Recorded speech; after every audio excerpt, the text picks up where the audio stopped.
ministers, distinguished online guests, ladies and gentlemen, my name is Khadija Ihsan and this is Mehdi Bukhari. Good morning. Good morning, Khadija. We are extremely pleased to welcome you all on behalf of the Department of Digital Transition and Reform of the Administration and the Moroccan Investment and Trade Agency, as well as the APB Federation, to the official ceremony of the launching of MoroccoTech. So what is MoroccoTech? So believe me, you have plenty of time during the 10 hours program to know every single details about the concept of MoroccoTech. By whom? By those who make it. You will have the opportunity as well to discover more and to get closer to the vision, to the spirit of MoroccoTech by those who are committed to build innovative, inclusive, human-centric, digital first society. Those who are endorsing the responsibility to take Morocco to the top 10 world destination of tech investment. صباح الخير خديجة، وبدوري تنرحب بالحضور وايضا بالمتابعين اللي التحقوا بنا في منصات morocotech.org وايضا مختلف مواقع التواصل الاجتماعي باش يتابعوا معنا هذا الحدث، حدث اطلاق موروكوتك اذا اللي هي احتفال الخبره والمهاره ديال الكفاءات المغربيه في المكان داخل او خارج المغرب. Talents and competences, be they in Morocco or abroad, which have helped and contributed to progress, significant progress in the tech sector across Morocco. And we are here today to celebrate such talents. So those are, we have, for example, inclusion, but also in trust in the human talents which are at the heart of this MoroccoTech celebration today. 10 uninterrupted hours that will allow Moroccans and others to gain a better insight into the digital sector in Morocco and its future over the next 20 years, which will enable Morocco to become a leader country, as well as strengthen its digital sovereignty and economic development. But in fact, it's not just a brand.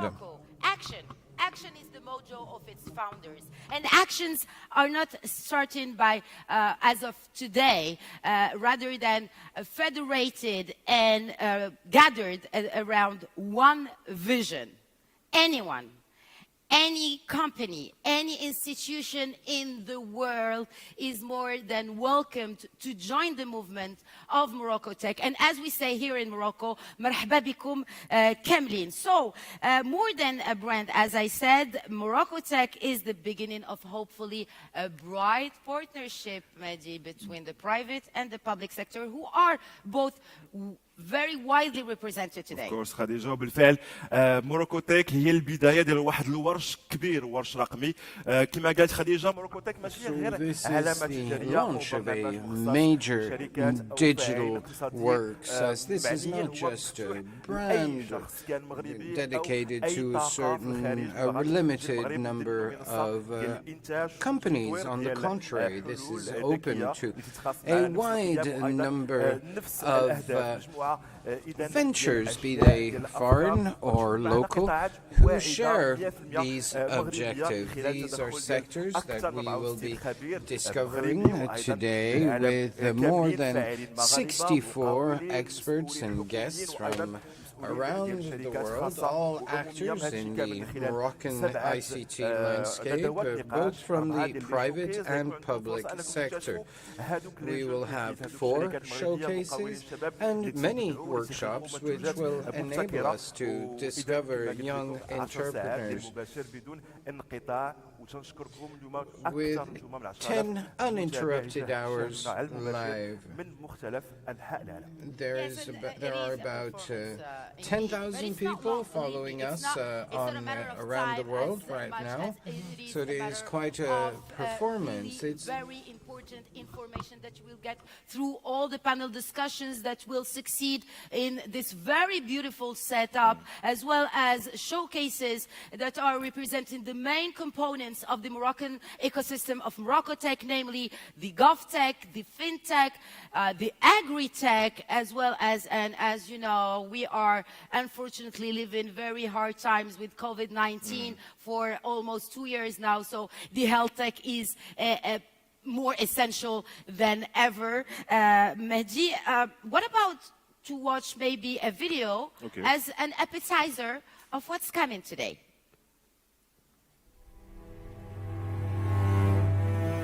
You may know Morocco, its breathtaking landscapes, colorful traditions, or maybe the oldest university in the world. Morocco now, guided by a majestic vision, is flying high within every commercial aircraft. Designing the next generation cars, fueled by the essence of sunlight, from the largest thermo-solar power plant in the world. Progressive and avant-garde reforms, with one of the best digital platforms in Africa, where hundreds of thousands of tech talents are tackling humanity's biggest challenges. With one aim, building an inclusive, sustainable, human-centric, trustworthy, digital-first society. Here, with you, we can harness technology for the greater good, for everyone. A brighter future that starts now. Welcome to MoroccoTech. And it's my very big pleasure to welcome on stage Dr. Rita Mzour, Ministry Delegate of Digital Transition and the Reform of Administration.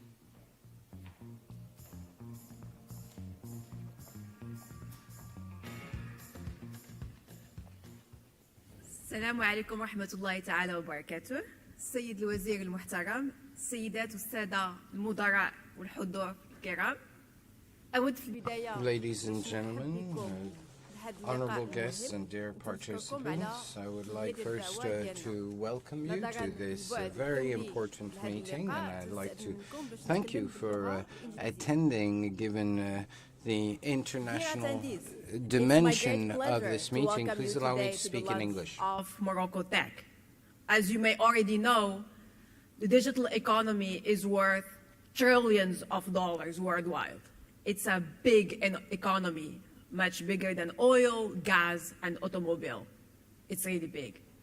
But it's big not just by its revenue, but also by its ability to improve our lives. During the COVID crisis, when many sectors stopped or suffered major setbacks, digital companies stepped in and offered major help. Thanks to digital tools, employees could work remotely, students could learn, and trials continued. His Majesty King Mohammed VI has indeed stressed in several of his speeches Morocco's commitment to leverage digital economy for socio-economic impact. Ladies and gentlemen, today Morocco is already a major regional digital hub. We have one of the best ICT infrastructures in the world, top IT talent, successful startups. We are also one of the best offshoring destinations in the continent. In terms of internet coverage and quality, Morocco ranks among the top 3 countries in Africa. Internet coverage is as high as 93%, with annual increase of 17%. The number of fiber optical subscribers increases by more than 81% annually. You may also be surprised to know that Morocco has the most powerful supercomputer in Africa. More importantly, ladies and gentlemen, Morocco has world-class IT talent. Just last month, Salah ad-Din Ayman al-Muhsin competed against 28,000 from around the world, and won the first prize of the NASA International Challenge for Space Applications. Their innovative data-driven models were able to predict plastic movement in oceans and significantly decrease ocean pollution. Other Moroccan teams won multiple top prizes at Arab IoT and AI Challenge in Dubai for their innovative solutions that have strong socio-economic impact. Our youth are smart, hardworking, and eager to make a difference. They're indeed very talented. Many created very successful startups in various areas, including health tech, fintech, and agri-tech. Many of these startups have witnessed exponential growth, and today they export their services around the world. Today, throughout the day, you'll have the chance to witness many wonderful startups. There are, of course, many others in this wonderful country and ecosystem that are not showcased today, but you'll have the chance to know about during the next weeks and months. Fortunately, Moroccans are not the only ones who succeed in Morocco. Many international corporations flourish here as well. The country put in place multiple measures to attract foreign investors, including investment bonuses, growth bonuses, and attractive income and corporate taxes. Today, the kingdom is the third largest offshoring destination in the continent. The sector accounts for more than 128,000 jobs and more than $1.5 billion in terms of export sales. Ladies and gentlemen, Morocco is home to great achievements in the digital realm under the visionary leadership of His Majesty the King Mohammed VI. To celebrate such achievements and to pave the road to greater success, I'm delighted to kick off MoroccoTech today. MoroccoTech is a brand that will celebrate what the Made in Morocco digital technology can offer. It's also a commitment to work further and expand our digital economy. We shall work together and double our efforts to significantly increase the sector revenue and job creation. MoroccoTech is also a vision to promote Morocco as a premium technology producer and a top investment destination. It will support flagship efforts, programs, projects, and communications around Morocco as a premium digital destination. Throughout the coming weeks and months, we will launch several initiatives to strengthen the digital economy in our country. Stay tuned. We work hand in hand with the private sector to achieve our goals. I'm thrilled to welcome today multiple ministers and directors from public agencies and top private companies. Such gathering is a testimonial of the importance of the digital industry in our country. Congratulations on working together. Great impact happens through great partnerships. I call all Moroccans to join the movement to continue building MoroccoTech together. Thank you for your interest and long live MoroccoTech. تنشكركم مرة أخرى المشاركة ديالكم معنا. تندعي جميع المغاربة. Once again, thank you for your participation, and I call upon all Moroccans who are here or abroad to join us so that we may build together the Moroccan of tomorrow.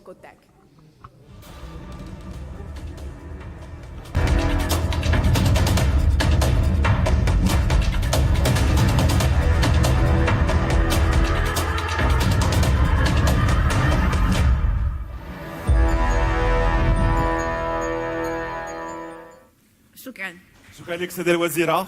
إذا اكتشفوا معنا مباشرة العلامة التكنولوجية ديال We will now showcase further MoroccoTech as the technology brand. I'd like to remind you that this is an international event. You can select the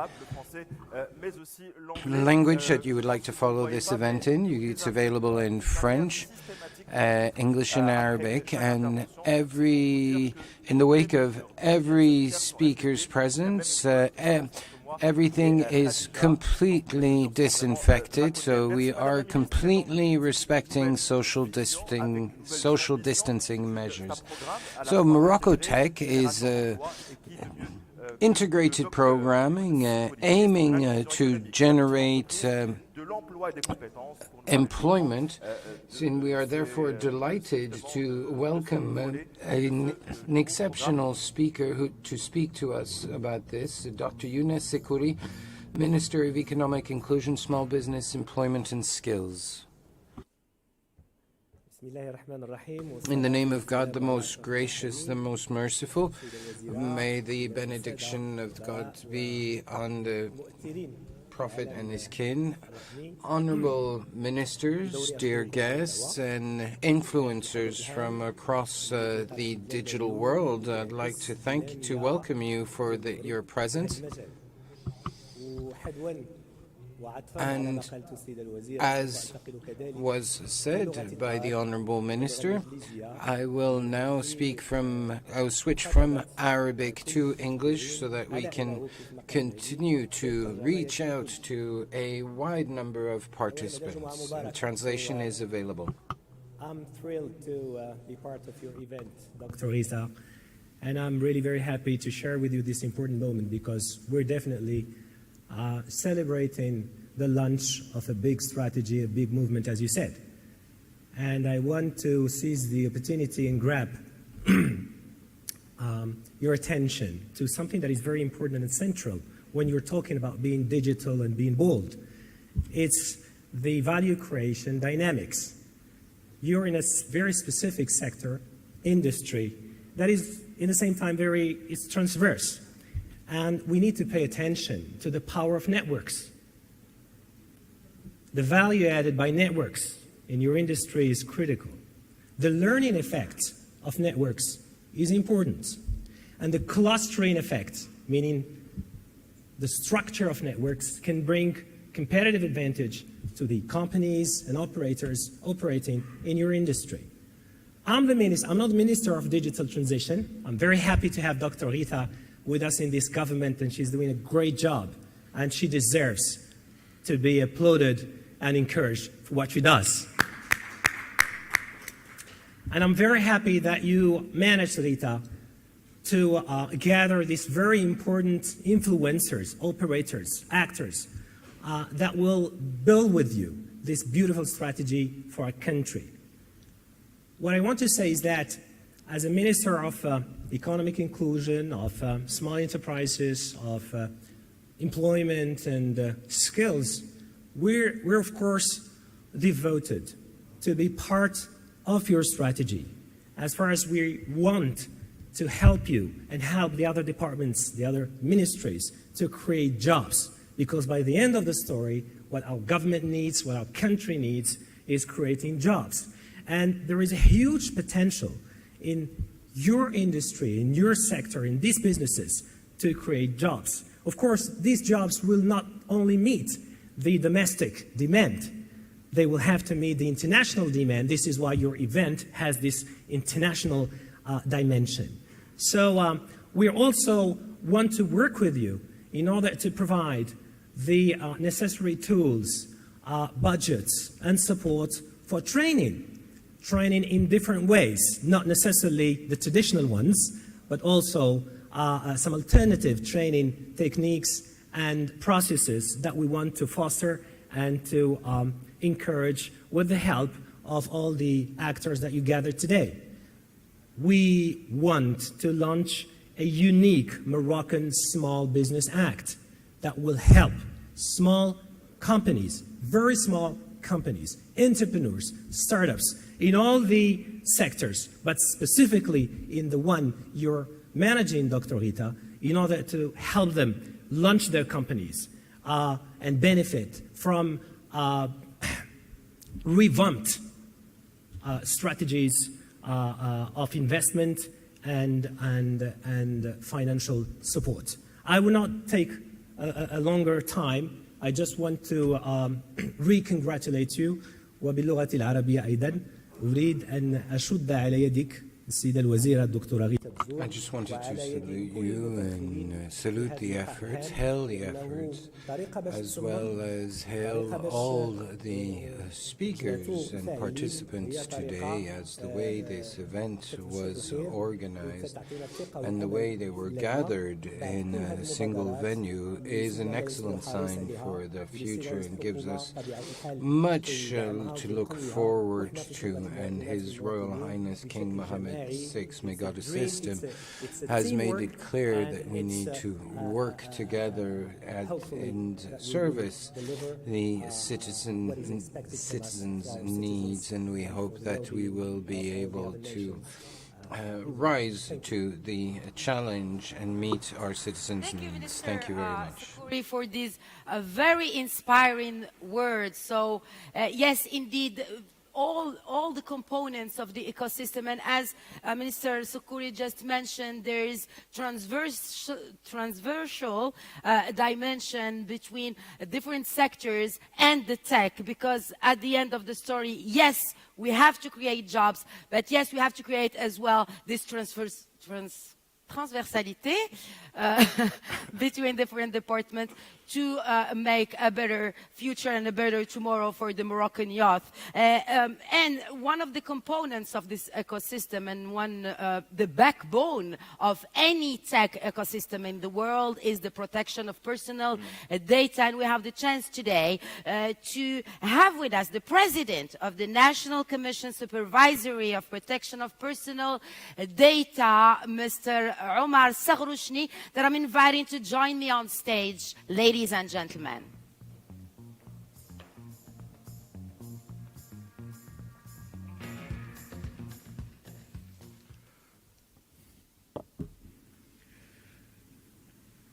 Bismillahirrahmanirrahim.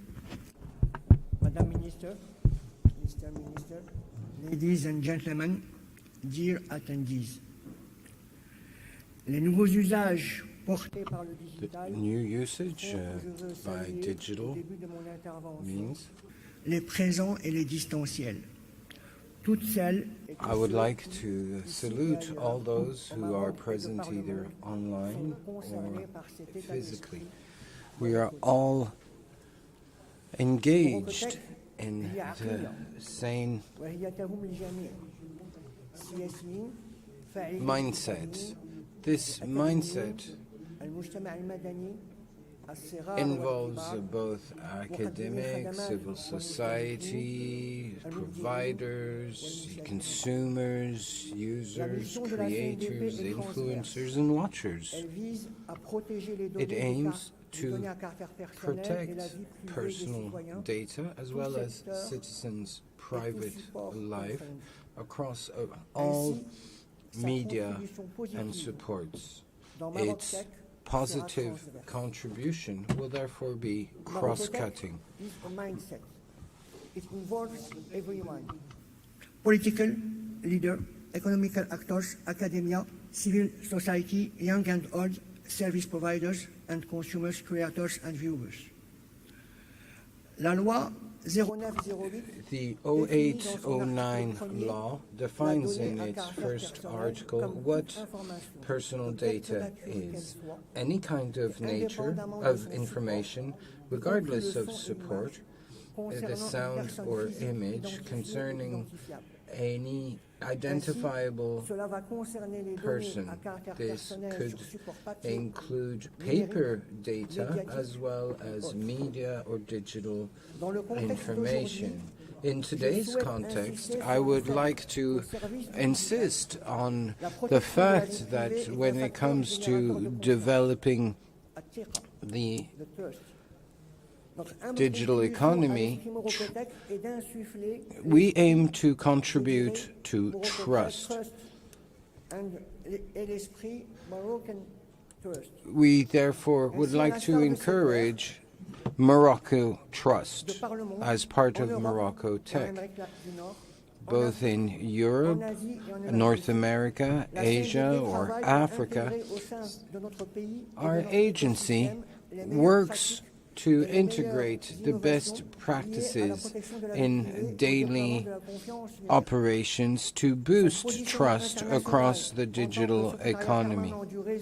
As General Secretariat of African authorities and its membership of the Global Privacy Assembly provides them with an access to many cross-cutting inspirations.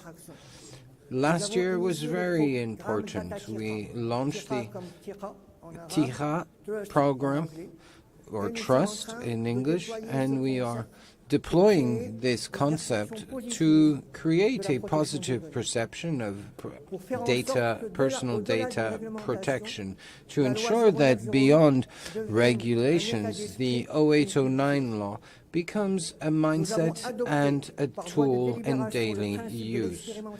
We have decided to experiment through sandboxing so as to support innovation and deploy privacy by design practices. It's not about protecting data downstream, but on the contrary, upstream. To facilitate business between Morocco and its partners. And because of this, we must generate confidence around the necessary circulation. We take care to ensure the legal continuity of this circulation.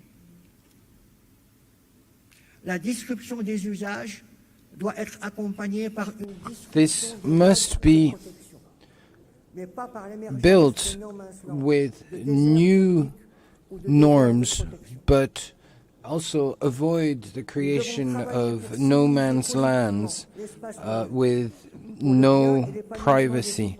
We need to work to support citizen needs and limit the impact of certain Far West practices, which is why it is necessary to regulate such activities, but in a manner that serves society and serve its blossoming, which is why we are working to move forward together under the aegis of His Majesty King Mohammed VI, may God assist him, to contribute to the Morocco of tomorrow.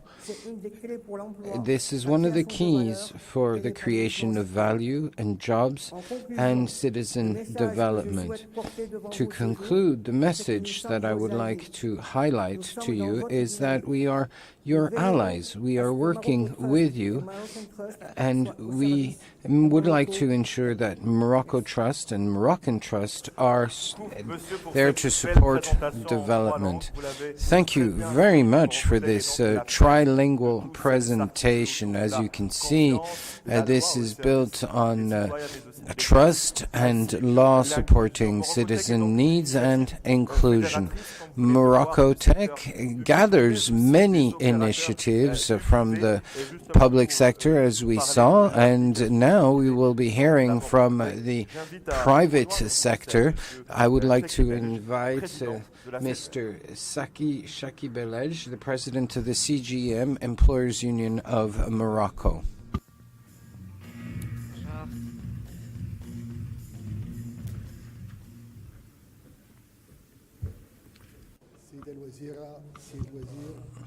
Honorable Ministers, ladies and gentlemen, dear guests. Extend my best wishes for this new year and hope that this year would be a year of recovery and a year of good health and return to normal life. I am proud to start this year with the launch of MoroccoTech brand, which aims to make our country a continental leader in terms of high technology, and why not hope to be also a world leader. Beyond being an ambitious vision, MoroccoTech comes with concrete actions to give technology the place it deserves in our country and to offer Moroccan citizens a great digital experience. Whether it comes to healthcare, to education, to contact with the administration, and to communication in their daily relationship with the population.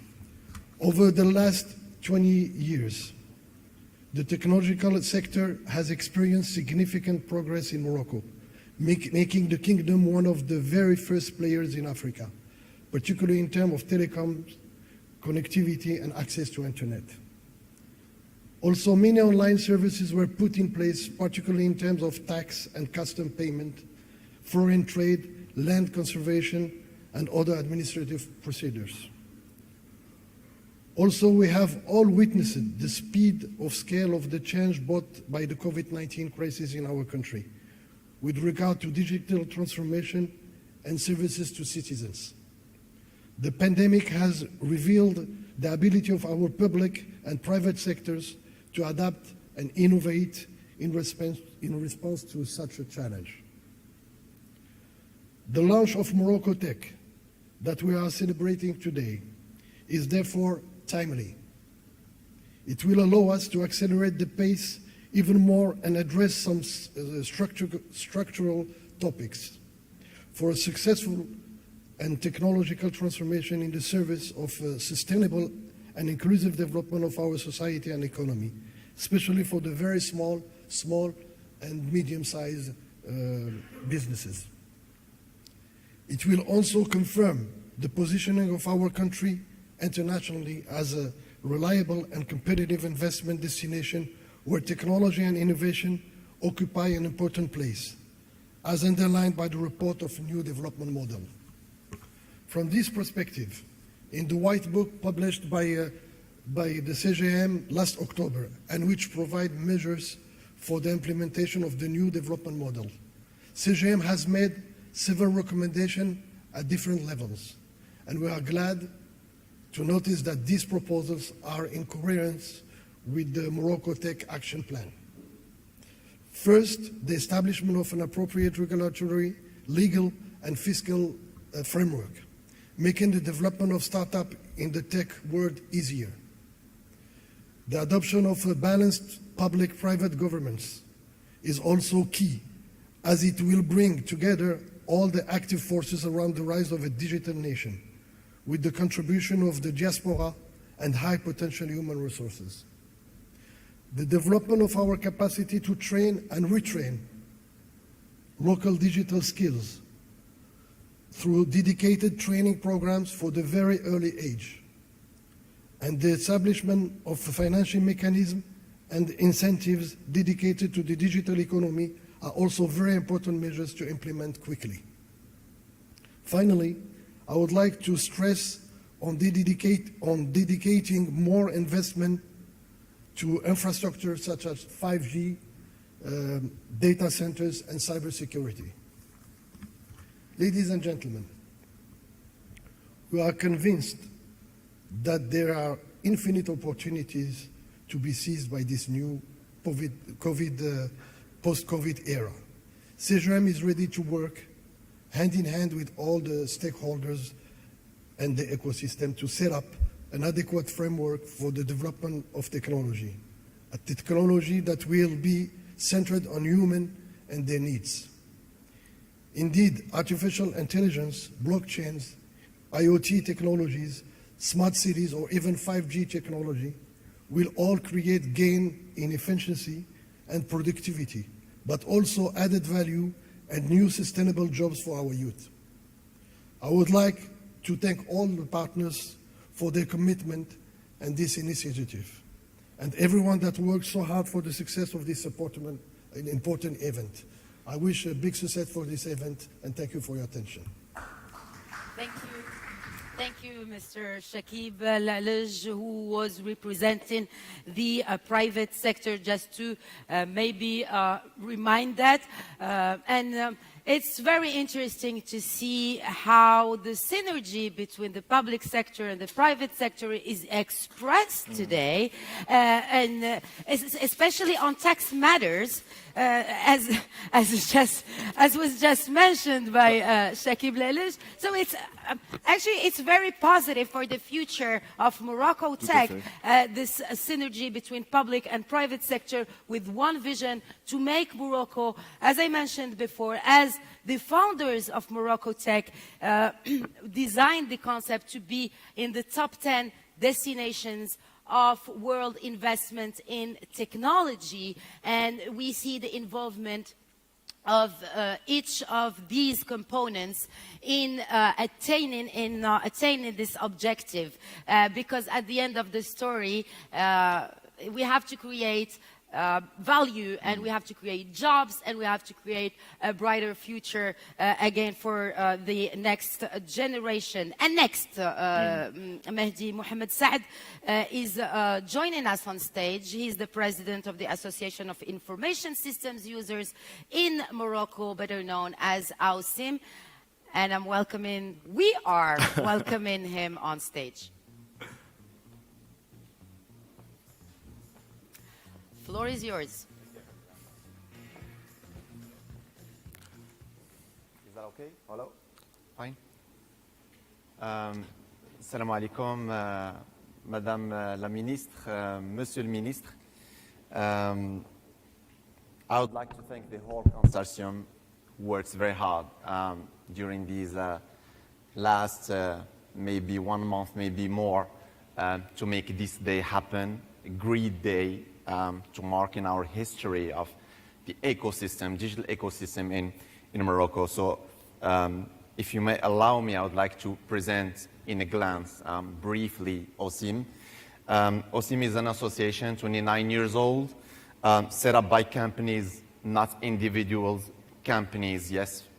For example, I'm representing the Casablanca Stock Exchange, Bourse de Casablanca, and you would see that we are very present today, represented by also our chairman and CEO, Mr. Tariq Sanhaji, and our chairman, Kamal Muqdad. So you would see that it is a true love story between the stock exchange and also the digital and technology ecosystem.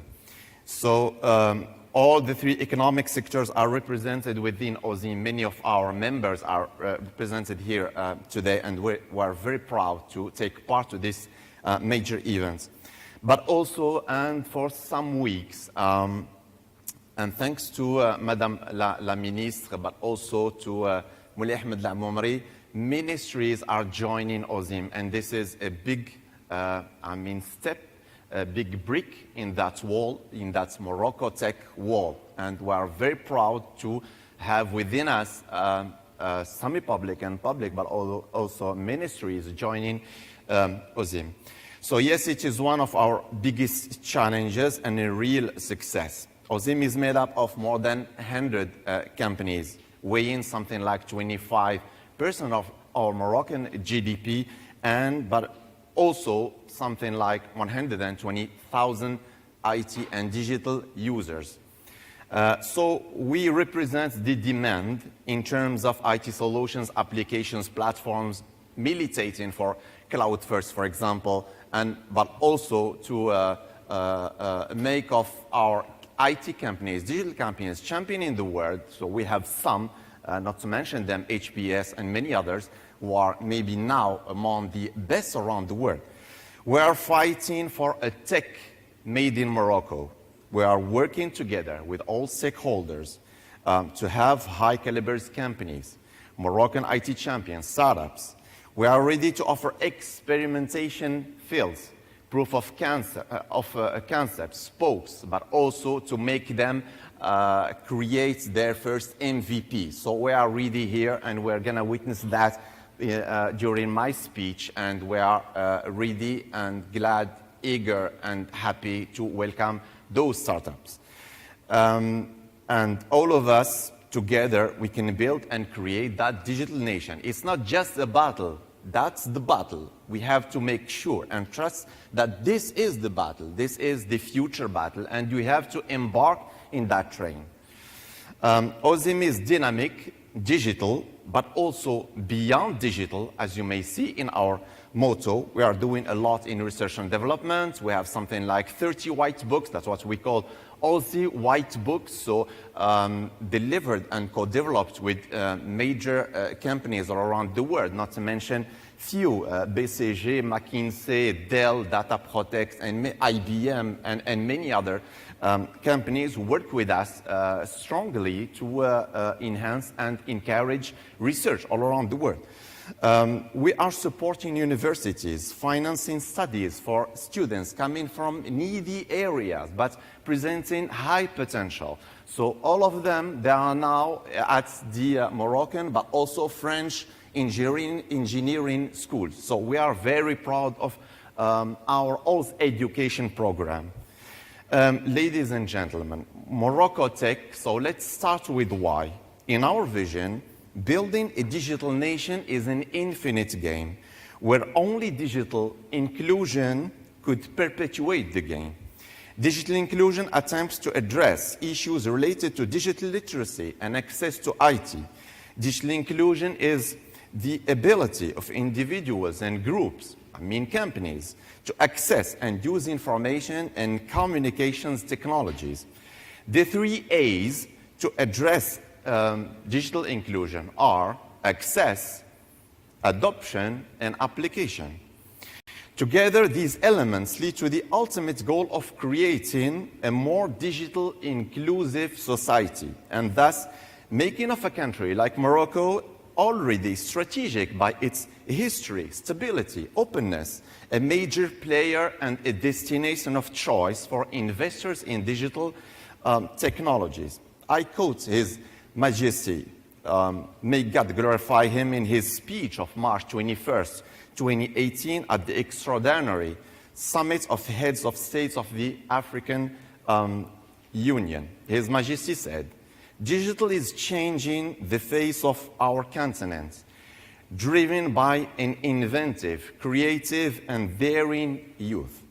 End of His Majesty's quote. Ladies and gentlemen, our commitment today towards Moroccans is to be back next year, next time, maybe same place, and to celebrate achievements, real added value, tangible ones.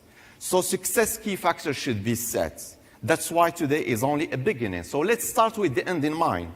It should be a beginning of something much bigger, greater, higher, faster, much useful for the average Moroccan. So we, OZIM, are here today to show our total commitment under the umbrella of MoroccoTech by working with our partners, authority, and everyone to address the real issues, gaps to fill, subjects to investigate, solutions to find, innovation to inculcate, universities to embark, startups to strengthen. So we are here to be a part, totally big part of that big vision, big mission. That should be our infinite gain. So thanks a lot for listening. I wish you a wonderful day full of insights, and thanks again. Merci beaucoup, Monsieur Saad, pour votre intervention, votre dévouement et passion qu'on a d'ailleurs ressenti, Khadija. Thank you very much, Mr. Saad. So the future will be digital. Believe me, ladies and gentlemen, you who are following us on the MoroccoTech platform and other social networks where our event is streamed, as you see, all actors here, public or private, are involved to make this challenge a success. MoroccoTech, a global and integrated strategy, an event organized by the Ministry of Digital Transition, but also by APB. So now we are welcoming the duo, Mr. Amin Farouk and Mr. Mehdi Alawi, who are the President and Vice President of APB.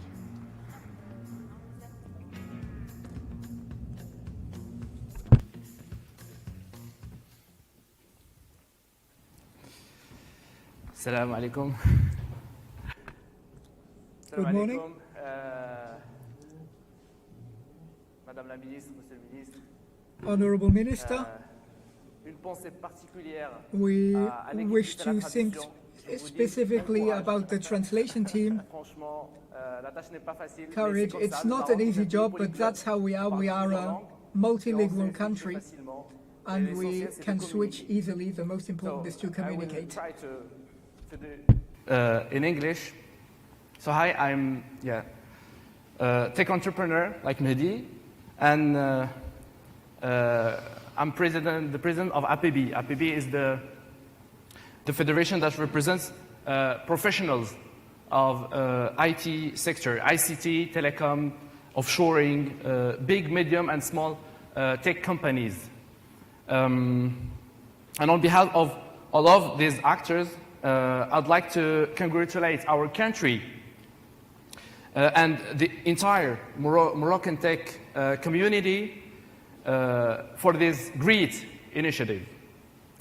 First of all, the process is a very good illustration of the public-private partnership, a participatory process which brought all the public and the private actors together. Yes, MoroccoTech is that. First and foremost, that. The umbrella that unites the actors under the same vision. Yes, the same vision. Yes, it is a movement. It is a momentum. It is a dynamic instilled by the government, but carried by all actors. As a representative of digital private sector in Morocco, we really believe in it. Really. We are convinced that Morocco is capable of moving to the next level. We have seen it on all of interventions, but from the head of government who carries the royal vision to set up a development model based on inclusion, transparency, and human and economic development by making technology and digital the main lever. With a strong signal by appointing a high-level minister, Dr. Rita Mzour, PhD in Big Data and AI, at the head of delegated ministry dedicated, I say dedicated to digital, and knows the startup ecosystem very well, with extensive international experience. A minister who was able to bring in 3 months together all the professionals to launch MoroccoTech and deploy an ambitious strategy to encourage investment, entrepreneurship, innovation in digital. We also touched through the intervention of our brilliant ministry, Dr. Younes Skouri, a top priority of the government to the development of talent and entrepreneurship among young people, youth. This is a great news for an industry like ours, which is in dire need of these 2 ingredients. Also, the guarantee on data privacy by the CNDP allowing better digital trust, without forgetting the infrastructure, which is among the best in Africa. All the ingredients is there. All that's missing is the markets. And there again, we have some good news. The local market is full of opportunities, whether in the private sector, as pointed out by Mr. Shakib Belj, President of CGM, or in the public through all sectors, sectoral digital transformation strategies, as mentioned by my friend Mohamed Saad, President of OZIM. And we listen to testimonials from happy users of the Made in Morocco digital products and services. But we know that it is not just the Moroccan market. We, Moroccan digital companies, are able to capture a significant portion of the ever-growing global digital market. Thanks to our talents and the government incentives, we have succeeded in a great challenge, that of offshoring. We have many companies in APB which export their engineering and digital services to 5 continents. It is a concrete example of Moroccan success. The Moroccan offshoring offer is recognized worldwide, something that seems impossible a few years ago.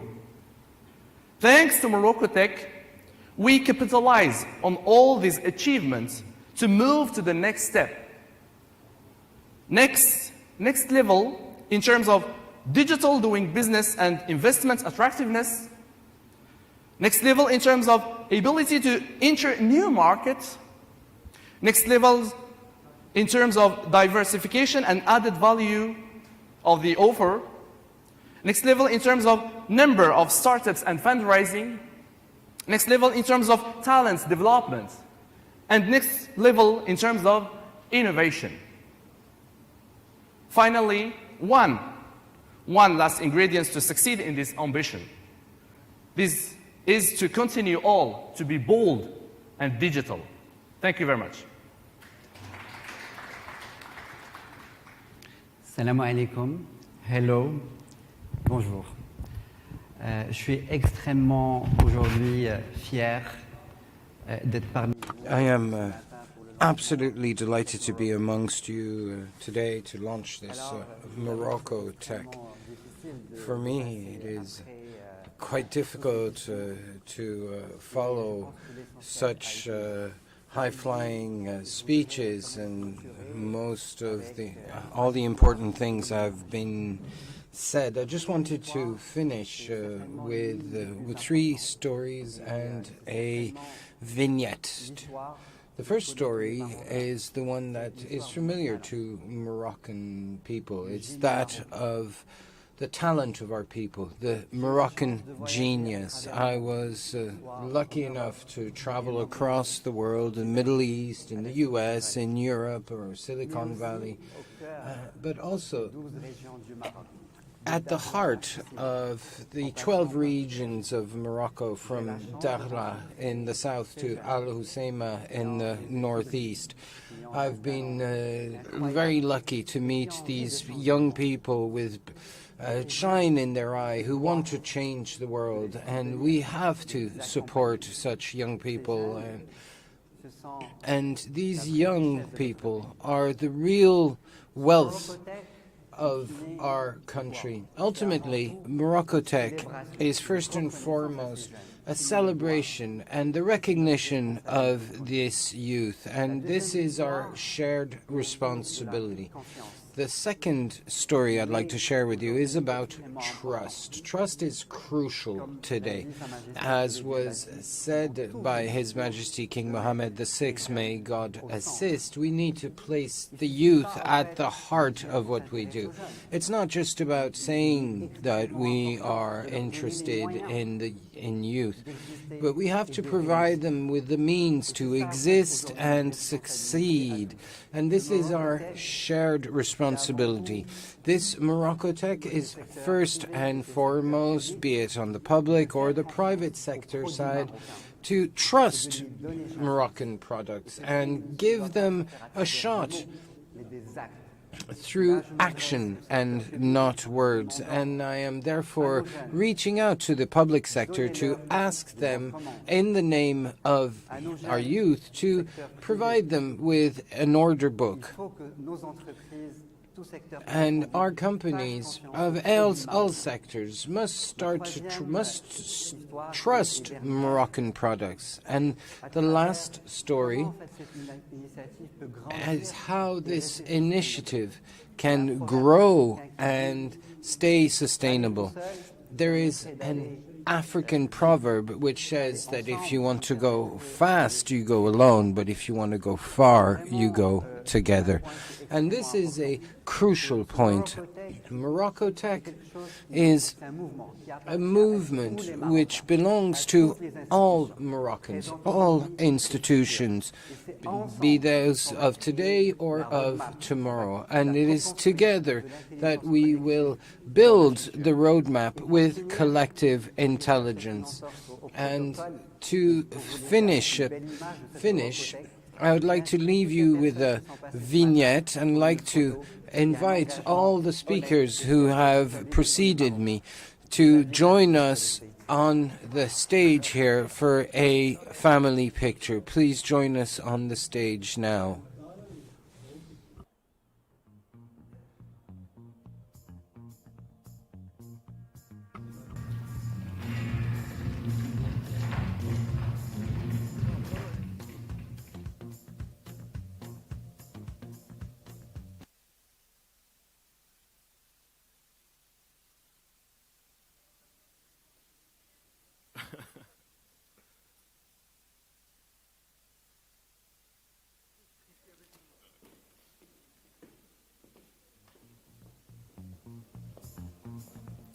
ravissante. عندك.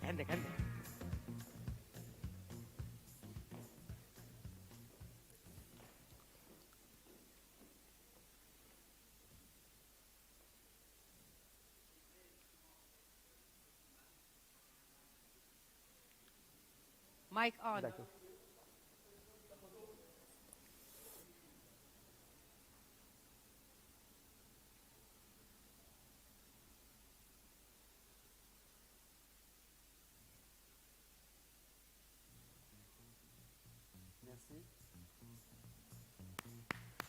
Merci à vous, Madame, Monsieur. Thank you very much, ladies and gentlemen. Thank you. Thank you. It was a very beautiful surprise, Mehdi Alawi. You are full of surprises, just to maybe know more about you. Thank you. Well, now that the official ceremony is over with this beautiful image of all the components, not all, but the main components that are here today, because unfortunately, all the components couldn't be here because of course, the sanitary restrictions due to COVID-19. As the ceremony is over, let's kick off the panel discussions. The first one, and it is moderated by another board member of the APB Federation, Nasser Ketani, that I'm welcoming on stage to join me.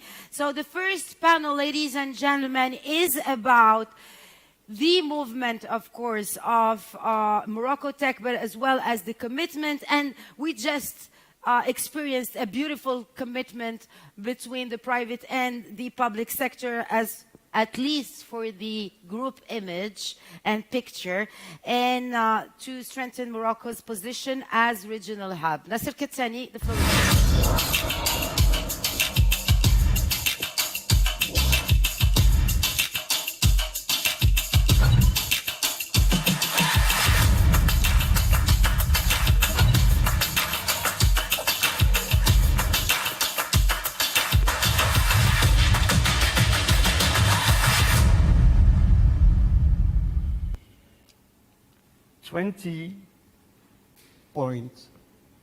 24.3% of the world GDP is the digital economy. 24.3% of the world GDP economy is digital economy. The world has gone digital. And so does Morocco. And it doesn't start today. It doesn't start tomorrow. It actually started many years ago. While today we do celebrate what we did for the last, couple decades in terms of our expertise and our talents, hundreds of thousands of talents, Mr. Minister, Mrs. Minister, you mentioned that. Thousands of companies already using and innovating every day, running the most complex systems in the country and even around the world. Probably one of the best digital infrastructure in the region, not only in terms of telecommunication, but also data centers and cloud. And we heard that from other speakers, probably one of the most progressive regulation, digital first regulation. So while we do celebrate these achievements, MoroccoTech is about going further, going well beyond. MoroccoTech is anchored in our new development model, of our nation's new development model. MoroccoTech is this movement, that brings everybody together. The reality, as Mehdi said, no one can do it alone. Let me say it again. No one can do it alone. We need to get together to achieve what MoroccoTech is about. And I'm very proud to see the progress that we've made in that space. MoroccoTech is about also increasing our intensity, our digital transformation intensity. So it's a commitment that we will do more. It's a commitment that we will invest more in our human capital. It's a commitment that we will invest more in our digital infrastructure. It's a commitment that we will invest more in innovation. It's a commitment that we will invest more in our digital regulation, digital first regulation, to build trustworthiness. But my friends, MoroccoTech is not about trillions of dollars. We have a different perspective. We believe in Morocco that we need to put technology to good usage. It's not just about technology. So our vision is to unleash this human potential to build a society, a very unique society, that is human-centric. We need to put human at everything that we do when we build MoroccoTech. Everything that we do is human-centric. It's inclusive. MoroccoTech is nobody left behind. Everybody in the society is part of it. It's innovative because we want to address the most complex problems in society. It's responsible. MoroccoTech is not about technology that will replace human. It's about technology that is ethical, that will improve our people. MoroccoTech is sustainable because it protects our environment, and MoroccoTech is trustworthy because that's what we need to do to create confidence in our technology. So MoroccoTech, to conclude, is an open invitation to all people who share the same passion, the same vision, the same values to join us. And now I'm going to be joined by our first panelist, our keynote speaker, Professor Rachid Yazami, who is with us from Singapore on the first panel.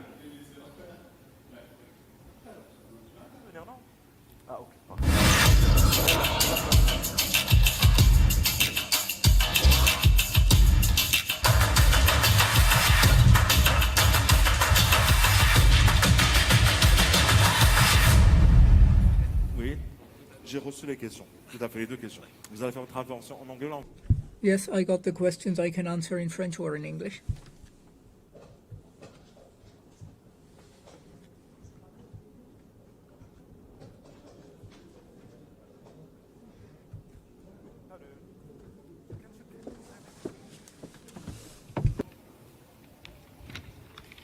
Professor Yazami. Professor Yazami, I'm delighted and honored to hear from you. Thank you for joining us from Singapore today. Some of our spectators might not know you, but you have allowed us to be mobile through the invention. Mr. Yazami, could you please activate your camera? As I was saying, you initiated one of the most important inventions of our time, the lithium batteries, which have allowed us to be mobile, and you have therefore you are a recipient of the Dapper Prize, which is one of the components of the Nobel Prize. Thank you for joining us from Singapore. Professor?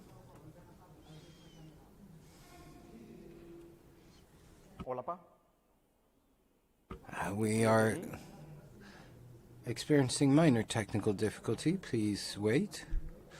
Can you hear me now? Says the speaker. Yes, we can hear you, Professor Yazami. I have a minor issue with the camera. I don't know if it's at your end. And I can hear somebody else speaking in the background, and I cannot hear you very well. Somebody has not shut their microphone, and we can hear everything they are saying. Can you hear me? We can hear you very well.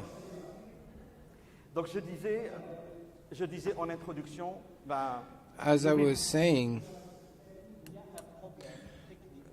We are experiencing a minor technical difficulty. Please wait. Ce monsieur-là, je ne sais pas qui c'est, mais ça s'ajoute. Moi, je n'ai même pas entendu votre introduction à cause de ce monsieur. Je ne sais pas qui c'est. Je ne sais pas si les autres sont aussi... On est en train de résoudre le... We are working on solving this technical issue. While we are waiting, I'd like to recap quickly. You are the inventor of a major innovation. We are experiencing a deep transition, and you are at the heart of both this technical and energetic transition. So I wanted to know, to your mind, how are you experiencing this transition and what's at stake? I'm sorry, I don't know why my camera is not working. We'll try to solve the issue, but if you can hear me, that's what counts. Yes, we can hear you. Go ahead, please. Well, first of all, thank you for the invitation. I am delighted and honored to be part of this panel and to speak to the attractivity of Morocco when it comes to the energy and digital transition. So to describe quickly my scientific career, I was first a chemist, an electrochemist, focusing on matter, which is used in batteries. So in 1980, I led to the graphic anode, which is used in most lithium batteries today. So everybody's got my invention in their pocket, but lithium batteries were first brought to market by Sony in Japan, and since then this technology has grown exponentially, which means that today we're about $100 billion on lithium batteries, and by 2030 we will exceed $250 billion, and gigafactories focusing on the mass production of high-performance batteries have led to more than 20 the projects for more than 20 gigafactories providing a gigawatt storage per year and Europe should produce about 500 million gigawatt hours, equivalent to today's production. So the fact that this technology has dominated the energy storage market for both mobile technologies and the storage of variable renewable energies such as wind and solar, and the transport, of course, of energy through electromobility. All this means that the expectations for batteries are more and more demanding, in particular to increase the amount of energy stored by weight and the improvement of security, the fast charging, the cost, of course, and all the recycling of such batteries. So there is much that is being done at the moment, and Morocco in particular can play a very important role in the coming years. Personally, I had understood that since 2015, 2016, that we cannot increase energy density indefinitely. So I have decided to focus on two things. First, can we charge batteries in less than 15 minutes? That's a major challenge. And today there are no companies, to my knowledge, that have officially announced such a result, and we have developed this technology which works very well, and we are now in the process of granting licenses to major industrial groups, both in Asia, Europe, or the US. And And I've always said consistently that Morocco has the possibility to become one of the African, if not world leaders, Arab or Muslim leaders, to launch an industry on the fast charging of batteries, lightning charge. It's not just a question of material that are used in the battery, but it's also the method for charging such batteries. And this is where the digital component comes into play. So little by little, I started focusing on algorithms. And as I am in Singapore, which is one of the major technological hubs in Asia, I have colleagues who are working on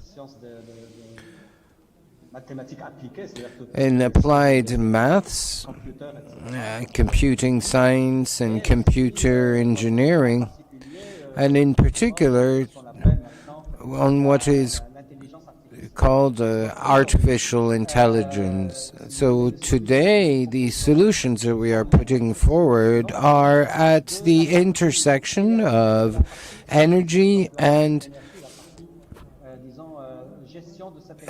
the management of such energy. So recently, just 2 months ago actually, we filed for 4 patents across the world, focusing on ultra-fast charging. And what we have discovered is that, in fact, the same battery which provided with a certain capacity in amps per hour, maybe 50 amps per hour for electric cars for example. But if we use an intelligent charge method, we can actually boost its capacity by 10 to up to 20%. The same battery, if you change the way you charge it, you can get more energy out of it. So there's been a quantum leap in the energy density without changing the chemistry of the battery, but just through artificial intelligence. So this is very important to underline. Furthermore, the technology also allows, as we change the charging methods, to increase the battery life by a factor of 2 at least. We've more than doubled the battery life. We're now looking at a 10-year battery life on existing commercial batteries, which are already produced by major industrial players in Europe and Asia for electrical cars or EV cars, EVs, electric vehicles. If I was told asked 5 years ago that a battery can last 10 years, I would have said maybe not. But now I'm certain that it is possible. So these are the issues that we have been working on and managed to solve. Thank you, Professor. It's quite fascinating to see how artificial intelligence can improve the battery's performance without working on the chemistry aspect. I have a second question for you. Morocco has been committing to energy transition in a massive way, as can be seen in the development of massive solar plants outside Ouarzazate and the development of wind farms. What role could Morocco play in the energy transition on the world stage, and what opportunities are open? Well, I believe that Morocco has massive potential for the exploitation of renewable natural resources, but as well in human talent due to the high level of training of both in Morocco and the human talent that is being trained abroad and returning to Morocco, that it can provide solutions to the challenges tied to energy transition. We are still at the phase of learning. as what I do not see for the moment, despite the experience that we've accumulated in Morocco. I would like to hear a news saying that a Moroccan team of researchers have been able to boost solar cell capacity by 10 or 20%. I think it will come.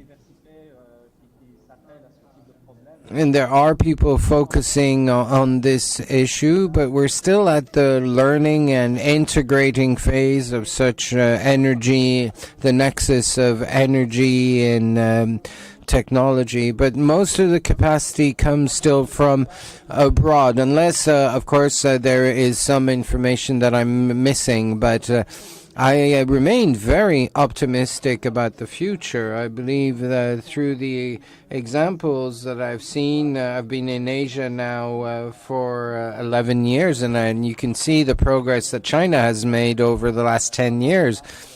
Whereas 30, 40 years ago, they were far behind.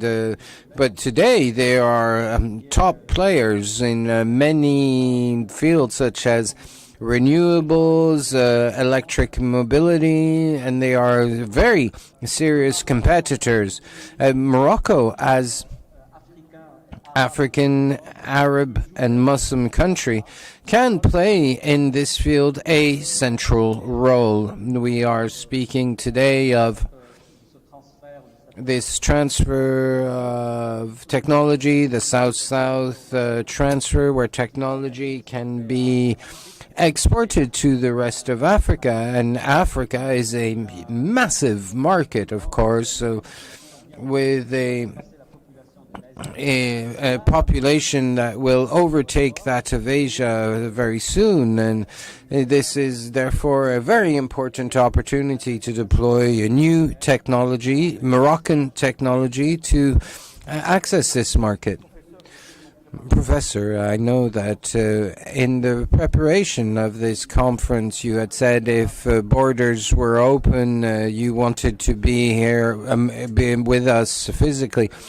So I'd like to take this opportunity to invite you to come to Morocco and discover for yourself the progress which has been made. We'll be now moving to our panel discussion with our different guests.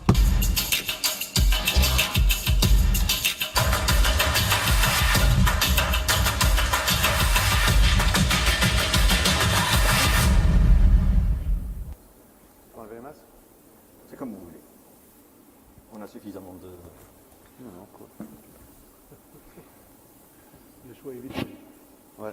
J'ai le plaisir d'avoir... It is my pleasure now to host this high-profile panel. Thank you very much for joining us today. Mrs. Zineb, you are the founding of APEB Maroc. Mrs. Zineb Driss-Khaitouni, co-founder of Dabadoc. We have a first question for you. I wanted to know, to hear from you, your stock taking of the ecosystem in Morocco. First of all, I would like to thank you for your invitation. I'd like to thank all the institutions for their presence in celebration of the MoroccoTech, and have panelists.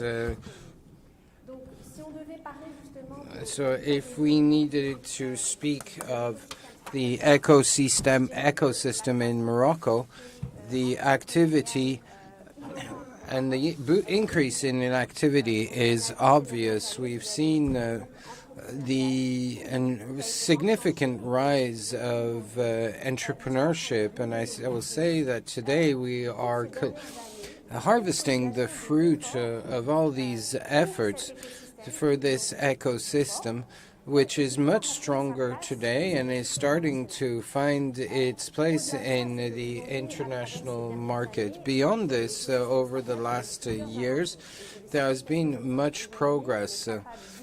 We can identify more than 1,300 startups which are already successful. We've seen much also regulatory support through incubators which accompany project leaders in their entrepreneurship, I would say in their adventure, who are there to boost this ecosystem. We have also seen foreign investment funds, venture capital funds who have invested in Moroccan startups, which provide them with credibility.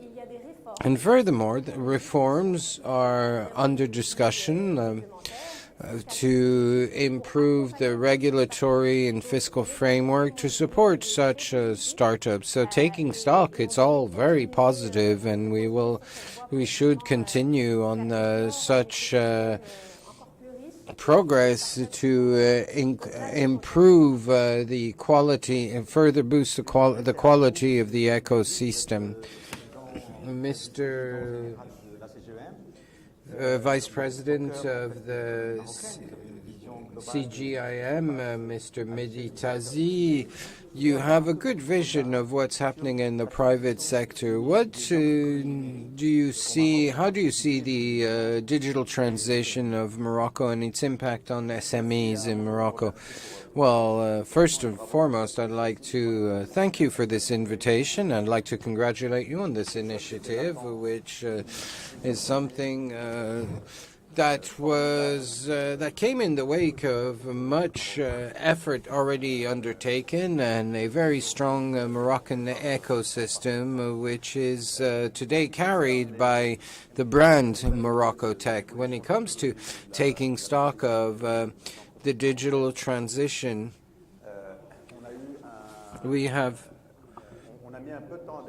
it took us a while to get started. There was a certain lag, as it is the consequence of the very good regulation that we have in our country. Our country is well regulated. Nonetheless, this has led to a certain delay in starting up. But once we got started, it really went fast. It's been actually boosted by the COVID crisis to the extent that if you look at what's happening today, both from a regulatory point of view and an operational point of view, companies have made the switch for many of them in many sectors and have become are much more digital in their outlook and operations, much more so than in the past. Regulatory authorities have switched mindsets and are working so as to allow companies to work in a much more open matter. This is true for data protection, for data management, big data, technological infrastructure, etc. And for example, we have a high level, at the highest level, we have a strategy for financial inclusion which covers not just financial aspects, but also the whole ecosystem, including fintech, mobile payments, and others. Simultaneously, the state has been doing what is needed to serve companies. Companies have understood that it stands to reason to go in that direction, and they're all focusing now on tech, and I'm sure we'll be speaking about this more later. But to sum up, I believe that taking stock today is that we started maybe a bit later than others, but we've been since then moving extremely fast, which has opened a wide range of opportunities for investors. Yes, indeed, tech has a big impact on the economic tissue. We cannot hear the speakers. Directeur général de Comment vous voyez justement la transition numérique du secteur financier en ce moment? Si vous permettez, je voudrais vous répondre avec 3 casquettes différentes. Je suis d'abord un client des services. I'd like to answer in 3 ways, 3 different ways. First and most, I'm a customer of banking services. So I've seen indeed a very quick transformation over the last 5 years, and I'll tell you some things from backstage. But we now have a much more comprehensive offer when it comes to, for example, end user customers, and it comes to banking services. Moroccan banks are sometimes ahead of their foreign peers. I have also seen, as customer, an acceleration of this transformation because of COVID, both because the offer has changed quite quickly, but also because the regulatory framework has enabled better management of the customer relationship. And many measures have been improved the remote relationship with customers while protecting the data. For example, biometric procedures that have been enabled, that have itself enabled further transformation of the banking sector. There have also been many changes. For example, if you look at what was offered before the pandemic and today, the acquisition of new services as a customer, doing my operations, my bank movements, making bank transfers, I can even apply now for a new bank card or a loan. There are which are almost complete. It's not complete, not fully complete yet, but completely different from what was before. And we are on the world stage. We are extremely competitive. And now a few insights from backstage. It was my privilege to manage the digital operations of the Attijari Wafa Bank Group, one of the largest banks in Morocco and Africa. And what I can say is that this change is not just the fruit of changes in regulatory framework, but also the initiatives of banks themselves. And the first foundations for this change were laid in 2005, where we had measured both the scope of the required change as well as the scope of the transformation that the banking sector would be submitted to. So we had to change digital infrastructure to maintain the quality of the customer experience and make the most of past investment and also stay aligned with existing regulation. So we have been able to build on all these assets in real time. And once all these bricks were there, it became a bit like a Lego game, a Lego set, and we put them all the pieces into place. We used agile management methods. We were able to manage libraries of APIs, applications for the customers, and we were also able to broaden the offers that we provide our customers with to include insurance. And all this became available almost simultaneously. And I'd like to respond finally as observer, as a pundit who reads the newspapers and exposed to media, and I'm quite surprised to see many analysts who tend to oppose banks to fintech I am concerned about some seam of bubble that seems to be building around fintech and certain currencies, which to my mind pose a certain number of risks to the world economy. I am somewhat of two minds when it comes to the lack of precise information that is provided to the public. Mobile banking is mixed with mobile money, certain topics which focus, which should concern businesses seem to be mixed up with those who do not have bank accounts.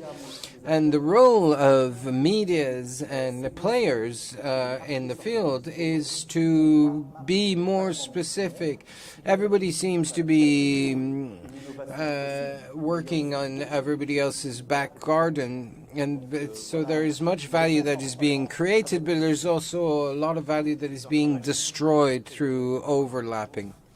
Thank you very much. Mr. Charmani, HPS, Mohamed Orhani, you are also a member of the Social and Economic and Environmental Council of Morocco. Thank you also for being with us as you are representative of a world champion when it comes to payment. From your point of view, a finance operator, what is your point of view on Morocco's position in the world economy? Well, first, I would like to thank the organizers of this event for honoring me with this opportunity to celebrate tech in Morocco. I think if we want to speak to Moroccan the outstanding characteristics of Morocco, well, we can focus on the Morocco's new development model, a long-term plan for the development of Morocco through digital tools. Digital is also quite a bet for Morocco, as it could allow Morocco to place itself as a world leader, and I was delighted to hear of the announcements made earlier this morning. I think we have to focus on the three components of the digital economy. The first is the one focusing on the digital use, what I would call the digitalized economy. All the companies and businesses that use digital solutions, that includes citizens, public administrations, the wider use the use of digital tools in its widest possible scope. And I think that in this respect, Morocco's ambitions will provide for an extraordinary development of our country in this field. I think we have to succeed in Morocco's digital transformation, which will create a wealth of opportunity across multiple sectors. The second component is about digital production. This economy, I would say, we have a digitalized economy that allows to provide this transformation. And in this field, I believe that Morocco has a great role to play, as the opportunities I mentioned in terms of use will provide for the opportunity of emergence of Moroccan champions. And I therefore prescribe a niche strategy, HPS. We decided to focus on payments. Fintech has its own niche. Tourism is a niche.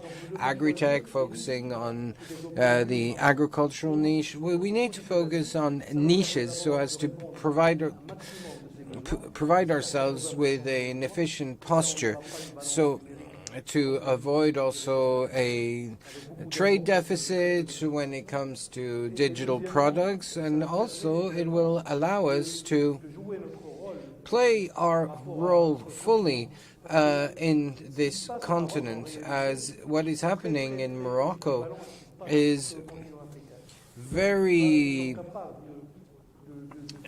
much aligned with what is happening in the wider continent. Those companies that will emerge in Morocco will have a natural market across the continent and will allow them to export this know-how. The third component, I believe, requires much attention.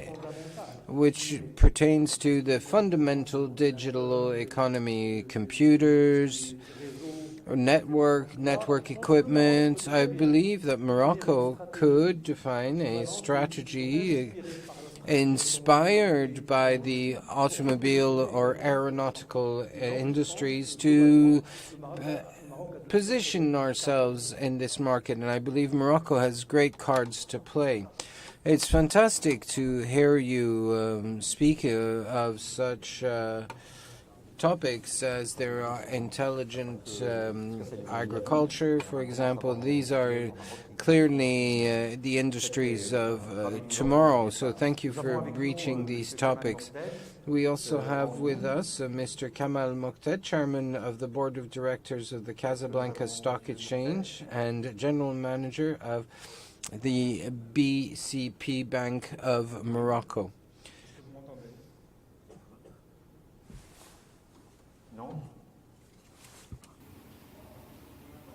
No. No. So, on the next question, Zainab, how do you see the evolution of this ecosystem during the next 5 years? How will we do to develop this ecosystem? Microphone, please, we can't hear the speaker.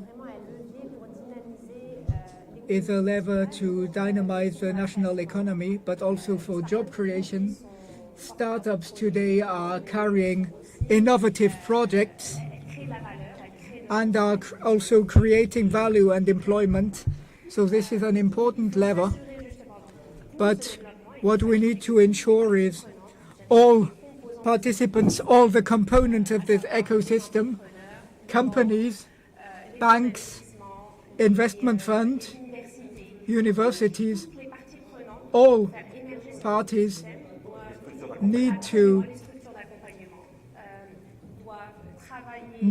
work together in the right direction in order to feed this ecosystem and fluidify it, make its emergence easier. So what we need is decouple the number of startups and add new investments, and also opt for action that will really develop our ecosystem. So this is a common job, an ecosystem job, not only for startups, but for the whole ecosystem, for all its components need to contribute.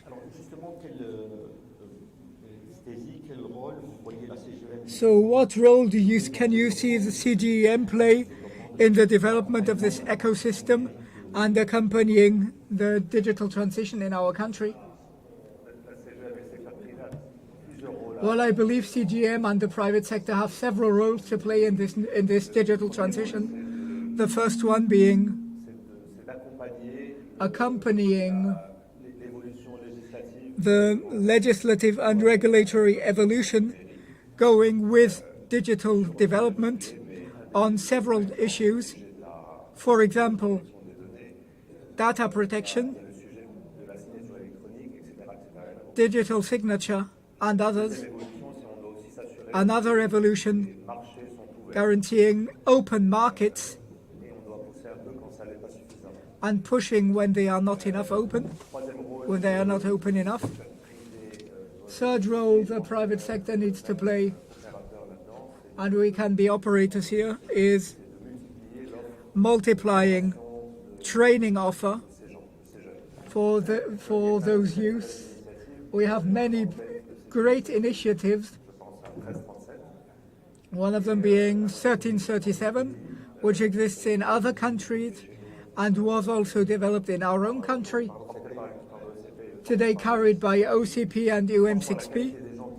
And the quality of those people is really incredible, and it's very short trainings that last a very short time but are really amazing. 1337 is quite elitist. We are working for developers, architects, etc. It's highly selective. I believe we can duplicate it even at lower competence levels. I can see, for example, whatever country you go to,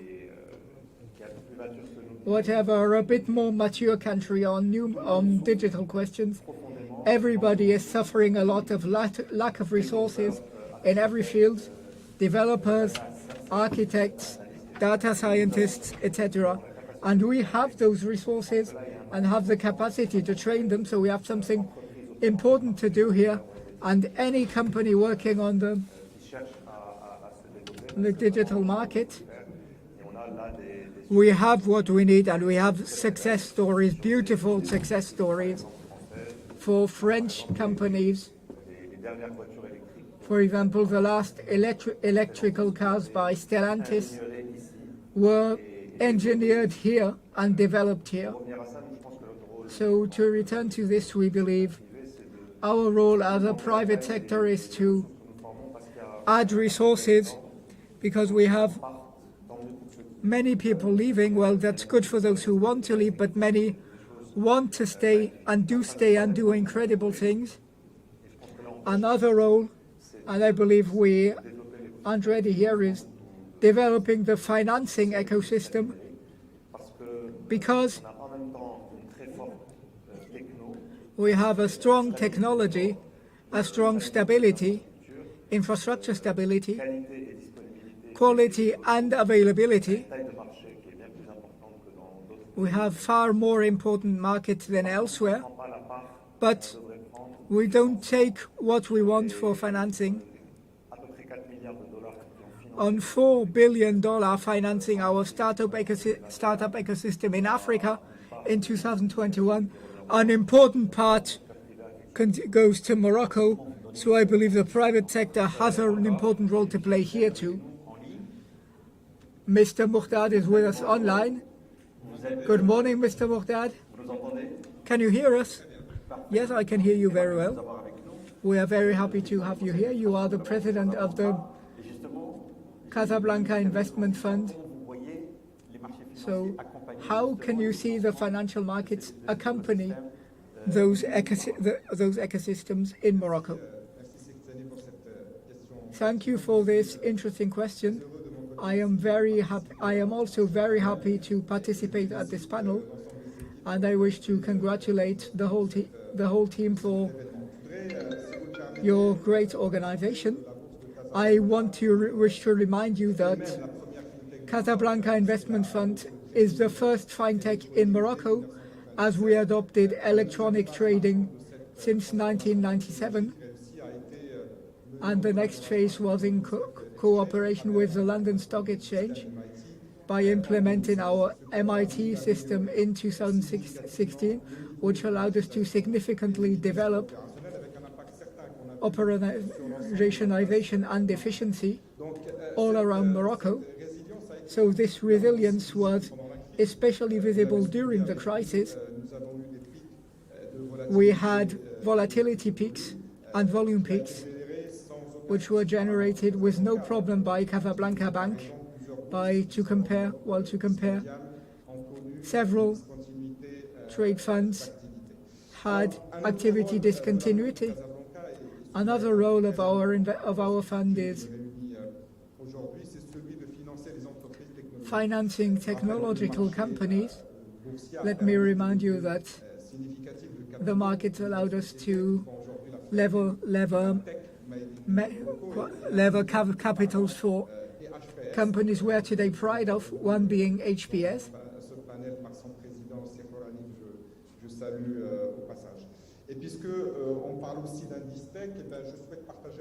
As we are also talking about Industech, I also wish to share about the performances of our technology index. I don't know if you know that during the last 3 years, the technological sector was either second or first on 23 sectors. And even in 2021, COVID year, tech was first with 52%, while the market was minus 7%. So Moroccan investors like tech and are supporting it. So we are offering to be a privileged partner of the ministry and of the whole Moroccan digital ecosystem in order to contribute to key success factors in this field for our country. So more concretely, we can implement ecosystem, our expertise for operational centralization with potentially hundreds of thousands of investors and a large distribution channel. Finally, a last important point, counter expertise, mobilizing the financial ecosystem through concrete actions, first creating a technological index and implementing training programs and coaching programs for technological companies and startups, given access to fintechs to the market in order to create solutions with high added value, and also access to data, to universities, to researchers, in order to encourage academic research and implement the market. Thank you. Smail, how do you see this from the other side? How do you see yourself accompany financing of this digital economy? Do you have a role to play? I wanted to talk about this quite secondarily.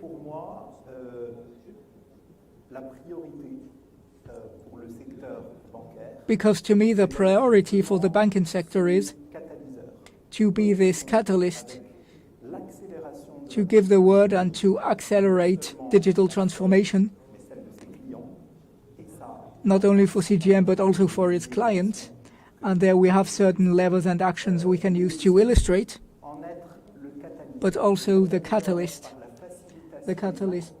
by facilitating all those initiatives, numerous initiatives for around 15 years. Everything was digitalized, and the citizens started realizing it during the last 2 years, but in reality, it's been the case for a long time, and we went through several steps, and every time the banking sector was a facilitator. It was involved very early, and it allowed this facilitation. So examples like Portnet, we talk about the ecosystem. We have an ecosystem here with banking, importation, transiteering. Everybody is looking at the same, manipulating the same data. Everybody can see where the things are at. We have other topics, compensation. During my banking career, I saw physical compensation, papers traveling.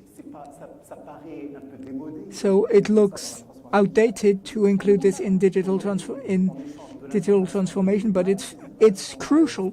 Today we are exchanging images available instantaneously on the client's e-banking with strong transparency and speed.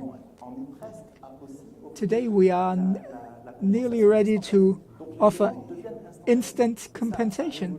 So payments are instantaneous, and this revolutionized so many things. So we are committed actors for the government, but also for ourselves, and catalysts to transform the way of thinking of our collaborators and our clients. Several examples were given of this. First, the collaborators. We are regularly organizing internal competitions on innovation.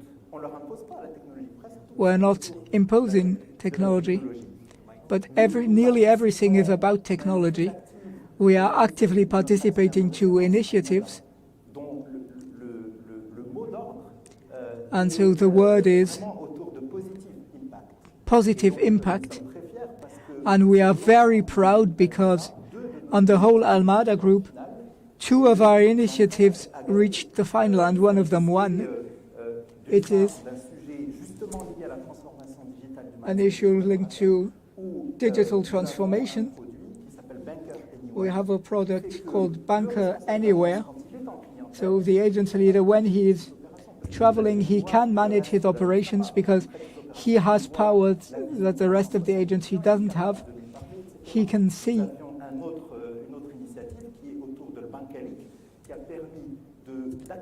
We also have Bank Alik that allowed accelerating youth bankerization by adopting their lifestyle, and this is the application that won.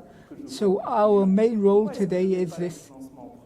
Why don't I put finance first? Because we are essentially financing debt. The banking job is debt.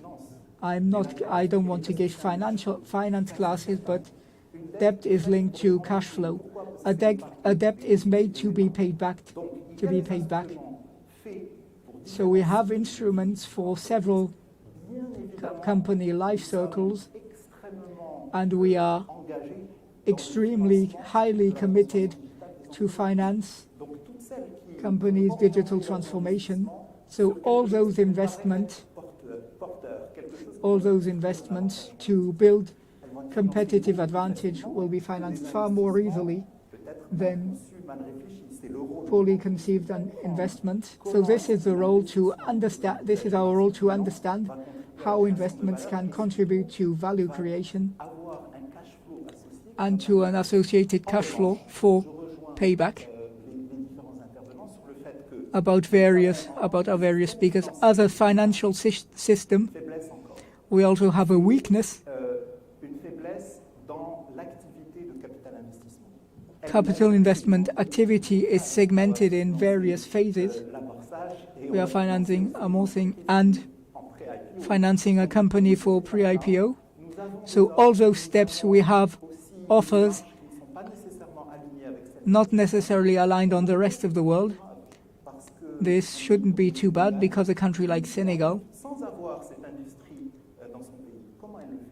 can reach this without having this industry simply by openness on the rest of the world in terms of offering and capital financing, but also of mastering finance language. We have many technological companies that are young or less who address the capital market in English and need online communication with codes for investment capital. Today, sadly, this is still a weakness. So I will return on payment. This is something essential, something you know better than anyone else. We talk about financial inclusion. So how do you see the evolution of this? I don't think, as you saw, it's essential everywhere else. E-commerce, Portnet, it's structural for digital transition. And also your opinion on financial inclusion, because this is also important. So payment industry in French, monetics, are a sector that was always a precursor for using new technologies. But new technologies are already used by payment industry, blockchain, artificial intelligence, and other technologies. So today we have three actors.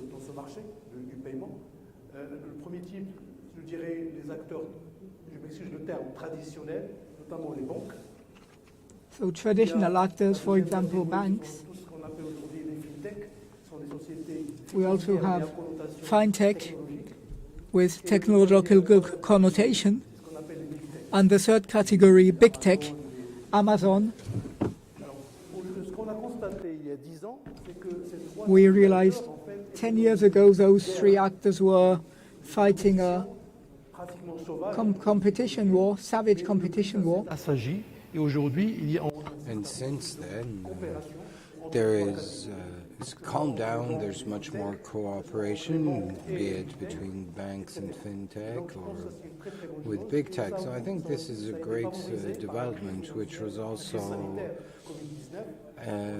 boosted by the COVID crisis. There's been a change in regulation as well when people were asked to use applications to reduce physical contact, that we've come to realize that it's also about the basic life of people and keeping people alive. So there's more flexibility when it comes to regulations and also closer cooperation between different players. When it comes to payments, now there's been a double-digit growth over the last 10 years in e-payments, either through cards, but also through mobile payment and mobile money, which is an extraordinary tool for financial inclusion. For example, in Kenya, with the M-Pesa, which had been launched by a telecom operator, not a bank. And today, $55 billion went through M-Pesa. It's massive. By comparison, e-commerce in Morocco is about 5 billion dirhams. That's less than $1 billion in a year, so there's still much to do. But I think mobile payment will emerge. There's a third trend, is the role of central banks. Over the last few years, we've seen the emergence of a trend which affects 80% of central banking, which is the cryptocurrency for central banking. It'll be a sovereign cryptocurrency, and there are 15 countries which are already testing. For example, in China, when they're testing through millions of users. And I think that long-term, digital currency will replace the fiduciary currency that we know today. And these are as many promises of development for the payment industry. So we're going to have to leave this panel for scheduling issues. Just very quickly, what does MoroccoTech inspire for you? In one word, trust. For me, Moroccanness and openness to the world, to all the competences that we can find in the world. For me, it's a natural evolution of what we've experienced. To my mind, it's the black gold of Morocco. And to me, it's a song, but to me, it's the Queen song, "We Are the Champions," literally. Figuratively, sorry. I think we are the defenders of a cause. We are at the dawn of a deep transformation, and this MoroccoTech initiative is very federative and has gathered many initiatives under a single umbrella that will make Morocco into a central player on the international landscape. Last word, Professor. Mr. Morted, last word. Thank you very much. Thank you for your attendance. And we will now move to the next panel. Your distinguished guests. So it is MoroccoTech is trust. It is, of course, openness, inclusiveness, champions, and continuity. And we're continuing our program with the second panel, ladies and gentlemen, that is about encouraging the convergence of public policies by setting agile, flexible. And before this panel, we will continue with the showcase. The first showcase, ladies and gentlemen, that is about the fintech. It will be moderated by my partner Mehdi Boukhari and his guests today.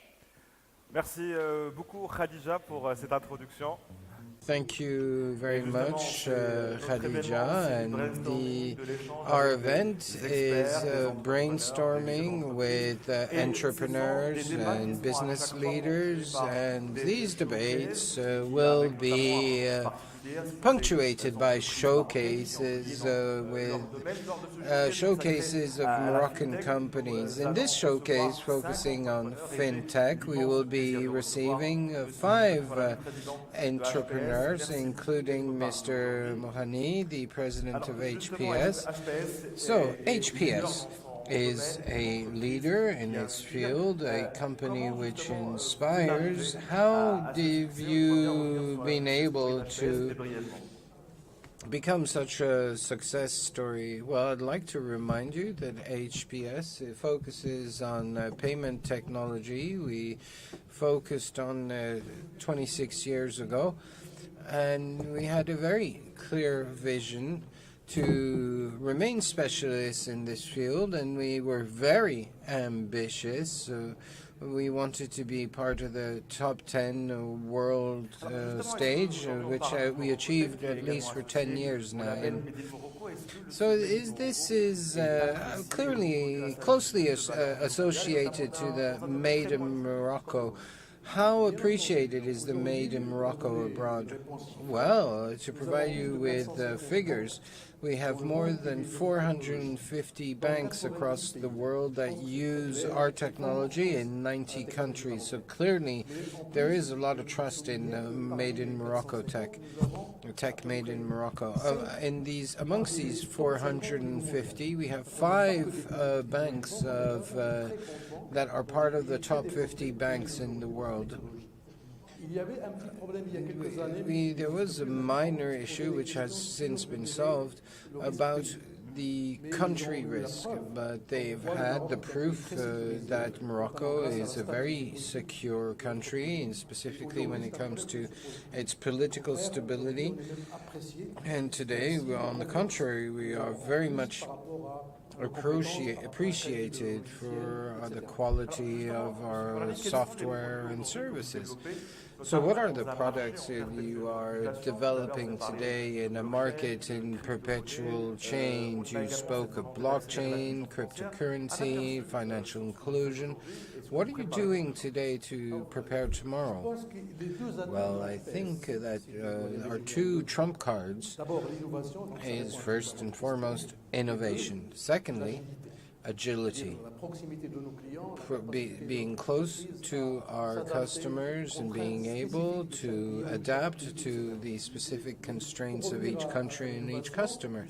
But coming back to innovation now, just a quick figure, for more than 15 years, every year we invest 16% of revenue in R&D, which provides us with the opportunity to remain at the cutting edge of technology. And we are the first to provide technology 4.0. How does it stand out if it's not confidential?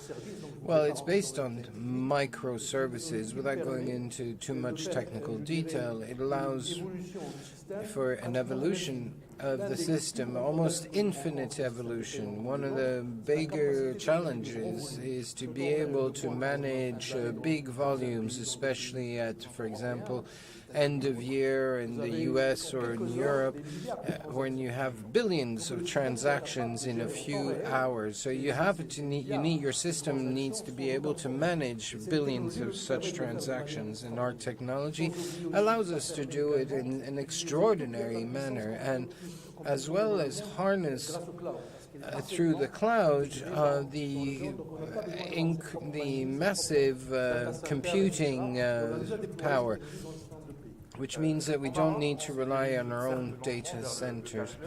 So we're moving slowly to a cashless economy. Do you think the country is ready for it and the main operators are ready? I think it's already started. I quoted a figure earlier on 5 billion dirhams, 0.5 billion US in digital economy. but in the number of transactions has already increased by 48% year on year. So it started already, and I think Moroccans can adapt very easily as long as we provide products that are secure and easy to use. And what I hope is that mobile payment takes off seriously, and it's a bit slow to take off, but I think this will really become very popular. So we're talking about 2.4 million operations. What would you say to these entrepreneurs who are following us online, who would want to invest in fintech and are still hesitating? Well, I think the key factor is having a clear vision, have a correct position in the market, and clearly understand what niche you're focusing on and having the relevant strategy. And the experience of HPS has shown that it's difficult to move forward alone. From the start, there were 4 co-founders, which allowed us to encourage each other, and I think that you need to group with other people, have a clear vision, and of course be aligned with international norms. And I think that with these assets, they can exceed what we've achieved with HPS. Thank you very much. It was said earlier that if you want to go fast, you go alone, but if you want to go far, you go together. So this clearly, that was a good word there. So thank you for sharing your experience in HPS and this advice to young entrepreneurs. Our showcase now continues, ladies and gentlemen, and we will have the opportunity to discuss with 5 entrepreneurs, 4 entrepreneurs from at all levels, both big companies and very small and medium enterprises. And we'd now like to hear from Mr. Ridwi from Adrai. I hope that I pronounced your name correctly. Yes, Redouard Ami, Adria Society. Could you introduce what you do? We are a Moroccan company, started in 2013. We are editor for online banking software for banks and financial institutions, which allow them to provide digital solutions to their end users, who may be companies, professionals, or individuals, private individuals. So what are the solutions that you could provide Moroccan or international customers? Well, we have a remote banking application which allows customers to conduct their banking operations. And these are for both private and corporate customers. Everything that can be done in an agency can now be done online, quickly, and in a secure manner. Most of our customers are banking. Banks. We work with about 10 Moroccan banks, but also many banks abroad. We have 55 banks in Africa and in a few European countries. How easy was it for you to expand abroad? It wasn't easy. Today, it's a daily challenge. You need quality, you need solid software solutions. We don't just do technology, but we also have a banking expertise that allows us to convince new customers. So we spoke today of MoroccoTech. Do you think this initiative will provide you with new opportunities and new tools to boost your development? Yes, absolutely. Adria, as I mentioned, has about 55 banks as customers, and mid to long term, we aim to be leaders at the continental level for digital solutions. This brand will be MoroccoTech brand will be a booster and help us increase our market penetration. What do you need? We need financial support for growth, but also to go in caravan and to move as a common effort. We can't go by ourselves. But if we go abroad with the brand of MoroccoTech and the support of other companies, we will succeed. In 10 years, where do you see yourselves? Well, leader in Africa for the digital banking, God willing. Thank you very much for attending. SEC showcase on FinTech continues now with a new company, and we are delighted to welcome Mrs. Sofia Alej, the co-founder of Shali.ma. Thank you for joining us on this MoroccoTech launch. Could you introduce Shali.ma? Well, Shali is an e-commerce platform, B2B platform. It could be, for example, for retail commerce, and we deliver next day for free. So we support what is known in Morocco as hanout, which are small retail outlets for basic necessity products, and create a link with the big brands and provide them with better providing solutions and provide financial inclusion through mobile money. Could you provide us a bit of an overview of the ecosystem and the number of customers? Well, we launched Shali in 2020 in January in Casablanca, and today we cover all the cities between Rabat and Morocco, and we aim to cover Marrakesh and Tangier very soon. We have 80% penetration market in all the cities where we are present. About 15,000 customers who order on average 4 times per month. You managed to raise a substantial amount of fund. Could you share with us what you were able to raise through this IPO? Well, we chose to levy funds with venture, quite prestigious venture capitals.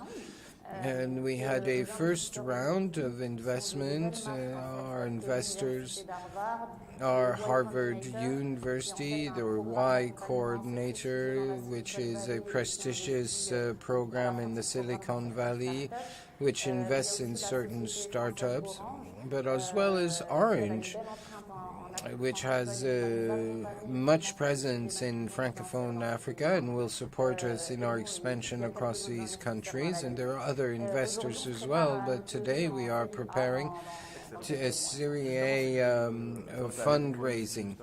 So thank you very much, and good luck for getting the funds.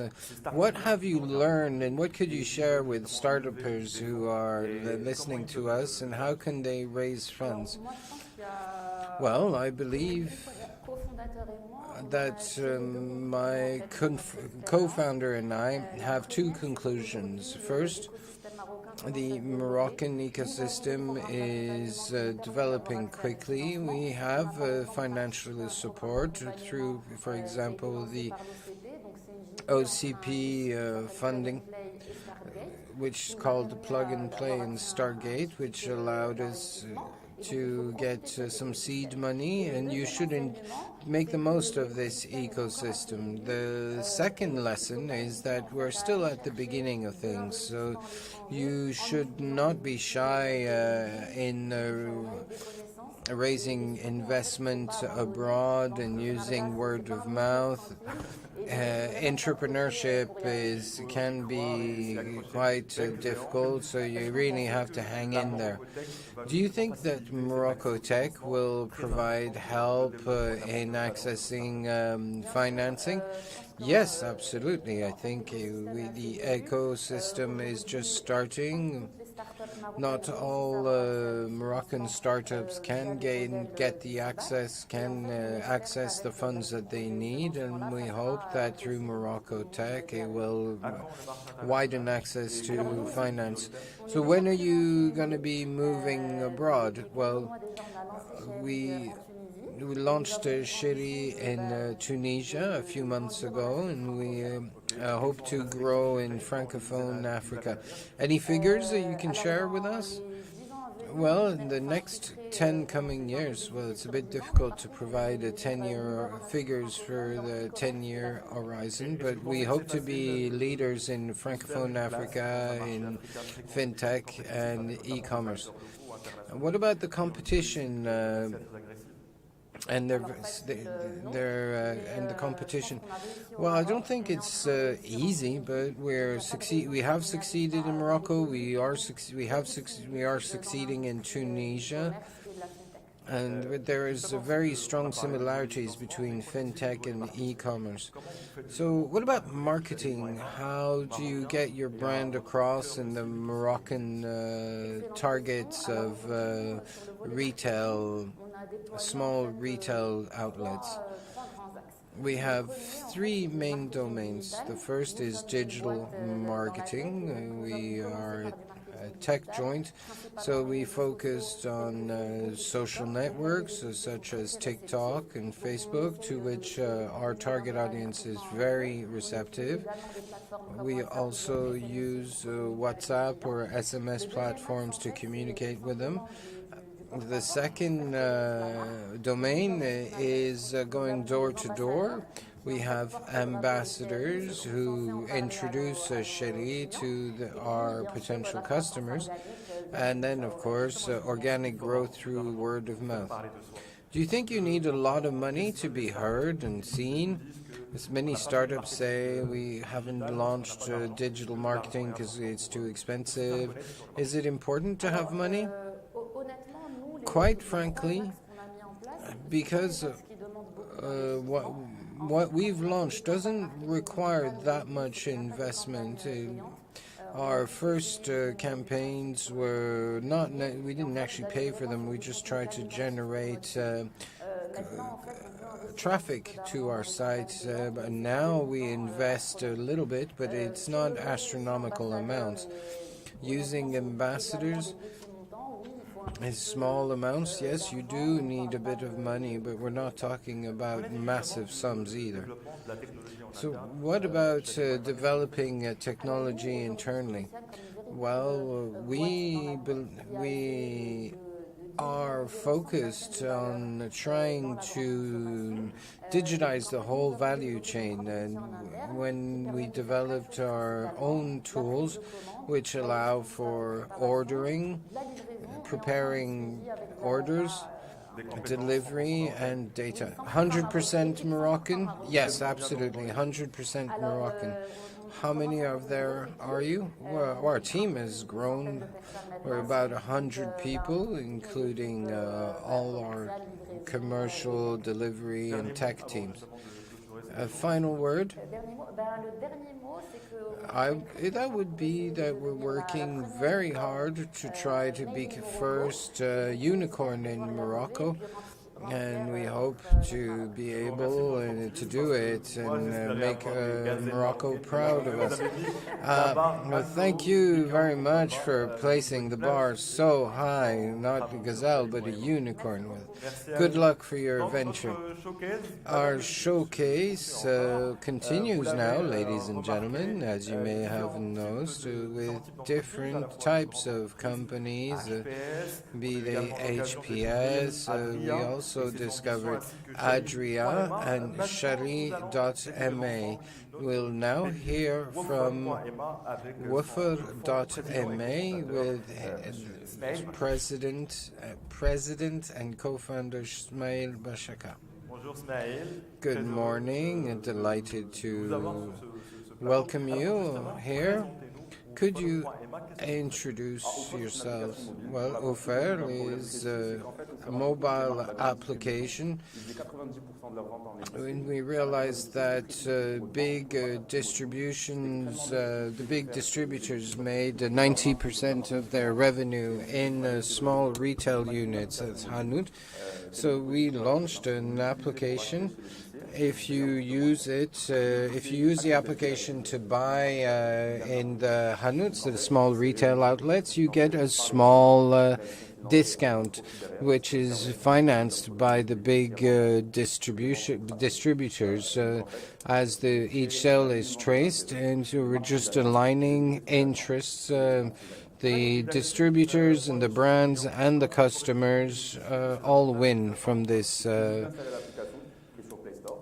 process. So how can you use this? You just download the application and you flash the barcode. So how do you incite customers and retailers? Well, we bought some advertising on Facebook and Google, but we stopped quickly as the best way we realized was to get retailers, and now it's just grown from word of mouth, and it's the retailers themselves who encourage final customers to use the application. Can you give us any figures if it's not too confidential? We have more than 10,000 retailers in our database, at about 10,000 dozens of thousands of transactions every day, and we're experiencing exponential growth. And we have the growth of 107% on average per month, so it's hyper growth. So what are perspectives for the future? Well, basically, we want to ensure that all Moroccans in relatively poor countries stop using cash. And so we're fully aligned with what MoroccoTech and FinTech aims to do, which is to boost financial inclusion. We want to encourage people to use other means of payment than cash, as cash for the moment is the cheap. Even managing money, cash costs 7 billion. Yes, that's where the contradiction. It costs bank and state 7 billion. So we believe that if people, not just the average Joe in Morocco, but also the small retailers, when you ask them to include themselves financially, and they are asked to pay, whereas us, what we do is we include them financially and reduce their costs. So do you think that today's specific context will lead to more use of digital payment solutions, and that the crisis has been an accelerator of financial inclusion? US in general, when you're a startup, you have radical points of view. We tend to think that the context has no impact on what will work or not. But what we try to do, we try to provide something that is so appealing that they will switch from one use to the other, whatever the context, and this is what we're trying to do. Very quickly, how can MoroccoTech will help your company to develop quickly? In a few words, it's quite complex. I think I will just answer that last week French Tech launched 4 unicorns, but this would not have happened if there hadn't been support structures for them. What is still lacking in Morocco is a common approach between all Moroccan actors to boost startups. What we still need in Morocco is that Moroccans want to create startups rather than start looking at a salaried career. So we have examples. Shari, for example, is a brilliant example of success, Moroccan success by Moroccans. So for us, it's a way of importing to Morocco the American dream. That's the magic of startups. That's the first thing that we focus. And that's what MoroccoTech should start. And we need more success stories. And I think that's the main approach of MoroccoTech. And I'm sure your success story will inspire those who are following us on MoroccoTech.org and on social networks. We will now be hearing from another company.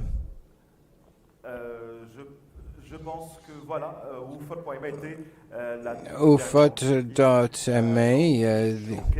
and this showcase focusing on fintech. As you mentioned, this ecosystem is undergoing a real boom with inclusive and innovative startups, and we'll now hear from Khadija for the rest of this fantastic day.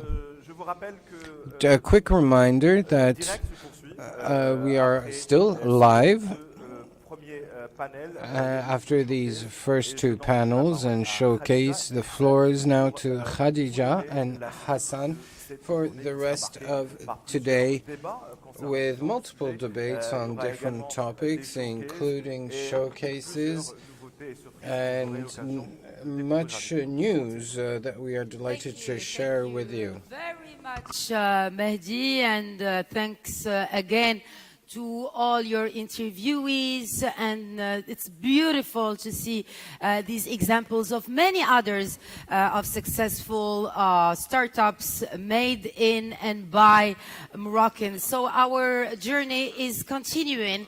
The second panel, ladies and gentlemen, is about encouraging the convergence of public policies by setting agile, and it has been mentioned right before in the first panel, flexible but more scalable governance for Morocco technology in partnership with, of course, the private sector right now.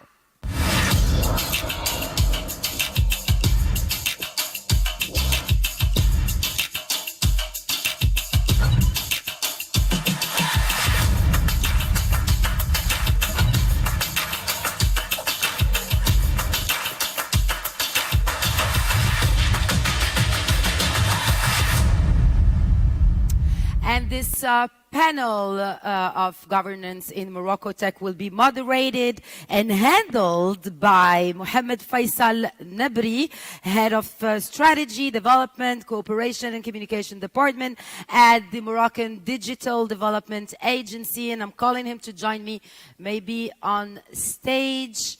So to start this second panel of MoroccoTech. Good morning. The floor is yours. Bonjour à tous, bonjour chers participants. Moi c'est Sam Assoulaï. Je me fais un plaisir de modérer cette séquence autour du sujet ô combien important qui est la gouvernance du MoroccoTech. Thank you for joining us today. We will have a keynote speaker and a one-to-one. Before the move to the panel, we would now like to hear from Zakaria. Mr. Zakaria El Mujahid, Director of the Digital Ecosystem ADT. I am delighted to be here amongst you to present this session, this crucial topic, which is important when we speak to the high ambitions of MoroccoTech. It is important that to recall that branding is important in the private sector, but it is also important as it becoming a crucial tool for countries and technological ecosystems such as Morocco's system. It's also an issue of public management to speak of the adhesion to a system of values. It is therefore crucial to implement governance to ensure that it plays a crucial role as a symbolic interface between different stakeholders. It is therefore suggested that the integration of stakeholders in the co-production of a brand is crucial. Governance also allows for the collaborative and development and collaborative and concerted approach to structure the public and private sector partners. The point of this governance is also an opportunity to take stock of the strengths of the MoroccoTech sector, to identify the areas for improvement, and build, therefore, appropriate answers. All these answers, therefore, include a certain number of incentives to create a value proposition focused on both strong governmental measures and the strong energy of private sector actors. Commitment to a brand is very important so as to build on the efforts of the stakeholders to create a mass effect and increase the attractivity of the national sector. We have therefore been looked at different countries which have adopted such branding strategies to blow the horn of the private and public initiatives, and these are heavily invested in their own countries, such as India or France or Portugal. And what we have seen also is that the existence of strong vision and strategies within these countries is a crucial element.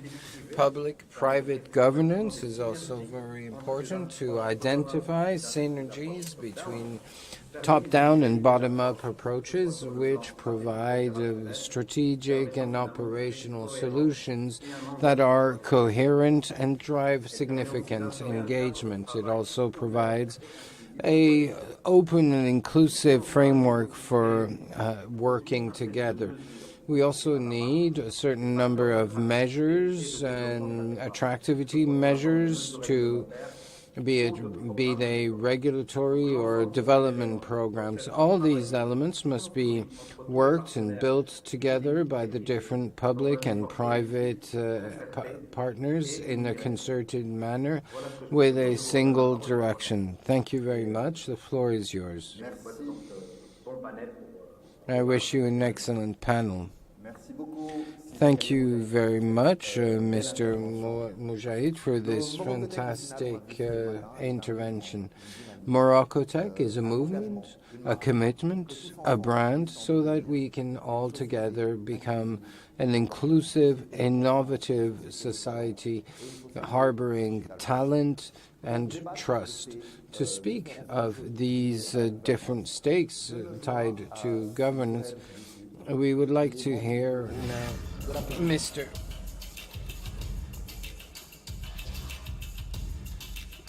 Souhair Lahdisi, board member of APBI.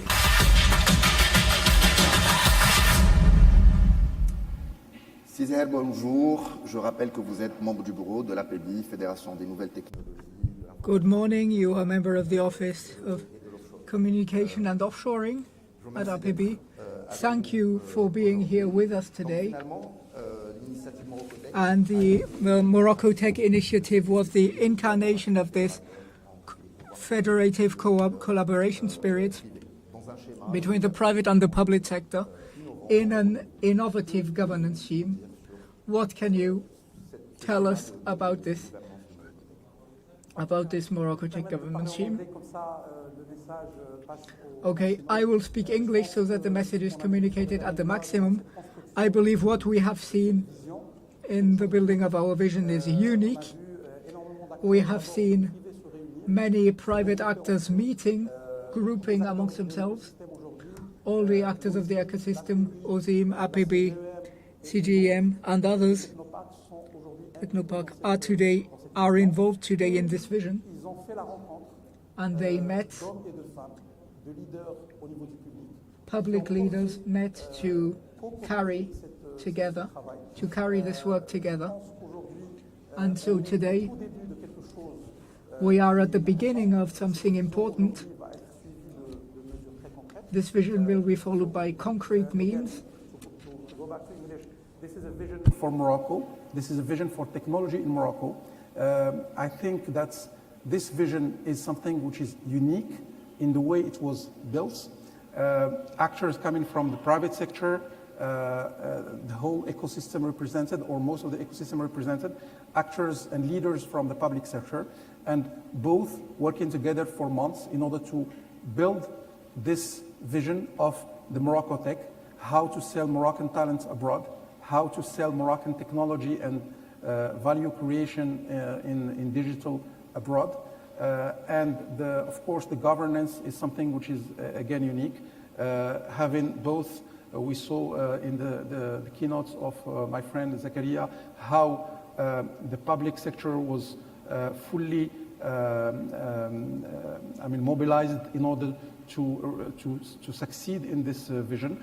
So we have now a first step, and the next step would be to create, which is underway now, to create the measures, the incentives that will help both actors from the Moroccan ecosystem and actors from abroad to build in Morocco technology for the future.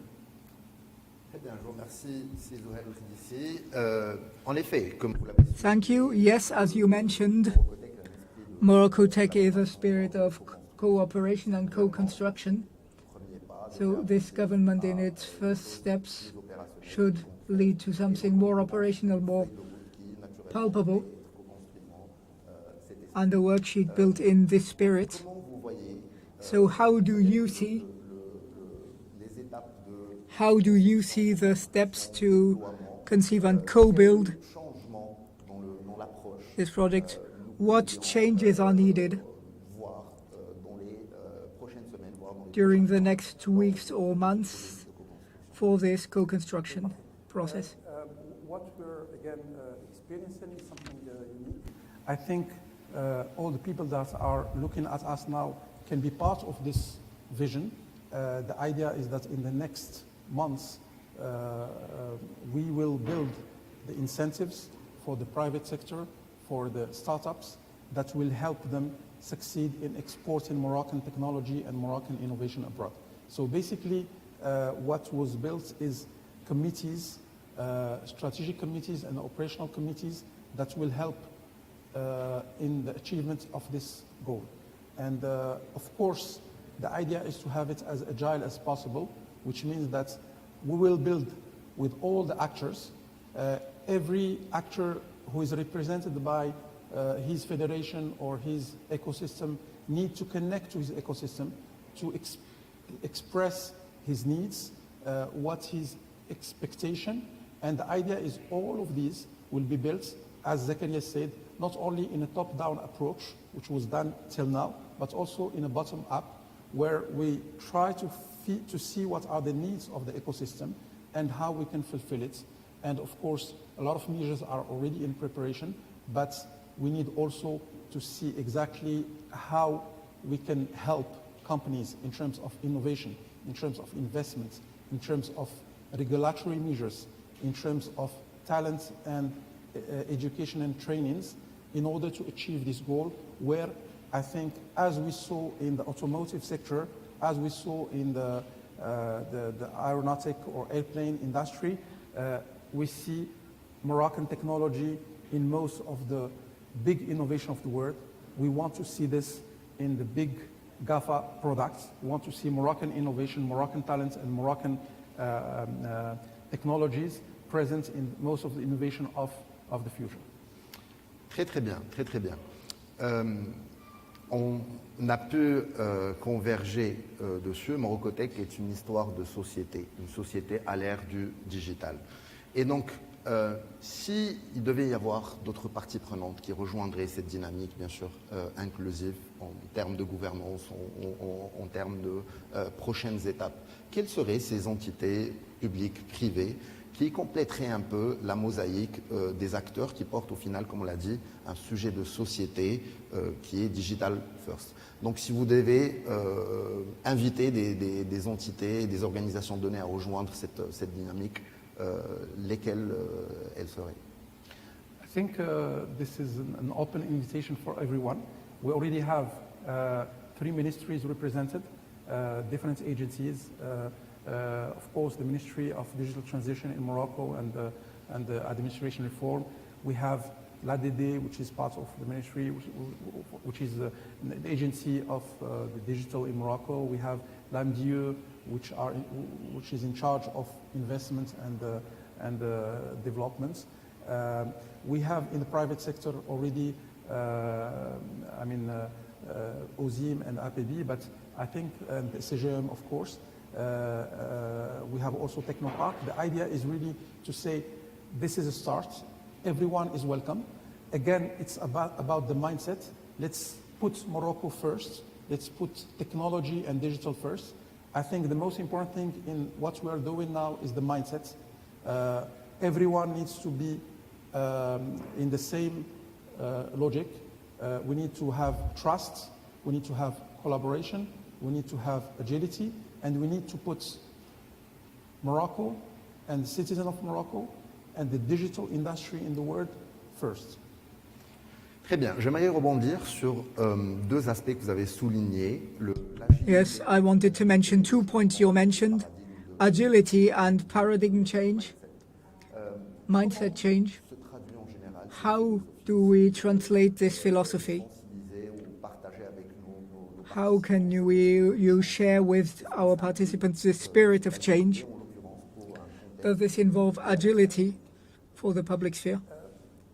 Maybe just to give you some examples. For example, how this was done, we built common teams from all the stakeholders, and we were meeting in the ministry, working together as a team, the same team. And the idea was even for the choice of the brand, of the name of the brand, it was a collaborative work. So everyone, there were people from different ecosystems who were kind of participated in this process. And the idea, again, is really to be very open to all voices. Again, this is just a start of a movement. Everyone can join.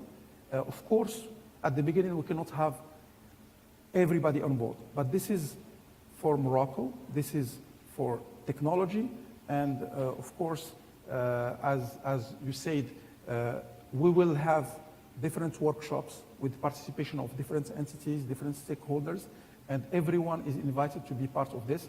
I ask all people who are now watching us to participate by ideas, by initiatives, in order to make this vision succeed. Très très bien, très très bien. Peut-être j'aurais une dernière question. Very good. One last question for you. The goal of this government should be reaching certain results, value creation. How would you express this? This goal we are trying to reach. I don't want to anticipate regarding the panel, but my friends have a lot of things to say about this. I think the idea is really to be practical, to have a big vision, to be very practical in the way it will be implemented.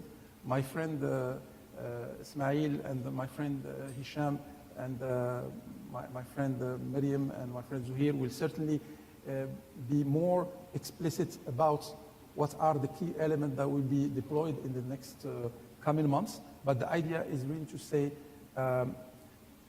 this is something where we need to forget about our egos, forget about who we belong to, and say we belong to digital, we belong to Morocco, and this is about the future of this nation. We saw during this pandemic that digital is key in order to have kind of resilience regarding the pandemic.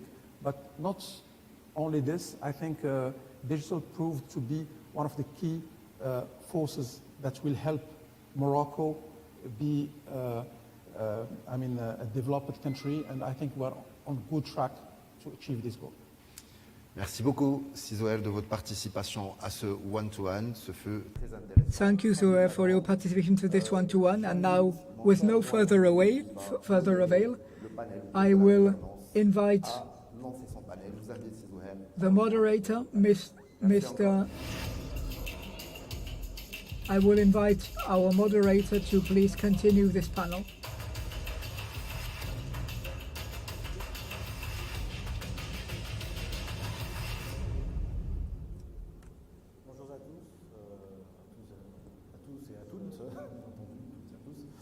Good morning, everyone. So this panel on MoroccoTech governance is very important, and I am really proud of this celebration of the Moroccan Tech Festival, because MoroccoTech is not something we are building on. We already have talents and innovation in the previous panels and showcases.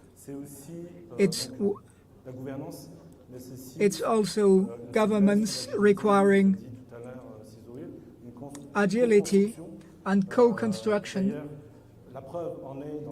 The proof being, in this panel we have all ecosystems, including Ozim, Miriam Zahiri, who is connected at CGEM,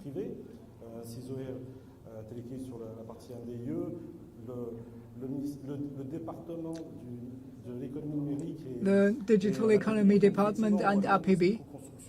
So this co-construction of the MoroccoTech brand and celebration.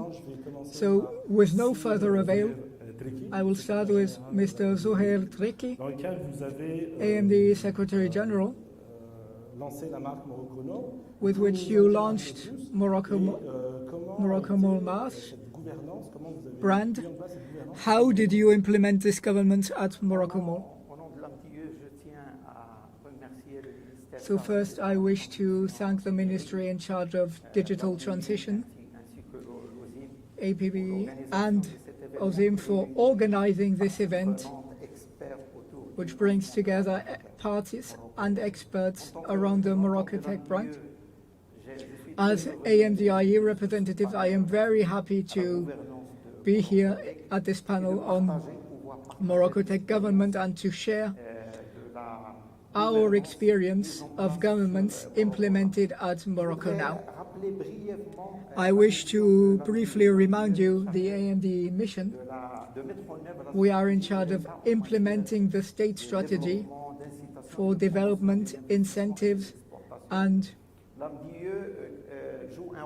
exportation promotion. AMD plays an important role in promoting important Moroccan role and thus contributes to value creation and employment. And so promoting Morocco is at the heart of the promotional demand of AMD promotional steps. The agency values the Morocco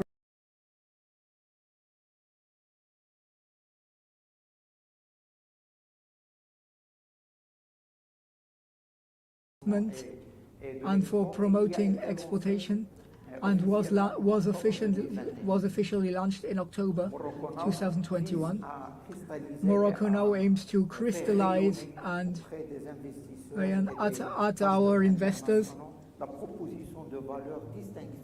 our specific value proposal as a Moroccan investment and exportation platform. So Morocco Now is a competitive production platform, decarbonated and open on over 1 billion agile consumers, which already proved their success. So Morocco Now is living through actors, through various actors that are involved in the promotion of the international Moroccan offer. and the mutualization of efforts and strengthening synergies in order to allow us to strengthen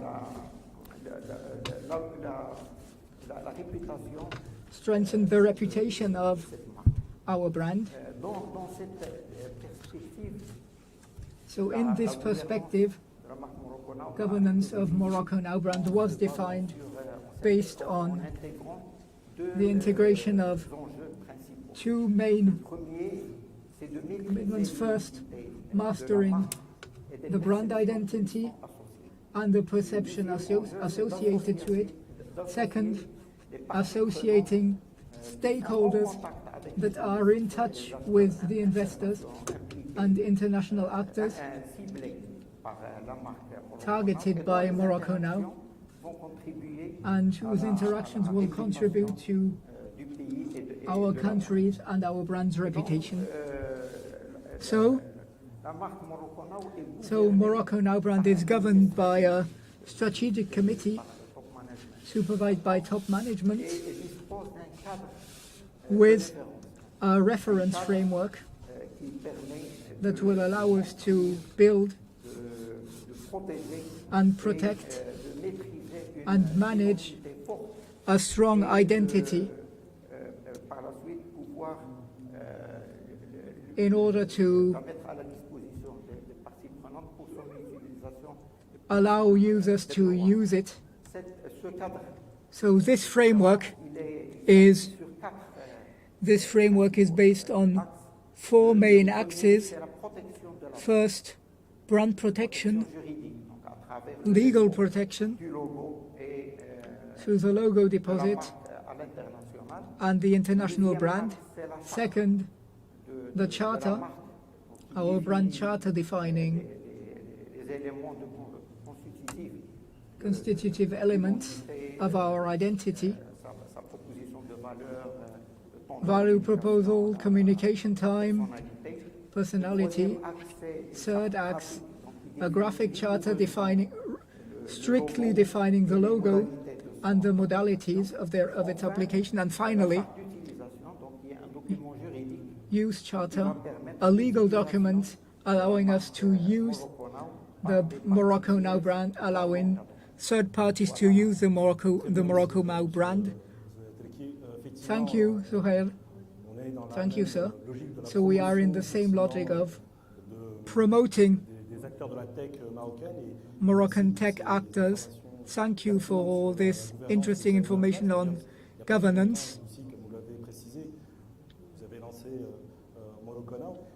So it's not been long now since you launched Morocco Now, and it's the logical follow-up of MoroccoTech. Mr. Smail Asnat, you are Digital Economy Director at the Ministry. What, in your opinion, what are the crucial points for a good MoroccoTech governance?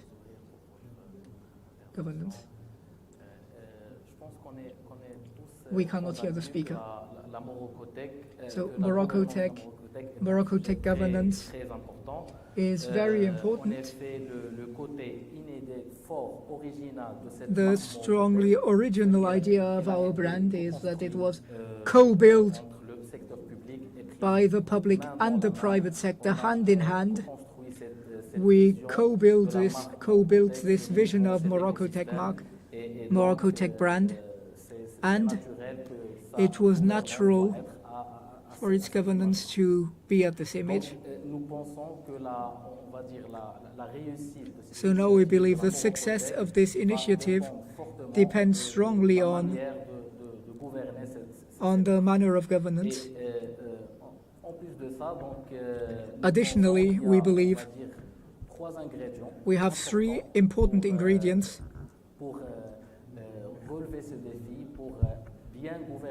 for good MoroccoTech governance. The first ingredient being continuing in the spirit of public-private partnership. I believe this is very important, to continue working hand in hand in a very agile way and to think together and build together. Second,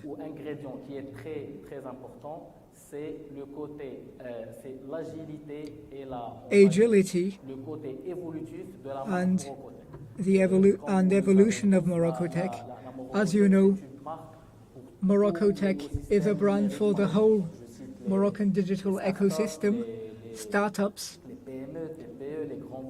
small companies, major companies, and we all believe all those actors have different needs.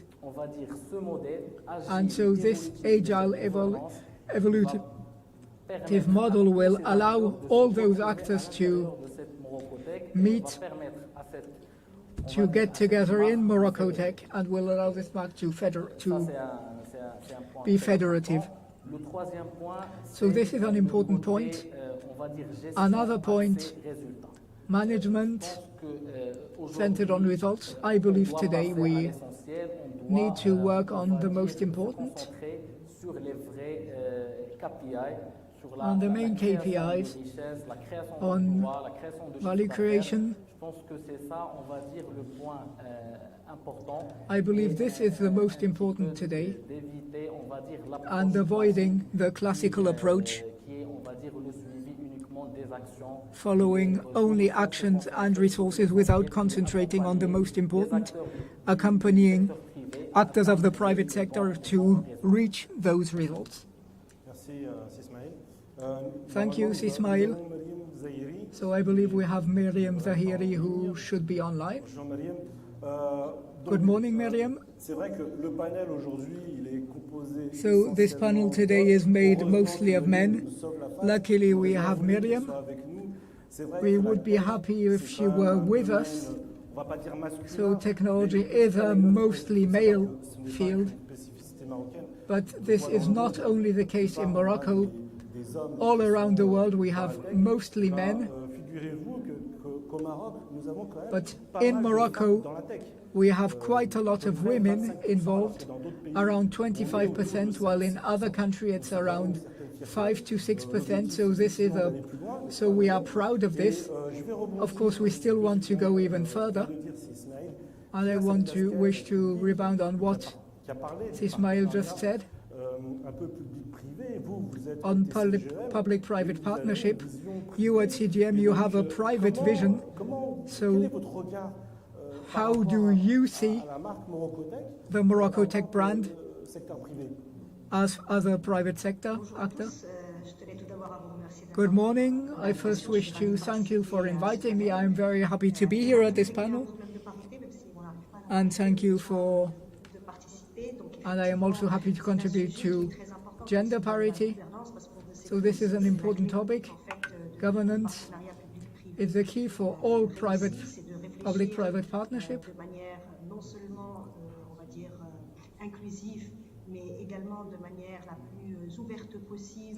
The most important way possible.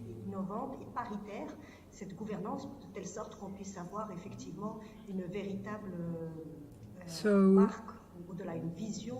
we have a MoroccoTech vision that will be the most successful possible.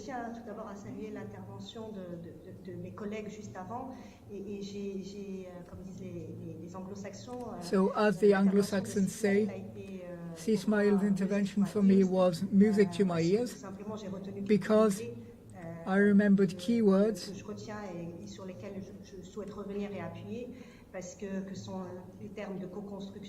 co-construction, hand in hand, and in a highly pragmatic approach, acts on impact and on what we can create around this MoroccoTech vision. So on those points, they are so important that we have no other choice but to work all together to guarantee the success of all our actors and guarantee the inclusivity of this approach, to build a real brand and to position our country at the continental level and allow it to play this role. So on this, and to remain pragmatic, I believe we have 4 important key elements for success. The first one is, the regulatory framework, the fiscal and legal regulatory framework. We need a tech-savvy environment that can attract the best profiles. This is the most important point. We also need to promote an approach, a sandbox approach, experimentation approach, in order to promote tech and innovation in general. And so here the importance is the legal framework is critical for the development of our technological hub. We had several recommendations at CGM via our white book on this topic, and also financial laws and policies, policy papers which we can share on specific elements. So this is the first axe that seems important to me and I wish to mention. The second very important axe on all I said this morning was talents. It's important not only to attract talents but also to keep our existing talents, and for this we need to develop interesting projects so that those talents may want to get involved.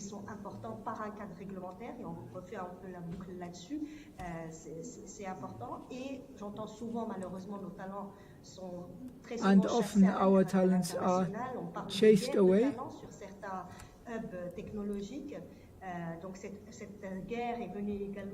So this war is also here. So it's for us now to be the most competitive environment and to not only continue producing talents of this quality, but also massifying the training of those quality. And so CGM has worked on this with structuring projects like entrepreneurship cabinets, with professional training ministry and competencies ministry. So those are important issues which we need to work on. The third actor is creating bridges between university and research. So, for example, in France, technology transfer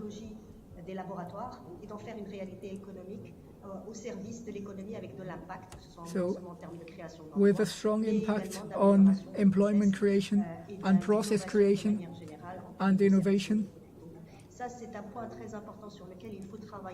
So this is something we need to work on. We need to fluidify this and allow all this research and innovation to be in touch with the brand world and have a strong economic impact. The final point, just as important to me and maybe the most important, when we talk about a brand and the brand, we not only wish to have marketing but also form consistency around this brand.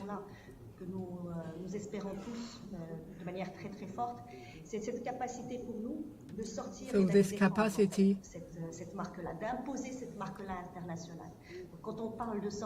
so we need to be more aggressive in our marketing at a continental hub. All components need to be present, public, private, all together, hand in hand. We need to go together. It's an international importance. We need to promote our talents as other countries in our region are doing it.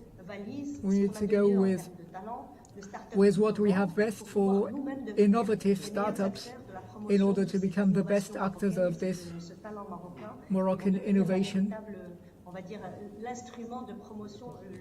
and the best instrument of promotion. So those are the four key actors of this MoroccoTech vision for which I hope full success. So we always worked in that direction, and we really hope, because the momentum today is critical, we really have a role to play here in this MoroccoTech dynamic. We have all in our hands, and I hope this will only be the beginning, and we will have concretization later on, and the field reality which everybody is expecting. Expectations are high, and our responsibility is important today. It's for us now to convert all this goodwill that was expressed today in action. Thank you. Thank you very much, Miriam. I am very surprised, pleasantly surprised, much emotion, very simply because we are here all together. What has been said about co-building, you said about action with a certain number of points which were made, and you highlighted the talent, the fact that we are building together. You spoke of regulations, of exchange in a co-construction. It is crucial to be able to, together, exchange, debate, and ultimately promote actions, innovation, this creation of value. I would now like to give the floor to Hicham, the representative of the Association of Information Users in Morocco. Will there be a before and after MoroccoTech? Excellent question, Redouane. I would like to first start by saying that I am absolutely delighted to be part of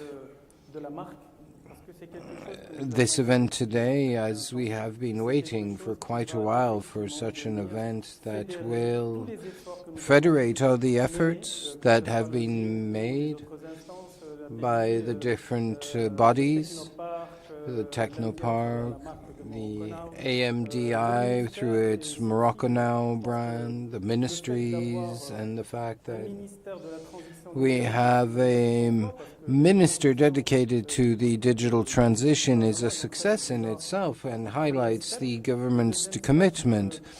The second step is that 3 months we already have a branding that we can promote abroad. The MoroccoTech, we're gathering all these systems gathered behind this brand to make it into something more international, more inclusive at every level.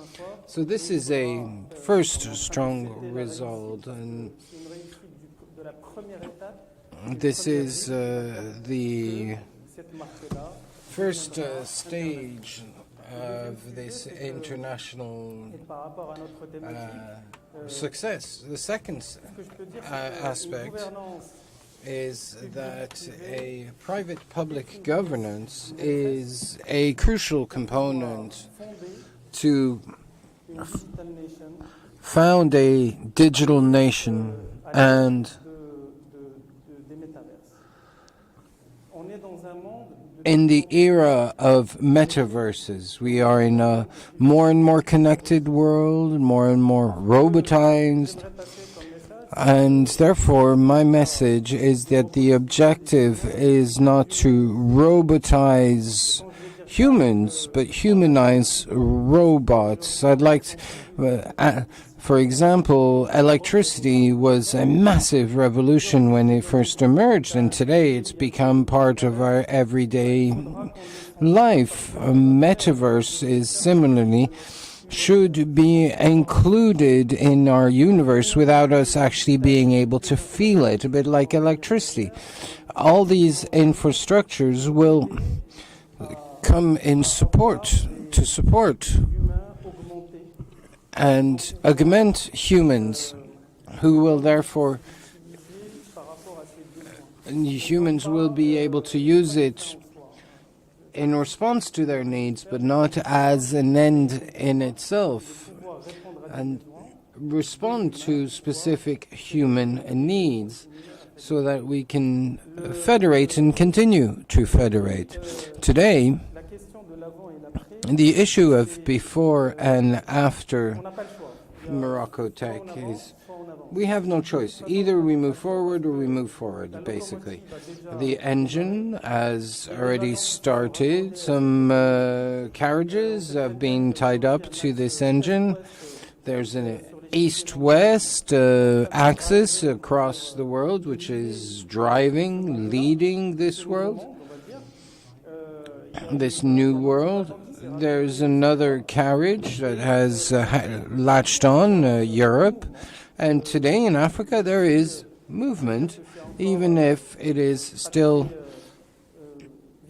it's not very visible. But you look at the continental scale, what's happening, you can see there's quite a few success stories and quite a lot being said about nations that want to launch digital work on the digital world. I believe that there is no need to be a very developed country to launch a digital. But the advantage in Morocco is that we have much youth and much grey matter that will allow us to move forward. The topic of governance is particularly important. We've heard many panelists speak of that. There's much at stake. When you see the capacity of digital, well, the pandemic has highlighted the advantages, and as going digital has helped to save much employment and much economic activity. So governance would allow us for this co-construction, and I absolutely support this concept of co-construction. It's unavoidable. We need this link between the public and the private sector, which provides a common objective, a common vision, and using the best cases or best practices to build something Moroccan, something tailored to Moroccan needs, and can show our specificities, and we have much to showcase to the world, and I think this is crucial and must not be forgotten.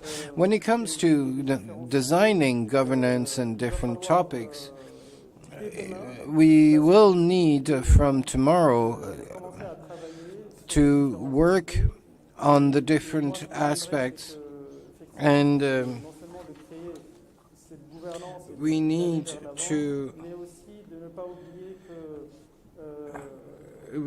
bear in mind that we will need to provide solutions not just in the big companies, because we always start with Casa, Rabat, the two major cities, and Tangier, the two major cities in Morocco, but we need to localize as we to make the most of the massive human capital that we have, and we have a very good example of the use, the leverage of such human capital, where we've seen brilliant students from rural areas and we've been supporting them now for 3 years in their studies, both in Morocco or abroad in France in particular, who will be the champions of Morocco tomorrow. There is much potential. The capacity to be able to federate, this capacity to share on this MoroccoTech brand will provide us with the opportunity to go far. Yes, for a start, it starts very well. So much has already been implemented. If you're talking about governance, of course, you have to talk about objectives, and I really admire what you said about equality of opportunity, as we are confronted with a bubbling of new technologies, and we have no choice but to move forward. And in this governance, we should also pay attention to the ethic aspects, the equality of opportunities for those not just focusing on the big cities and generate and nurture talent. This is a great opportunity to hear now from the representative of APBI who was on the one-to-one just before and has focused significantly on the MoroccoTech concept. What do you think are the errors that should be avoided for a good start to this governance? If I may, just comment on what was mentioned before. I think that today we're talking about an augmented country, and our country is augmented by its youth, by its women. MoroccoTech is not tomorrow. MoroccoTech is now. It's companies such as HPS or S2M. MoroccoTech is the key cornerstone of the industrial development of Morocco, such as the startups that we've seen who are raising significant amounts of capital abroad and at home. MoroccoTech is also companies going up like Dabadoc or OFAC. It's just to say that there is already quite a lot present.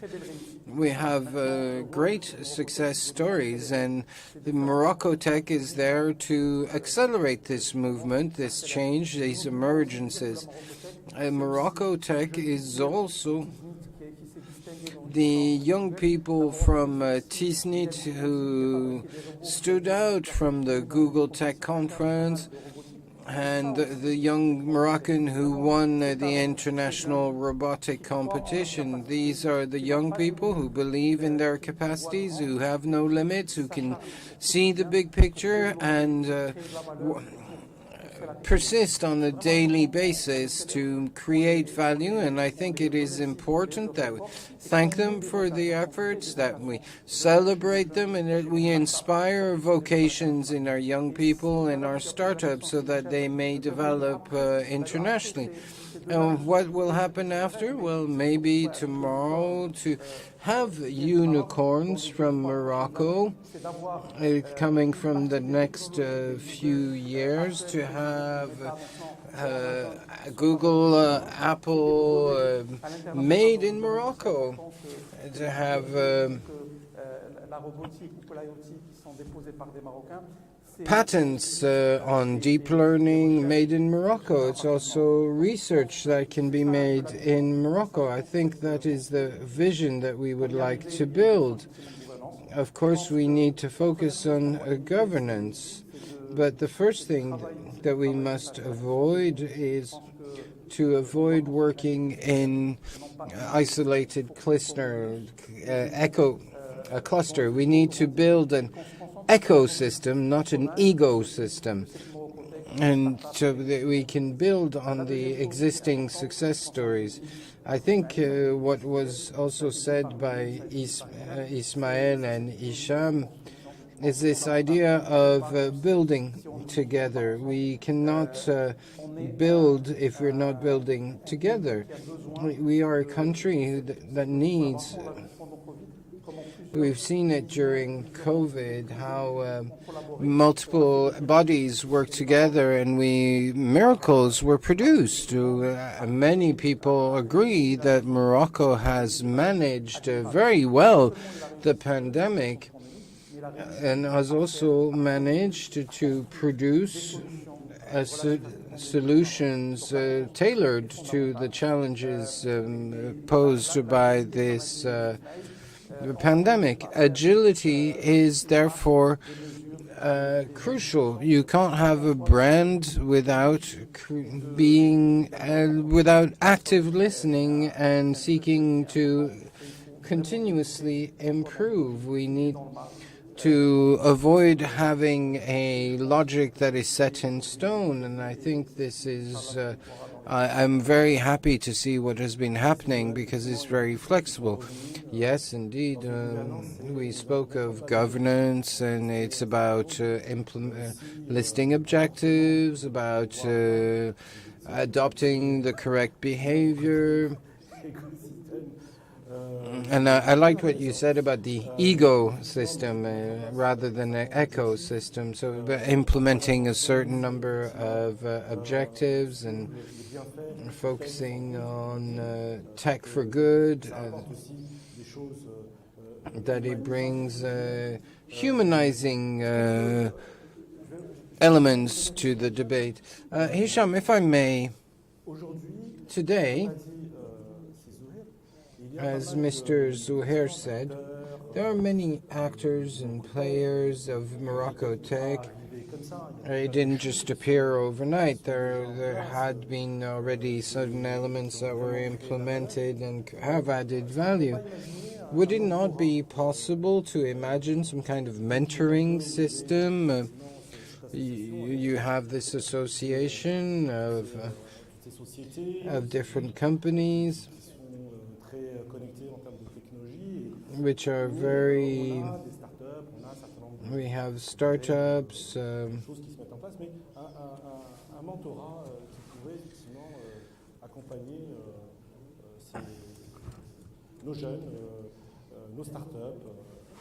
To accompany our youth and our startups.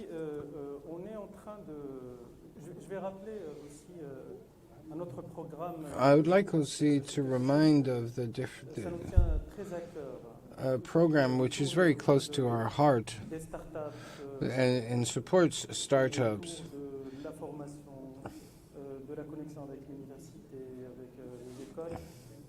With academic actors and schools, we already have a startup commission within the OZIN, and through a partnership with the Technopark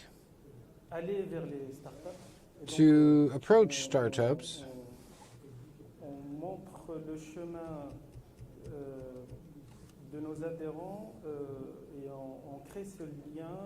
and we create this bridge between companies and startups. And I think that in this respect we are on the 4th edition, and today the feedback is absolutely brilliant. There's very good feedback with links being woven between our members and startups.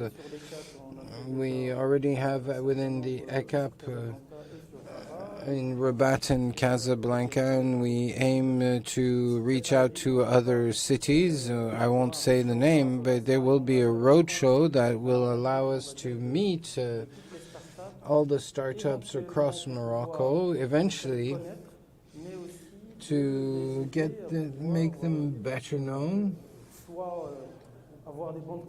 but also get orders for them, but also to create links with the world of business and have a better understanding of operatory modes. As startups tend to be quite agile, it will need to adapt to the needs of companies, but I think there is enough demand out there. And today we have taken this mission at heart to create these links, these bridges, to have more and more Moroccan startups working with companies.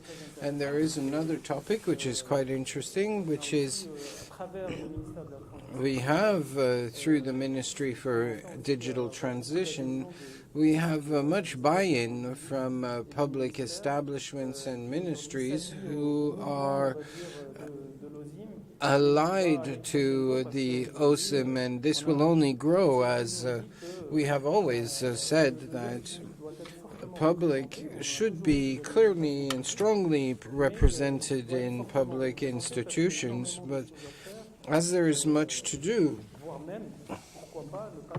we could even launch a commission, a GovTech or eGov. These topics should also be broached, and so we will also be serving this domain, as there is much that will be much added value to be brought forward. Well, this is very interesting as we're building, we're working on co-construction live here. So it is in this spirit of co-construction, of federation, of support, of initiative taking, as was mentioned, both on the public and private sectors, which highlights the importance of being able to work together, as Miriam said before, being able to work hand in glove, and because we all have the same objective, which is the acceleration and the promotion of MoroccoTech abroad, of its talents, its startups and companies, some of which have been in existence for quite a while and are well known abroad. And so it's been quite a pleasure to moderate this panel, which is not that easy, as this is still a work in progress and governance is being implemented as we speak. And so next step would be for all of us to gather around the table and work together and move forward. And so I invite you to meet again next year. Thank you. Thank you very much, Redouane Helwi. As much thanks as well to Oussama Choubahi, both board members, and who brilliantly moderated this second panel around governance in MoroccoTech. We're pursuing our journey. Thank you for staying with us. We're pursuing with the third panel that is going to take place in few minutes. We're still here with you till 7 p.m. A lot of panel discussions as well as showcases will continue all through this special day. Merci beaucoup, Khadija. Donc, comme on l'a vu, thank you, Khadija. This is just the first milestone in our co-construction effort between the public and private sector actors in this new industry, this MoroccoTech, which is both innovative, inclusive, and competitive, but also calls upon Moroccan competences, both at home and abroad, which raises the issue of the contribution of the Moroccan diaspora to the success of MoroccoTech. And this is what we will be looking at in this panel, which will be moderated by Mr. Omar Hakbaj from the CGEM, Employers Association of Morocco. The floor is yours to start your panel. What role for the diaspora in promoting MoroccoTech?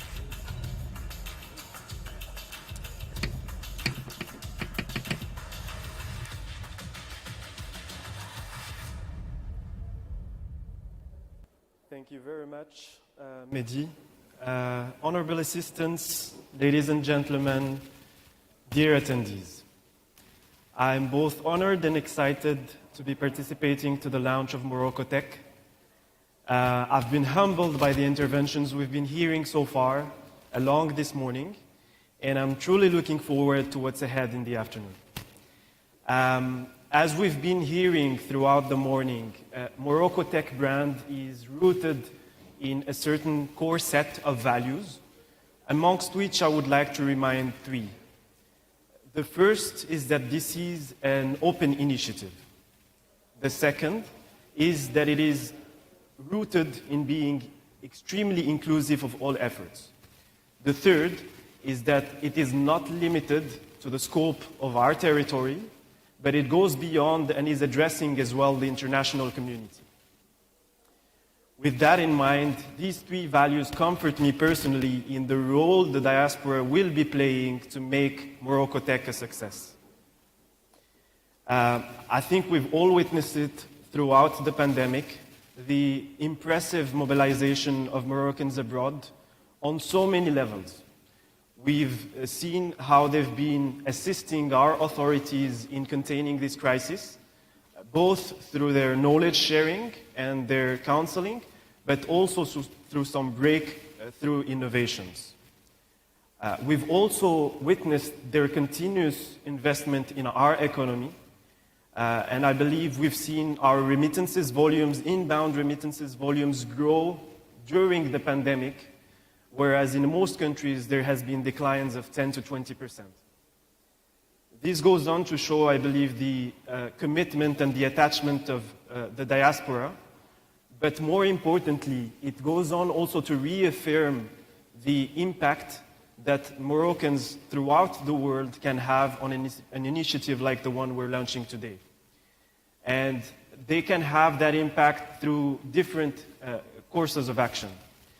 There's the expert input that they can provide to translate into leading innovations.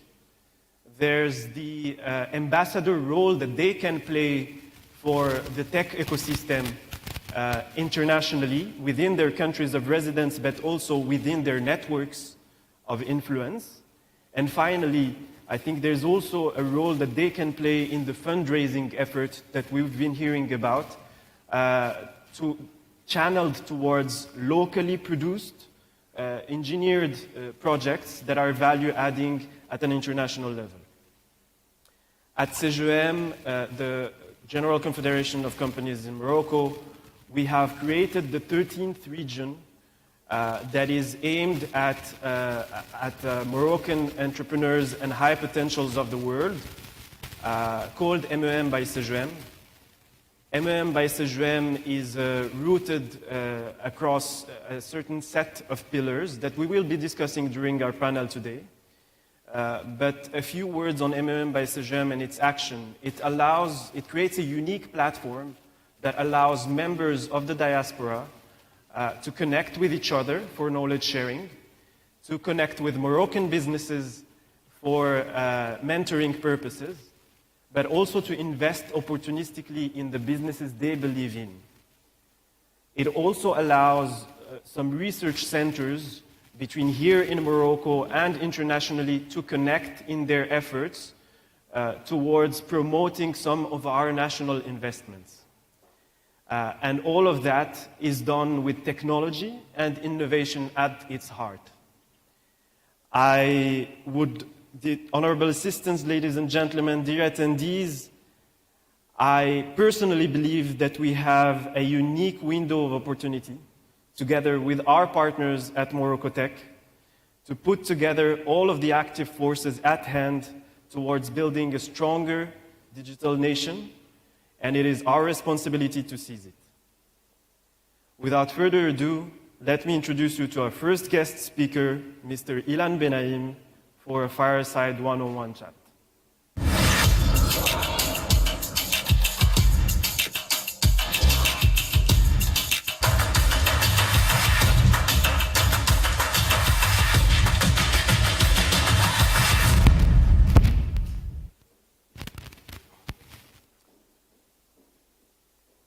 Ilan Benaim, bonjour. Mr. Benaim, good morning. Can you hear us?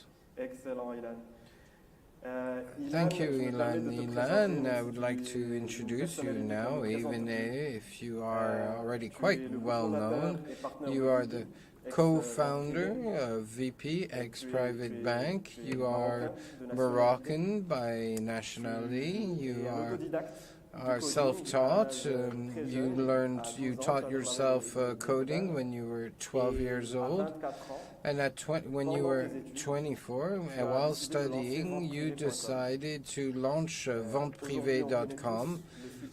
We know what an international success story it has become, but a few people have heard of the difficulties and failures which we spoke of and which you are proud of. What could you tell us about this adventure that Vente Privée was, with its success stories and failures? Thank you very much for inviting me. I would have loved to be here in person, but circumstances do not allow it. But I really would like to hail this initiative, and I think it is absolutely fantastic. And before I speak of myself, I'd just like to explain why I think this is such a great initiative. In today's post-COVID world, the easiest thing to export will not be fruit, vegetables, or manufactured products, but software. So the main asset of Morocco today is this high-flying talent, and we have to be able to provide this high-flying talent with opportunities at home. Try to provide solutions that we can then export solutions rather than people. So how can we export as Moroccan actors? Well, if you look at French Tech Mark or Israel, they all leverage the diaspora to sell locally in the U.S. So when you grew up in Morocco, going off to the U.S. in Delaware, for example, it can be quite difficult. But in fact, in Delaware, there's many Moroccans, and many places where you go, there's lots of Moroccans, and they're ready to help. I can notice it on a daily basis almost. When it comes to personal stories for venteprivé.com, I started quite young, when I was 24, before I finished my studies. I didn't actually finish my studies, but I did get my diploma. But I grew up in a family where all my uncles were entrepreneurs, and I've seen them many succeed or fail and start again. So it was quite natural for me, despite what I was told at school. And these are one of the things that I'd like to highlight, is that to succeed, you have to take risks, and sometimes you lose. When you take risks, sometimes you lose. But you have to learn from your failures, make sure that they are somewhat limited. But these are values that were not included in my education, and I think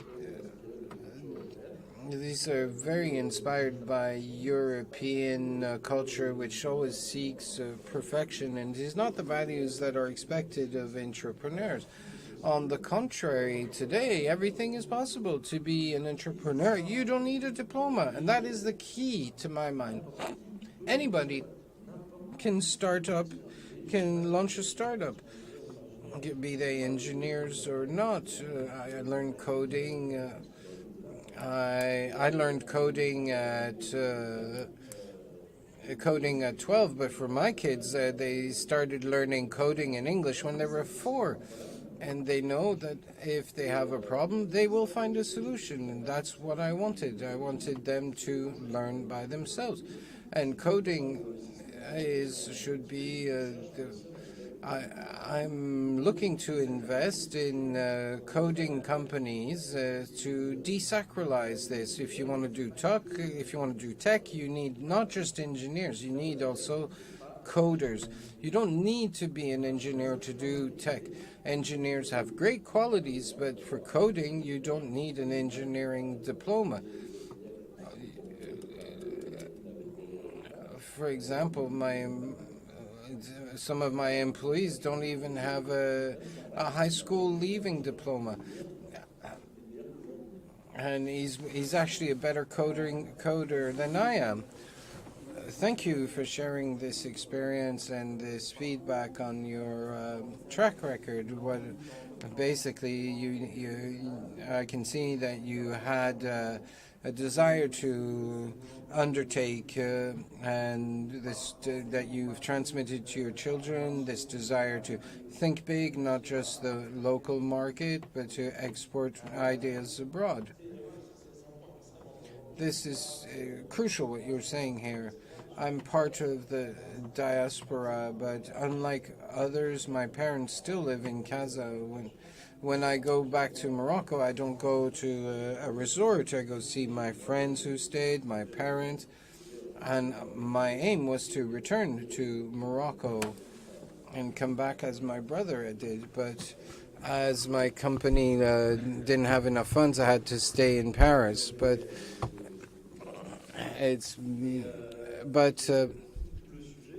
the topic here is what we're talking about here is about creating this bridge between the countries. Today, Morocco, I can see it little by little. If you look at what the situation was 15 years ago when I didn't see much interesting 15 years ago, but there are more and more companies that are really interesting and they are of international quality. But I always hear the same thing. The Moroccan market is too small. I've heard people saying you can get 10 million dirhams in Morocco. Our main objectives is first I hear very often saying get 10 million in Morocco, and then people want to export to the south. Côte d'Ivoire, Senegal, they're even poorer than us. Why do you want to focus? If you go in the north or south, north or west, it's the same work, but the currency is much more valuable. And people tend to believe that it's not possible, but in fact it is completely possible. We have Moroccans working across the world. You go to Spain, there are Moroccans there who could help you sell your solution in Spain. You go to Spain, you go to Tokyo. Even Tokyo, I went to a club and the bouncer was Moroccan. So we have Moroccans everywhere. So I think that this type of initiative must show that we have to be ambitious, that we have to go for it. And as I was saying yesterday, that beyond these symbols, we need investment. We need to be support. And you have to be present in all the big trade fairs, not just Dubai, where we had a great event, but we should be present. That's what they did with French Tech, and it was very successful. You have to be in New York on Sunday, and I will be there. You have to be in Shanghai. You have to be in Las Vegas. We have to show that we are there and be supported. Absolutely. We spoke to it yesterday, and I think we'll go back to it and how the diaspora can support this ecosystem. I wanted to come back quickly to something you mentioned. I know that you participate in certain shows which focus on project leaders. We spoke yesterday and you mentioned that you are a business angel in Morocco through mentoring and investment, that you give time, and you spoke of a concept of the concept of give back. Why does this concept of give back or giving back is important to you, and what has it allowed you to learn looking back at your experience in Morocco as an investor? Well, what you have to bear in mind in terms of business angels and giving back, if you want to maintain motivation, you have to remove the volunteering aspect. There should be an interest. Business angels come in two types. There's love money or friends and family. I'll loan you a bit of money to help you, provide a bit of advice. I didn't choose to become a business angel. I've been asked to become a business angel. What you've done is fantastic. I'd like your advice. And I said, well, I completely understood, but what's in it for me? Oh, yeah, okay, we can have a nice meal or spend a nice moment together, but if you want my advice, I'm paid to be on boards of companies because they want to know what different young people might think, but a startup cannot pay me. But the only way that we have an efficient and frank conversation is for us to be associates. Therefore, my approach to the startups is to say you should have in your capital an associate who has 20, 30, 40 years of experience, who has had failures and can provide you with appropriate feedback. I've invested in Morocco despite the fact that there is no exclusivity. I think there will be an ecosystem that will be built. I would like it for it to emerge as quickly as possible.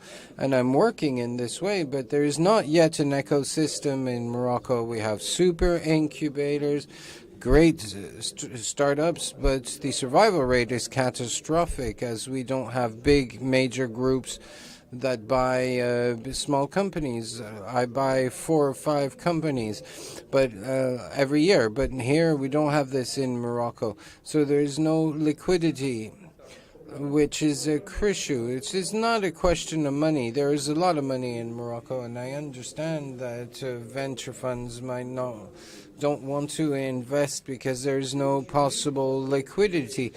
So I think a solution will be found very quickly, as it is very similar to France 15 years ago.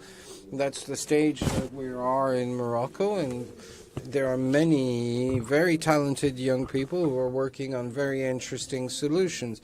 So my takeaway here is there is no give back without first giving. So therefore you need a partnership. It's not just money from the sky.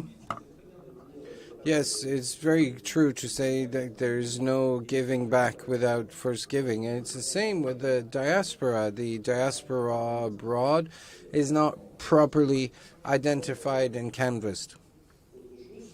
And when I speak to the diaspora, people who left 40 or 10 years ago, they don't feel recognized. And I speak of people who leading massive groups abroad and went very high and very far and feel that their country does not recognize them. Be they right or wrong, I don't know. But I think it would be interesting to organize trophies or to showcase country by country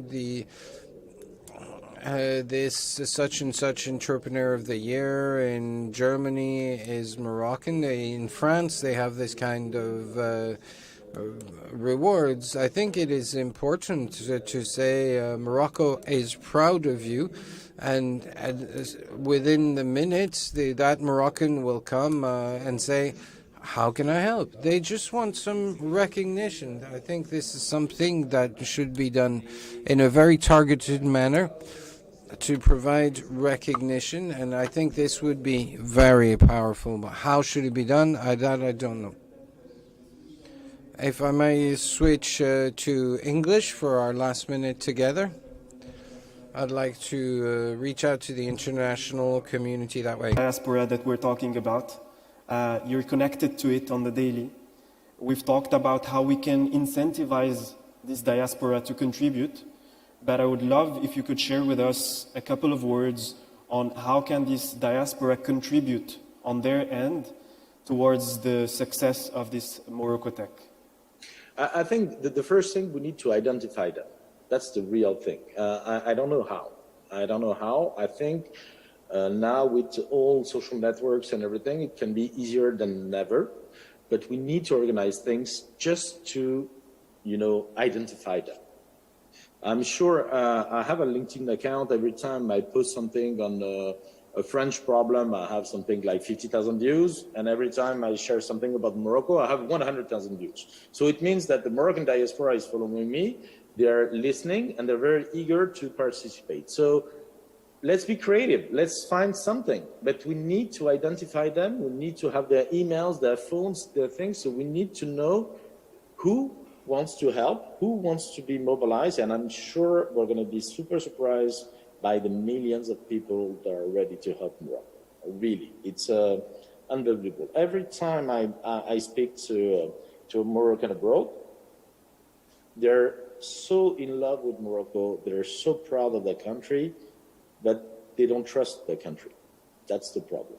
When I ask them, okay, are you ready to invest with me in Morocco? They're like, no, I'm ready to invest in you, but not in Morocco.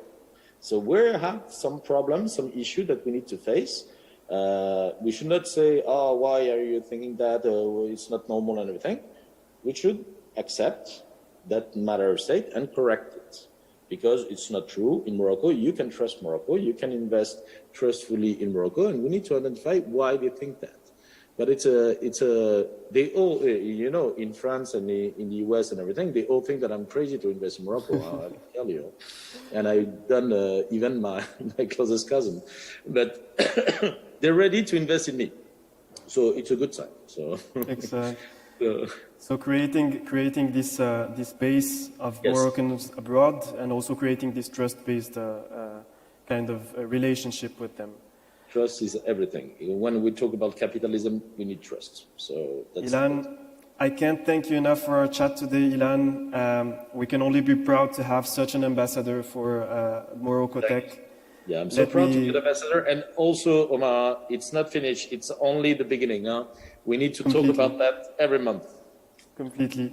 Thank you for your commitment to the Moroccan tech community, and thank you for your kind words. Let us move on now, dear audience, to our panel of guest speakers around the diaspora and its role of influence.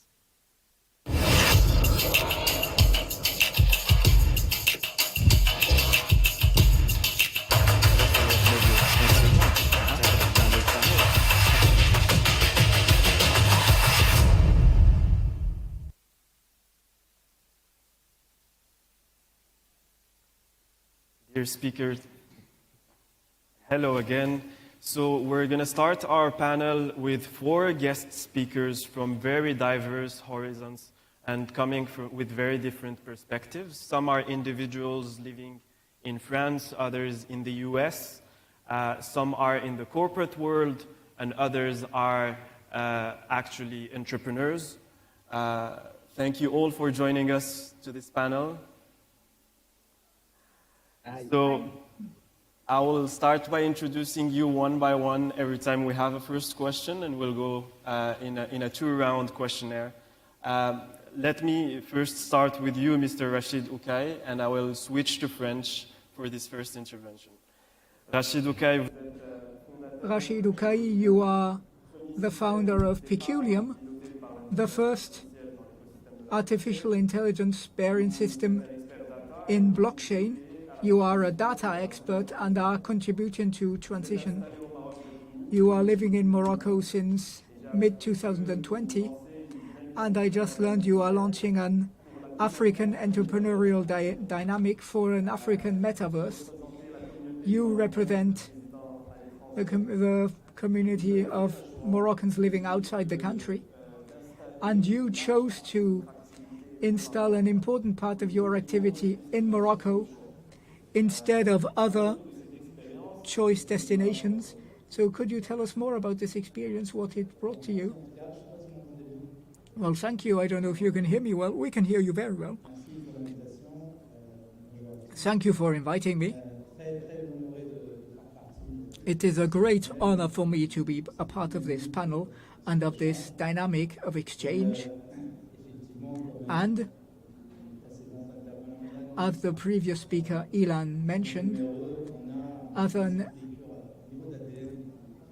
as a foreign living Moroccan, we have this DNA that pushes us to come back to Morocco. We have something coded in ourselves that means we wish to be part of what is done in our country. As for my experience, we started in 2014. Our job with a team based in London for the first algorithms,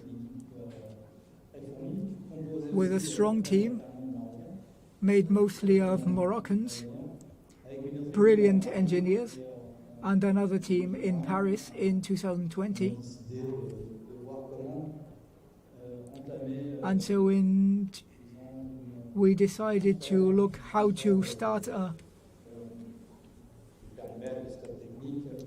scope technique transfer towards Morocco. It was a wager,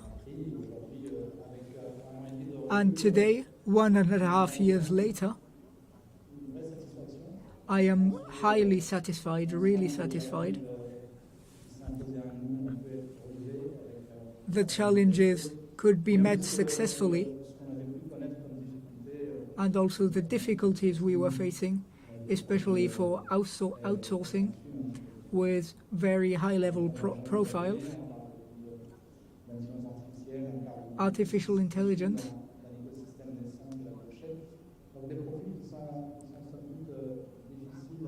profiles that are difficult to acquire.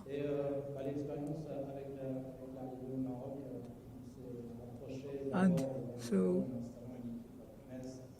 we first installed a team in Meknes next to Al Hawain, and we very quickly were very positively surprised by the quality of those profiles, their adaptation capacity, and capacity to take challenges in their hands. This was far better than what we had seen before. And so quickly we also went towards Bengurir. So it's an adventure to say we will delocalize our adventure in our activities in Morocco with fintech, innovation solutions, technology return solutions, communication development. The strongest basis being a neurologic heart, and finding answers in Morocco in very short delays, 1.5 years, is really something good. So a startup or a businessman who wishes to project its capacity to integrate the territory and use what is available, Morocco is a good destination for this. So we have something that meets our expectations with dynamic profiles, enthusiasm. They don't count hours for training, knowledge building to be even more performing. And of course, all this, as we said before, with management manners. Management needs to be incorporated in certain dynamics and included in the employee needs to be completely included in the dynamic. What I understand in your intervention is that you are satisfied with this delocalization, this extension of your activity in Morocco, with on the one hand quality, but also attitude, their attitude and their will to work together in this ecosystem. So in this new development model, we can go even further, reach 50,000 trained profiles. We already have a high quality SOCL. Now your turn, Mr. Ilya Janal. Yes, Janan, you're originally from Rabat. You're currently living in the city of Atlanta, Georgia. It's very early hours for you as we speak, so thank you for being with us. Throughout your career in software and technology, you've led high-impact initiatives, whether on agile at scale product development projects or in architecting mission-critical systems.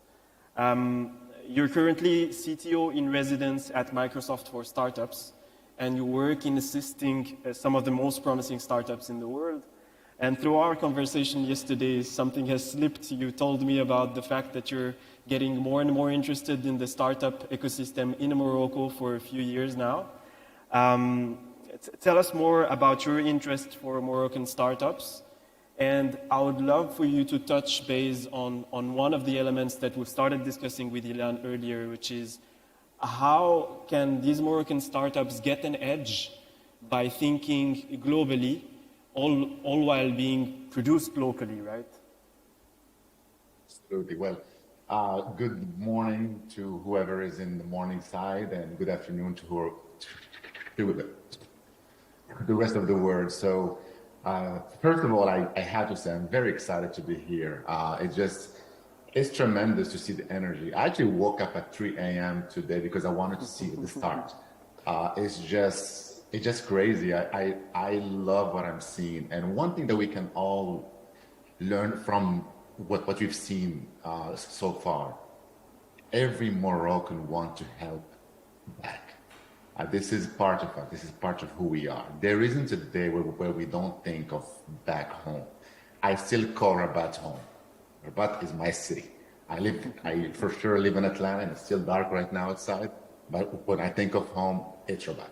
So a little bit about the startup world and the tech world, and we're talking about tech today, right? In my role as a CTO in residence in Microsoft, which is a very weird name, by the way, I get the luxury of working with a decent amount of members of the most advanced technology startups in the world. Technologies that we don't see every day. Technologies that when you get to see, you take a minute, you pause, and you ask yourself, is this real? And I started to focus on what we call internally advanced tech about a year ago. And I noticed that there were some geographic clusters for advanced tech. And it's the traditional one, the Silicon Valley, there's Israel, a little bit in Europe, South Asia a lot. And I asked myself, where's Africa? I honestly did not start by asking where is Morocco first. I said, where is Africa? And then, of course, I zoomed in a little bit and where is Morocco as well, right? And what I've seen is that there's a lot of movement, there's a lot of energy. But to be quite honest with you, I've seen a lot of copycats. I've seen things that have been done somewhere else that were brought to be done again in that local ecosystem. And what I did, actually, I used real information, I used data, and so how many are successful doing that? Because that might be an approach. If that works, amazing, let's do it. But the success rate is very small. However, from those who have innovated, that have done something unique to them and unique to their market and ecosystem, they are successful. So with that came the idea of building locally, right, but thinking globally. And I think I would like to zoom a little bit further on that, and I'll take only 1 minute because I know we don't have a lot of time. I think in Morocco, we have a luxury that sometimes when we live in Morocco, we don't realize.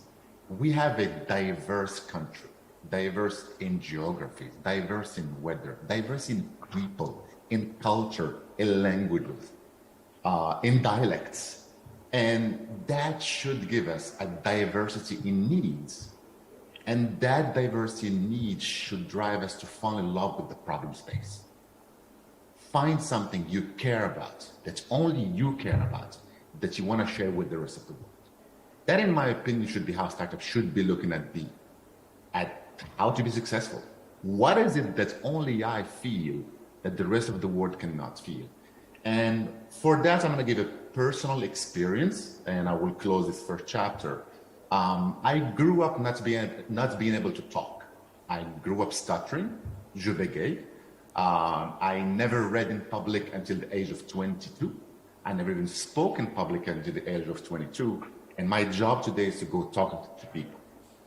And throughout my career and my life, I felt that need probably more than everybody else, because I feel it every morning. I wake up every day and I don't know if I'm going to be able to talk. This morning, I didn't know if I'm going to be able to talk to you, right?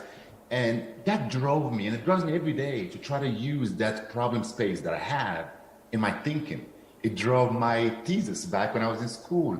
It drove some of the work that I'm doing right now in Microsoft. It drove some of the work that I'm doing on speech with artificial intelligence. How does some a machine learning or an artificial intelligence learn about somebody with a disability? Are we ignoring that whole community, right? So the summary of what I want to start with today is fall in love with your problem space. Fall in love with that diversity that you have locally. From day one, think of how can I apply this to the rest of the world? Everybody can learn from all of us. I'm going to stop here.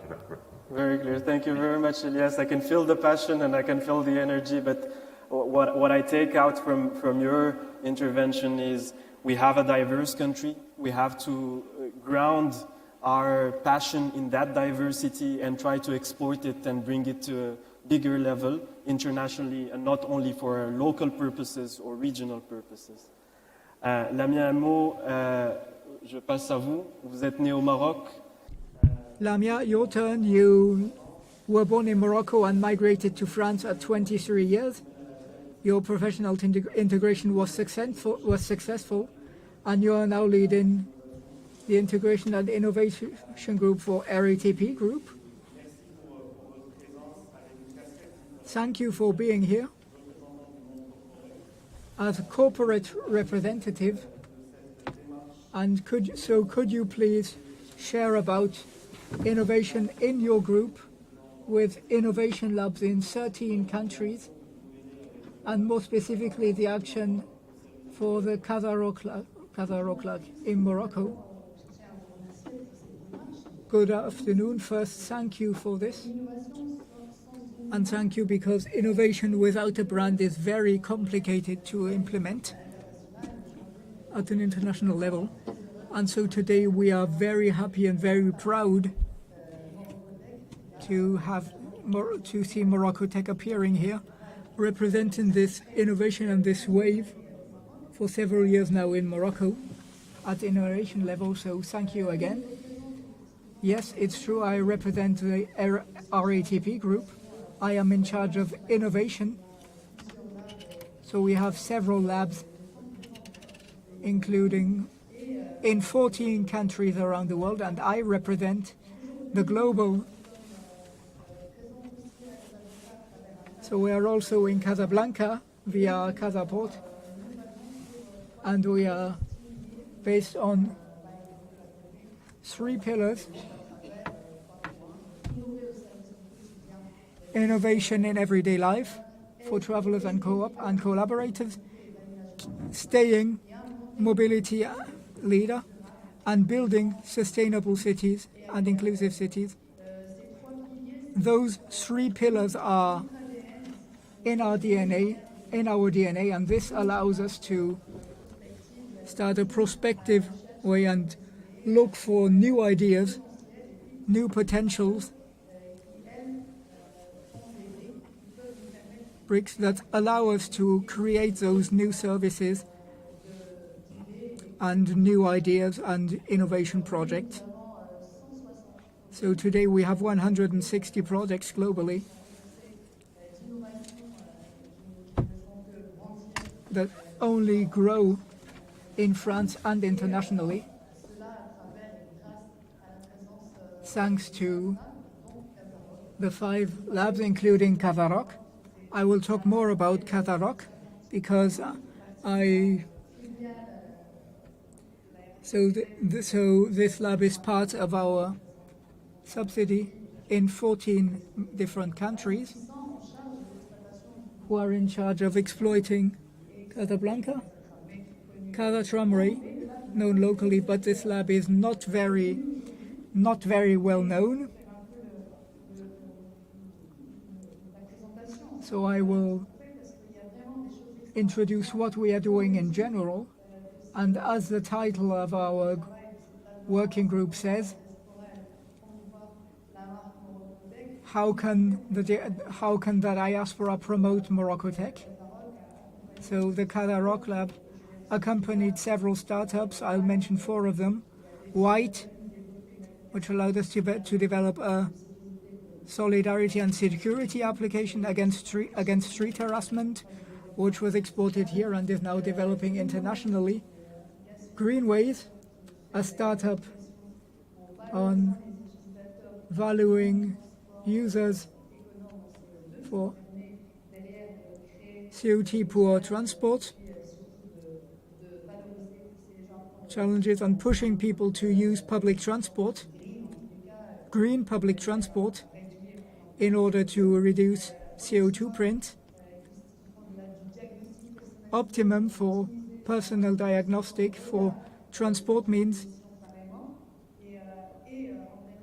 And finally, WISE, a mobile application for station agents, giving them simple and intuitive access to real-time information. So those 4 uses, those 4 startups on which the RATP group is working on, and which we are currently exporting internationally and reproducing internationally. We are also promoting those innovations via, as Iman said, and he was right, if a brand is not present internationally, we need to be on the innovation scene for CES. And we at VivaTech, we always have Moroccan startups present on the stand to introduce Moroccan innovations. So now we hope the MoroccoTech brand will be accompanying our startups tomorrow. Okay, so I understand 2 things. First, your commitment as a diaspora member to delocalize a concept you develop in several other countries to serve Moroccan citizens and users by putting people at the center. I believe that's one of your values. Also, via your network, you wish to promote the action of certain Morocco startups for the RATP group around the world and not only locally.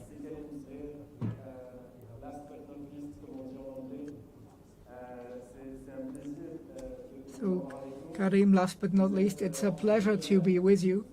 You are a businessman and an expert in diaspora mobilization. You are an active member of the Maroc Entrepreneur Association to accompany Moroccan diaspora who want to start a business in Morocco. You're also part of the CGM department for the 13th region, the Moroccans of the world in their confederation.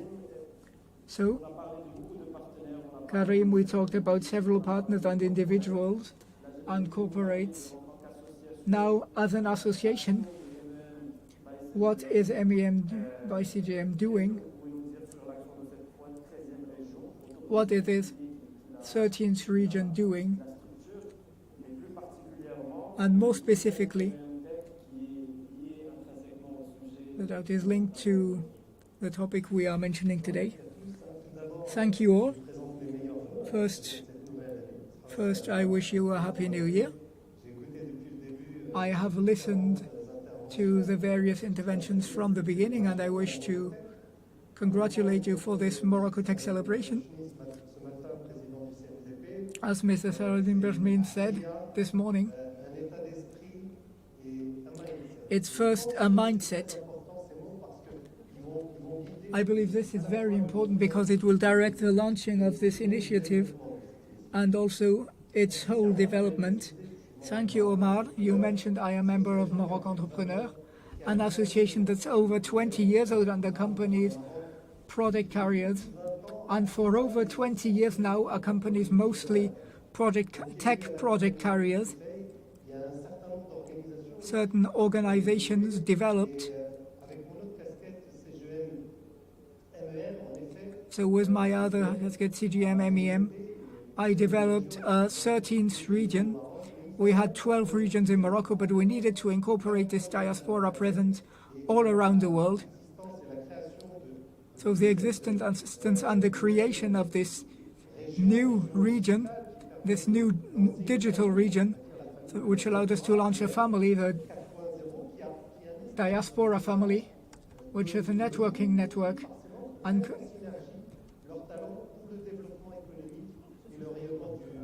for economic development here in Morocco. So this creates riches around the world in complete autonomy to connect with business leaders, with CGM business leaders representing over 130 companies around Morocco, but also CGM networking. So this organization and the membership organization is based on 4 pillars, because I'll be quick because I know I don't have much time, and we're at the end of the evening. Everybody wants to go to have lunch.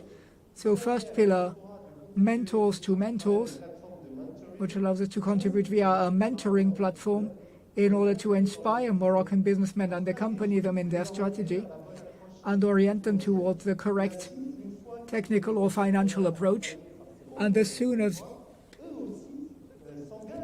they commit, they themselves commit to accompany another new businessman. And I know there are many young startups listening to us. So they are looking for this mentoring. And as Ilan said, it's very important. This is the first pillar. The second pillar, invest opportunistically, accompanying worldwide Moroccan businessmen to invest and co-invest in Morocco. An easy example, lack of information is often mentioned. So an example, during COVID,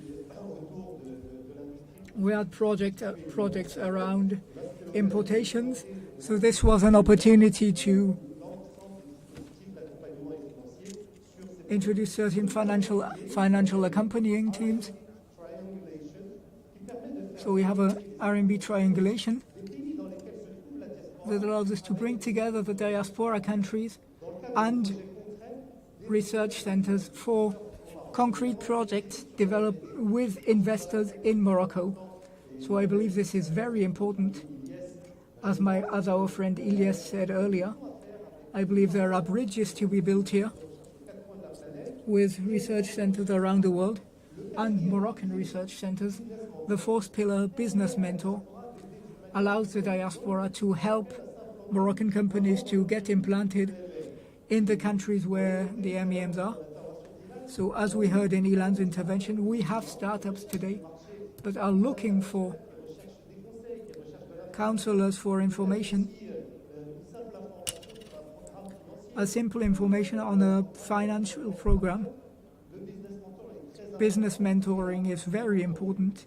And so here, of course, today, in 2022, we have Moroccan competencies, and I'm in contact with them every day in all major international groups present all around the world in R&D centers, are also businessmen and are completely ready to become ambassadors of this Moroccan economic agreement. Finally, the fifth pillar, sky is the limit. So all those Moroccan businessmen can do business amongst each other where they are. Ilyes today in Atlanta can work with somebody else somewhere else in the US, or Lamia in France. or Rashid Yadami in Singapore. So you have a Singapore fintech that can raise money from a venture capitalist in the US. So that's really sky is the limit. So today, with all the experience I had for some time already, I believe it's the right time. We are celebrating MoroccoTech. We already have many initiatives that were launched during the last 20 years. Today, I believe MoroccoTech can really accompany this dynamic. So today we have many diaspora members who are listening to this conference, and I believe we are really here to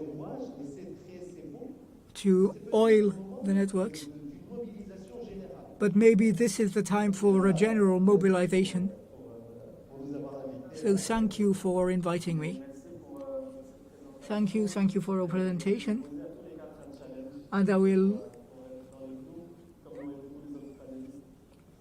present the challenge to all four of you while limiting only 1 or 2 minutes per intervention. So Rashid Okaim, you mentioned an important value, excellence. We mentioned inclusion, but what about excellence? How can you see excellence anchored in MoroccoTech, and how can we mobilize the diaspora even more?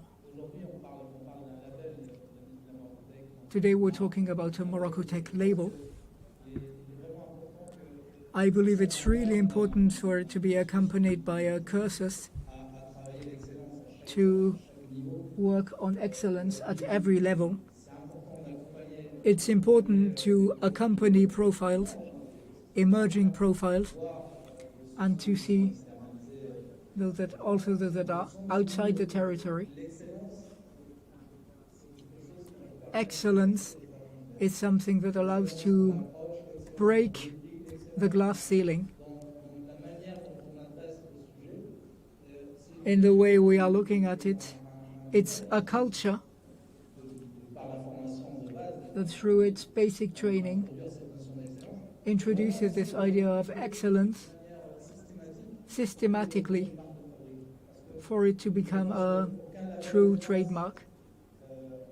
Because for a label to be better than all others on the market,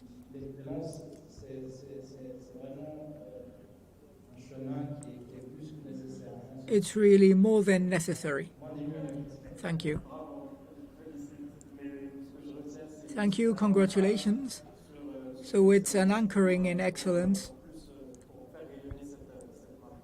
for further success. Ilyas? There's technical mentorship is the second enabler for you, alongside the building locally and thinking globally, that will enable us to unlock the full potential of innovation in Morocco. Tell us a little bit about how and why this is important to conduct.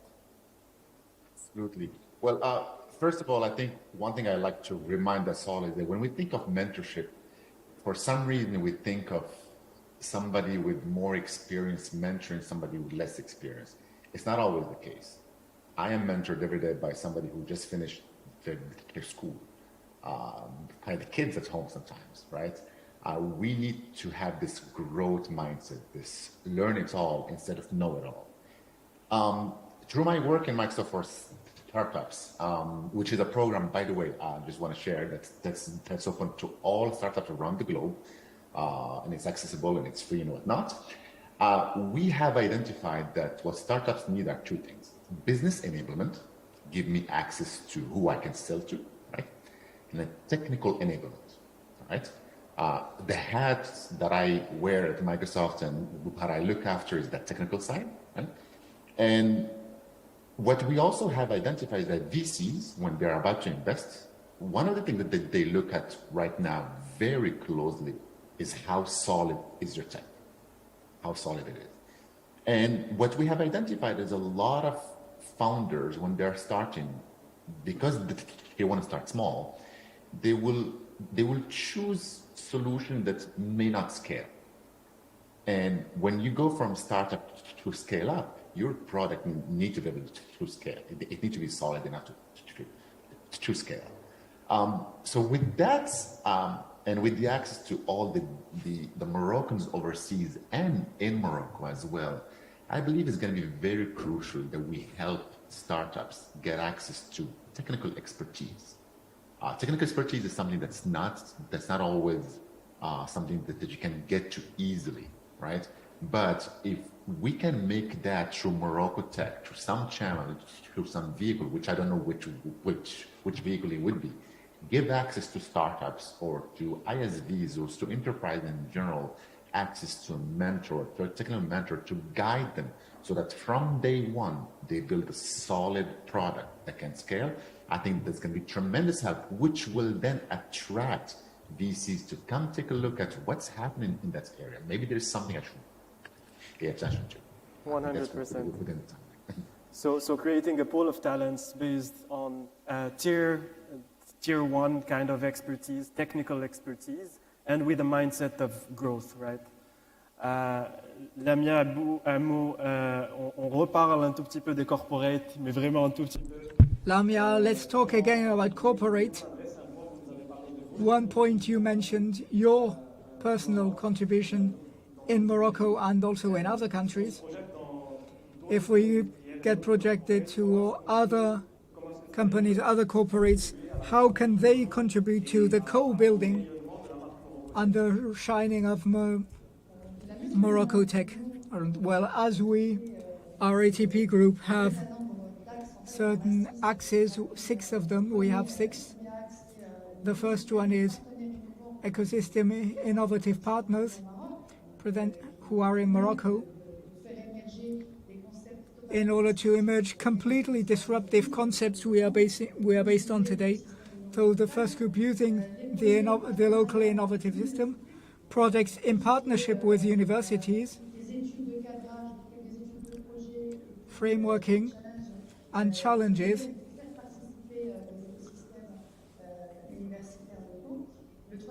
local universities, challenges, local incubators who are here to identify startups, sustainable mobility. Incubators have this capacity to facilitate access to startups. And then we have local partners for digital developments that are very powerful and following agile methods that allow them to go very quickly with a strong digital appetence, including here in Morocco. That's really incredible. And we realize this. Finally, strong local and regional implantation in innovation dynamics. This is important to follow the local needs in a country. So this is the counsel I have for you. Get inspired by the locally, look at the local needs and work in a user-centric way. And start with regional empathy. What are the points the population is living?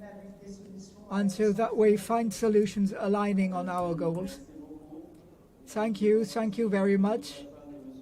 You're making my transition towards the end word of Mr. Karim easier. We talked a lot about integration between Morocco and Africa via the diaspora. What do you think of this? I know this is something very important to you. Could you tell us how you believe other actors can contribute to this? Well, as I said, I am animating the MEM Tech team with certain profiles around the world working on metaverse, cloud computing, etc. So we are really project-oriented. We are doers. Projects in Morocco, a dynamic that already exists. and MoroccoTech will accelerate it. And today we have networks all around the world. The Association of French Moroccan IT workers, and at the F station, Moroccans are already grouped around the French-Moroccan touch dynamic. We have networks in Germany, in the US, in Asia. The idea is for everybody to become a part of MoroccoTech in order to accelerate this already existing dynamic. And as Ilan said before, will allow us to identify all those profiles to be able to exchange with them. And then we will develop this startup nation we are all looking for and all working on. Thank you very much for your contributions. We are very proud to have ambassadors like you for our brand. And now I give the floor to the next speakers. Vos différents panélistes et leurs interventions de haut niveau, on a vu que la diaspora marocaine est une richesse, une diversité de haut. Thank you very much for your contribution, which shows the high-skilled talents we have and the investments that will be put forward through MoroccoTech. We've seen that, indeed, with those 4 competencies, competent people from abroad. Rem Belhaim talked about give back on the part of businessmen who invest in this promising Moroccan sector. And the agricultural sector is more and more chosen by enterprises introducing technological novelties. And I think that we will have the Agri-Tech showcase right now, which will be introduced by Khadija Al-Hassan.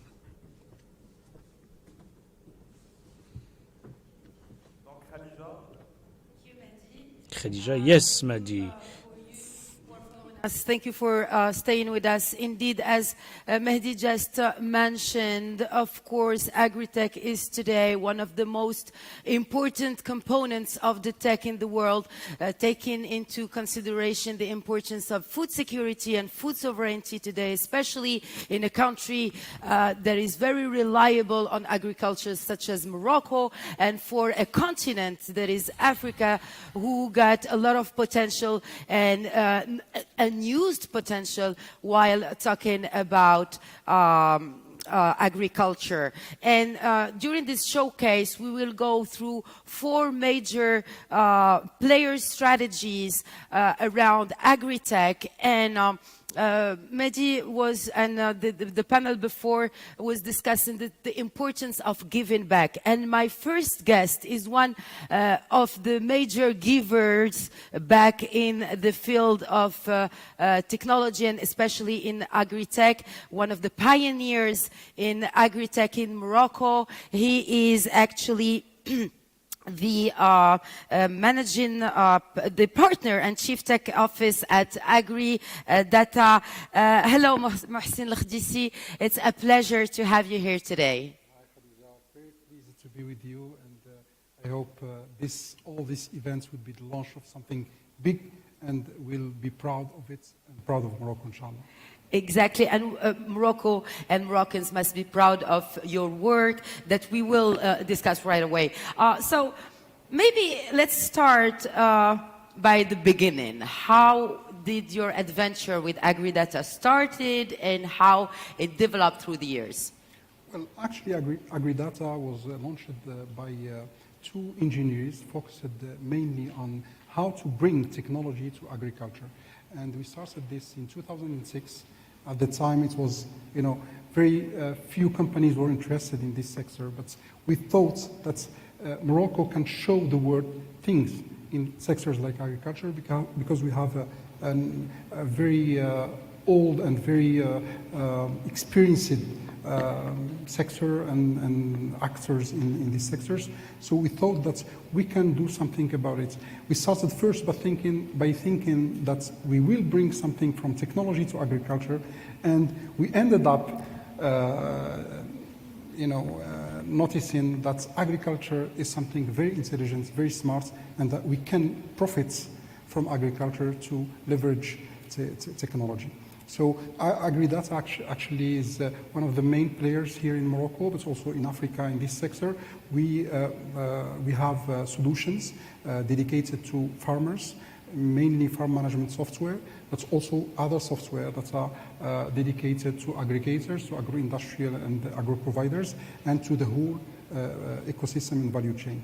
So while talking about the value chain, you were talking about farmers. Is it easy to invite, first of all, the farmer to adopt a kind of digital attitude while doing his business, mainly agriculture? Yeah, it's very hard actually. It's not so easy because farmers are mainly, they give trust to what they see. Mm-hmm. So when you are talking about digital, most of the time it's in the metaverse, it's in the cloud. So sometimes it looks a little bit complex. Mm-hmm. But I think that whenever we go more deeply, we find out that the farmers are very smart people. Sure. They know exactly when they benefit from something, mm-hmm. how to adopt it, how to leverage it, and how to work by it every day, and how to make it profitable for them. So at first it's very hard. So in the sales process, it's actually very hard, but then we find out that it's also very interesting and very challenging, and also it's very passionate. We do it with passion. We feel the passion while we were talking about your activity, Mohsen El-Khdissi, but what about you taking us closer to those solutions that you that make life easier for farmers as well as agro-industrials? So what we do basically is we try to manage the main activities of a farmer, mm-hmm. which means that he's doing irrigation, he's doing fertilization, he's doing a lot of things, he has some inventory, so we try to manage all of these activities, which are daily activities, to make sure that he has all the knowledge, all the data to take the right decision in the right time. And the sector is a very variable sector, so this kind of decisions and this kind of data is very important. We think, and this is our slogan actually, that data is the new fertilizer, and it's the new petroleum for agriculture. Very nice comparison, because it's as valuable and as precious as fertilizer for the soil. Well, a lot of people are watching us right now, and we will be watching us maybe later. If you are, because you are a mentor yourself and a business angel, Mohsen El-Khdissi, correct? Yes. So what would be beneficial, and how would this MoroccoTech be beneficial for startuppers as well as entrepreneurs that are dealing with agri-tech? Well, I think it's something big and something very interesting, because we have a lot of good will. Mm-hmm. We have youth, we have lots of people that are very skilled, but the problem sometimes is that we have the difficulty to tackle the real problems, and we need some help, we need some support, we need also financial subsidies sometimes, or financial support, so that we can make it happen. Sure. So this is the thing, and I think with MoroccoTech, with all the measures that are planned for this, we'll have more people going to the adventure, to the field, and doing the right thing for the right people. So is it a will, or what? Let me maybe rephrase it. What would be the action? What would be the first action to make it happen, this will? I think the first action is to make emerge startups in the field, and also to make the startups that are already existing export to other countries, because we have the know-how, we have the technology, and we have also the history in terms of an agricultural country. Final question about expansion in Africa. How was the adventure of expanding in our continent?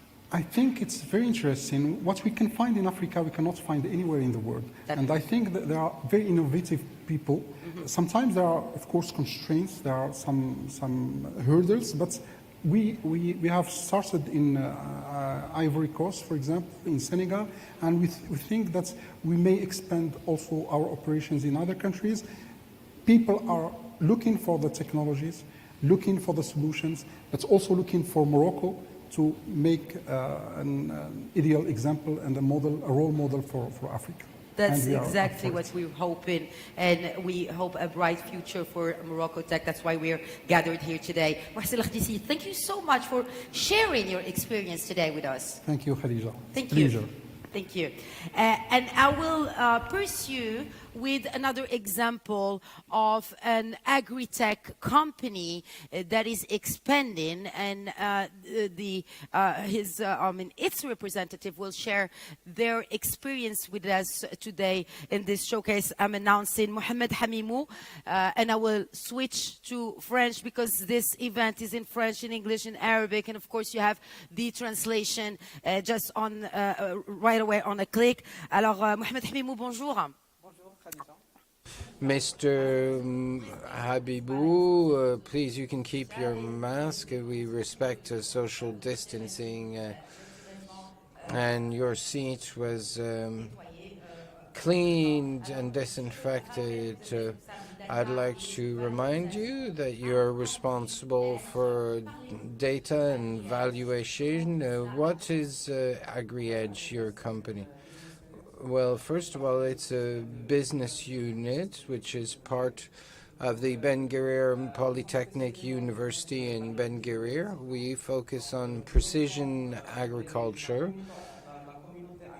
and we offer the agricultural community highly value-added services, speaking to strategic levers, specifically when it comes to irrigation. We help agricultures to have a reasoned and efficient use of irrigation, as well as have an efficient and reasoned use of fertilizer, but also for the prediction of yields and harvest, so to better harvest their product, but also for e-commerce and general management. That's our portfolio of solutions. It's quite wide. Yes, indeed, it is. And our mission in AgriS, if I can just provide a broad paint with a broad in broad strokes, what is happening in research and development in universities will create the link with practice in the field, literally, to bring development, R&D, closer to end users. So how does it work? Is this developed in labs at the Polytechnic University UM6P in Ben Guerir, or are you responding directly to the demands of Moroccan agriculture farmers? What happens? Well, it's both.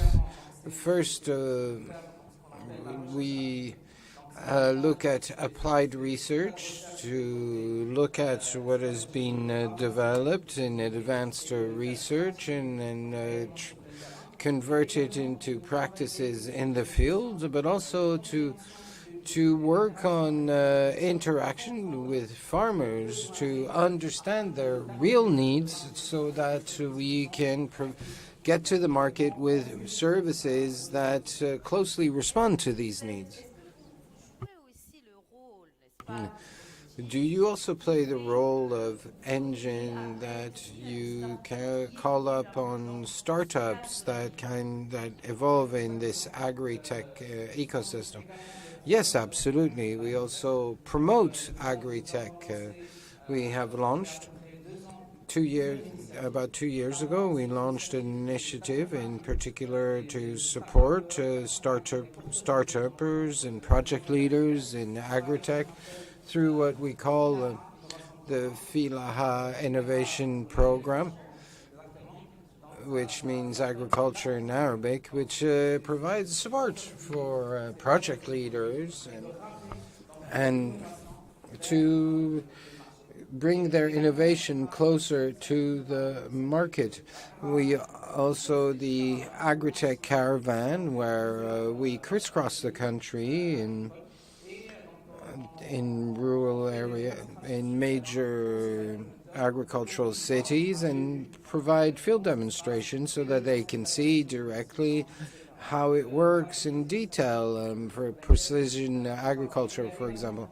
We also work on, we're also present, we also organize in the agri-analytics space, which we organize, where we invite experts, maybe they Moroccan, African, or from across the world, to share with us, with their colleagues, the practical cases. And what we are trying to do is to draw these competences to Morocco so that it can benefit the Moroccan farmers. What about technology transfers in the other direction? You speak of these events to learn from abroad. What about transferring technology to our brotherly countries in sub-Saharan Africa? Yes, absolutely. We focus on such activities. We are present in Senegal, Mali, Benin, and as part of our vision, we would like to export the expertise we have accumulated here at the national level, to export it to other countries, to help them also to develop and boost their agriculture sector. A last word, we're here today to celebrate MoroccoTech. Could you tell us about your vision of this initiative and how agri-tech is even more important today to reach the food sovereignty and food security, as mentioned by His Majesty King Mohammed VI, may God assist him? What is the role of agri-tech in reaching this food sovereignty? Well, MoroccoTech, to my mind, is a great opportunity to create synergy between the different efforts of startups and to create synergy between these different efforts. And agri-tech, if I can sum it up thusly, is to help agricultural players to produce more, which ensure food sovereignty through less resources, which allows them to boost production and reduce cost. Thank you very much for representing AgriEdge, and we wish you full success in your missions. So we will now be pursuing our showcase with our third guest, with one of the oldest groups in Morocco, which has supported the transition, with the representative from Lamine Arbichi from the Kosumar sugar producing group of Morocco, who is present with us today. Good morning. So, good afternoon. We might do a quick recap on the digital transition of Kosumar. Well, first of all, Kosumar, we are the largest producer of sugar in Morocco. We've been present in Moroccan households since 1929 through two processes, refining imported sugar, but also based on Moroccan plants grown in Morocco. We also in the Oriental province near Oujda to the southern provinces of the kingdom. So with more than 90 years of history in the transformation and production of sugar, if we've been able to survive, it's because we were evolved and transformed, and specifically the digital transformation. So we produce 1.7 million metric tons of sugar, which we export to 45 countries in Africa. And 50% of our local production is destined for Morocco. So we have an objective to produce more sugar from Moroccan plants, and our digital voyage started a few years ago. We started in around 2010 through an ERP, which allowed us to restructure our activities, and it's important to have this digital body onto which you can graft your ambitions. In 2015, we became a big company to organize digital initiatives. The TISIR project, which aims to support the crucial sector of agriculture. We deal with 80,000 farmers, and to aim the 80,000 hectares that we manage, almost 200,000 acres, through monitors in the field monitors that will allow us to measure how well the TORs are respected in the field, and have a much better up-to-date understanding of the local production. And this was developed internally with Moroccan startups.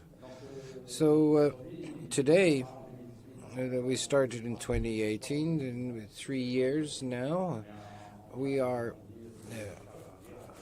growing by providing more solutions, identifying illnesses upstream, and there's much innovation when it comes to the upstream agricultural sector, but it's important to recall that we are generating a lot of data, and we are now doing agricultural based on data. And as the previous speaker said, it is the fertilizer of today. Data is the fertilizer of today.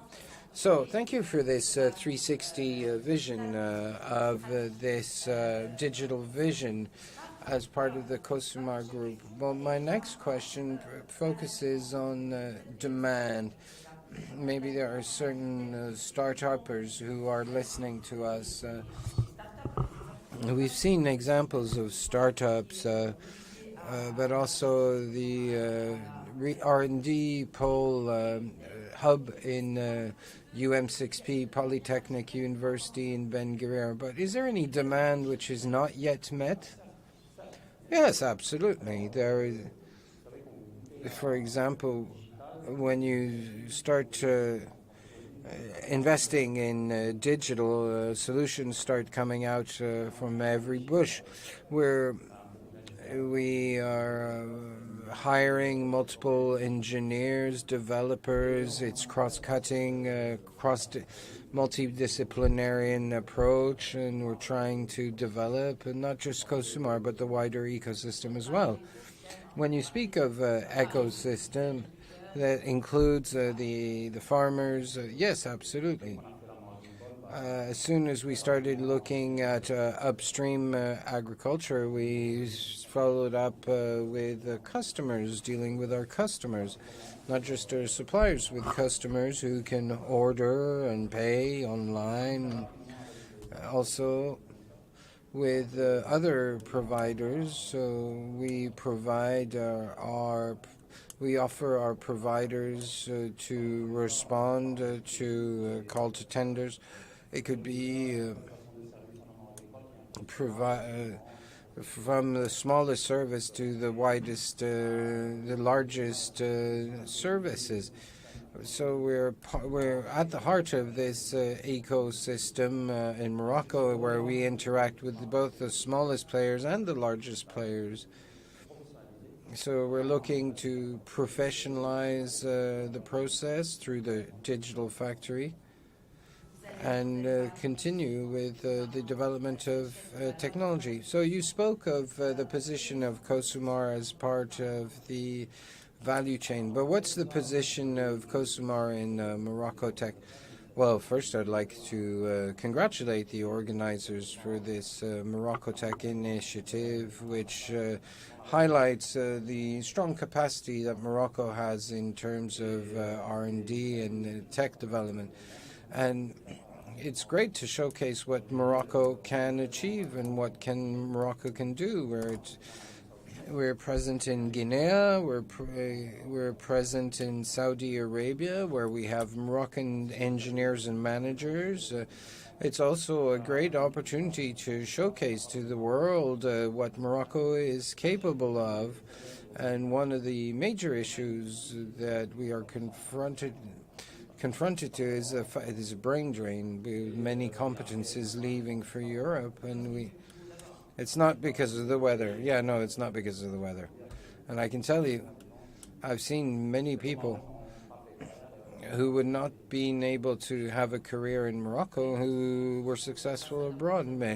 Well, maybe they will be our ambassadors, as we saw just before. The entrepreneurs who progress abroad in this tech industry. If there's nothing else to add, could we close this great interview? Thank you very much. And I'd just like to remind our audience that you are the director of the information system within the Cosumar group. Thank you very much, Mr. Larbi. And now I'll be welcoming our last speaker in this Agri-Tech event, and we'll now be speaking to finance with Mr. Benabou, the Managing Director of Finance at Crédit Agricole. Mustafa Benabou, first of all, how would you describe the digital support of Crédit du Maroc for the farmers, for the Moroccan farmers?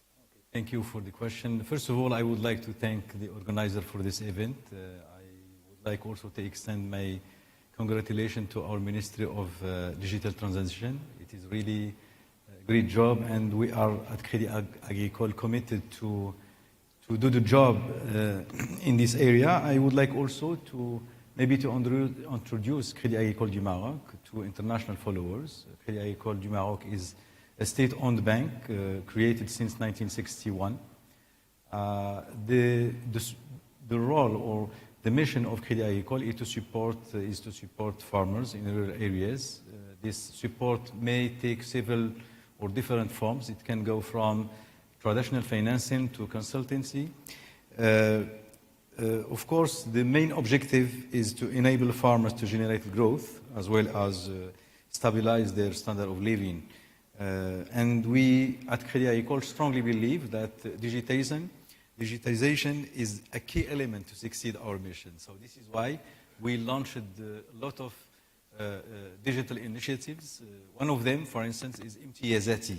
So what is it about? Is it like something made by Crédit Agricole du Maroc, or something that you adopted from another system, maybe? Actually, let's maybe precise that MTYazati stands for My Advantage in local language. It is an application which was developed in-house by our teams. Of course, through cooperation with startups, Moroccan startups, but also local teams. It is really the first and the only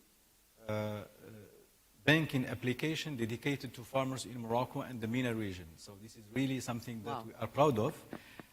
It is also something which is very innovative because we succeeded to integrate a lot of partners into it.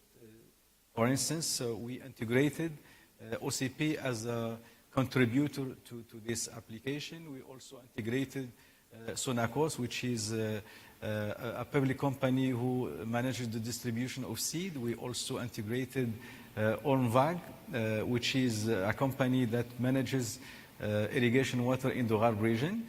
And the experience or the advantage from integrating all these actors for the time being enable us to tell that MTZT is really a veritable platform, digital platform for the agriculture system in Morocco. And we will, of course, continue to integrate new players into it to serve the needs of our customers, especially agricultors. The current version also of MTZT offer other digital functions, allowing farmers, for instance, to optimize their trips to branches. They don't need to go to branches. They can pay a lot of utilities, etc., through this application. It helps them also to be autonomous in general in several day-to-day transactions, such as initiating, for instance, their requests for financing inputs related to their activities. We also provide them the ability to subscribe to certain agriculture-related insurance products. And of course, the application gives also our customers access to agriculture advice through a daily broadcasts sponsored by our bank. When it comes also to farmers and rural areas, I must also mention the fact that we launched a mobile payment application, which is Bistami. I was about to ask about the mobile payment because it's one of the challenges that have been launched a couple of years ago in Morocco. So how do you mix both, like agri-tech and fintech?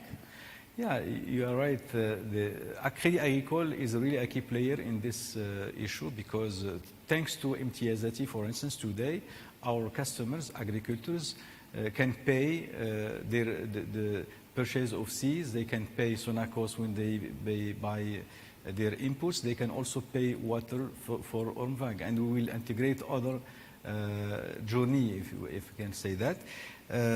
In general also, what we succeeded to do is, for Bistami, for instance, is to develop a flexible application which can be backed either by a current account but also a prepaid card.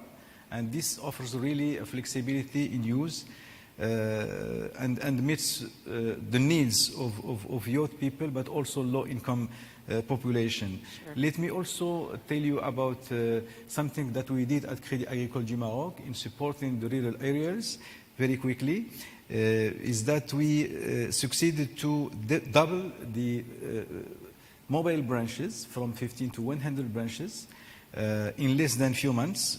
And this, we consider that really as a real strike force because the rural mobile branches crisscross the kingdom in order to support isolated rural populations and intensify our role in facilitating financial inclusion.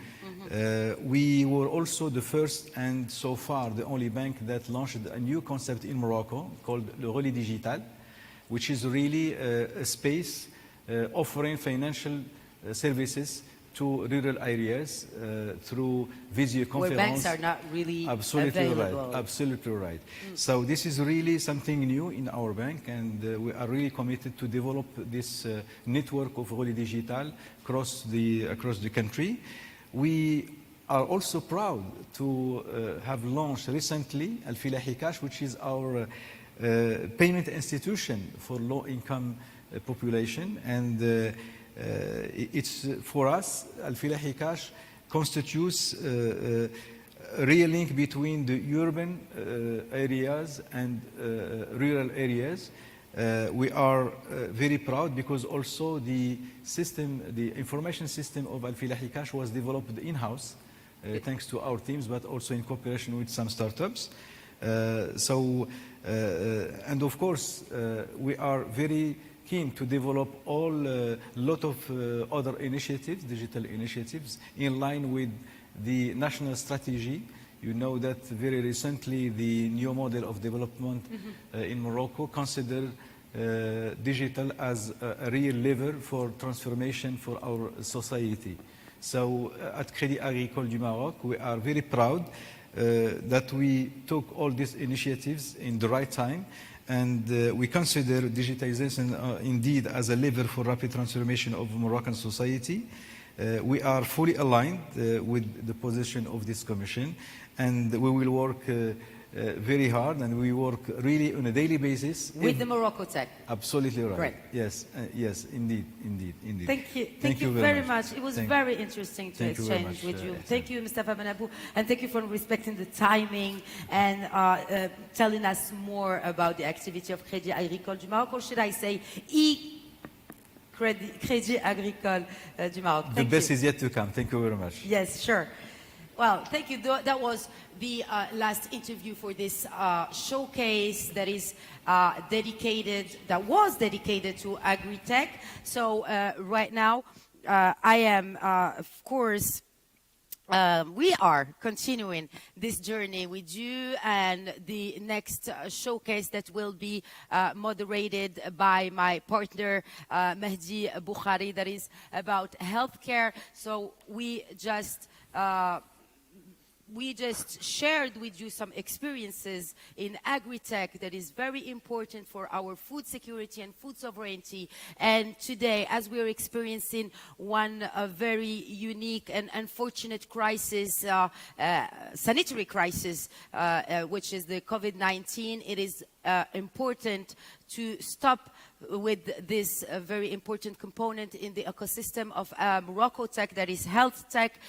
So I'm now giving the floor and my chair to Mehdi Bukhari, who's taking place right now in my chair. He's behind me. So please be seated. Thank you very much, Khadija. The floor is yours, and you're the chair as well. Merci beaucoup, Khadija, pour la transition. Donc, on a vu... Thank you, Khadija, for this transition. We saw in this showcase that you highlighted the strong potential of agri-tech in Morocco, and everything that has been done from scratch to end, from the beginning to the end in Morocco. So we'll now be focusing on health tech, and which drew, of course, a lot of attention during this sanitary crisis, this pandemic crisis, who were able to develop 100% Moroccan innovation solutions, and that enabled significantly the Moroccan response to this health crisis. And we have decided to focus on 4 specific companies. We start with ABBA Technology, with Ismail Lassidibi, the Director for Life Science of ABBA. Good afternoon, and delighted to welcome you here. Could you very quickly remind us who is ABBA Technology and Life Science? Well, in fact, we initially a technology and industrial group focused on electronics, digital, and the IoT, Internet of Things. We started off working on electronic products, but with the pandemic, like many Moroccan citizens and companies, we were confronted to an unprecedented crisis, and we discovered sometimes under-evaluated capacity and competences, and we were able to harness our competences and our industrial base to respond to these issues. We launched, for example, a new thermometer, and later on we focused on the management of the cold chain for the anti-COVID vaccine. As you know, they have to ensure for the integrity through a strict control of temperature. We were able to deploy a network of monitors that provide a 24/7 monitoring of the cold chain to ensure the integrity of the product. We also focused on telemedicine, for example, with the first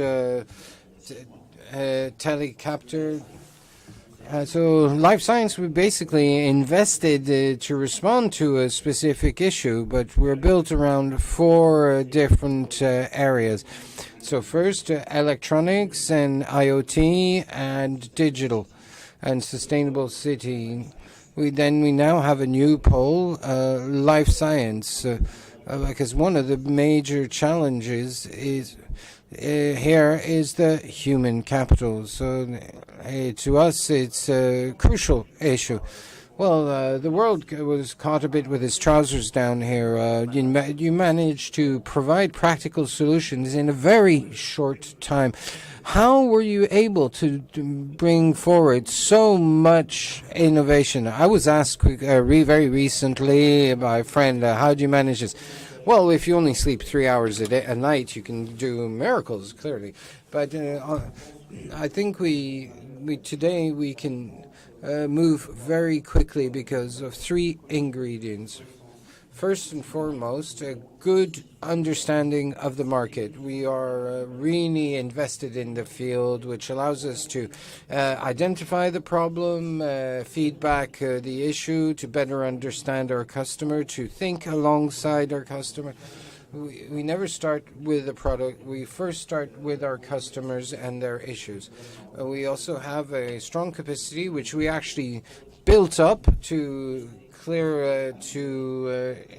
ensure an iterative process, and we were able to deploy an operational team that was very strong and was able to very quickly implement solutions. We're not afraid to try again. These are 100% Moroccan competences.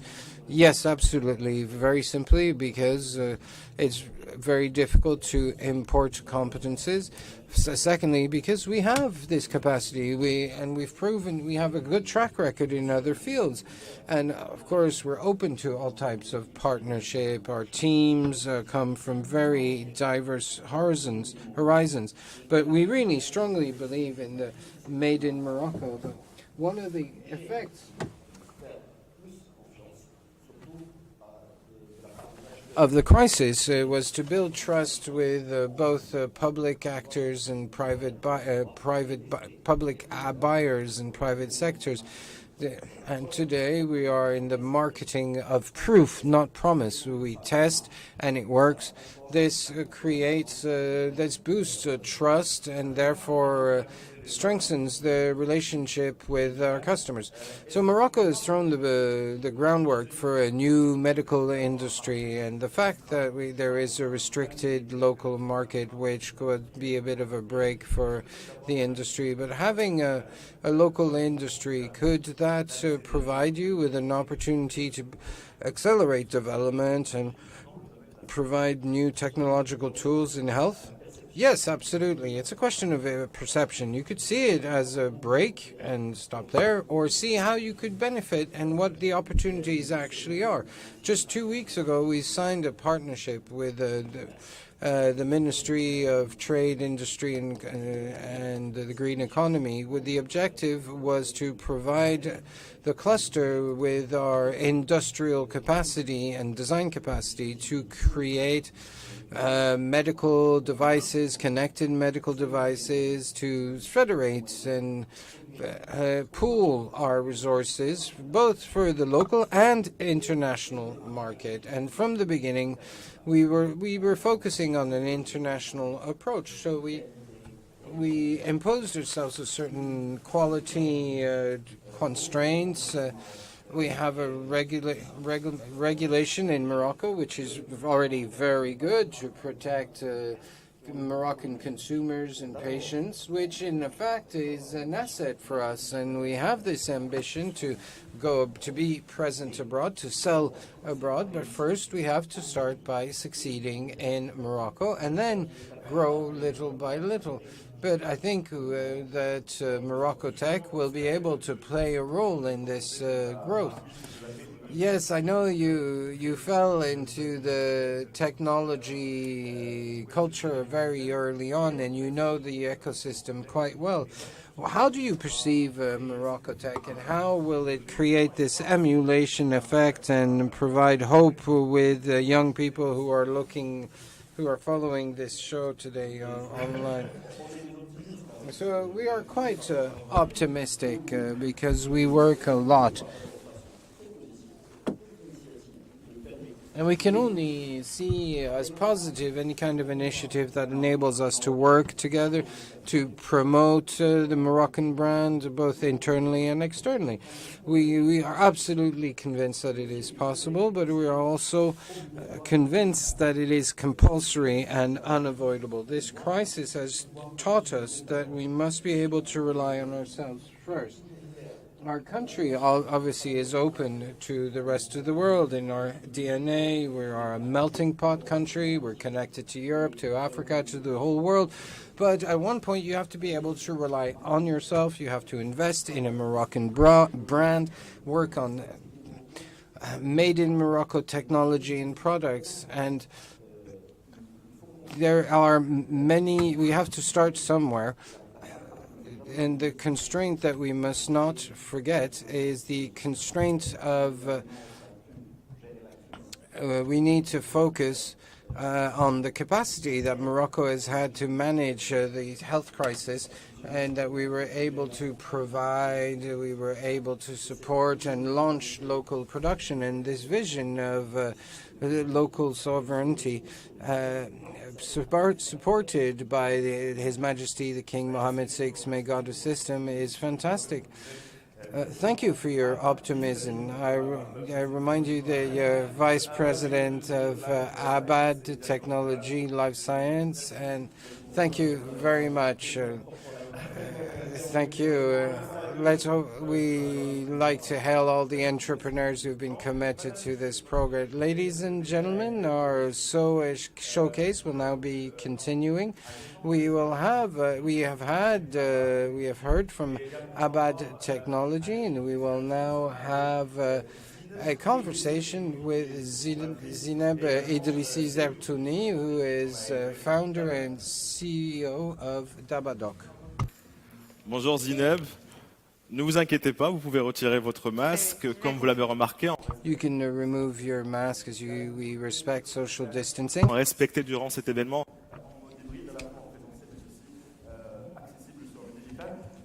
So, I will ask you the same question. Could you please introduce us, Dabadoc? What are you doing, and what changed during the last few years?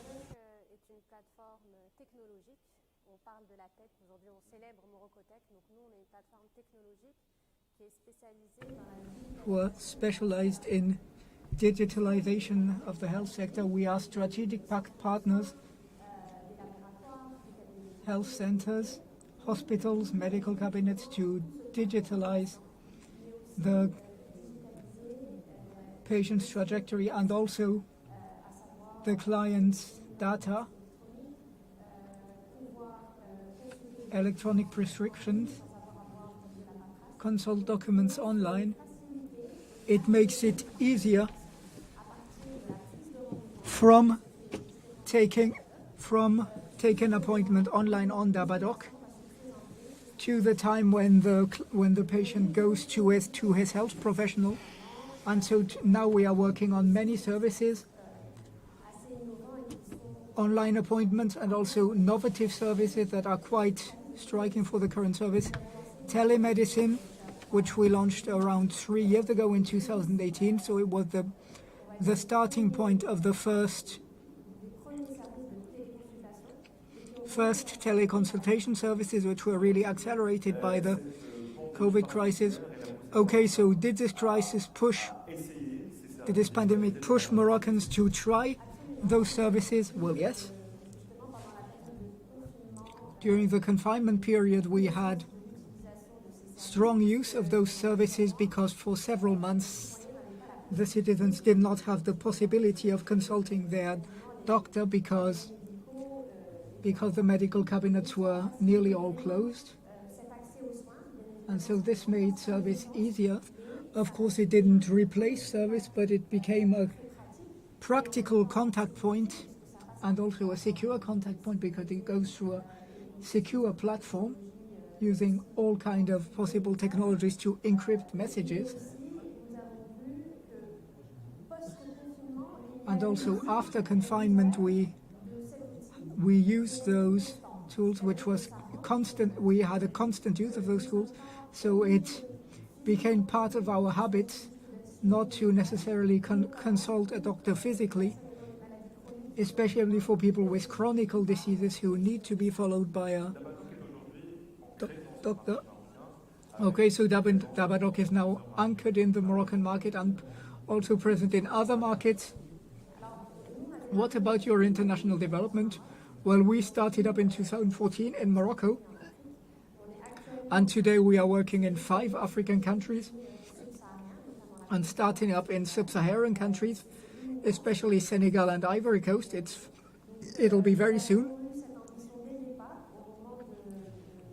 So we had this ambition from the beginning, from the birth of Dabadoc, where our vision was to go over the Moroccan borders, a 100% Moroccan product, to prove its capacity to offer those services in other countries outside its own country.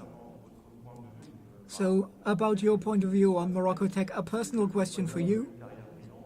I know you had a brilliant career in finance and in the US, but one day you had a declic that caused you to put this career aside and get interested in entrepreneurship. So what did you push you to do this? Well, first, love for my country.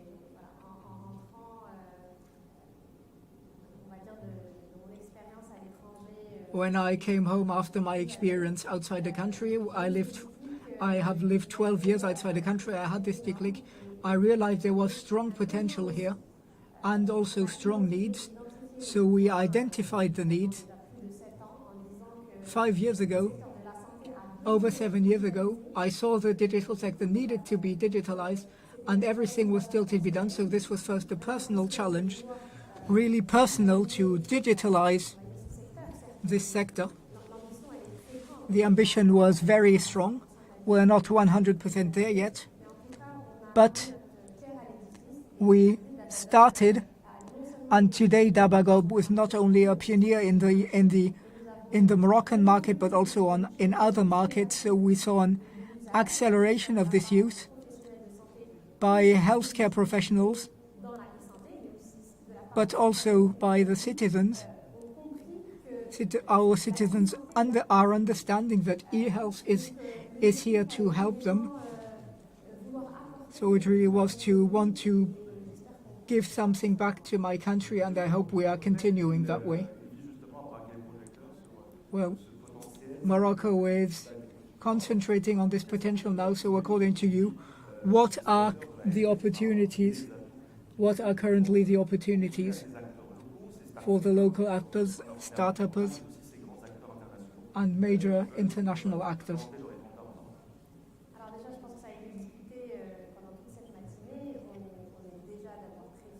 We are very proud of launching this brand, but even outside the brand, it's a mindset. It's a mindset we are celebrating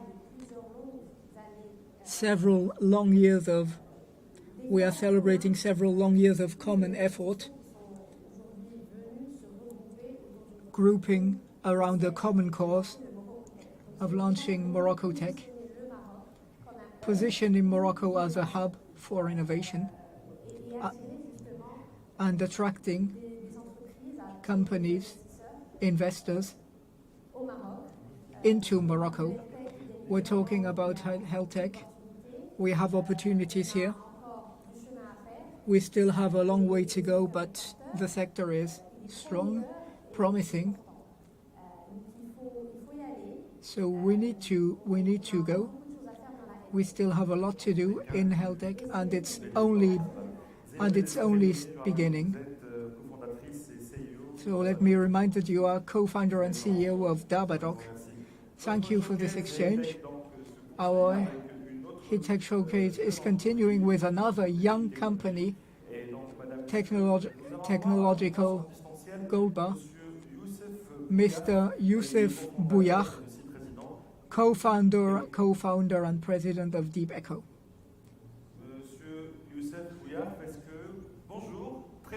Mr. Bouyar, good afternoon. I'm very happy to have you here.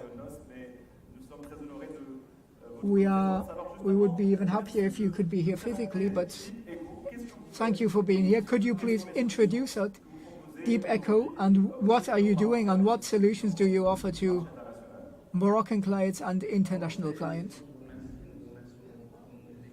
Well, I thank you too in the name of my whole team. I would love to be here physically, but as you know, the borders are currently closed.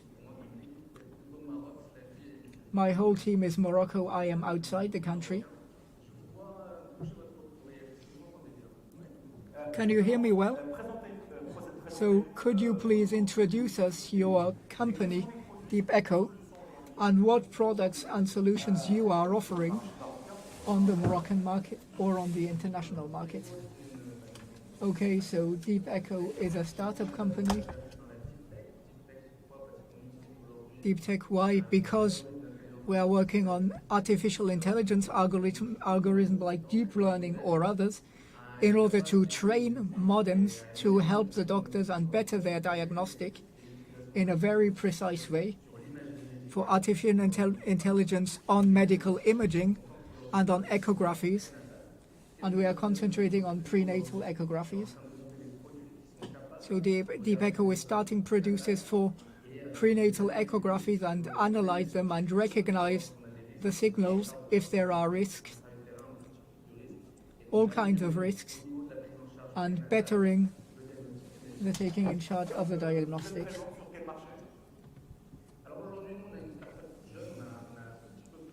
So we are a quite young startup. We have been here for about 1 year.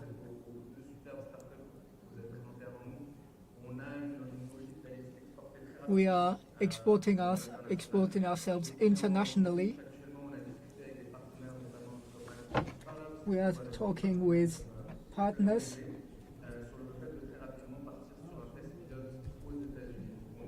On pilot tests, and tomorrow we will be working on the American market too. We're working on fintech, agri-tech. Do you believe health tech requires more investment than other sectors? It's the same question, so I believe we shouldn't see it in size of investment, but in technological maturity. Deep Echo.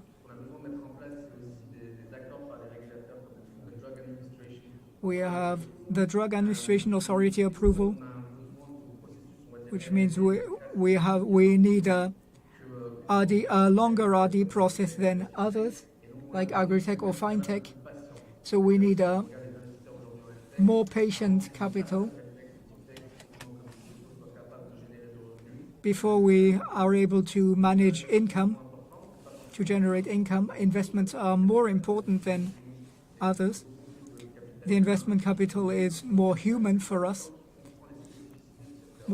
We need a capital that understands the sector's specificities. So I believe the fact that we are working on a technological brand like MoroccoTech can open other horizons and new markets to a new push like you, Deep Echo. Yes, I believe this is absolutely fundamental, and it's always good to introduce this. When we started talking with new investors outside the country, or new hospitals in the Middle East or in the US, we needed to reassure on our country's competencies. And so then we need brands like MoroccoTech to carry outside the country. And it's that way that we will be able to reassure international partners on the partnership of our jobs. Last question, you talked about expansion in the international and Middle Eastern markets. What are your evolution perspectives, and what solutions are you offering for the years to come?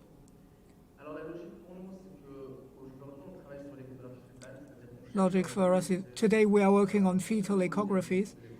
We are working on changing the diagnostic completely, so this can be an excellent platform for later on. As soon as we are able to automate the diagnostic, we will be able to do much more. So a whole new world will be open to us. On Deep Echo Patients, we are currently amongst the most advanced startups around the world. We are not necessarily on a logic of being amongst the world leaders, but it would be amazing to create a Moroccan startup as a pioneer on the international market. Thank you, Mr. Youssef Bouar. Let me remind you are co-founder and CEO of Deep Echo, and we wish you a good session. Thank you. Okay, so our presentation is continuing.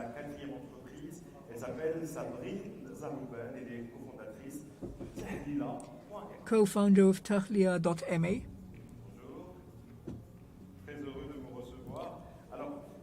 Good afternoon, very happy to meet you. When we look at Tahlia, we think about PCR. Do you do this? It's a mobile health application that will be launched to the great public in March. So the idea is to interconnect patients with doctors and analysis laboratories. And so the idea is to allow patients to receive results through the application, through our partnership applications, and take back all the accounts via our partners, our partner doctors, in order to avoid for the patient to go back to his doctor for a simple analysis, and also digitalizing the whole medical data in order to avoid those patients that those patients would lose their prescriptions, etc. Everything will be digitalized on one single platform. One last point. My favorite point in our platform is to find if we lack blood donators. First, call for blood donations and then give all the data with the address with the people's address, everything needed, his phone number, his blood group, etc., in order to facilitate this process between donators. So earlier, the president of the CNDT talked about trust. So how do you protect those sensitive data? Well, first, we have the approbation of CNDP. It's a long process.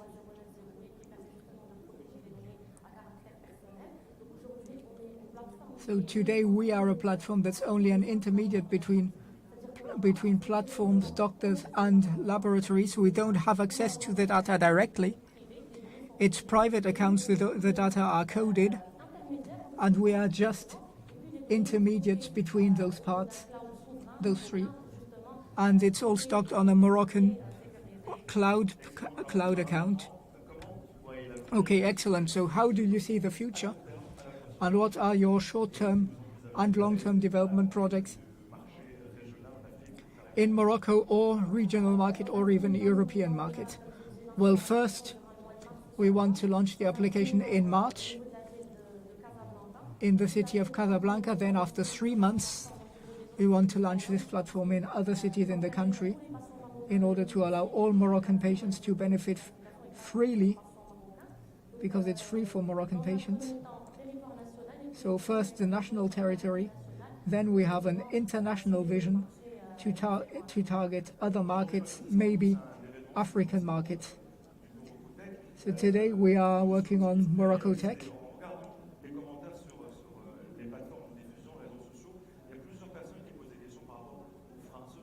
Many people are asking questions for you. As a startup, what are the breaks you are facing that prevent you from liberating the whole potential of our creative use? Well, I believe we need to push the Moroccan mindset. Everything is more and more digitalized. During the COVID period, we were digitalizing. And I believe there are many opportunities here and perspectives in the future. So I believe this is the mindset we are working on. Other Moroccan cities that are called to join this spirit, but that can only carry new opportunities. So do you believe your startup ecosystem has a role to play here? Yes, I believe so. One of our strategies is educating the population to digitalize the health sector. We're originally a digital communication agency, so we want to target a maximum of citizens around Darija, French and English language, and maybe even Amazigh languages. So we wish to attract as many citizens as possible, because it's like an ecosystem and it's a platform that's interconnected, so patients need to adopt it. In one word, because I believe we've already a bit full, tahalil.ma in 10 years. Well, in 10 years we hope to be a leader in the health sector and internationalization also, inshallah, in other African countries maybe. Thank you for being here. So we are continuing our day. At the beginning of this event we had no less than 10 years live non-stop. We're starting with our panel around new thematics on what are the means of going further. Believe me, amongst those levels we have the conclusion of international partnerships, solid partnerships, what partnerships and synergies.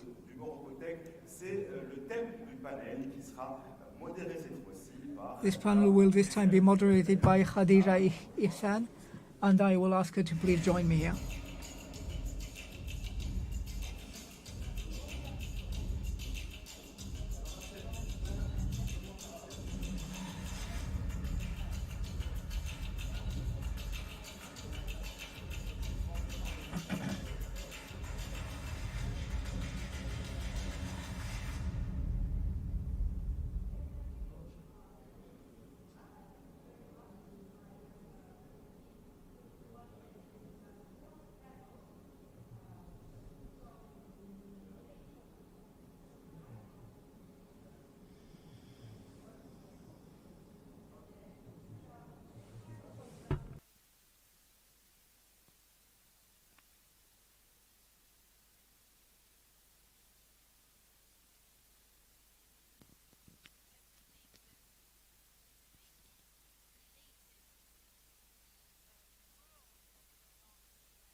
Justement, c'est un quatrième panel qui sera donc consacré à How can partnerships foster MoroccoTech development. So we're going to see this partnership with the different panelists that we will be receiving now. We'll have the same mechanism, a panel that will be in 3 stages with a keynote, a one-to-one, as well as a multi-participant panel. It is much better with a working mic. In major parts for this panel discussion that we will start in few minutes with the keynote. Just as I was saying, it's a matter of openness to the world and openness to opportunities. And of course, the tech has no border. The world tech is borderless, and that's what we're going to discuss, and we're going to discuss partnership. But before, I'm calling on stage to join me, Aida Fethi, who is the Director of Investment Department at the Moroccan Agency for Investment and Trade.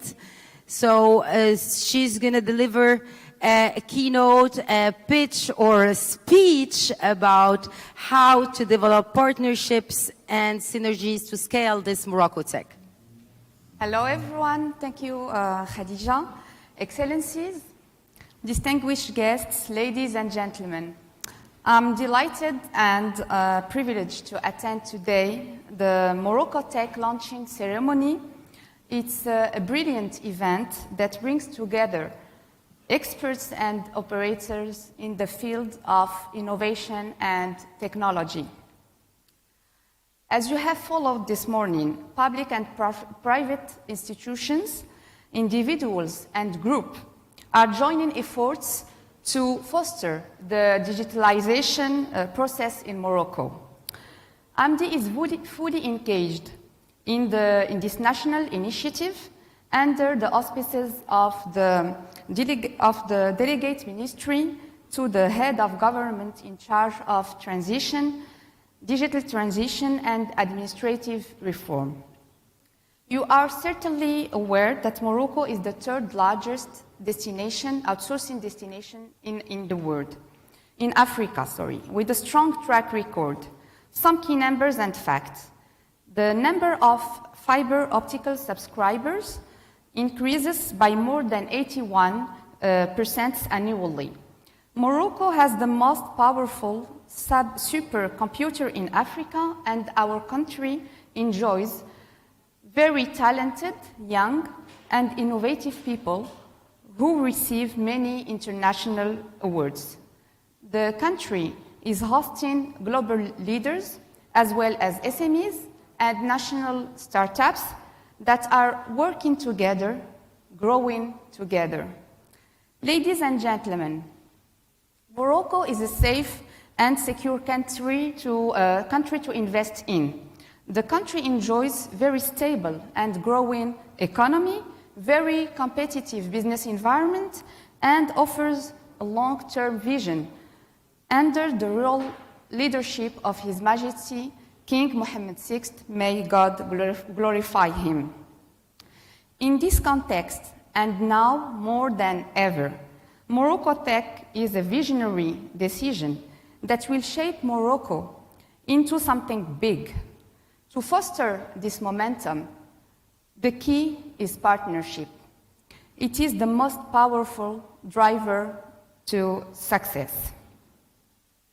Indeed, the current sanitary crisis has proven that strong partnerships can overcome challenges and lead to collective achievements, especially in the digital field, where we have seen multiple initiatives flourish to overcome related difficulties. I'm thinking about the exceptional growth of e-commerce, the development of e-gov solutions, and adoption of cashless payment. These are examples of public and private partnerships to shape the digital panorama in Morocco. My co-panelists will certainly share with you their insights concerning other levels of partnerships that will have an impact on fostering technology, innovation, and digitalization, whether on national or international levels.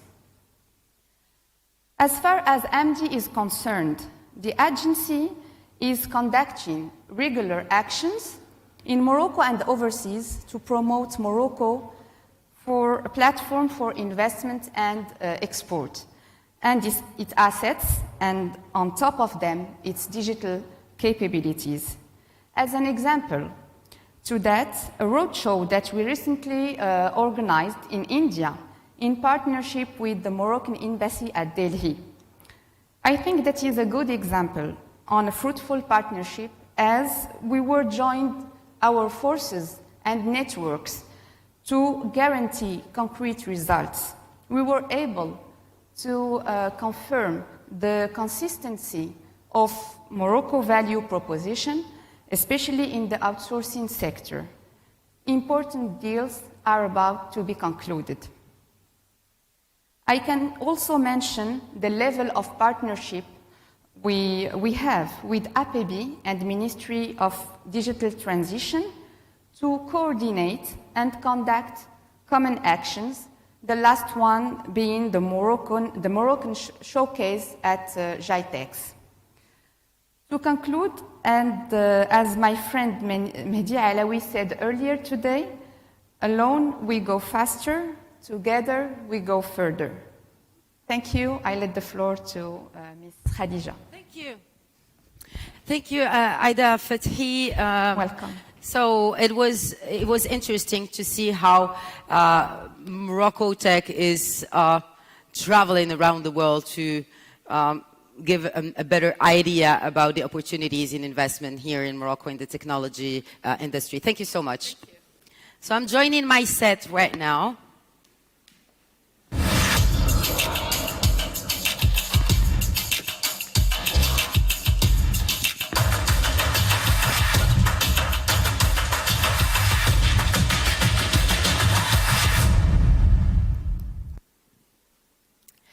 And since we will be discussing partnerships, it will be, of course, expressed through different panelists that are in various parts of the world.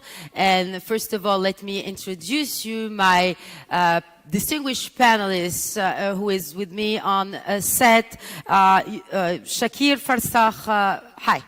Hi. So, thank you.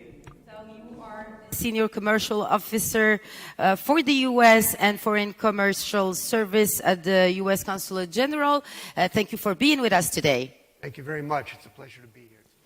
Thank you. And I'm joining you to welcome our other panelists online. Unfortunately, they couldn't make it for the reasons because of COVID-19, of course, but it's not an obstacle to exchange and to know more about their activities and about how to enhance partnership in the tech industry.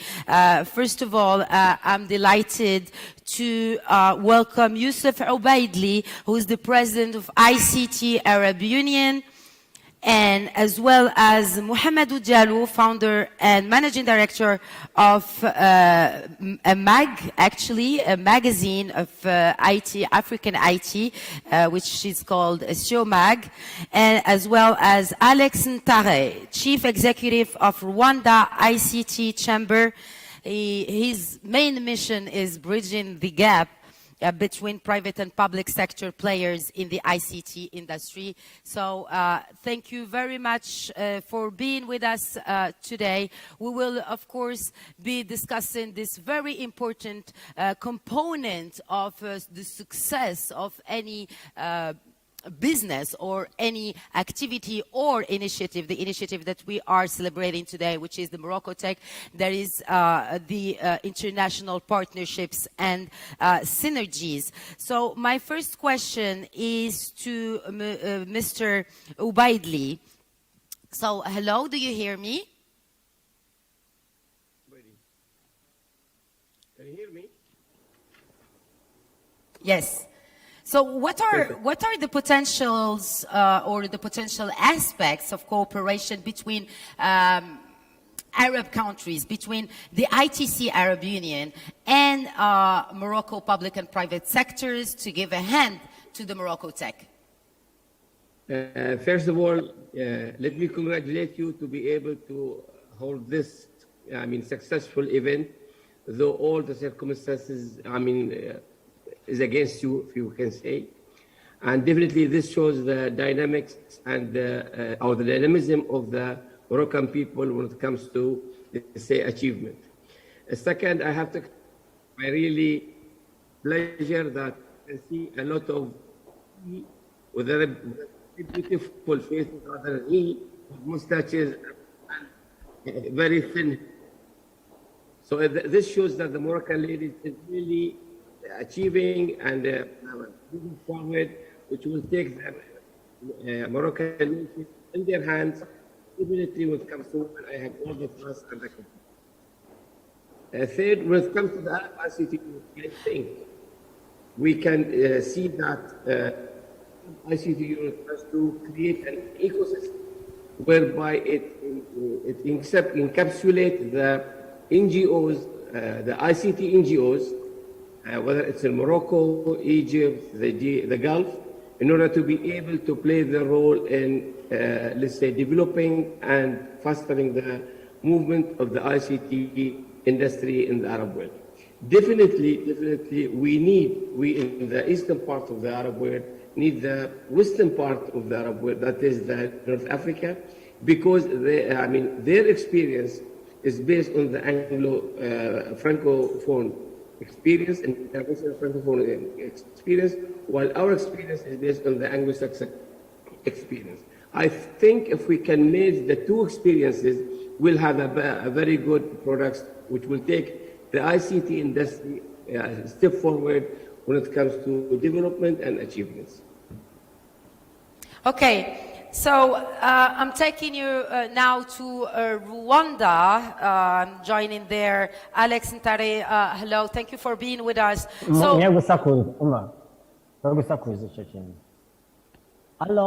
Hello. We're hearing you, but we're not seeing you anymore. Oh, you're back. So welcome with us here in Rabat, Morocco. As we, of course, might recall that Rwanda is one of the main flagships of tech in Africa and high tech in Africa. Companies indeed manufacture end-to-end solutions and tech equipment and export to various parts of our dear continent. So my question is about support, since we're talking about synergies and partnerships. So how does Rwanda support the development of local technological or tech ecosystem? Thank you very much for having invited me to this wonderful event from MoroccoTech. It's been a journey since I last visited Morocco in March 2020. Just before the pandemic broke out. And I've seen the work that the ecosystem in Morocco has built in the technology sector, and I congratulate you all for the hard work and the progress that is being made so far. In Rwanda, the work that has been going into, sorry, I don't know if you can hear me properly. But the work that has been going into supporting local innovations or local technology ecosystem started about 20 plus years ago when the government laid out a clear plan on how it was going to build the technology sector, starting with forms in terms of the legal environment and the legal instruments that were needed. Liberalization of the technology sector, telecom to start with, and then laying in place the infrastructure that is needed for key technological advancements. And we've seen fruits of which during the last 2 years of the pandemic. One was laying fiber optic across the country, so border to border, in every district, in every sub-district where local government actually have access to internet, and that in itself lays a foundation, or gives the infrastructure and puts the powers to innovators and to the technology ecosystem to build solutions with clear pathways of how they are going to get to customers. So within the ICT chamber, again in partnership with the government and other agencies, we have a 5-pillar strategy that focuses on one, supporting creation of new technology companies. And there we have interventions that focus on talent development. I've had earlier in the conversations as well. How do we build a tech pools, really talent pools, where the new technology companies that are coming up are able to actually have the talent that they need. We have, within that, we have different hubs. Actually, I'm sitting at one of them that are involved from software development down to digital fabrication and digital manufacturing, and which are really working along with entrepreneurs. Okay. I'm so sorry, there seems to be an echo. Okay, it's interesting because the composition of this panel discussion is very various and from very different horizons.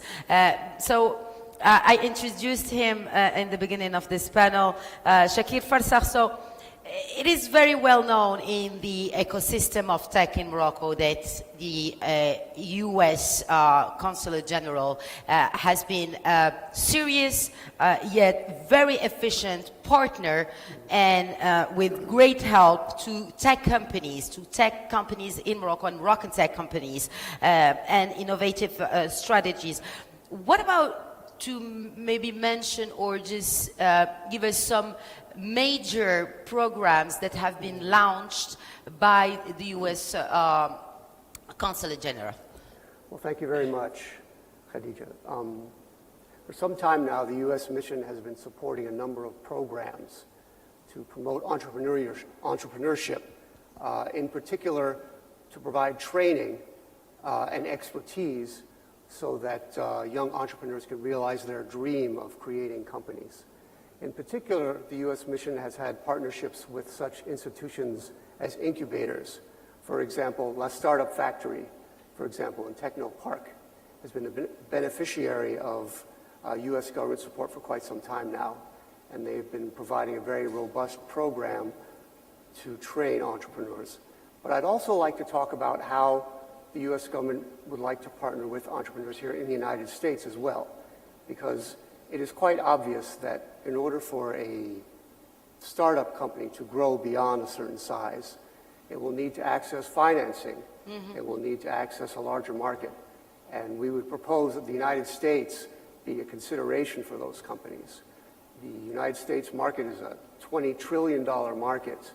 There are 1,000 venture capital firms that provided $244 billion worth of funding last year.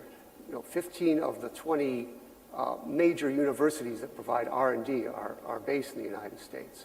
So it makes a lot of sense for a startup company to consider a presence in the United States, to access that venture capital funding, and also to access the 330 million person market of consumers in the United States. So we have a program, it's called Select USA.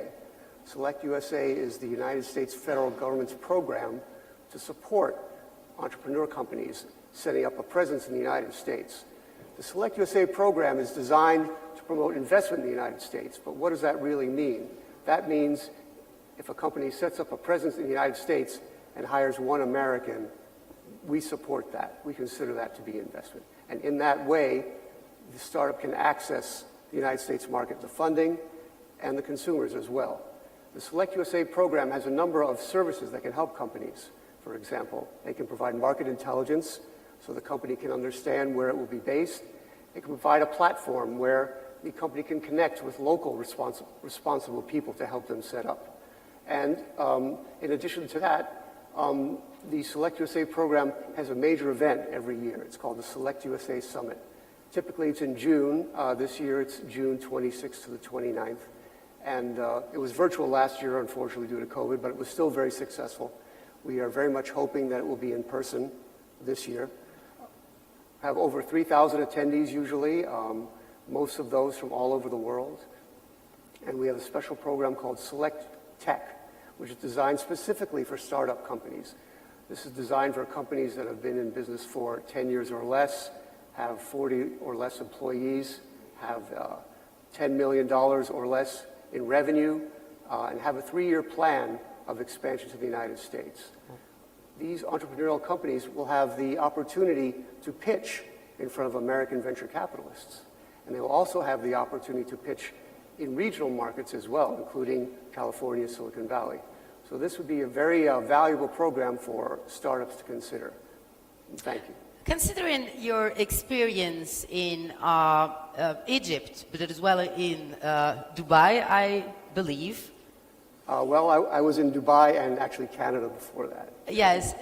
How do you see the synergy in and the partnership in this region of MENA region, especially concerning these tech matters?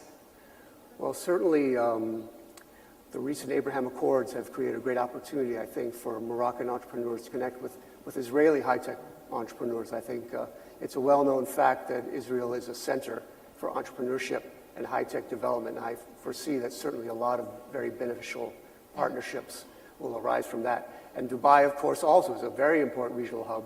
During my 3 years there, I was extremely impressed by the entrepreneurship ecosystem, the startup ecosystem. I believe it is world-class. And I saw companies really that were quite amazing, and they have certainly access to world-class funding and deep relationships with the United States as well. And hopefully we can emulate those relationships that have developed between the UAE and the United States with Morocco and the United States. Great. So we're heading now to south. northwest and northeast to south to Senegal, and we join in there. And I'm switching to French language because this is an event that is international. There is many languages are spoken. Je m'adresse à vous, Mohamedou Diallo, confrère. Mr. Mamadou Diallo, dear colleague, you are also a journalist and you are working for a magazine that specializes in ICT. So you are pushing our continent to innovate and captivate investment. So how do you see the partnership, the privileged partnership model in order to create a continental synergy? Well, good afternoon and thank you for this invitation and the opportunity to participate to this event organized in Morocco, a country I know very well, as I studied in Morocco and invested a lot in relations, a Pan-African magazine. So a few months ago we organized 2 years ago, we organized the 10-year anniversary of the Moroccan conferences in Ben Guerir, and I'd like to salute and hail all the friends and partners. I felt almost like I was there, as I knew the people so well. So, in response to your question, when it comes to the African Free Trade Zone, which was launched a few years ago, I believe that this market is emerging and includes 1.2 billion people, which will double by 2050. And the idea is to interconnect all these populations to boost intra-African trade, which only represents today 15% of the total. So we hope to double this share in both in volume and strengthen African integration so that Africans can handle their own destiny, trade between each other, and trade much more efficiently. And the word audacia was at the heart of much what was said this morning. Audacity clearly is necessary so that Africa can take its own destiny in hand. And these are things which mean a lot to us, and where MoroccoTech has much to offer. MoroccoTech has invested much already. Moroccan companies have already invested much in Africa, and we look forward to doubling these investments. When it comes to investment in the tech field, despite the crisis, we've had $3.2 billion of funds raised, double what was raised the previous year. So this is a very dynamic market. I heard that Morocco was the third destination for FDI in Africa. But when it comes to raising funds, it's mostly in Nigeria and South Africa and Ghana and Egypt, which are all Anglophone countries and very few French-speaking countries. Most investment is concentrated in these countries, and I think that Morocco will, with other Francophone countries, and through the implementation of this free trade zone and the implementation of the MoroccoTech program, will allow Morocco to plug itself in the field of investment and attract further investment in tech. This requires trust, requires that the traditional existing network trusts the startups. Much is possible today, and I noted also that the free trade zone that will boost integration of the African trade with a doubling of the trade by 2025, and which obviously will lead to a massive boost in e-commerce. So the opportunities for Moroccan startups are clearly there, in particular when it comes to agri-tech. And I'm sure that Moroccan actors will grab a wider part of this market. So what is the role of media in carrying and boosting the tech sector? Well, as media, we participate in disseminating the appropriate interpreting the provide information across the continent. And I think that as media, as journalists, we have the capacity to spread the good word by insisting on success stories, by focusing on the African role models, be they young people with transformative projects. We can speak to them and about them rather than having other people speaking. If you hear you see what's happening in the Western media is generally negative, but they don't see what is positive, what is working. And this is these role models that we would like to showcase. And when it comes to the example of Morocco in the recent past, Morocco was able to raise champions when it comes to e-payments. When it comes to banking, there are Moroccan businesses that are investing heavily across Africa, but that is in the somewhat traditional economy. But when it comes to new ICT fields, we don't see many Moroccan startups. They don't have much visibility. But through innovation, through joint ventures outside Morocco, we can look at continental markets where Morocco would have many cards to play, and that can provide many opportunities to serve the billion-plus market of Africa today. Mohamedou Diallo will come back to this crucial point of joint venture, but widely. So, as a member of the ICT Arab Union, how is the union concretely support digital companies in Morocco?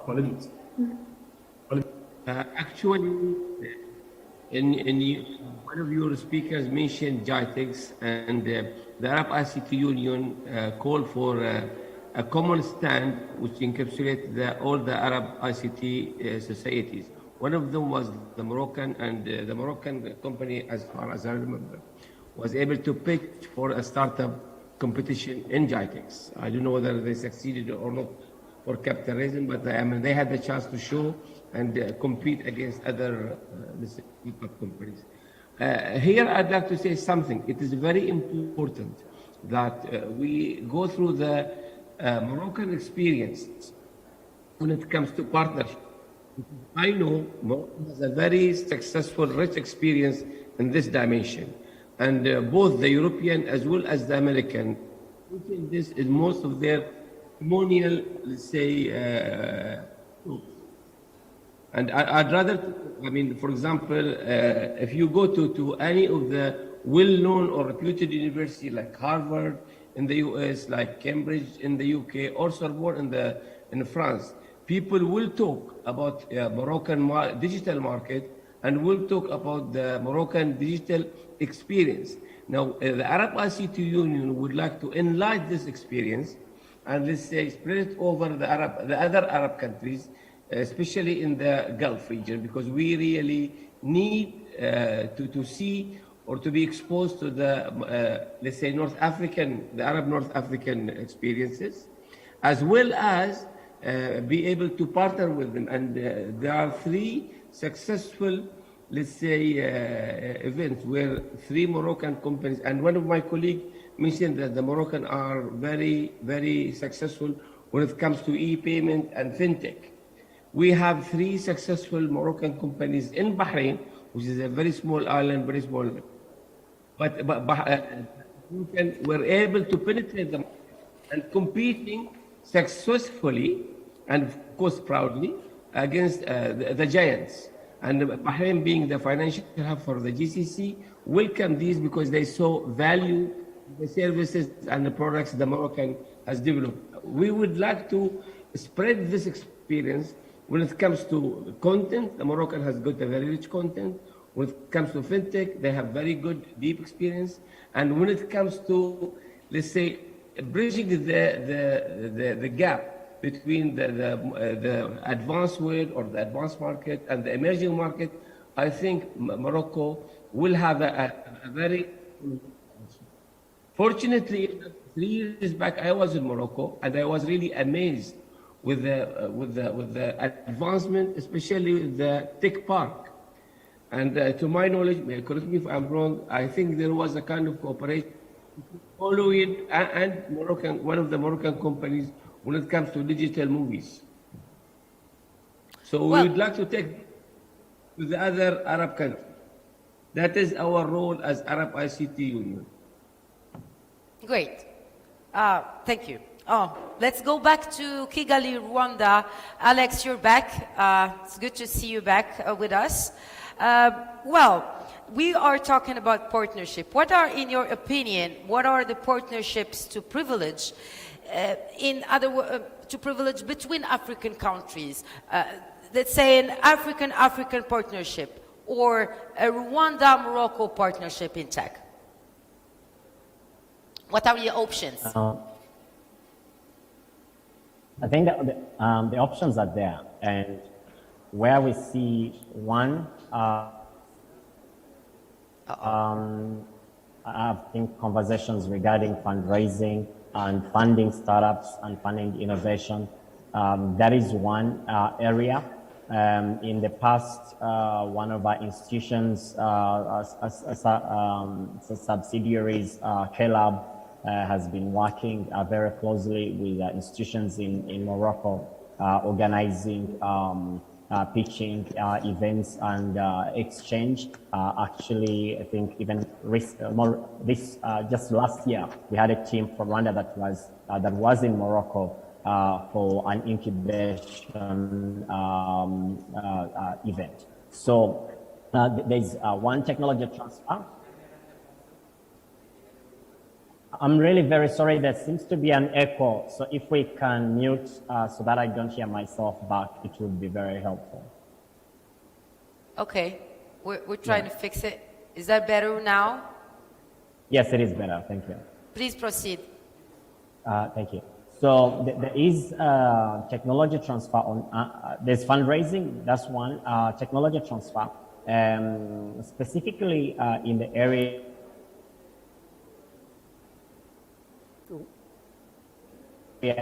of money. I think there's a little issue with the internet connection, Alex. Where I think there's a little issue with your internet connection, Alex. Do you hear me? Because these are hands-on.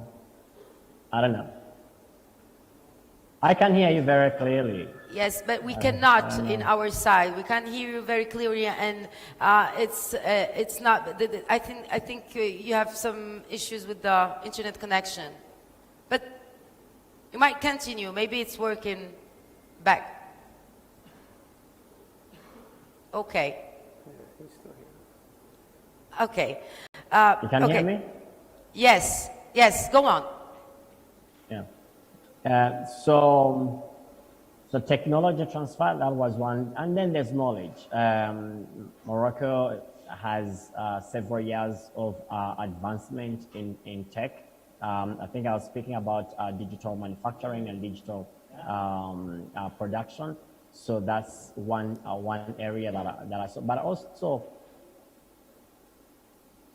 in Casablanca, I noticed there's quite a lot of companies in the software development.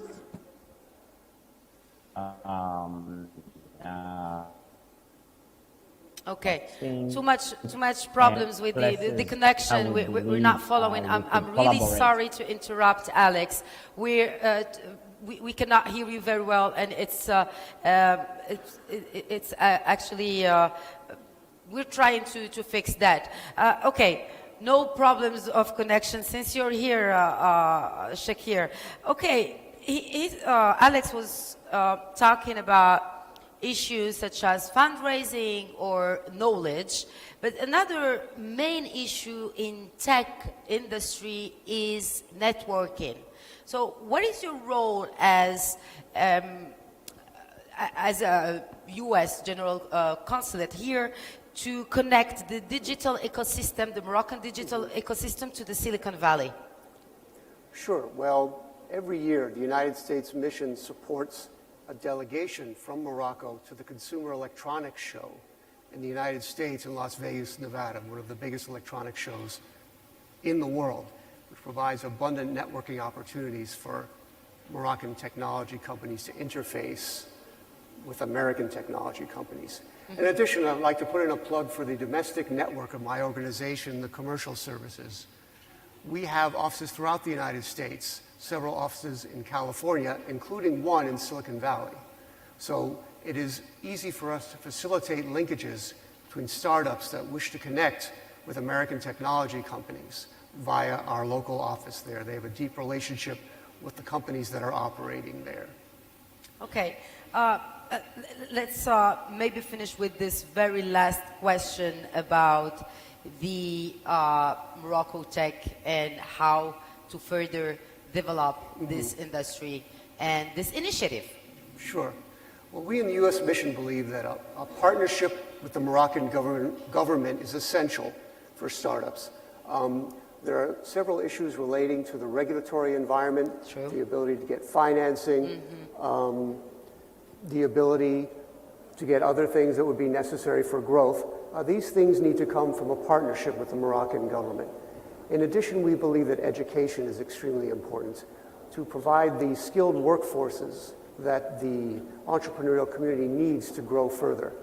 We believe there have been some good starts in this regard, but it is obvious that more education is required and more initiatives are required from the Moroccan government to develop the sector further. Ok. Mohamedou Diallo, puisqu'on va clore incessamment ce panel, n'est-ce pas? As we will be closing this panel, Mr. Diallo, you spoke of joint ventures and how we could create major players, as they are called in the tech jargon in Africa. Do you have any examples or maybe even success stories to share with us that could be duplicated in elsewhere in the continent? And maybe finish with your vision of MoroccoTech. Well, first of all, thank you for this question. Today, we have just beginning first elements of answers when it comes to the implementation of joint ventures towards reaching new markets. There was with an American company called Weaver, which focuses on fund transfers, and set up in 2 markets and saw the potential that was offered in Senegal and Côte d'Ivoire, and created and rose historic amounts, $200 million, which was the largest in these markets. And I think that today the experience of Morocco, Moroccan experience in the field of e-banking and insurance provides for the opportunity to create a framework that would allow to link these startups with the companies I mentioned before, so that they can acquire new markets, new technologies, and respond to a larger demand pool. And as we mentioned earlier, we spoke of integration. We focus a lot on this domain of integration through the forums that we organize across Africa, but in particular in Morocco, to try to federate Moroccan initiatives, to create, for example, a Moroccan Association of Information Managers, and this was a great experiment that needed to be duplicated. We're also working with the CNDP, the National Agency for the Protection of Personal Data, to work with this association to raise awareness and capacity in the field, and also for the Agency for the Development of Digital, which is a partnership with us here at UMAC. We're working toward the implementation to the Federation of African Digital Agencies, and I shan't forget our APB friends at APB, whom we work hand in glove towards federating these employers association to share best practices. There is one thing that hasn't been mentioned is the implementation of these LACA. In Rwanda, the African digital market, the common market for digital, and the Smart Africa initiative, which federates 35 countries and aiming to create a single market of 700 million consumers, which clearly shows that we're moving towards models that will encourage the continental integration and the emergence of African champions. If I have a bit more time, I'd like to mention that Morocco plays an important role in this framework, such as digital diplomacy and energy efficiency. Morocco plays a Pan-African role in this respect, and a very important role that needs to be promoted within the African market in the digital economy. Thank you, Mr. Diallo. Thank you for being with us today. الكلمات على الموروكوتك سيد فرسخ. Maybe in Arabic. I think English would be better for me, if you don't mind.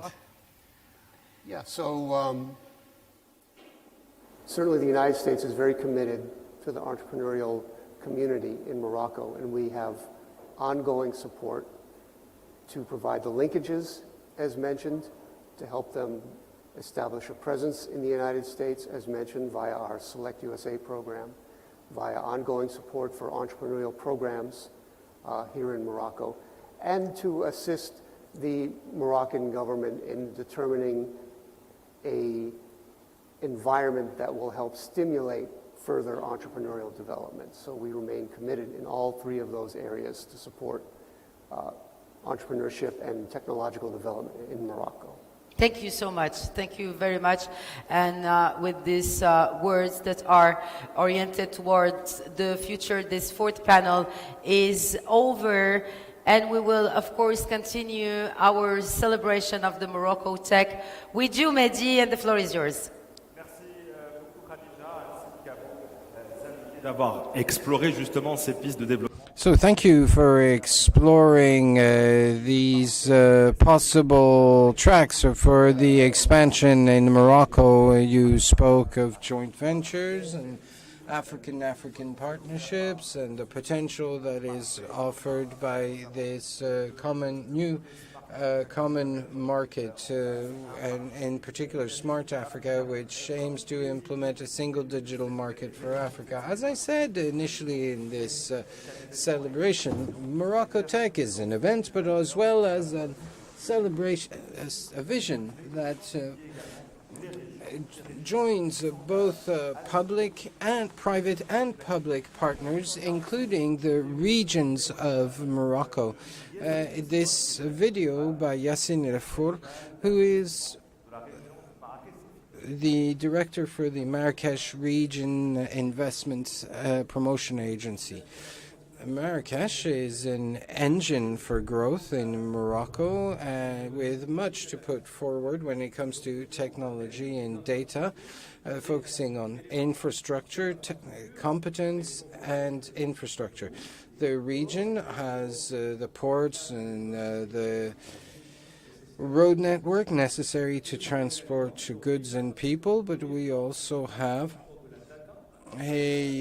the data center in Ben Guerir, just outside of Marrakesh, which is one of the largest, which is the largest supercomputer in Africa. We have two universities, the Kadi Ayad University and the UM6P Polytechnic University in Ben Guerir, which play a crucial role in training competence when it comes to innovation, in particular with the City of Innovation, which looks at incubating the talents that will lead to the companies of tomorrow with a regional, national, and international markets.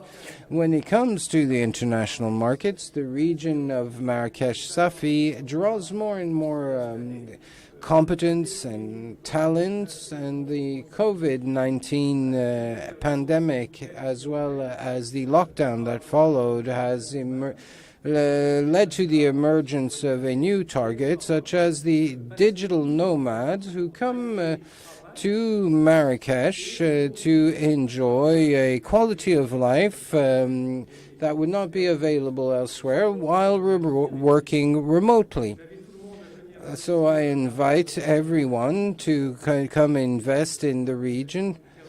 We say that Marrakesh is a land of opportunity, and I'd say today it's a land of digital opportunities. And yes, our regions who have much talent, human competence, and high flyers who are called upon to support this new dynamic and the emergence of these new technologies to position Morocco as a key player at the regional and world level. How can human capital development support the emergence of MoroccoTech? This is what we will look at in our next panel, moderated by Mr. Hassan, President of the Cybertech.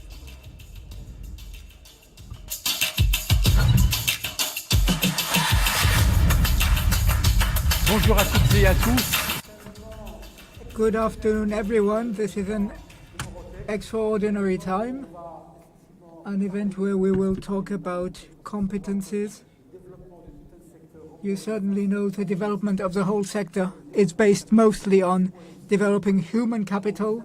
Let me tell you as an introduction and to plant the decorum, it will be a pleasure for me to have with me the brilliant Lamia Husni, who is Director of Executive Education at EM6P, who will talk about competence development and talent development. The floor is yours.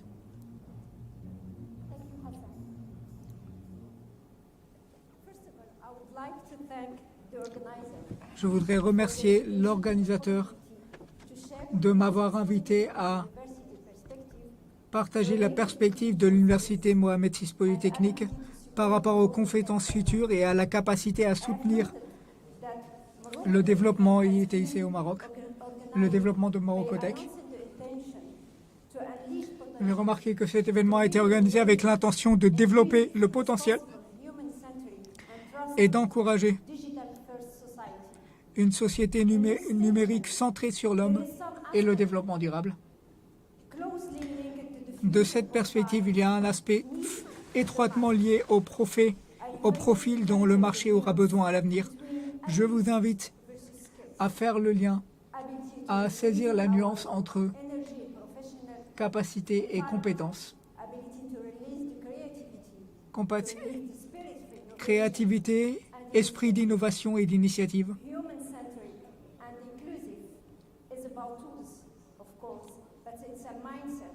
Centré sur l'homme et durable, et est évidemment lié au comportement. La définition des compétences numériques a été établie à partir d'études au travers des années. la typologie.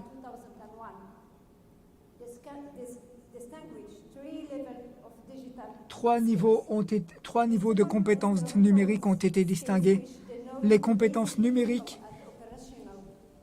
qui dénotent les compétences techniques de base pour se servir d'outils technologiques.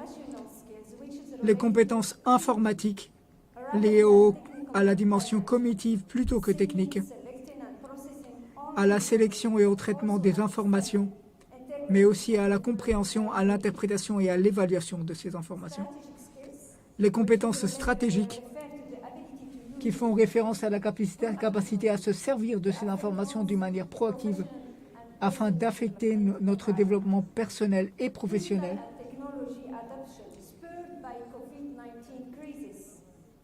Les crises de Covid-19 ont poussé des organisations à s'éloigner de l'accent sur view of the organizational capabilities needs to capture future success. In this case, we can understand the need of organization is transition skills and abilities. So on, organizations, but not only organizations, public institutions, need to build a learning and development transition program to unlock the future core capabilities by triggering the future readiness of their workforce and prioritizing workforce development activities. Personnel or hiring needed to fill the gap. What does transition skills or abilities look like? First of all, adaptive mindset. An adaptive mindset and having a resilience behavior, it enables individuals to pivot their thinking in times of change, to approach challenges as opportunity and to bounce back from setbacks with ease, given the current climate of uncertainty and the rapid rate of technological advancement. This will be an indispensable capabilities or abilities. Collaboration.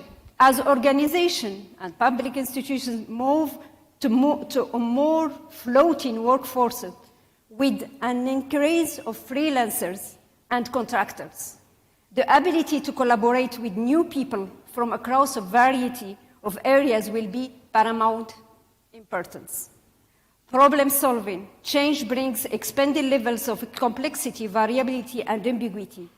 Organizations will need more people than ever who can think critically and creatively to solve problems with an ever-changing environment. Self-management. The more blended the force becomes on the more the gig economy grows, the more essential the ability to self-management becomes. Digital literacy, the ability to access, create, publish, share, and apply information through digital tools. It means self-learning and digital literacy. Data fluency, the ability to use, explore, analyze, interpret, and communicate data in a meaningful way to drive decision-making. Data fluency challenges organizations to move away, having a select few gatekeepers of information, and instead an entire workforce that is able to interpret and use data effectively. Taking into account all this insight, Mohammed VI Polytechnic University is developing training and learning programs for graduate degree and undergraduate degrees, but also executive education, which will allow both the development of digital skills, but also above all of the abilities necessary for the digital transition and growth. The executive education in digital and technology aims to provide the best learning experience for participants. The program also provides knowledge to the most important areas to support MoroccoTech dynamic, blockchain, artificial intelligence, data science applied to the area like healthcare, financial insurance, supply chain. Thank you for your attention. Merci beaucoup, Lamia Hosni, pour ton éclairage et surtout pour avoir planté le décor. Thank you very much, Lamia Hosni, for reminding us of those main competences. Thank you very much again, and we are continuing with the one-to-one session.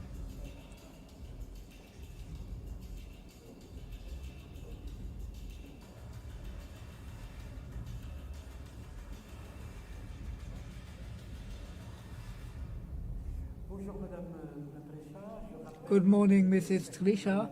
Let me remind you, OFPPT CEO, an institution we no longer need to introduce, as it is very well known and very useful. You have certainly seen our goal at this panel is to talk about competences in Morocco. So, what is your experience in this field, competence development?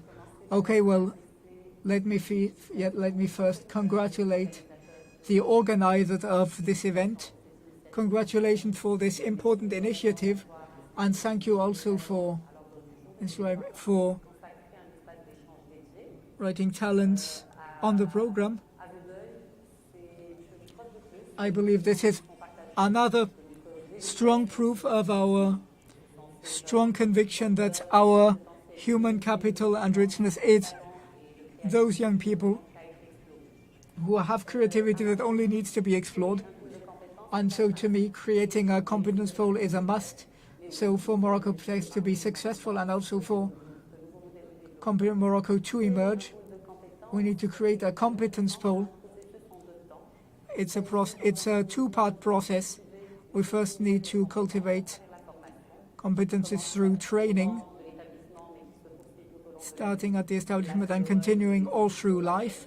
It's the role of street providers, which we are part of, but also a second phase, identifying, recognizing, valuing, and fidelizing talent to be able to preserve them.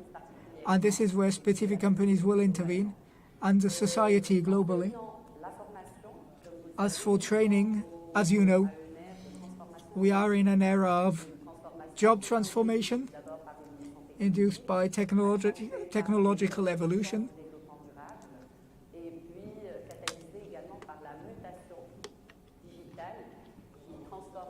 and catalyzed by digital mutation, transforming business models, supply chains, work organizations, and calling you all for new job profiles and new requirements for competencies.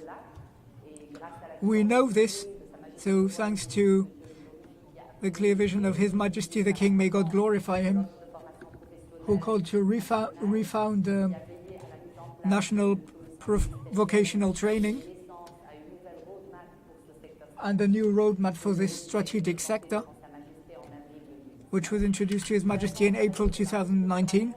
We worked on restructuring the vocational training offer at a national level for an actualized offer with professionals and regions, diversified and strongly open on the jobs of the future. So, yeah, I know the IT sector is a vertical sector, but also a transversal sector to accompany all transitions. So how do you work here for OFPPT? So this global offer is so diversified that it concerns 25 activity sectors. So in this field, the digital sector plays an important role. First, Digital Prism as an activity sector, to which we submitted to an analysis with the goal of defining current needs for the digital ecosystem, with a new training offer based on over 30 specialities, including 20 specific special ones: digital infrastructure, cybersecurity, development jobs, mobile development, RVRA, new families like web design, UX designers, or web marketing, and community management and web marketing. A new segment was addressed on artificial intelligence, which we will initiate with specialties like the chat group specialist, the data analyst assistant, or the big data developer. If I may, I believe all this job is done in an ecosystem with partnerships. We always try to work in close partnership with professionals because they are our clients. So we are working on the competencies we need. So since April 2019, starting with our roadmap, we took position we made a choice. Are we working in our corner alone, or do we go towards the ecosystem, towards professionals or territories? So today, professional training is an attribution of the organic law. We chose to work hand in hand with professionals and territories for our offer to be in phase with the needs of the national sectors, but also territorial specificities and regional ecosystems. I know one issue is important for you about competence, talent development. There are also managerial competences, openness to the business market. So may I please first continue? We talked about the digital as a sector, but we also have digital included to all conventional sectors. First, new program engineering. We worked on for the digital sector to be present in all conventional sectors by uniting new jobs like e-commerce, e-travel agencies for tourism, for example, or mechatronic for industry. Third prism we are working on in our new work framework is digital as transversal competence. All branches include a transversal model for digital competencies characterized by 4 levels: basic, intermediate, and advanced, which are chosen case by case according to the specificities of the. Finally, digital learning and digital tools, calling to RVRA in learning, simulators, digital platforms with the goal of initiating learning differently and making this training in phase with this generation.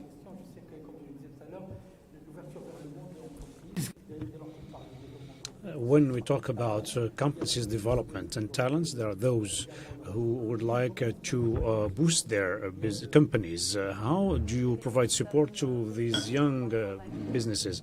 At OFFPPT, we are convinced that entrepreneurship is the right solution to youth employability, given a number of characteristics of our national economy and Moroccan society.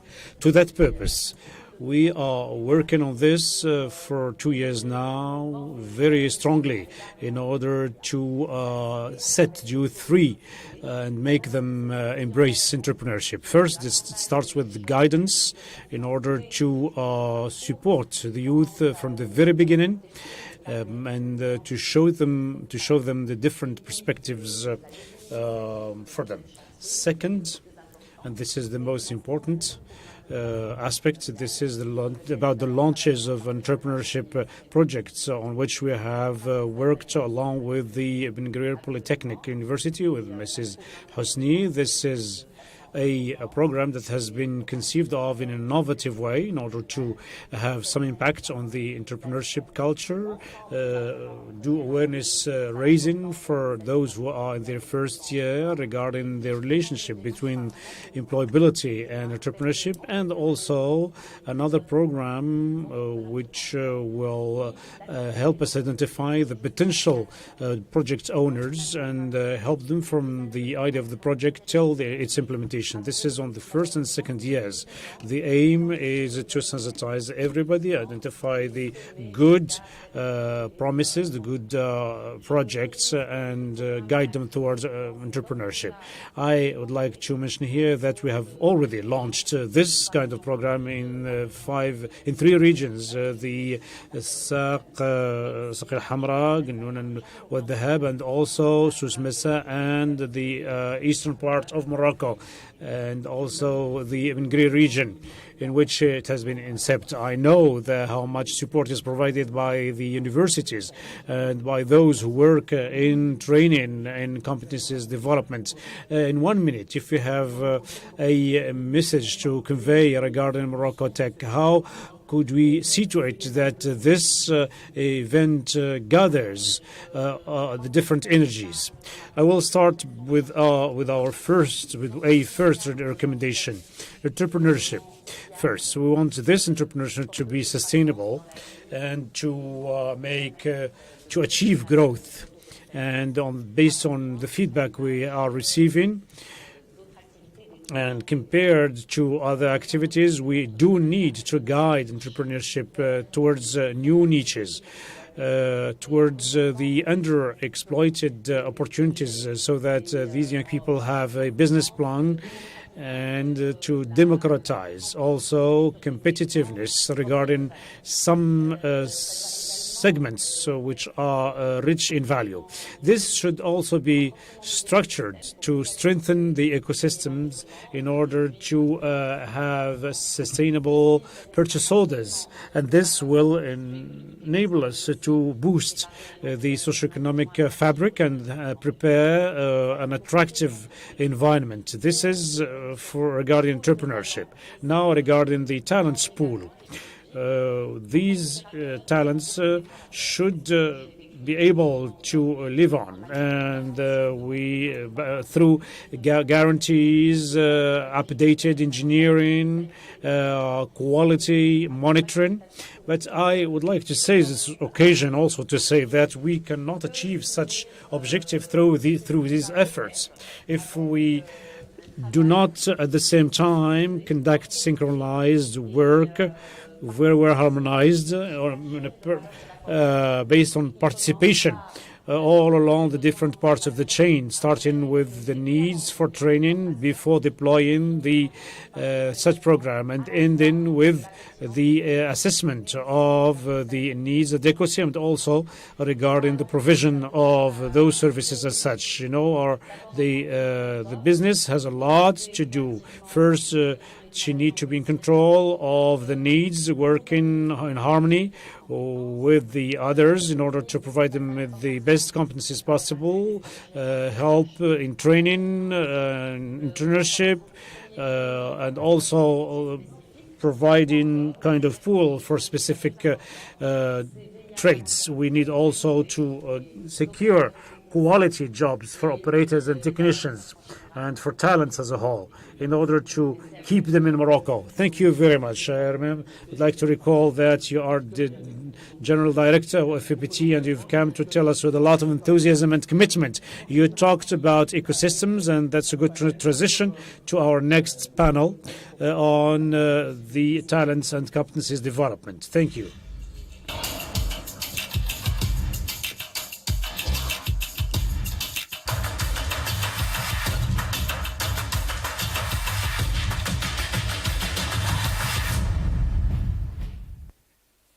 Bonjour à toutes et à tous. Bonjour à mes...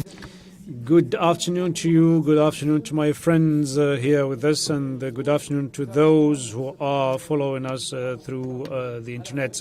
We're delighted to have with us very talented speakers.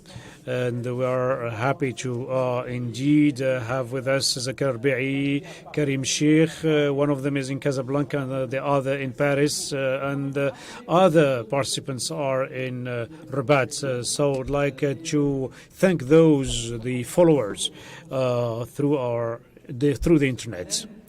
So with us we have Mr. Zakaria Rabi'i, who is a graduate from the Toulouse Polytechnic School, that he has been in charge of different positions. He was director of human resources, and also he's the president of the GEF, and he represents an important organization regarding human resources in Africa.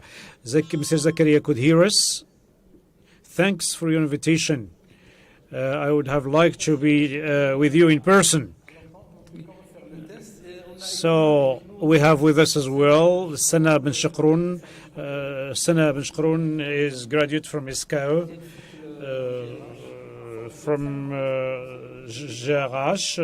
She has been working with big officials in human resources. She worked in Benelux and France and Africa. You worked with Major Group, and you work on major projects for human resources. Be most welcome. And we cannot indeed have such a panel without Lamia Ben Makhlouf. Thanks for being with us. I would like to recall that you are Director General of Technical Park. You were qualified as a Tech Women in 2016. But at least whenever you represent very well Morocco with very important projects. So thank you, Lamia Mishkor, for being here. Mr. Noordin Renard, he's the Director General of CPMIR. He's part of SAP Education.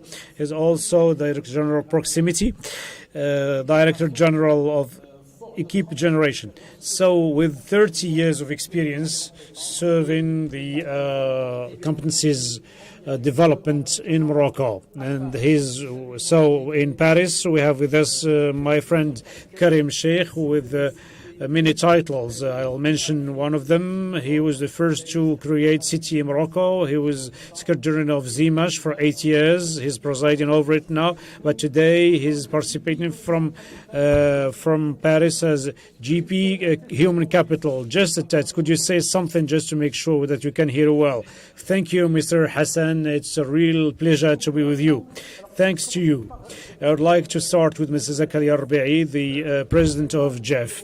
Mr. Zakaria, I know that there are many sectors within GEF. You are all of them Director Generals of Human Resources, but you cover so many sectors. And there's one question here we raise as soon as we talk about those competencies pools. What are these generic competencies that would need to support the digital transition in Morocco? Thank you, dear friend. Very delighted and excited to be with you. So as a professional in the field of human capital in Morocco, I'm delighted to talk about the issue of human resources in Morocco. This is a main concern for us within the association. In fact, we have made it the principal theme for the latest summit that was held before the COVID pandemic. And we think that this is a theme that Morocco should tackle in order to make headway faster, and as fast at least as the competitors in the other sectors and the sector of the digital sector mainly.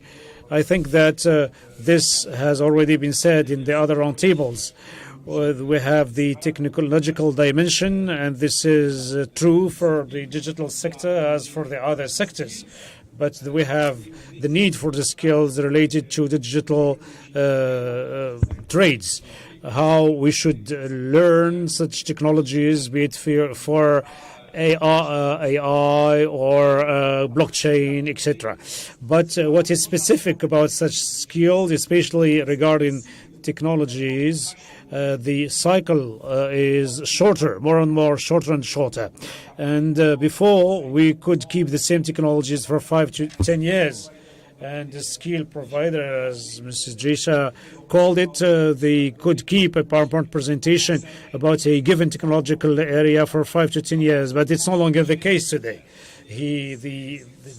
We need to change the learning content in order to be updated regarding what's going on. So the cycles are shorter.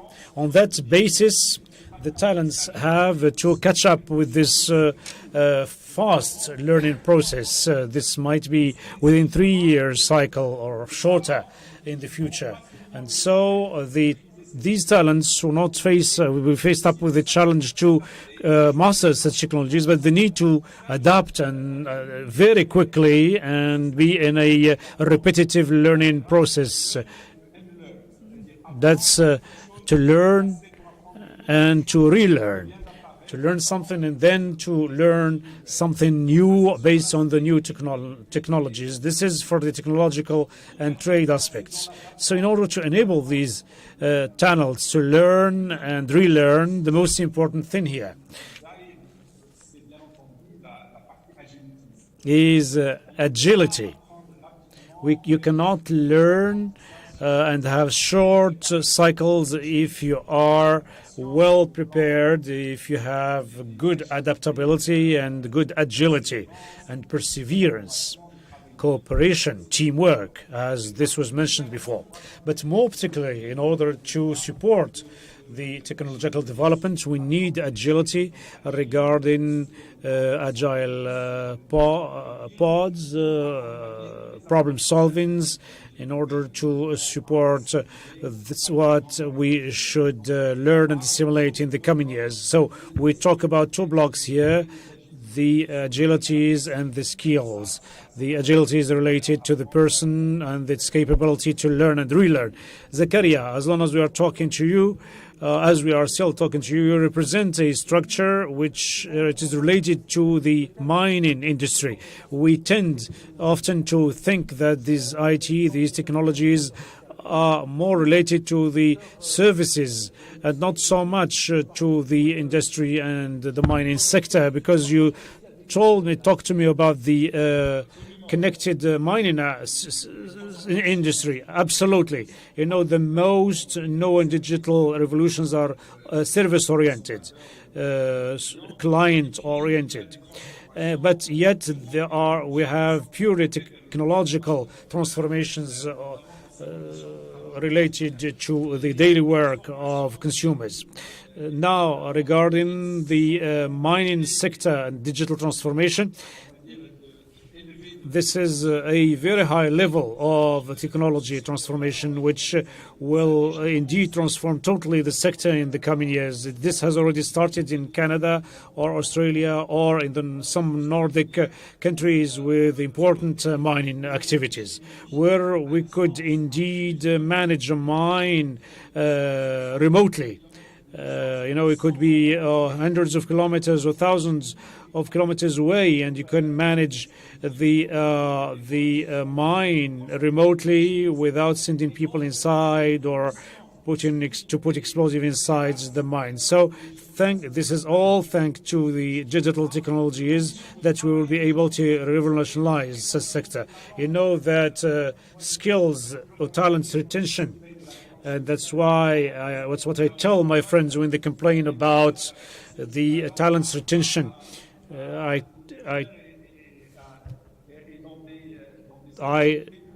tell them that we should take into consideration the remote areas of Morocco, because this will be indeed favored by the introduction of new technologies. Somebody who is obliged to work deep inside the mine could do that work remotely while being in Casablanca, and could manage a mine in the south of Morocco. This is some very fundamental transformations. And this exists. This is not science fiction. It exists in some countries. Thank you so much. Now, you allow me to shift from that industry with all its complexities, and we see the importance of developing talents here and skills. We shift to another sector regarding services, and we're delighted to have with us Sana Mashkroun. And I think that one of the questions which is raised when we talk about competencies and talents, this is the volatility of such competencies. We recruit them, we train them, we try to have them as loyal collaborators. How could you manage? What is the best way to support these talents so that they could develop their competencies in order to serve Majorel and to serve Morocco? En fait, what we do, honestly, in the digital world, managing the volatility of the talents is not easy. And as it is the case for the Majorel human resources policy, we try to have a proximity policy. We try to see what are the ambitions, what are the expectations of these young talents, and we try to adapt. I think that in the human resources sector, we are over the conventional way, which is based which applies to the total population. No, I think that there are specificities to be taken into consideration based on the population at hand. We have already adopted listening aptitudes in order to understand where the unmet expectations lie. We have different ways to do that, be it in a direct way or conduct through some surveys.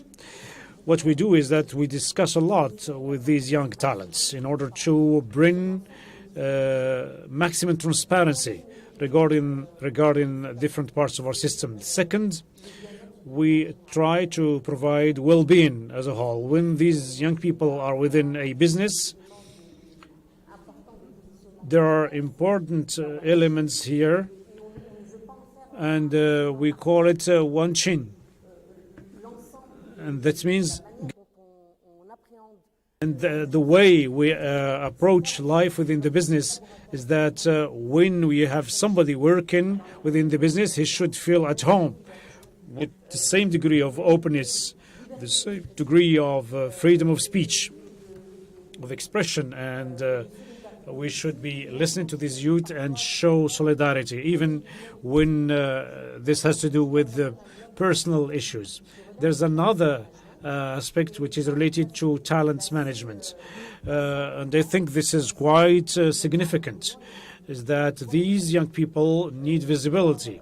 They need to know how their career is going to develop, and that when they belong to a business which is going through strong growth, they should know that they are there as a link between that business and the rest of the world. So we do recruit only from outside only when we no longer have any resources available domestically.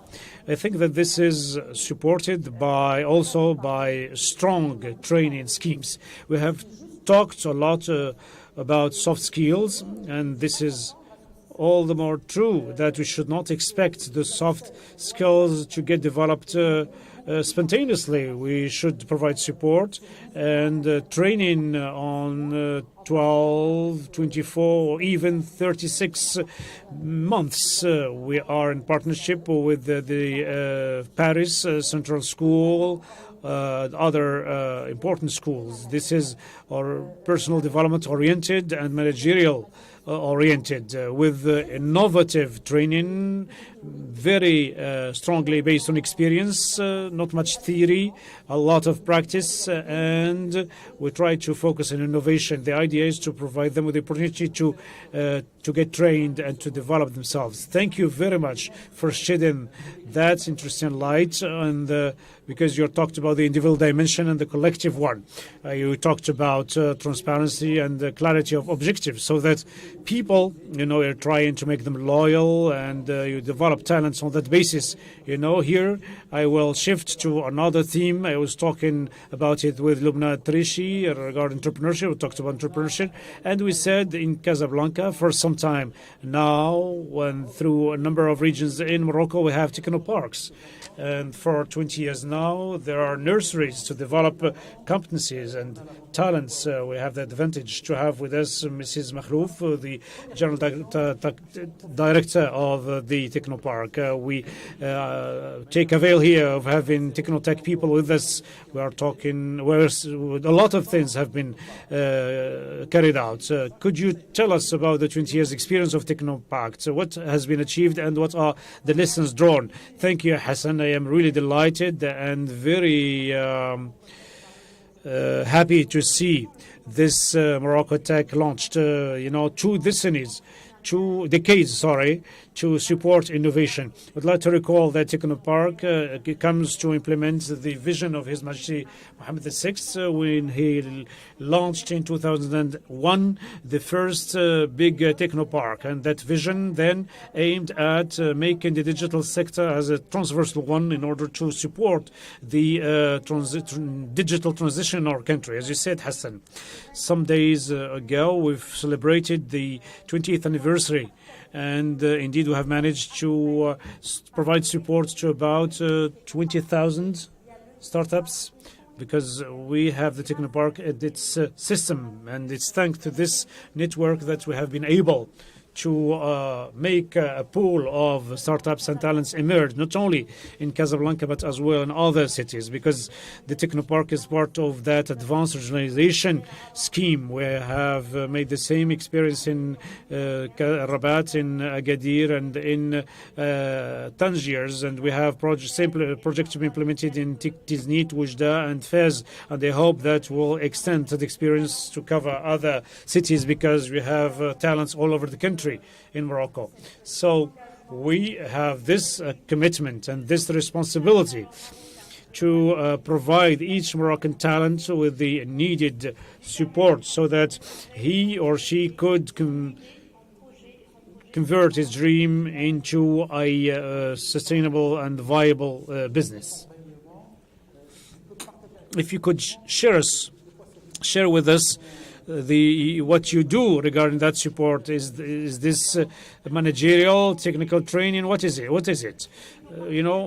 Many things. Technopark is innovative, dynamic environment. This is a partner's ecosystem. This is a entrepreneurial chain, enabling any project holder to work on his or her idea with trainings, multidisciplinary training sessions. Today we have engineers, but sometimes with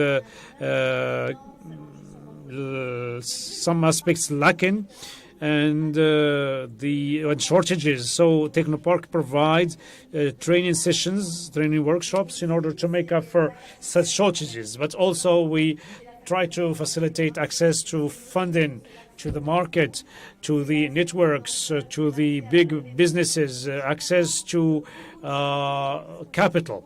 So a lot of support mechanisms that have been created these last years, and we could be proud indeed of such ecosystem and its dynamism. And indeed, for working within that system for years, I have been through that transition and that change, and I know that we still have a lot to do today. But there's a momentum there. If we work together, and this is the case today regarding MoroccoTech. We're here together and we share the same vision. We have the same objectives, and we will win to work in synergy together. This is interesting for Mrs. Lamia Ben Yakhlouf. I know that there's an ecosystem working there around professional associations, actors from civil society, contributing through training and support. I'd like to go back to a theme which is dear to your heart. This is the internalization dimension. You were asked to study technoparks in Africa. Could you share your experience with us in that regard? The aim here is that we need to support our businesses to scale up and to get internationalized, and also attract the diaspora and have the brains come back to our country. We are part of the International Association of Technological Parks. This is about 400 technoparks from 70 countries, and this enables us to have the Moroccan experience, make it visible, and to take part in international conferences about top-notch technology conferences, and we have indeed been able to support startups in very advanced technological sectors. So we worked with INDE and with other partners, and this enabled us to explore such markets, because we are well aware that Morocco is a small market and the scale-up cannot be done without the international market. We also have other partners enabling us to support our startups in these different countries, partnerships with Spain, France, and other countries. And today, if a startup from our technopark wishes to spend 2 weeks elsewhere, we could make this easier for them. You've just mentioned something that was corroborated by Sana. This is trust, and also alive ecosystems. You talked about caching on the pool of talents. This is to create a pool of technoparks and ecosystem. There's a subject which is very dear to the heart of my friend Rodan. As soon as we talk about talents and competencies, we need to seek osmosis between the world of businesses and the educational world, between different experts here and there. Why am I talking about osmosis or harmony? There's some work which has been done between Ozim and Sipomin. This is about competencies development. Mr. Nordin, you have been one of the main actors in this regard. Could you share with us the main recommendations? I think the main recommendations have already mentioned by Mrs. Bai and the other speaker. I think that there's something very important regarding competencies, especially in the digital world. What we did is that we contacted the businesses, especially to get in touch with those businesses and ask them a number of questions. First, want to know if there are growth relays in order to assess the impact of this on the needs later on. Second, there's the recruitment, training, and support provided. What is their system in this regard? And what is the connections with other systems, as Mrs. Makhtouf has just said? If the ecosystems work together, they could contribute indeed to develop competencies. Now, our conclusion here is as follows. There's some pressure on competencies, and there are needs quantitatively and quantitatively. And also, so we have a recruiter who has been through more than 3,000 CVs in order to recruit 300 people. So there's the quantitative part, because we have not reached yet the target of 10,000 engineers, but also should not lose sight of the qualitative part. So this is the taking stock of the reality. How could we make up for such shortages and make headway forward? We have worked together. You know, the ecosystem is represented as a whole by three main actors. First, the socioeconomic sector that should contribute to that process, and second, quote-unquote, talent production or talent creation, but at all levels. So at the recruitment level, we should also provide the engineering part, taking into consideration the needs to be in the training program.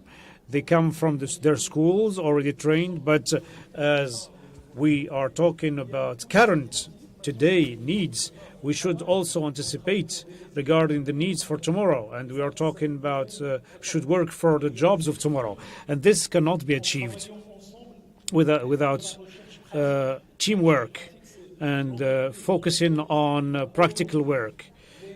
This should indeed be the basis for the definition of the programs. But I think this is kind of a white book, the white book edited by Ozim, and I think it is available, and we need that kind of contribution in order to disseminate so that there's feedback, mutual feedback. I think there's another issue, which is regionalization. Everybody talked about it. Madam talked about development occurring in the south, and you talked also about technoparks in all over Morocco. You talked about internalization also. I think you explored the region of Jarada, and you are really positively surprised by what's going on over there. I think that when we are talking about competencies are not universal. They are and they are not. Of course, there are aspects which are universal and the others territory-specific.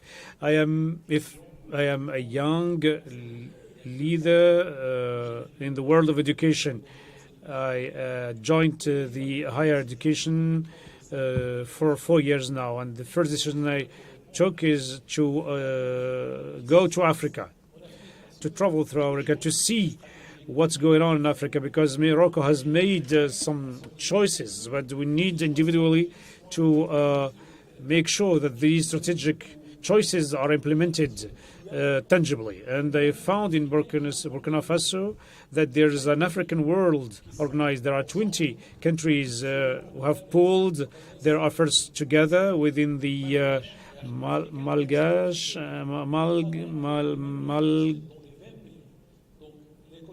and African Council. So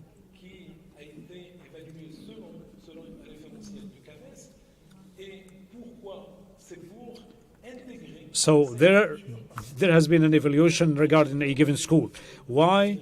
It's because we want to have close relations with Africa. Second, we also went to Europe to seek other partners, and we shared with them some basic values. And there's a group we belong to, and which encompasses a number of schools in Europe: HEP, education, humanism, entrepreneurship, and professionalism. HEP. You might have said H is happiness. Yes, to have happy people working in that sector. Yes, we contribute to such development in order to create these skills. This is based on one mission: to have women and men benefiting from support, and Majorel is doing that within its business. We should do it on our level so that these competencies have the choice to choose, and so that they could contribute to the world of tomorrow based on the sharing values, something positive, and to raise up to the territorial challenges.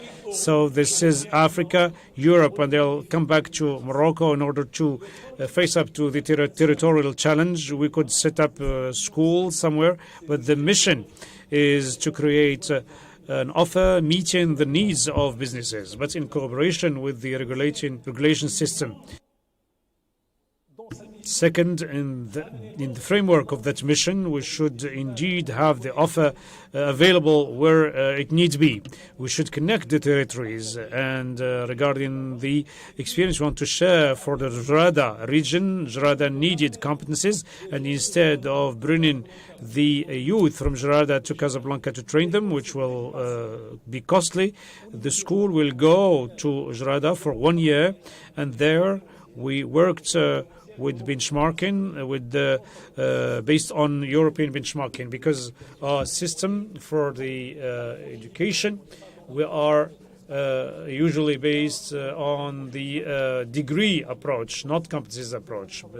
And we have worked with these young people, with a multinational, providing training in an alternative, on an alternative basis, so that at the end of the year, these young people. We started with 25 of them, and we accepted 18. The others left for different reasons. Some found work elsewhere, others could not keep up. So after 9 months, these young people got a bachelor degree certifying the competencies they have gained. So this is to create talent, and this cannot be done without diversifying offer, and we cannot do this by ourselves. We need to indeed work with the other businesses, especially digital businesses, in order to have an inclusive offer, because we don't have only Casablanca or Fez. We have other cities and regions, and also we need to multiply to have different and diverse pedagogies in order to enrich learning, because we had that traditional, conventional system back, degree plus 1 or 2 years, but now we have this training based on an alternative basis. Now I have Mr. Karim Sheikh in Paris, and it's always a pleasure to have with us Mr. Karim Sheikh, because regarding the training, I think you have been a member in different commissions, and you have put forward different proposals. Sharing with him and giving us his ideas. As Vice President of the Human Capital Commission at CGM, a general idea of vocational training.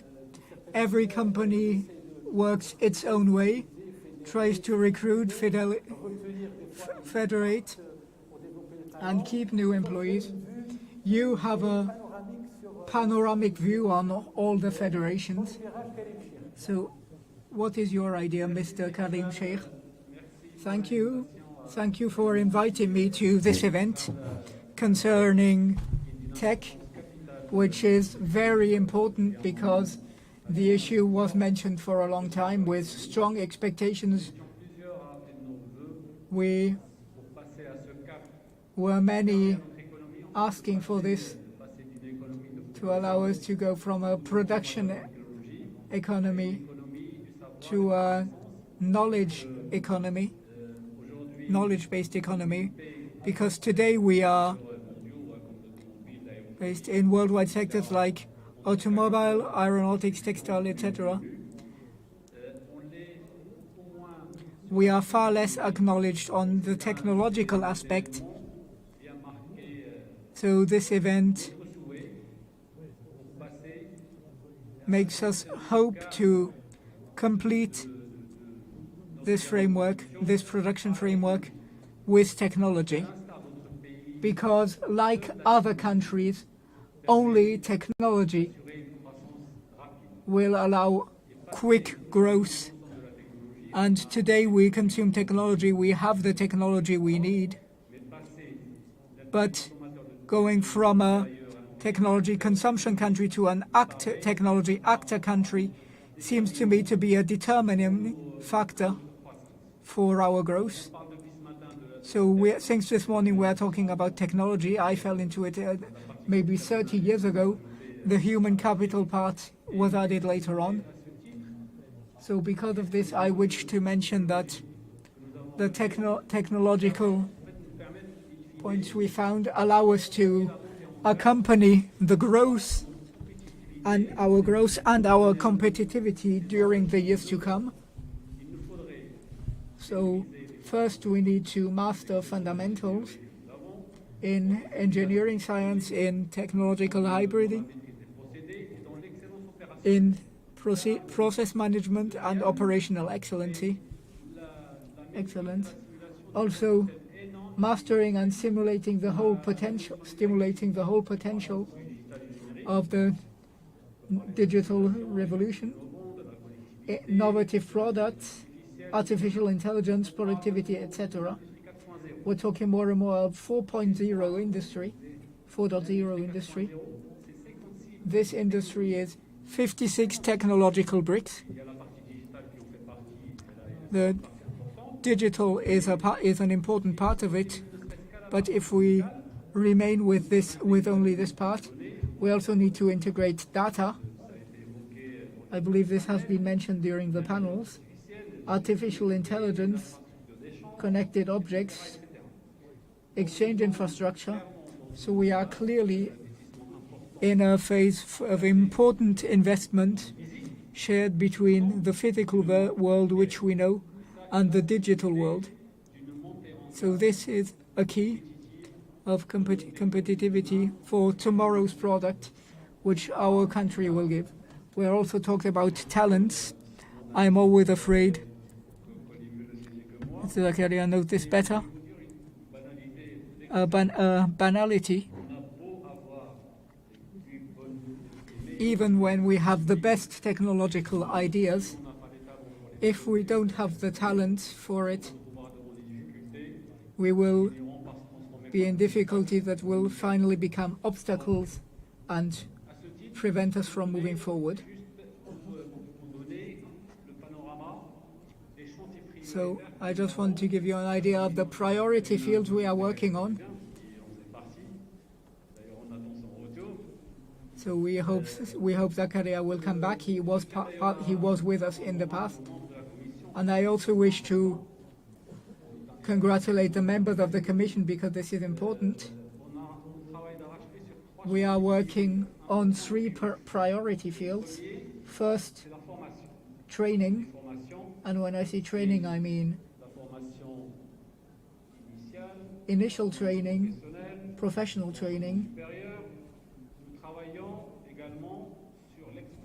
We are working on expressing certain needs of our companies with managing competencies and talents sectorially and territorially.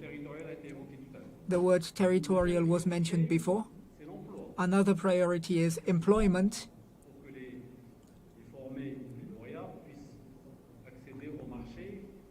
To access the market for a job meeting their competencies. So we want an intermediation between CGAM members and universities and schools and internships. Third, also important, concerning research and development. So here we are working on a strong cooperation between the economic sector, the operators and the universities in order to meet the requests of our companies for research and innovation. Today we are talking about research, but it's specifically technological research. Karim, just to tell you, we have only 2 minutes left on this panel. 2 minutes. Okay, I'll be very fast. I'll give you a few information. High-speed train. Yes, go on. So on continual vocational training,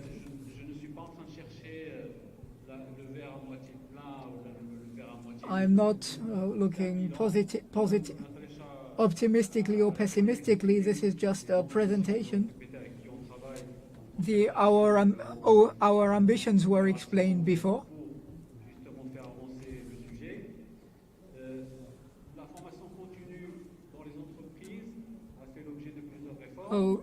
Training inside companies was done on various reforms.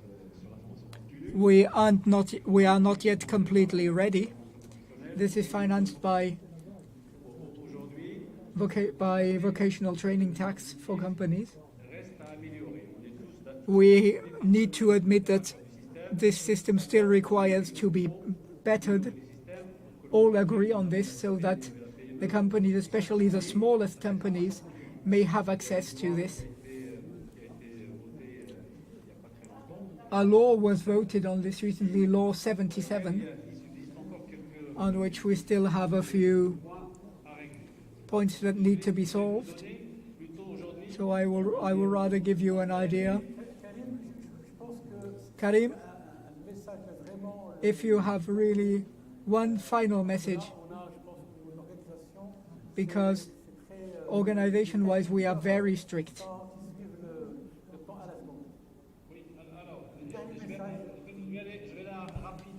very quickly. The vision is the training vision is based on 3 pillars: simplifying administrational processes, consuming more and more continual training, and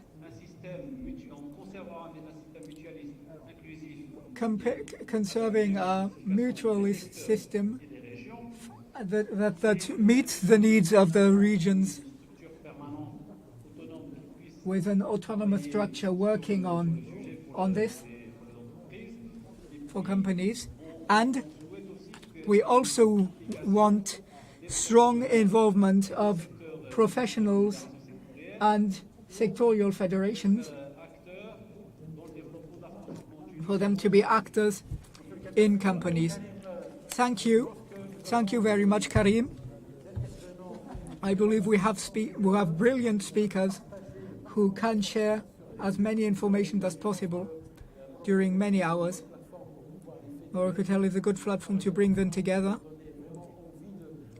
and make them want to co-create situations for their country. Thank you, Karim. Thank you, Zakaria. You are here. Thank you, Sana. Thank you, Lamia. Thank you, Nordin. And the floor is back to you. Good morning. Good afternoon. Thank you, Mr. Hassan Sharaf, and our various speakers. Human capital is so important for MoroccoTech. We saw it with your interventions. It's very important to create those bridges between worlds, how to keep those competencies, and various important topics. Our show is going on. The last showcase today of this amazing day, MoroccoTech, we will talk about GovTech, a showcase with 4 specialized companies working in eGov and services to better the citizens' everyday life and ideal management of public good, with as a moderator Mrs. Khadija Ihsan.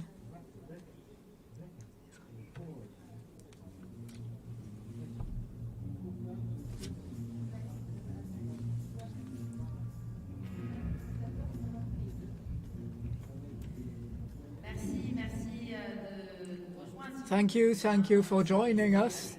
Thank you for being here with us. So for this last but not least showcase on GovTech, very important today as Morocco is entering a new march towards the future and a new development model based on facilitating the citizens' lives. All this goes through facilitating administration processes. We also have this idea of fighting corruption, which also goes through digitalization of administrative processes. 4 examples of companies, startups, working on this. First, Marocain des e-Services, represented by Fatima Ourak, whom I am happy to welcome here. Hi, Fatima. Thanks for joining us. Yeah, thank you for having me. Okay, so you are a project manager at La Marocaine des e-Services, and whenever if we talk about La Marocaine des e-Services, we're talking about Waraqi.ma. Waraqi, for those non-Arabic speakers, it literally means my paperwork or my papers. So talk to us about this very ambitious project. So as you explained, Waraqi means, in Arabic means my papers. And the word Waraqi is commonly used, especially here in Morocco, by anyone doing their paperwork in public administrations. Mm-hmm. So for us, Waraqi reflects our goal in providing citizens with one app to do all their paperwork instead of having to deal with the numerous apps or websites. So Waraqi is a single platform that simplifies citizen-government relationships by providing a collaborative space that promotes trust with the full traceability of transactions. Great, that sounds really great. So, but tell us more about it. So what are the services that we can find in the application Waraqi.ma? Okay, so Waraqi offers a multitude of services such as signature notary, residence certificates, and certified copies. We also include Moroccan customs services such as online application for temporary admissions for vehicles. Our first experience was with the city of Fes in 2016. This experience helped us in refining the solution and making it more user-friendly to both the agent and the citizen. Now we are in a pilot phase in Casablanca since February 2016. It's a huge city. Exactly. It's not Fez, like. So. Yeah, it is a big challenge, but I think we're up for it. So we started the pilot in February 2020. It's really a bit slow considering the pandemic, but we're hanging in there. We started in one administrative annex, and our pilot for the Moroccan customs will be starting soon in Tangier Med. Oh, great. Another big challenge because Tangier Med is the first port in Africa and the Mediterranean. Okay, Fatima, but okay, it's very nice because it's very positive and you're talking very passionately about your activity, but what are the challenges that you faced? Because we know that paperwork, administrative procedures are really very difficult to handle in a country such ours. So what are the main challenges that you faced you as Amalka and the e-service, and how did you manage to overcome those challenges? So I would say one of the challenges that we faced is that certainly like agents in public administrations are not used to working with computers or technology. Mostly they are working with just like papers and ledgers. So that was one of our challenges, and also especially for the citizens that are not used to working with like apps or websites. But I think from our experience in both Fes and Casablanca, I think even if the agents are not used to working with technology, I think we made a huge progress with the agents, especially in Casablanca. Now they're like ambassadors for our solution, Waraqi. So why should we adopt such app or solution? Okay, so I mean, there are some reasons that are obvious, of course, but why not? Let's just recall them. Okay, so first of all, I'm going to explain briefly like how our solution works. Sure. Especially in administrative annex, for example. So citizens wishing to benefit from our service register on the platform, either on the website or on the mobile app, and they make one trip to the administration to confirm their registration. Yes. So after that, and this helps them to create a secure profile in order for them to make online transactions securely and remotely. The agents at the administration have their own accounts, which they log in on the platform in order to process online or on-site requests. The agents sign the documents electronically using A3 certificates. These certificates are provided by the certificate authority here in Morocco, which is Barid Al Maghrib. And then citizens receive their documents either via email or on their accounts, signed electronically and with a QR code that guarantees their authenticity. So this goes by the way that our solution works. As for like why to use our solution, I think I'm going to mention some of the benefits of our solution. First of all, like we provide citizens with remote access to administrative services, and we unify the procedures to obtaining administrative documents, as well as making these procedures transparent to citizens. So the citizen does not have to know, like, does he have to go to this administration and then to this one? So we're trying to make it as transparent as possible to citizens. We also provide administrations with real-time statistics and valuable data, not to mention a higher level of traceability and security. We provide citizens with remote access to administrative services, and they can make requests or receive their administrative documents remotely. This easiness is provided by electronically signing the documents and also identifying them with a unique QR code that guarantees the authenticity. That sounds great. And maybe a last word about the future.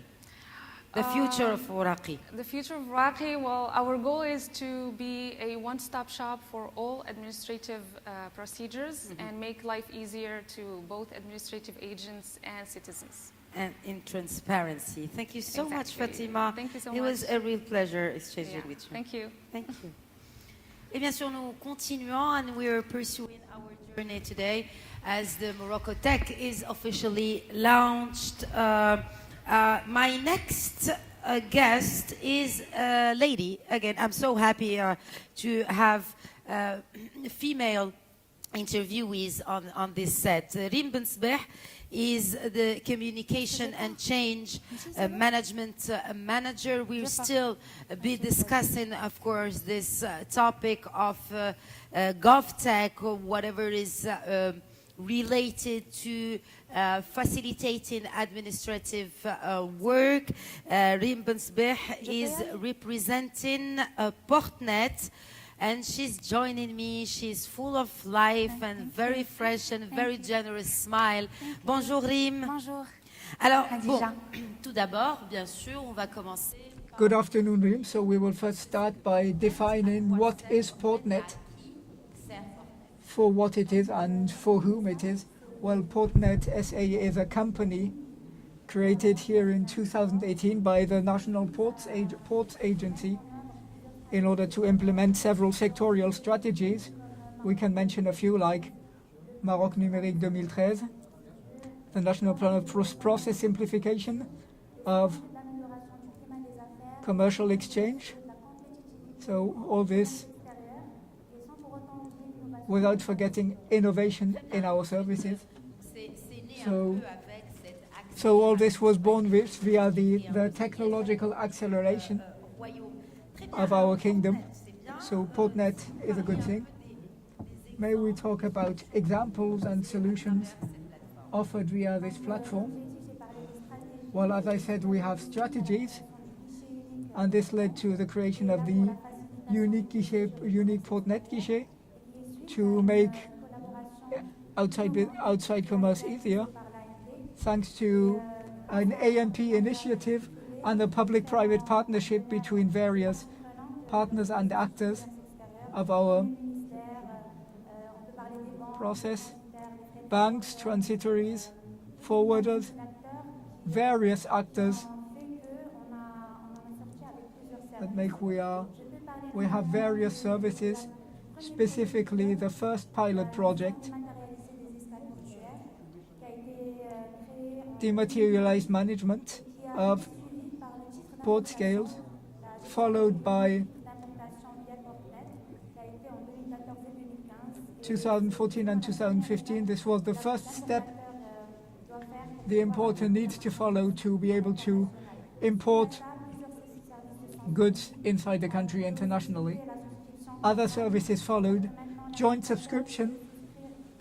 So today the importer can subscribe on Portnet and on the customs services without entering double data with papers. We also integrate multi-channel payment to the whole ecosystem, so the importer can pay all costs linked to import-export operations, to goods concerning sea operations, air operations too. That's it. That's it mostly. Air transport and earth transport and sea transport. Can we talk about, because you mentioned added value, can we really talk about a Portnet added value that can be quantified? Well, yes. Of course. We have only over 120 online services with public and private users. All those data on Portnet can be used by importers to follow all its operations and take decisions later on. Also, better fluidity of import-export, cost and delay optimization, and better traceability,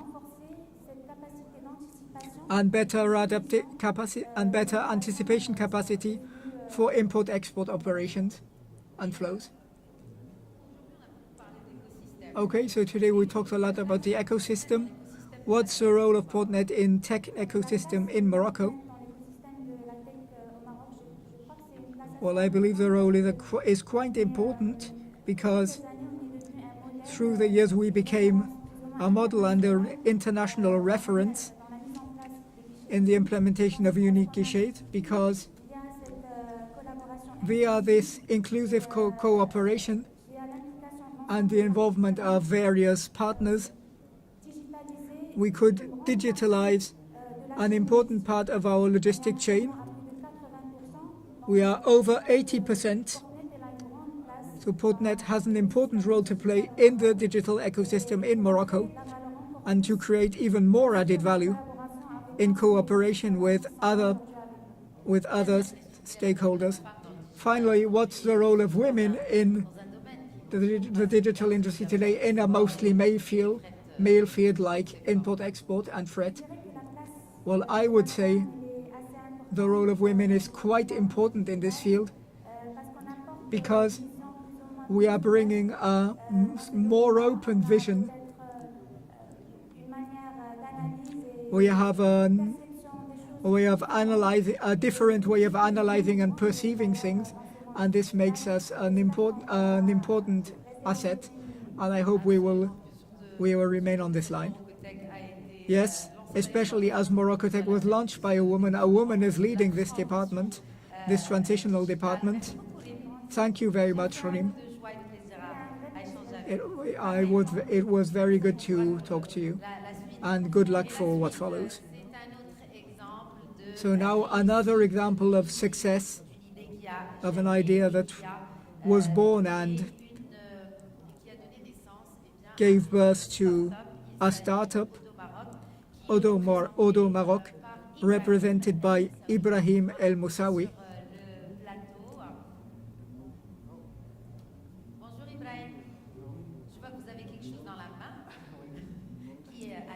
Good afternoon, Ibrahim. I see you have something here that makes me curious. So will we talk about this? Well, could you please talk to us about this product, Al Khadim? Well, Al Khadim is a Moroccan ERP developed by C2M company in order to facilitate the role for companies, public or private companies, or municipalities or offices. We already experienced this for Civil Life. It was already implemented by the Saleh municipality, by the Khirat municipality, by the Agadir municipality. So this program is an ERP, we could say, managing various solutions like commerce, archives, achieving the Popular Bank autonomously while using technology. So without touching anything, we can consult an inventory and make research. Al Khadim is also a platform and a software that can be integrated by any company, even by small companies, to manage the stock, facturation, accountancy, etc. So as you mentioned, accessibility is quite diverse. It goes from public companies, major companies, to small companies. So do we have adapted offer for each section? And if yes, how do you do this? And do you feel that you are getting answers for services like the one you are offering? Well, yes, of course. Today with COVID, everybody wants to digitalize its system because it means saving time, even bettering their turnover. All companies, private or public or private companies today need information, need indicators on the existing processes. Is it working or not? And it also helps you, even small companies, to create invoices, manage the stocks. Also for public establishments,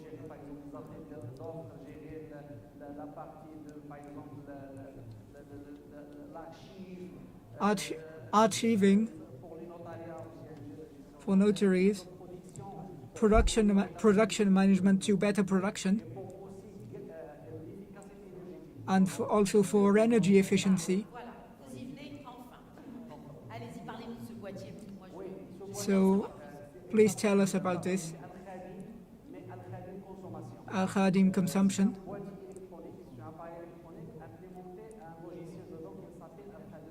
Al-Khadim consumption allows us to reduce electricity at the municipality level. Public lighting lamp, have an impact statistically. Millions of dirham lost. So according to the use and to our references, we are working on solving this problem and on inventing this material. So this allows us to manage and stabilize electric current for lamps. And we detected 20 or 30% less electricity use on public lighting. That's amazing. So this is part of the solutions you are offering for the moment at Odeo Morocco. How many are you working there? 5 engineers and technicians. So may we talk about the future with you, about the future, Brahim al-Mouthawi, about the future and about the future of technology in Morocco via solutions like this. How do you see the future? What is your idea of MoroccoTech tomorrow? MoroccoTech tomorrow is digital Morocco. Everyone, society, companies and public establishments want to digitalize their information systems. So this digitalization is strongly required. Well, are there challenges? Are there obstacles? Which ones, and how do you overcome them? Well, according to my experience as an engineer and a businessman, there are obstacles for certain persons who don't want to integrate the system because they want things to remain what they are used to. But usually, with MoroccoTech, inshallah, it will be possible to continue Al-Khadim or other solutions. So we will finish with you. You talked about the future of Al-Khadim, and you talked about craft. You as an engineer, why did you choose remaining in Morocco? Because we certainly have engineers watching us. Well, quite frankly, I received quite a lot of offers outside the country, in France or elsewhere, but I chose to stay because I love my country. I want to stay here. There is a Moroccan intelligence here, which is not artificial, it's true. It's a real intelligence. We have nearly 10,000 Moroccan engineers, 10,000 engineers from other countries. We are engineers who are coming back to Morocco. We have engineers who are returning to Morocco to develop it. We are proud of being exported Today we have the right to postulate in the French market, in the African market. So we have everything we need. Why should we migrate somewhere else and develop our country? Thank you very much, Brahim Muthari, for sharing your experience with us at this showcase. Last but by no means least, le dernier invité. Last but not least, the last speaker, our last guest, our last idea that gave birth to a project that's called Fikra Lab, idea in Arabic, represented by its founder and CEO. It is my pleasure to welcome here Mr. Younes Afaris. And once again, bilingualism, I am going back to English. How are you doing? I'm doing just great, Younes, and you? Thank you. You came from very far, I believe. From Agadir. From Agadir. You're from Agadir. Yeah, I am from Agadir. Fikra Labs is made in by Agadir. Founded and have a perspective in Agadir. Really? And we are from Agadir, and we need to make Agadir a better place in the world. And why not next Silicon Valley in Agadir? Make Agadir great again. Yeah. Okay, so tell us more. How did it start? How Fikra Labs? What is Fikra Labs, by the way? So that the people who are listening and watching just know more about your project. Firstly, let me to congratulate you for the good job you did, guys. Sincerely, you did a good job. Thank you. MoroccoTech is proud for us. So congratulations to you. Fikra Labs is a company based in Agadir, started 6 years ago. Our mission especially is to help businesses to grow with technologies, right?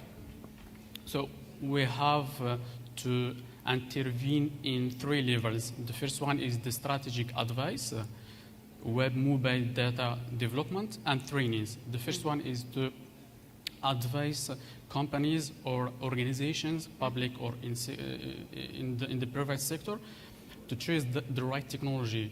For example, to choose the ecosystem, for example, JS ecosystem or PHP ecosystem or Java or J2E, and a lot of choices of technologies. And after that, to choose the right path to develop the solution.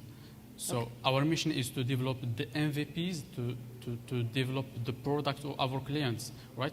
So the second level of our intervention is in the development of this solution, web, mobile, or data. So we make the roadmap for our customers from the specifications to the development by our staffs, of course, internally or externally, right? So by choosing these technologies and by making the production faster, and why not to make these MVPs a success story in the future. And in the third intervention of our company is the training and ecosystem animation, right? So, by the way, currently we are working with Technopark team in Agadir to start. How is the Technopark Agadir doing? Very good. Oh. I think that will be the best one in Morocco in the next years. We feel the Gadiri talking. Yeah. Yeah. So you're working with the Technopark Agadir in developing new solutions. That's right. To develop new programs. Okay. For local youth and talents. By the way, we are currently working for a digital academy to be based in Technopark. And this is our mission especially, is to train young people to animate ecosystems. By the way, 3 or 4 years ago, I worked with Google to animate the ecosystem of Google in the south of Morocco. That's why you have the Google. I saw the this pin here, the logo of Google on your suit. I was expecting to have your logo of Fikra Lab here, but you're wearing it very proudly. Why? This is a pin that I had from Google in my last visit to Dubai, in the headquarters of Google in Dubai, in the MENA event. Before Corona. Yes. So I would like to tell you that our mission in Fikra Labs is to animate the ecosystems. Okay. And this is what we need. Why?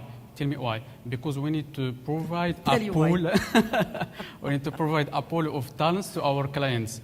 As you know, currently we have a big problem of talents. We don't have Sure. talents, and this is the big challenge of us and our clients. Well, actually, I'm not sure that we don't have talents. We have talents. We just need to have more opportunities for them and to keep Exactly. them here in Morocco. Okay, that sounds absolutely great and very inspiring. What about the future? So you are very oriented to the future. You're very oriented to the youth, to the next generation. But what is the future of Fikra Labs, Younes? Yeah, good question. So the future is to expand our impact, especially in the public sector. Okay. We are here to help and to advance the digitalization of the public sector. So we are What are the fields? If you say digitalization of the public sector, you have many departments. Is it about education, health, or other sectors? What are you targeting?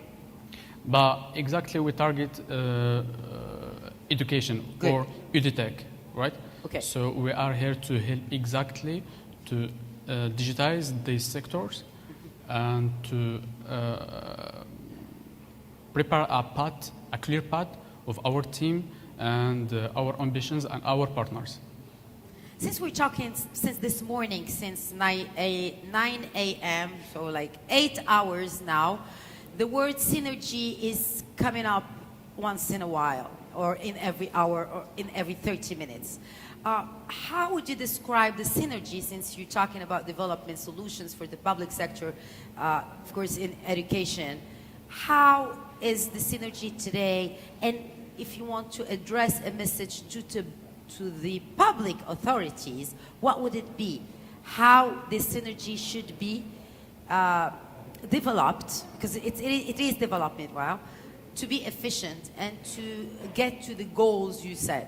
And we all said for a better Morocco at the end of the day. But in my opinion, I think to create a strong ecosystem with local and outside partners, and we need always to think globally and act locally. And this is my title. Beautiful. Yeah. Think global, act And local. act locally. Yeah. That's what you're doing. Yeah, exactly. And last word maybe to finish this discussion, Younes, about the MoroccoTech. MoroccoTech, let me to In know. 1 or 2 words. Yeah, all right. I think that this is the right moment and the right place to start something great. We believe in Morocco, we believe in ourselves, and we believe in our partners. So let's do something great, and let's do something very special for our country and our continent. Inshallah. Inshallah. Thank you, Younes. Thanks for having me, and Thank you. see you. Yeah, see you Thank- very soon, maybe in Agadir. Yeah. Okay. Thank That you. was the very last one-to-one in this last showcase, which was about the GovTech, and we are continuing our journey today with Mehdi Boukhari. The floor is yours, Mehdi. Merci beaucoup, Khadija. Justement, à travers les 4 showcases qu'on a eu aujourd'hui, on a eu à la fois la FinTech, l'AgriTech, Through folk showcases, fintech, agri-tech, core tech, we discovered the potential of those Moroccan actors, startups, innovative actors from various regions in Morocco. And so you can look at this testimony of the director of the CRE, Fez Meknes, Yassine Jazi, who will introduce us the potential of this region.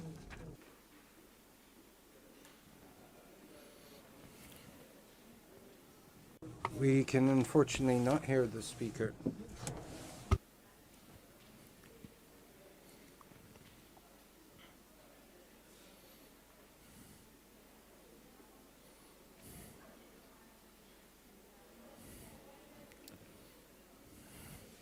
We cannot hear the speaker, unfortunately. As we have seen all along this day today, MoroccoTech has much potential. much ambition, and many entrepreneurs and players from both the private and public sector. But the crucial issue now, which was put forward by the people following us online and on television, what financing is available for the emergence of this digital sector? What investment is necessary for these unicorns or gazelle techs, as they are known in Morocco? And this is what we will be discussing in this panel with Hassan Sharaf in 3 stages: a keynote, a one-to-one, and a panel. Hassan Sharaf from the CDEC, VP of CDEC. SIDEC.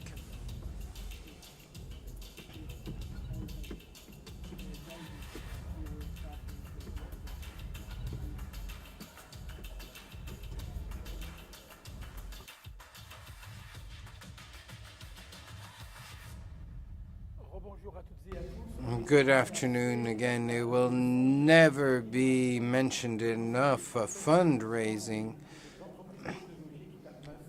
is crucial, and in this day, this superb event, we will be speaking now to the requirements put forward by all actors when it comes to fundraising, so that we can follow this panel with more acute attention. We will be here now from Youssef Mamou, the founder of the 212 startup. Good afternoon, ladies and gentlemen. Around the world. Good afternoon, good morning.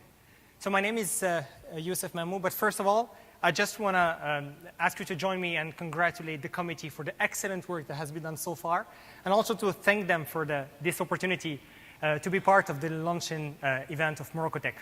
So I'm Youssef Mamou, I'm a tech enthusiast, tech entrepreneur, and I'm currently in CDG Invest, managing 212 Founders, which is an incubation and acceleration program, providing coaching and tailor-made mentoring, as well as investment that is entrepreneur-friendly. So we heard in the previous panels how important the human resources are, how talents are in the heart of the MoroccoTech strategy. But what about the financial resources? So we'll deep dive on the Moroccan landscape. And for the sake of time, we'll mainly focus on funding startups and early-stage startups. So Morocco is tailored for success. This is because we already have a comprehensive value chain of financing actors that are striving to best serve the local ecosystem. This actually is making that Morocco is a great base for fund, build, and operate a proof of concept that will actually later on scale in the region and globally. And third, in order to scale, we have also very strong partnerships with a regional financial institution. So now if we deep dive on the fundraising landscape, we already see that we have a very well-developed ecosystem made of complementary actors that are really taking the whole value chain from funding and from the ideation to scale. And this is extremely important because it will unlock a strong investment dynamic, not only locally in Morocco, but also in Africa. So as I said, we'll talk about early startups. And then if we take the funding, and we divide it in three main buckets. So mainly the pre-seed, seed, and Series A.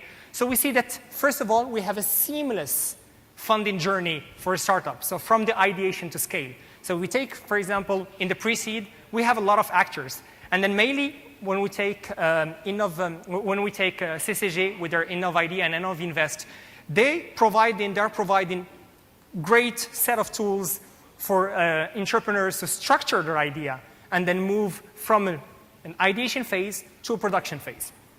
So once the product is on the market, and then we have a minimum viable product, an MVP, we have a set of different actors in the seed phase and then it can be, roughly in a couple of millions of MAD, that will actually take over and then provide the right funds to take the MVP, the minimum viable product, towards a much larger scale and then looking for a product market fit. This is also supported, as you can see below, by a stream of business angels that is getting more and more structured, and then we can see amazing initiatives both locally and then regionally. And of course, once the product is launched, the product is getting scaled, this is where we move to slightly more advanced in Series A, for example, where the tickets can be actually in a couple of millions of dollars. And this is where we have actors that will help not only create local champions, but at the same time, take them regionally and globally. So talking about the region, talking about expanding, yes, the startups will have access to Moroccan funds, but they will also have access to amazing network that is composed, with several funds. Some of them are mainly focusing on Africa, others focusing on Middle East, but the importance is that they will actually provide them with the right tools and resources to operate. And by the way, we have amazing and great success stories that successfully attracted some foreign funds. And this is a real token of trust that local capability and local champions are able to not only master the local market, but also expand regionally. And then we will not stop here. Basically, we still aspire actually to keep expanding the fundraising landscape. So our next challenge, just to name a few, is actually to establish funds that will focus slightly on the later stage, so mainly in Series B and C, in order to sustain the ecosystem growth. So with this, thank you for listening, and join me again to wish long life and great success for this initiative, MoroccoTech. Thank you.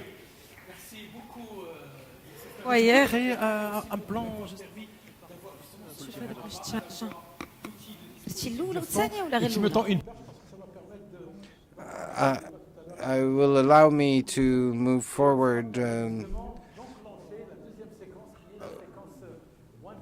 and we can move now to the one-to-one sequence. C'est vrai, c'est vrai. Tu as raison.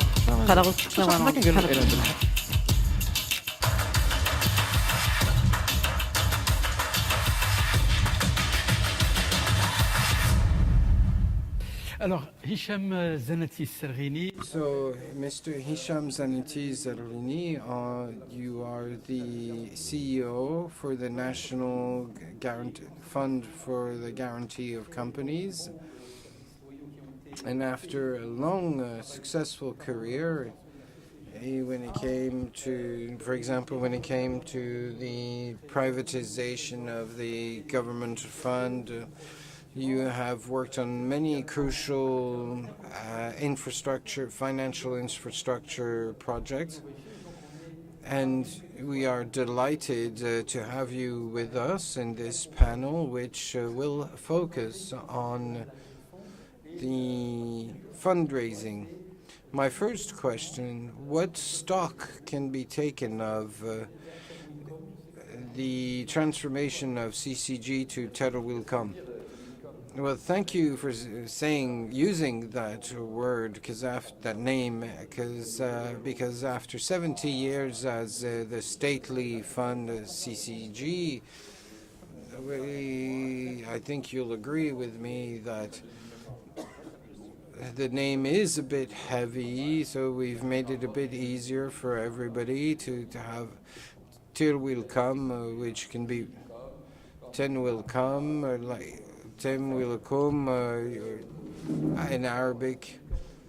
As I mentioned, it was quite a change, actually, because we moved from a 70-year track record, and we are now in an institutional transformation. 10 Will Come is now an LLC, LC, limited company, so instead of a public entity. And we're also a bank, but we're a different bank. We're not the N+1 bank. We're not in competition with other banks. We aim to provide additional value and be partnership to fulfill the government objectives. And provide access where traditional banks do not provide access in support of government objectives. So we had our 2 board meetings. Governance has been nominated. The board has all been nominated. And one of the things we are working on is the vision for the next few years and having an even more vision, which will be even more ambition in the future. The guarantee, which will be our first tool, will remain our first tool, albeit on debt or, as we mentioned earlier, the financing of startups. And if I may just add, we end the year. Many people have known us as a contra-cyclical tool on development, and the COVID impact on economy, on the 2 government schemes, COVID Oxygen and Daman Relance, which aim to launch the economic recovery. We have launched multiple funding, about 30 billion dirhams, about $3 billion. So there's a question here when it comes to fundraising about the mechanisms that have been implemented by Terra Wilcom to support the wider ecosystem and all the stakeholders who work in the fundraising ecosystem to support startups. Well, when it comes to startups, I think about 10 years ago, we started off from the point of view that the issue was one of incentives. And we started with a product called Daman Capital Risk. We had an excellent product, but the strategy was somewhat limited as we needed to change the access to. So we started with a program called Inalves, and where we are in a continuum of financing.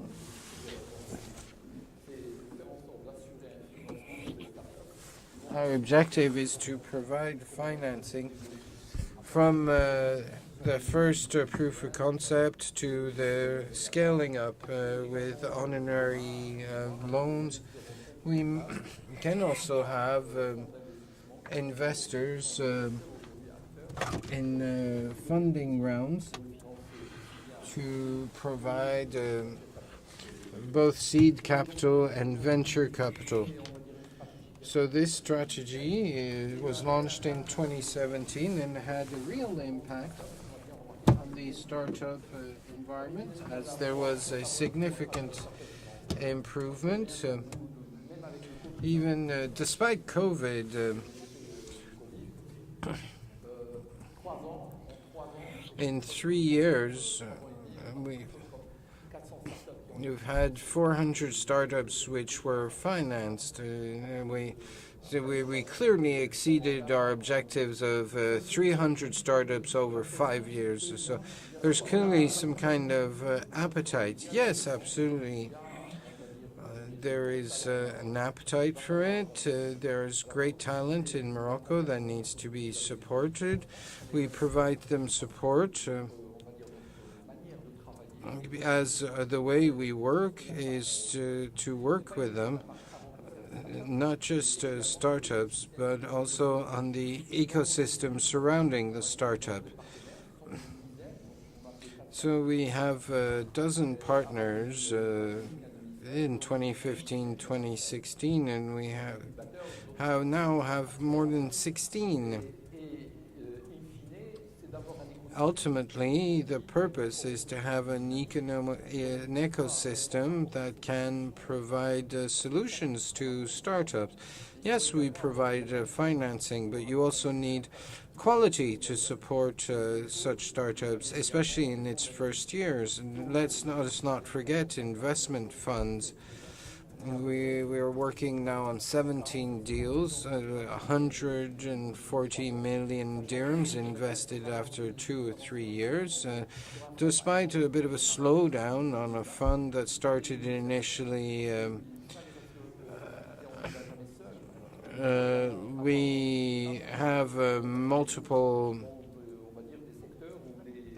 partners across different population, and we needed to provide more different partners. And we have institutional investors, both private and public, and certain investors from abroad are the first to are investing for the first time, such as the Dutch Sovereign Fund.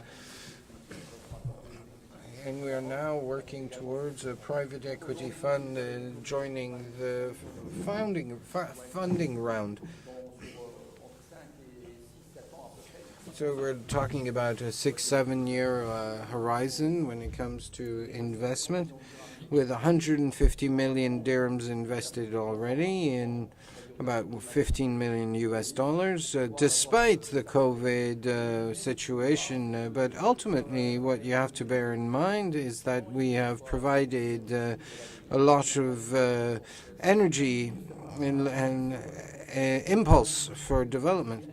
Yes, there's an ecosystem which exists, as you mentioned, and I think also we can speak to the important moments in the ecotech when all the players are there. So how could we hasten the process and make this ecosystem even more competitive? Yes, of course, you should be ambitious. Because what we have done when we started in 2017, we were maybe not a fully blank page, but there was a single fund which was called Morocco Numeric Digital Fund or Numeric Fund. So we had to build with others in partnerships. And when you roll out a strategy, some things that may change may require, some changes may require modifications. And we have now a dynamic ecosystem, despite the fact that business models which tend to be quite fragile. And it'd be quite a shame if we lost some of these startups somewhere along the road. We want to have incubators which are strong, which are solid. So the way we approach this support that we provide must also take into account the type of business models that are being developed. There are also a certain number of other things that require some thought. How can we be more ambitious, have a tighter knit in our network? If we look at 50-70%, we're between Jdida and Kenitra, basically Rabat and Kaza. We need to have a better coverage across the territory of the kingdom and be provided and cover other regions and pull these regions into a broader dynamic of change and investment.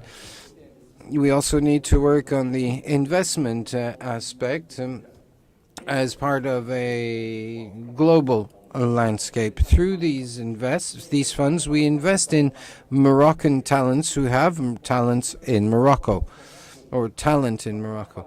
But we should be less greedy. What do you expect from the funding? That when you're funding, you expect naturally some value in Morocco, but we shouldn't expect all of the value to be created in Morocco. We have to provide and set ourselves an objective with 30, 40, 50% of the value being created in Morocco. And if you say everything must be done in Morocco or nothing, well, then you end up with nothing, because startuppers are raising not just funds, but also need talent to grow. So, and we should not expect everything to be developed in Morocco. And we should accept the fact that we will get some value will be created outside of Morocco. Well, thank you again, and congratulations for this deep transformation of the CCG into the Tawilcom. Thank you for this also, as it is a great opportunity to seek into the panel.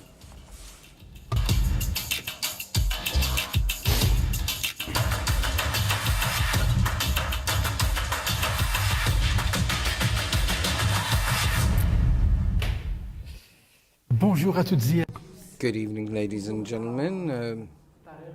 Tarek, Kenza, Touria, and Mr. Al-Khabi, who is in Casablanca, was supposed to be with us, but who unfortunately could not join us in presence. And I think this will be the panel where we will be oscillating between happiness and fundraising. On this panel, it is my pleasure to welcome Mr. Sidi, who is the CEO of the Casablanca Stock Exchange. You also had a career in the World Bank in London. You worked at Société Générale Bank. You were also CEO of a strategic investment fund and spent many years in the at the service of development. You are also a tech. You are an engineer from the École des Mines in France.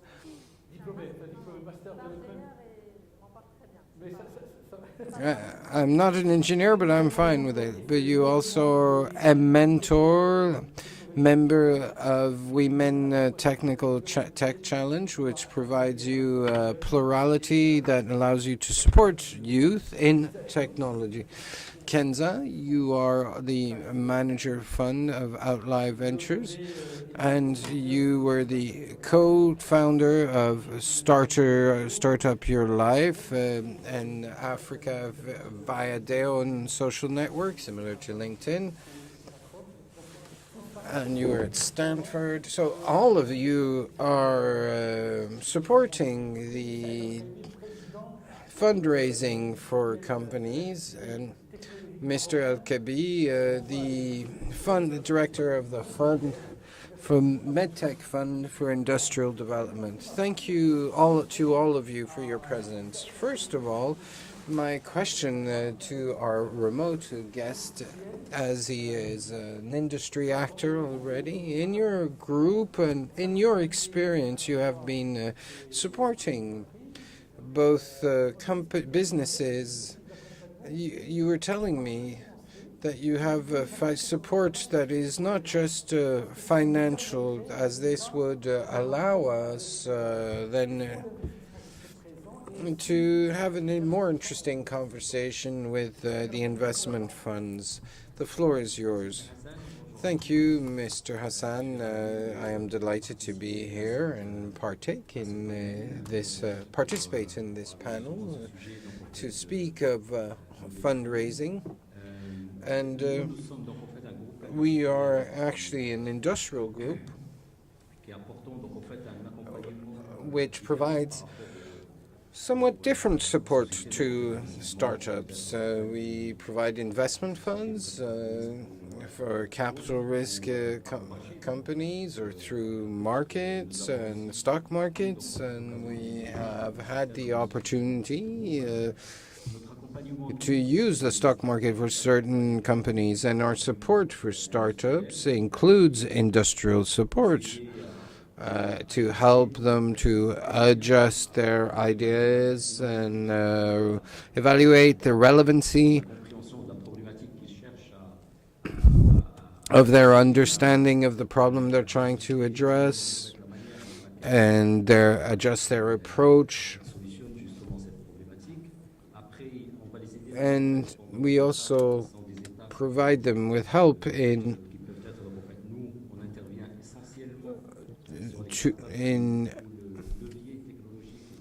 when the technological lever will make them stand out from the competition and leverage their USP, their unique selling points, and help them later down the road to improve their solution and make it even more attractive to the markets and scaling up. We also help them to taking it to the market, how to present their offer, how to get their first orders. and for their products or services, and then we help them either to grow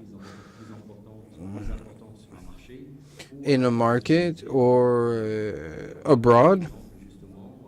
For example,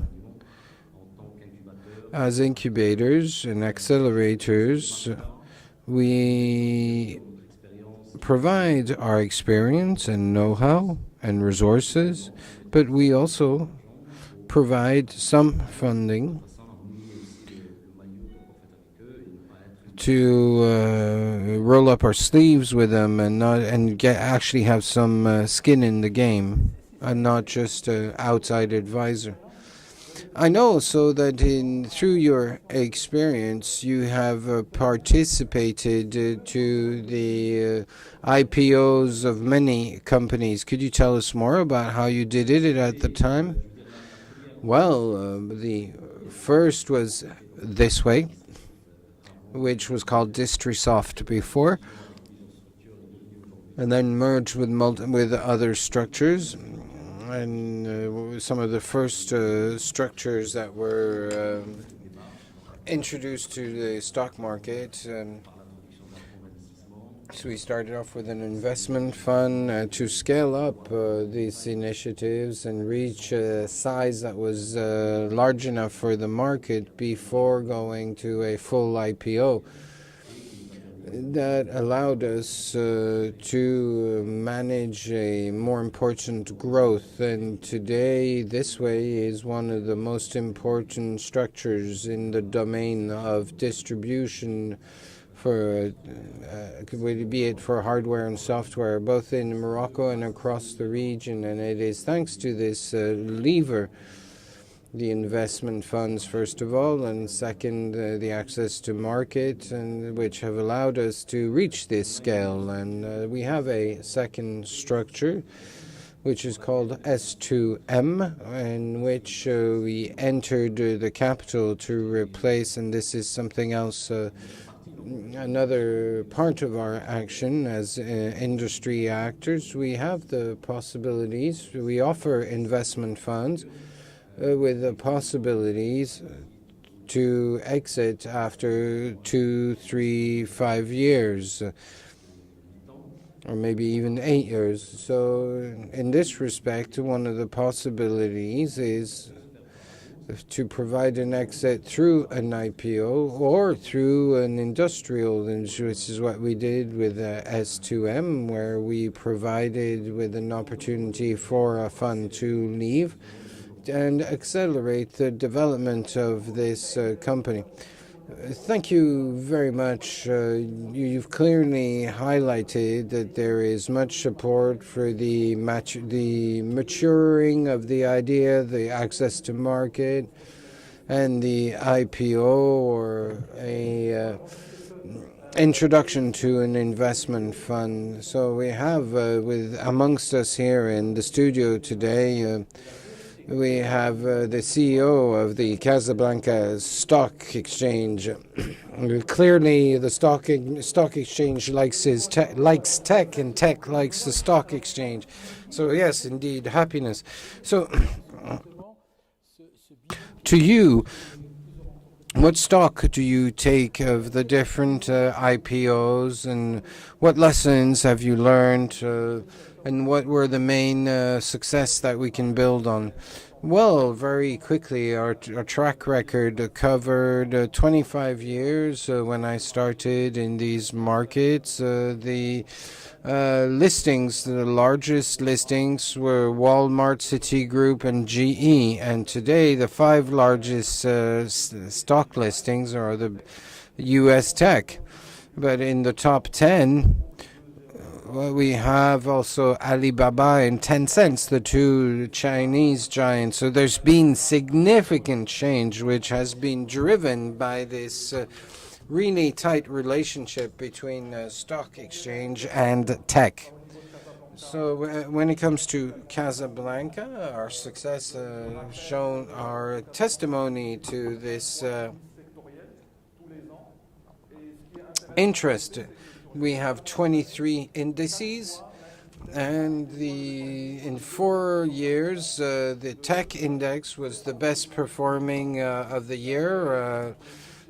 This clearly shows the interest that there is for this topic.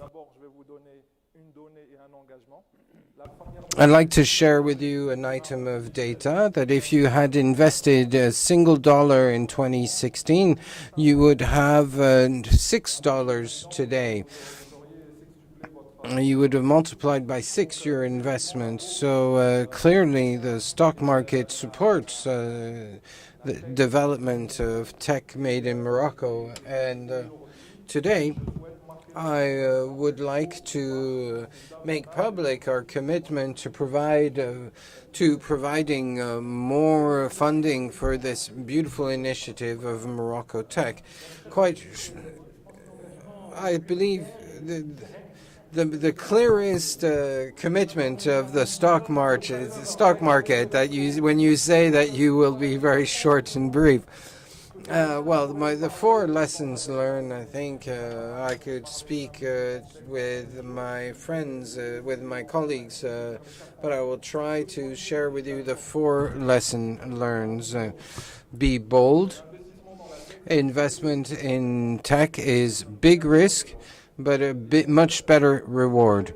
So on a conceptual plane, if you invest in 10 companies, 2, 3, maybe 4 to 5 will actually die. But that's not a big deal because you will probably have 2 that will double or that will multiply your investment by 10 or 20.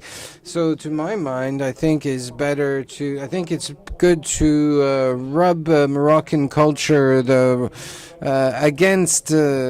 rub them the wrong way.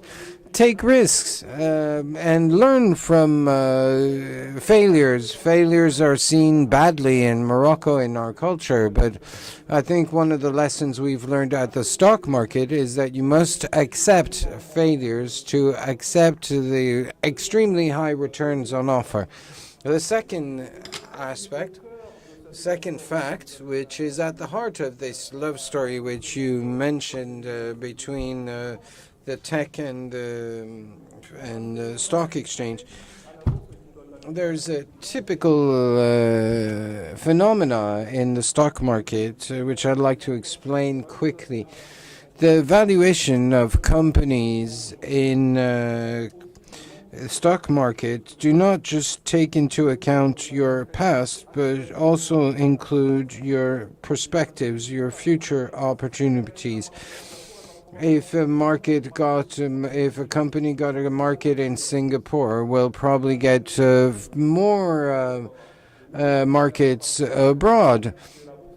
The Fed, Alan Greenspan, the Fed chairman, called the finance the tech accelerator.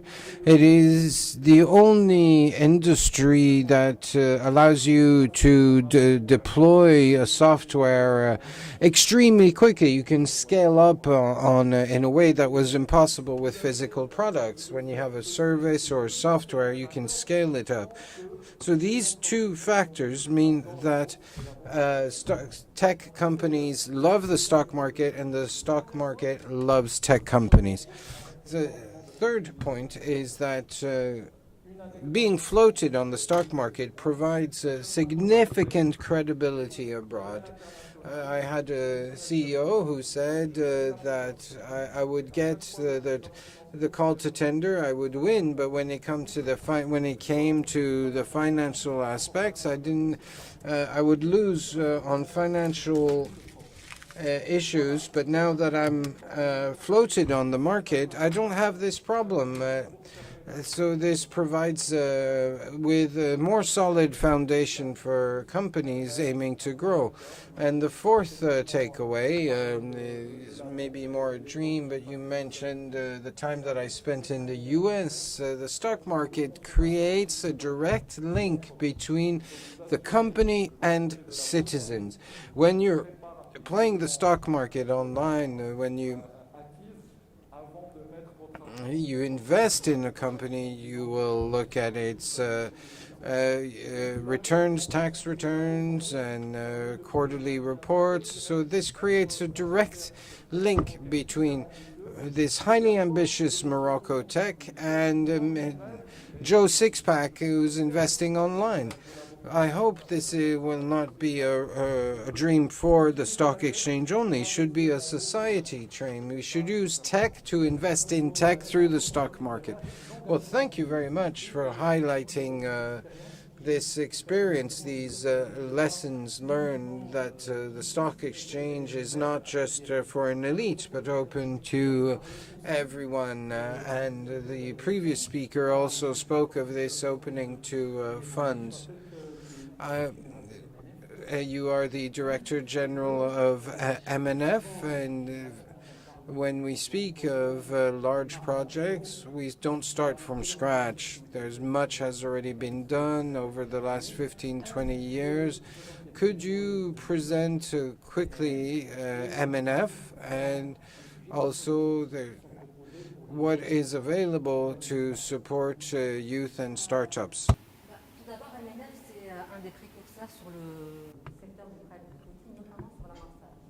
One more thing.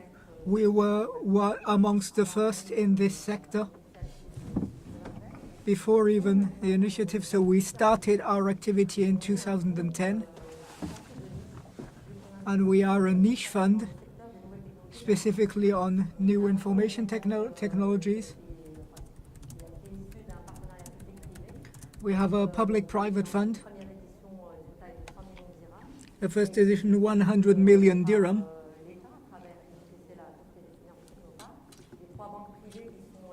3 private banks, ABP, BMC, and Tijari Wafa, and CDG Development.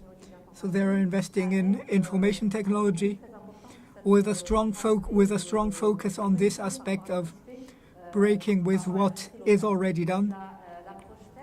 So the technological approach is apprehended in a larger sense. Tech used for products and services, the business model, and sometimes services. So those are the aspects we are looking at while validating certain steps for the teams. While we are investing in the first phase, while there's nothing at the beginning, everything is carried by the founding team.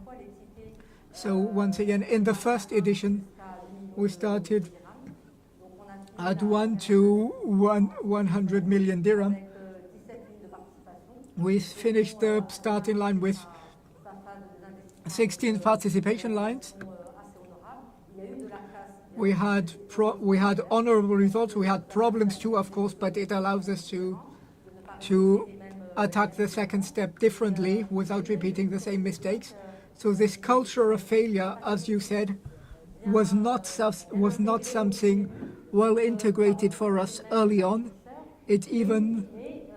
It was even a problem for investors, but with what's done internationally and much sensibilization at this level, specifically for teachers and bankers who don't know about those practices, it was difficult, but it allowed us to do things differently while avoiding the mistakes that were done first. So we learned a lot on all the lines. So to keep an eye on what's done internationally, we developed a club of business angels. We grouped together various business angels who accepted to play the game and get back to companies who were lost at the beginning, and accompany them with symbolical tickets, 500 to 300,000 dirham, with opening the networks of those business angels, accompanying strategically, and having them leave their carcan, because those business angels are thinking about what's necessary. So this already worked. We had 4 investments via business angels, and in 2018 we invested in Ovinvest with CIF and Azure. So this was an important job that was done by Wilcom, and we capitalized on what was done here. We kept the same strategy going on the sector of new information technologies while adding further income. So we have a fund of several million dirham.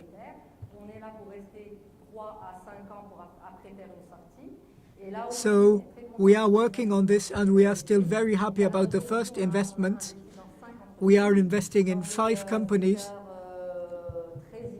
in innovative sectors. So we are working on fintech via one page. Atlant page working on all that, on drones and approaches, and going through all population zones to detect illegal fishing, etc. And we also invested in Cool School, which was in e-tech, Damon 5 operating in electronic signatures, and a series of important investments that really meets the current needs of the market and makes us highly optimistic on what may happen later on. So this is really our step. So we were on 100 million dirham, and today we are on 200 million. So I believe people are fascinated by the actors of the investment fund on the future of how to make this ecosystem competitive. And with Kenza Lahlu, I wish to follow the same. We are in an investment fund. We are accompanying startups. You are in the IT sector or more. Are you operating in Morocco or elsewhere?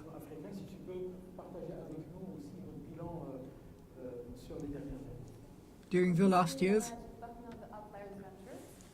So we are a managing partner of Outlier Ventures, an African capital risk manager. So we, from the beginning, positioned only ourselves in Africa on 4 strategic markets: Morocco, Egypt, Nigeria, and Kenya. So we have a capital risk management fund. We only invest in startups that are using technology to transform the economy, focusing on 3 sectors: fintech, supply chain, and health tech. So this fund was created in 2017. And I'm very proud to say that we are one of the only private initiatives in Morocco funded by entrepreneurs and investors, businessmen and investors. We need to be brave enough to cry, to believe, and see the opportunities and seize them. So from the beginning, we saw it's not only Morocco, it's an African play. And from the beginning, we positioned ourselves here as an African and international fund. We are investing in companies that are not necessarily based in Morocco, but can be based outside the country. So this is a fundamental point. So we did this from the beginning, and we had to refuse. This is a beautiful initiative.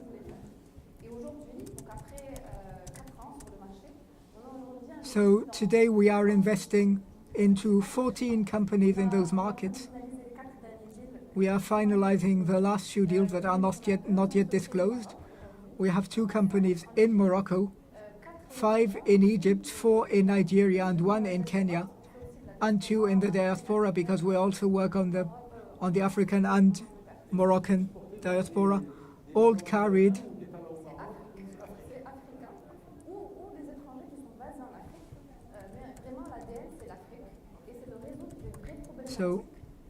So solving those real problems of the specific local market while transforming the key market. So our investment thesis is technology allows us to close infrastructure gap. So via technology,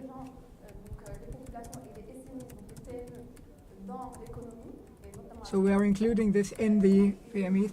And so thanks to data, we can find services, we can make services and processes far more efficient. We are investing on this. So in Egypt, we have 2 companies working on the same business model, transforming on retail. So allowing companies to pass commands online, bring all together, buy at the suppliers to distribute on the day when it happens. So we have a Maxam company in Egypt, leader in the North African market, in 4 countries in the Eastern African region. So Maxa has an impressive growth. They managed $55 million. And another company in Morocco in the same sector to consolidate regionally and attack the local market. We are currently helping them in this. SocoWatch is the same, a major growth. And we are currently doing a B-series bridge.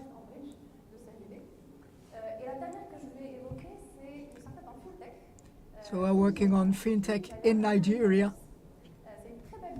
We have a beautiful company that allows Nigerians to invest into the Nigerian stock exchange, but also the American stock exchange directly via the mobile application, while connecting their Nigerian mobile account and doing exchange digitally and buy stock at Apple, Google, via all this through their phone.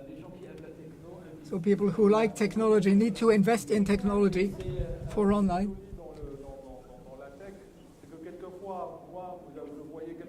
Sometimes you see something middle term, but it can become very quick. This is the model we need. And the beauty of this company is that it's democratizing access to investment for all companies. And this makes me reach to a question. Is this elitist? Are there prerequisites for those young people to be able to enter it? When you talk about democratizing, is it open for everyone? Is it only a question of mindset or of ecosystem favorable to this? No, we're talking about investing in a startup. You are investing in the application in order to buy stocks. And so we have education here, of course, marketing education, but also a change of education. The youth realizes what opportunities they have, and as the opportunities are limited.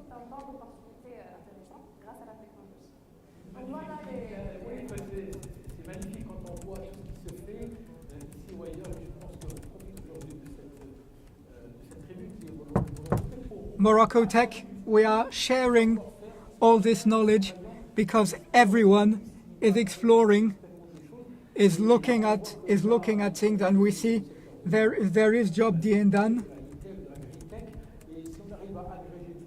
And if we aggregate all this, make it visible, then we will all be able to develop. A last question, Tariq, on, of course, the ecosystem exists for the ones and the others. How can we seize this moment? MoroccoTech, we're all here.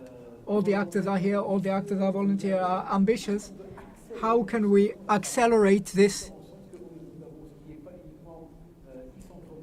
so that it's not only X companies, but 5 times X or 10 times X?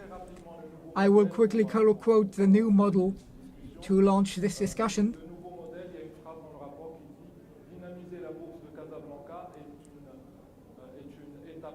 So the Casablanca Investment Fund is an important phase because it's where our funds go naturally: private equity, venture capital, family office investment. So we need to understand investment is an ecosystem that is fed.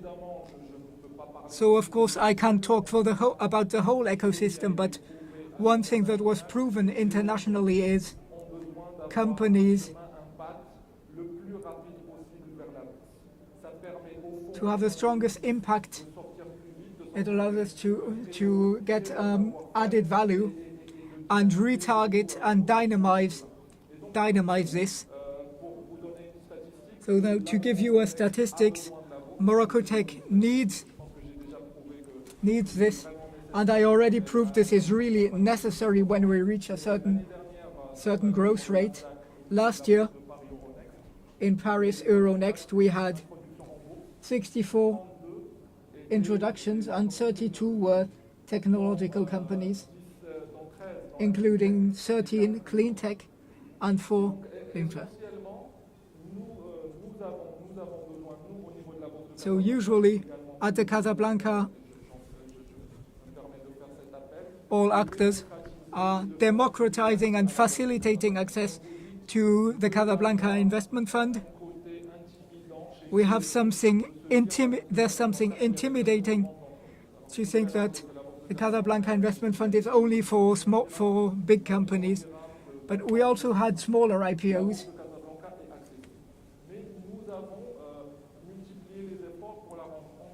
So we are multiplying efforts to make things even more easier. As we said, education is very important and supporting all those businessmen.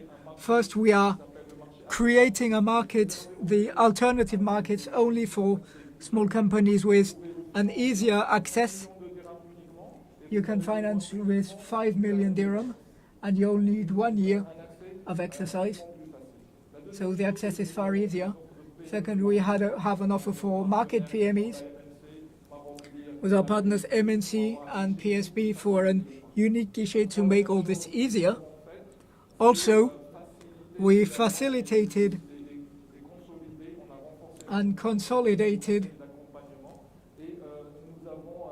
our team and theorized a training pathway specifically for technological companies, and we saw it was very useful. With CGM, we created a company for something for. I believe it's natural that the presidency is guaranteed by Sehoda. So we all said there is no better example to give to a company that's difficult to be introduced in than to say that, look, here's a company who wishes to talk to you and tell you how they did. Another point that might be more emotional, saying, Casablanca understands you. We are a fintech. We spend most of our time on technological issues in our system. And we are also lucky to have a colleague, our DGSE, Mohamed Saad, who's highly introduced and knows very well how this goes and is a member of the scientific committee. So all this to say, please come. We are talking the same language, and the Casablanca boss is obliged to do this, to see, and all councillors that are here, to find the best win-win. We do all this. It gives them a lot of dry powder to move forward. And another exclusivity we had is the Casablanca will be able to finance not only Moroccan but also African companies. Well, I believe this is something, when I talked with Dunya and Kenza, this is something I really have at heart, and I believe we won't find anything better. They want to go even further. There are constraints that need to be solved. Please come. Do you have something to say? Well, there are several things that need to be reviewed. First, for the investment fund, it was launched. It's an initiative that was launched in 2018. Many things happened, and I believe we are here in a review to adjust everything that has already been done. So today, to really give an impulse to this private equity industry, and I talk mostly about risk launching. Today we need fiscal incentives mostly for the startups, but also mostly for the investors, but also for the startups themselves. Today we have nothing concerning this. We have no exoneration. All those companies are either constituted as SARL or as SRL-EU. Of course, we have this new SAS today, but it's not applied yet. So we need to see if it's completely appropriate or not. And also a regulatory framework. So the main actors of the ecosystem, we don't have a common definition. Everybody does it his own way. We agree on the technology, on growth, but it's good to have a common regulatory framework to reassure bailers, because today what do we need? We need 3 funds in this innovation. The first being to multiply management to serve further companies, and for this we need to welcome and give appetence to those international investments and local investors. So the capital risk, especially Amos risk, remains the poor element of private equity. So what we are starting now is we have a structuring demarche and tell them we have an active that might be interesting. We can't work only on infra or on real estate, but we need this to have this potential with this growth. We need more money. We need to accept to lose money, because when we have a portfolio of 10 participations, we don't expect return on the 10. If we have a good return, an explosion of returns on 2, this will catch up on all the rest.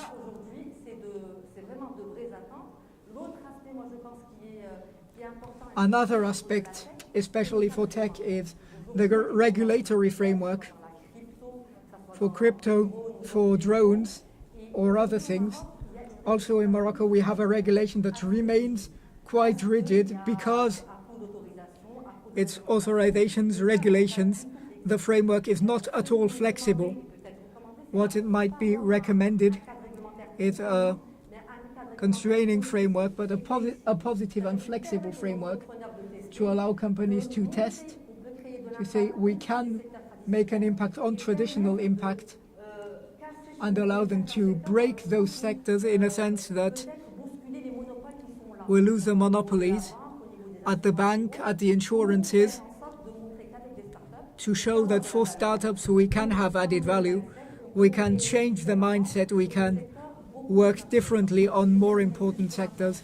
And I will finish on this very important point, also important for funds, to attract international investment bailers. The best financial incentive is fiscal equity.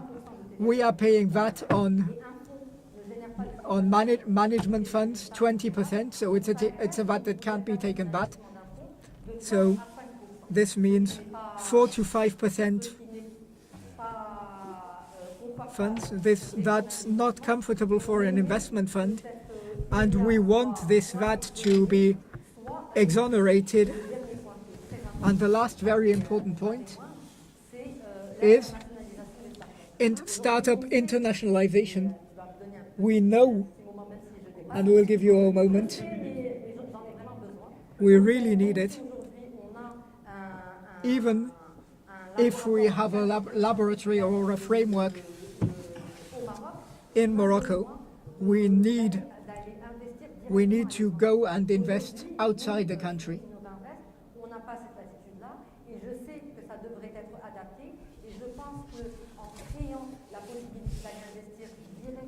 So to invest directly outside the country will create value sooner or later. A Moroccan fund investing in a foreign company will have a far more interesting investment return and money back to Morocco. So this will help all the economic added value for the country. Peut-être la particularité, c'est que vous êtes un fonds africain. But in fact, you are fund focusing on Africa. Do you have the same constraints? Well, no, we were aware of this constraint, so we realized that if we wanted to have startups that grew and could raise funds through international investors, they had to be present in a foreign jurisdiction, and it is crucial today to the startuppers in Morocco. These companies must be able to create an entity abroad, and the state controller for transfer of funds have allowed for the creation of a company abroad. But this should be the standard and should allow investment funds to be domiciled abroad from the start to facilitate such transactions, which is an opportunity for me to speak of the fantastic opportunity presented by Innovinvest as opportunities to invest abroad, and not just in Morocco. Well, thank you very much. As this panel, as I mentioned, that we'll be happy to start it, and we're also happy to close it. Thank you, Mr. Senhaji, for your commitment and sharing your experience. Mr. Raikabi, thank you. Mrs. Bounmedi, and for sharing your enthusiasm. And thank you, Mrs. Lalou, as well. And thank you all for this convergence on the challenges that need addressing. Listen to different perspectives over fundraising and how important it is for the future, not only in tech, but as well as the whole financial and banking system, especially with our stock market, and the objective to make of Casablanca a regional and continental hub for financial services. Ladies and gentlemen, before heading on to the last panel discussion, let's go to a very beautiful region, a region full of economic and tech potential, namely the region of Souss Massa. I will take you there with the Director General of the CERI, the Regional Center for Investment, Abdelati Marwan, and this testimony about investment opportunities in the region of Souss Massa.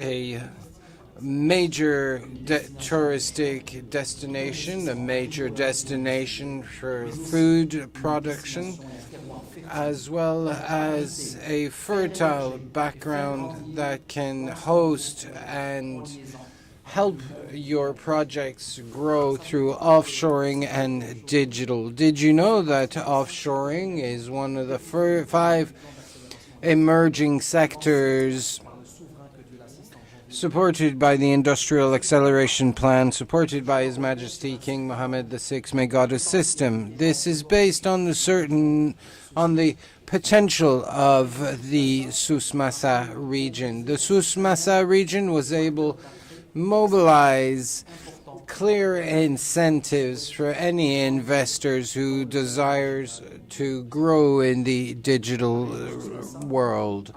Souss Massa region has implemented a number of incentives, including the investment bonus that can reach up to 250 dirhams per square meters, about $2.49 per square feet, and offers a very diverse and rich training opportunities aligned with investors' needs for training sponsored by the state to support the growth in targeted industries. These are as many reasons to invest, and we would be delighted to share them with you. All the team here at the Regional Investment Promotion Agency is here to support you in all your procedures to invest in our beautiful region, and we'd be delighted to welcome you and look forward to meeting you soon here in the Souss-Massa region.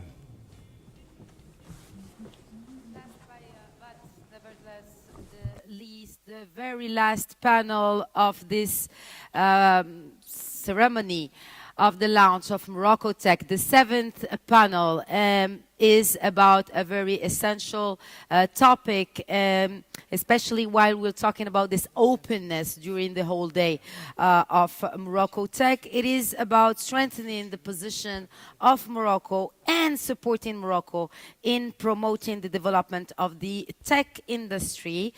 My colleague and partner of the day, Mehdi Bukhari, will take the lead on moderating this very last panel of the MoroccoTech and offshoring in the IT sector. Mehdi, floor is yours. Merci beaucoup. Thank you very much, Khadija. To start this very last panel, but not least panel, we will now be focusing on one of the most important sectors of the digital ecosystem of Morocco, a sector which in full translation, there's even talk of offshoring 2.0, where Moroccan and foreign operators want to be present so as to develop in Morocco world-class technologies and solutions. A panel which will therefore be in 3 stages as usual. We will have a one-to-one panel before a multi-speaker panel, but first we will hear from Mr. Mimoun Chiri, who will provide us with a keynote introduction to the topic.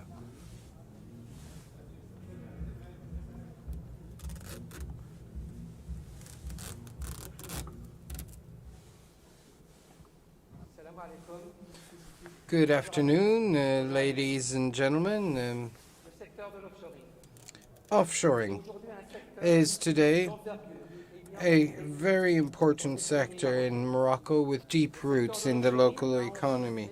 It has recorded a growth, and considerable growth in its as soon as Morocco has launched its 2020 development strategy. This ecosystem,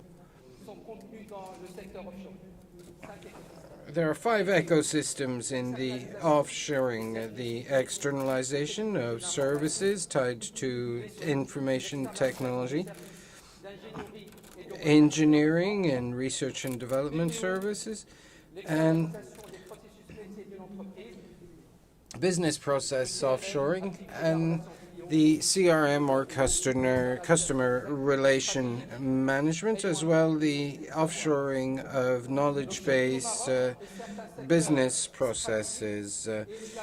It is a strategic sector experiencing strong growth. A few figures. It is the second largest sector by job creation, with 130,000 jobs created, a total of 120,000 jobs, which is 63% growth compared to 2014, and a yearly growth of about 14%.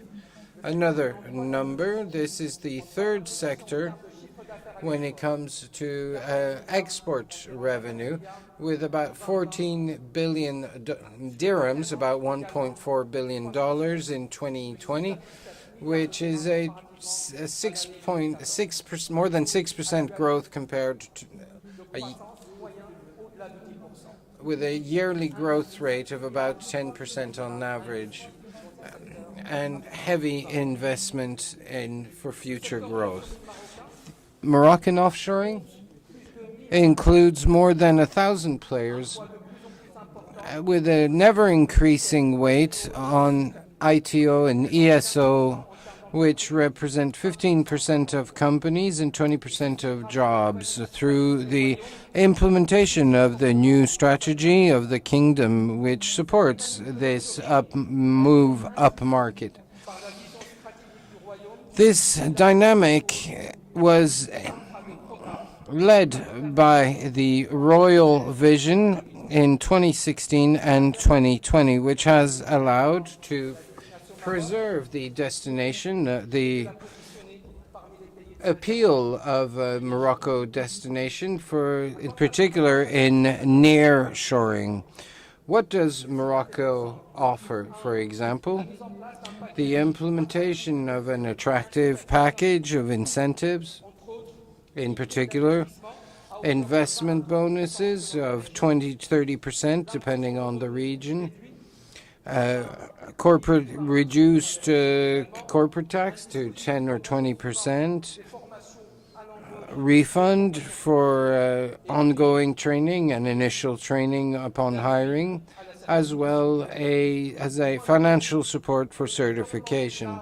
Secondly, a wide selection of industrial platforms with 5 P2Is across 5 different regions. Thirdly, solid, robust telecom infrastructure in Morocco, which has allowed the sector to provide continuous service despite the COVID crisis. And there are also specific regional measures which have strengthened each region's appeal for this sector. 2 key figures. About 43% of activities are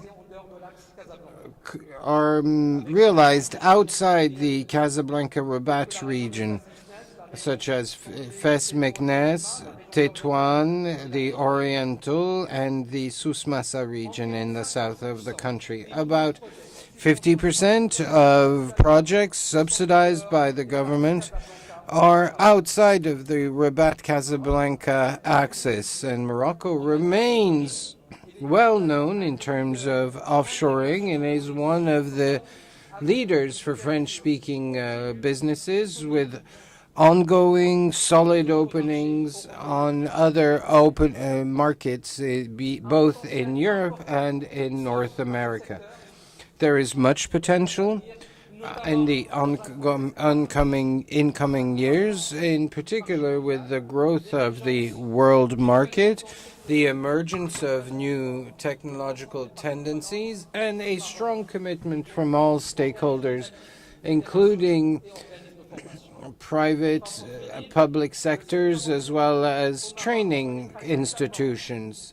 Offshoring in the years to come will experience a strong move upmarket, making the most of future technologies through tech shoring, cybersecurity, artificial intelligence, amongst other opportunities. Thank you very much, and I look forward to meeting you in the next event where we'll speak to Offshoring 4.0.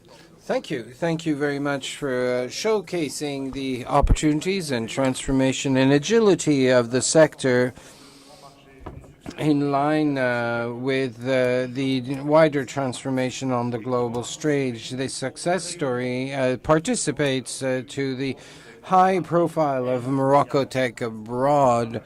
There is including Intelsia,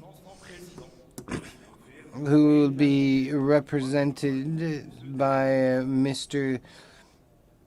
Yousfir, who will be the last guest for our fireside chat.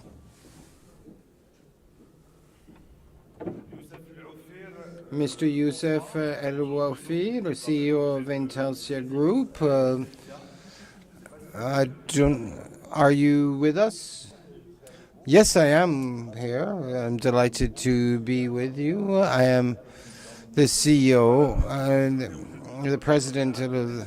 Yes, you are Director General for Intelsia. We're delighted to welcome you. Intelsia is today a leader on its market, a real success story given its growth and international success. How did it all start, and how were you able to grow and accelerate your expansion abroad?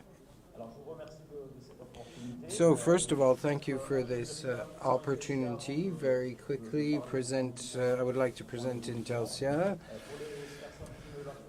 For those of us who don't know you, we focus on outsourcing, in particular CRM, customer relation management, and business process outsourcing. We initially were present in 16 different countries across 3 continents. But initially, we were present only in Casablanca, and we now have 80 sites across the world. This company started about 20 years ago and collects revenue today of about 700 million euros with 35,000 employees. How many countries? 16 countries. And we serve 4 main markets for offshoring: the French-speaking market, our historic market, the Portuguese market, the Spanish market, and the wider European market. So it's a very competitive market, both around the Mediterranean basin, but also across the continent. How have you managed to succeed and stand out in a very competitive landscape? Well, it's quite a long story, but it's not over. But just a few highlights, crucial highlights that have allowed us to grow. The first thing is that we were always focused on the long term.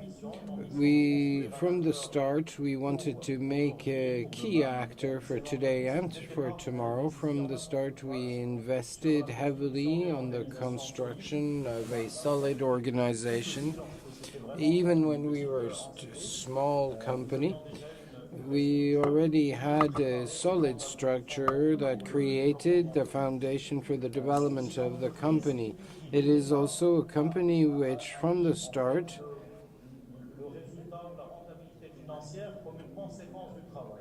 focused as financial success as not just a result, but an objective. Every time we would invest for our customers or our employees, we would get the results. And also, crucially, as we are in a people business, we have a value system and a corporate culture which are very strong, which allowed us to grow.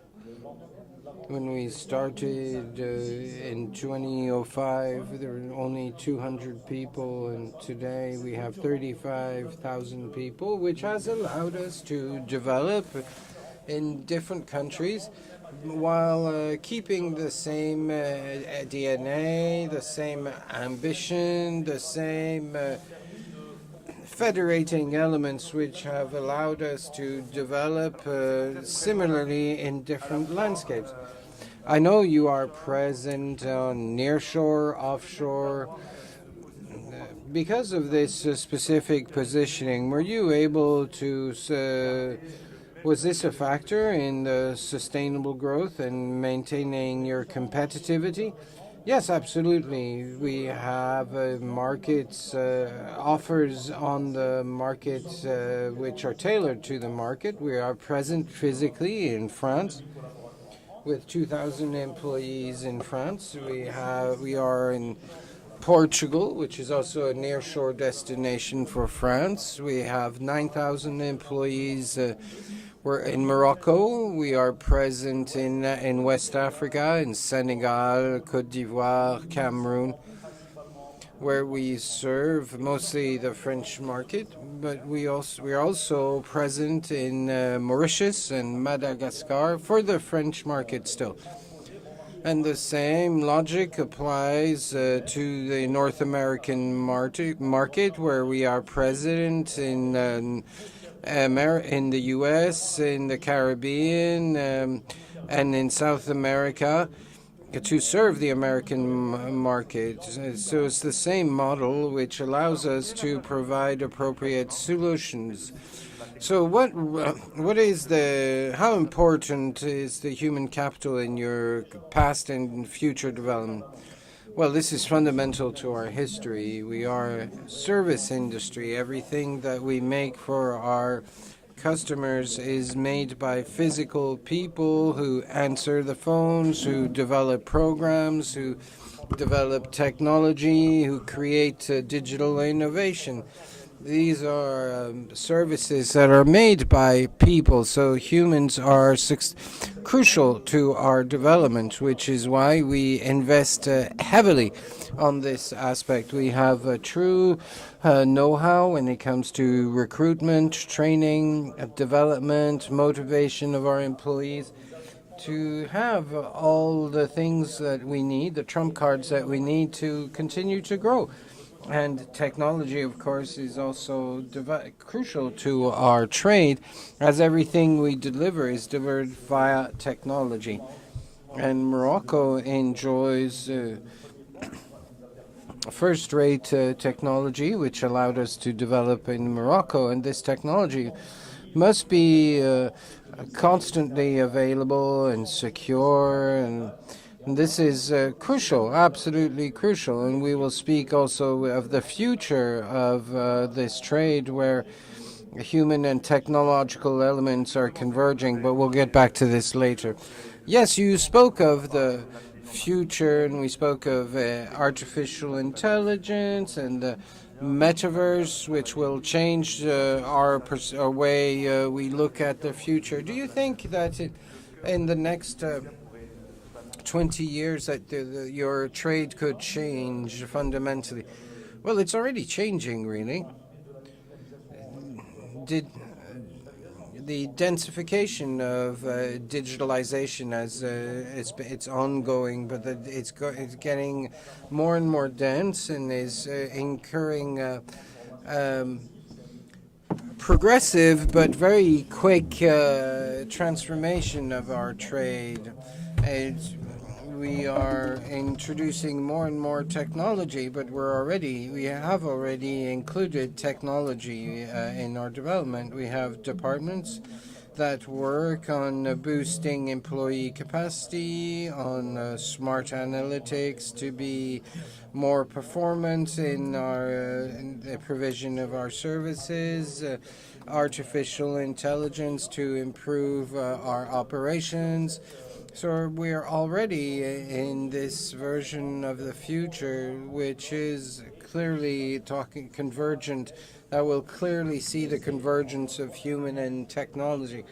But this is a progressive process full of opportunities, because you have the possibility for generic services to move up market on complex services while providing what is mass services or volume services, and opportunities that are created when it comes to our technological solutions. We focus on CRM, on IT, where we have strong development, and we've hired about 100 engineers who work on different projects for when it comes to the development of applications, infrastructure management, for the building of networks for telecom operators. So the transformation has already started. It's not something that will happen overnight. It's actually already happening, and it is crucial to our success. We're in a kind of a long-term race, a long-term marathon. We need endurance, we need agility, we need to be able to transform. So in this, as you mentioned, this long marathon, very quickly, we have seen the launch of MoroccoTech. Do you think that MoroccoTech will have a booster role for the offshoring sector in Morocco? Well, this is what we clearly call for, but the opportunity is there. The world is confronted to a lack of technological resources. All the sectors are becoming more and more digital, are integrating technology in their production of services and their delivery of services, which is generating fantastic and impressive demand for technological services, which are as many opportunities for Morocco. And we can have a global reach today, as Moroccans can.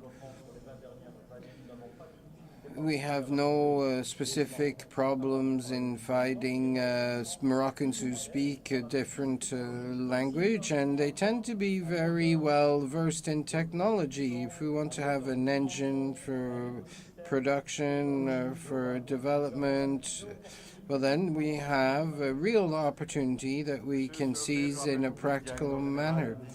So you are the director of Intelsia. I was delighted to speak with you today. Our panel will continue now. How can we support Morocco in its in the development of offshoring in the IT sector? We will hear now from our different panelists.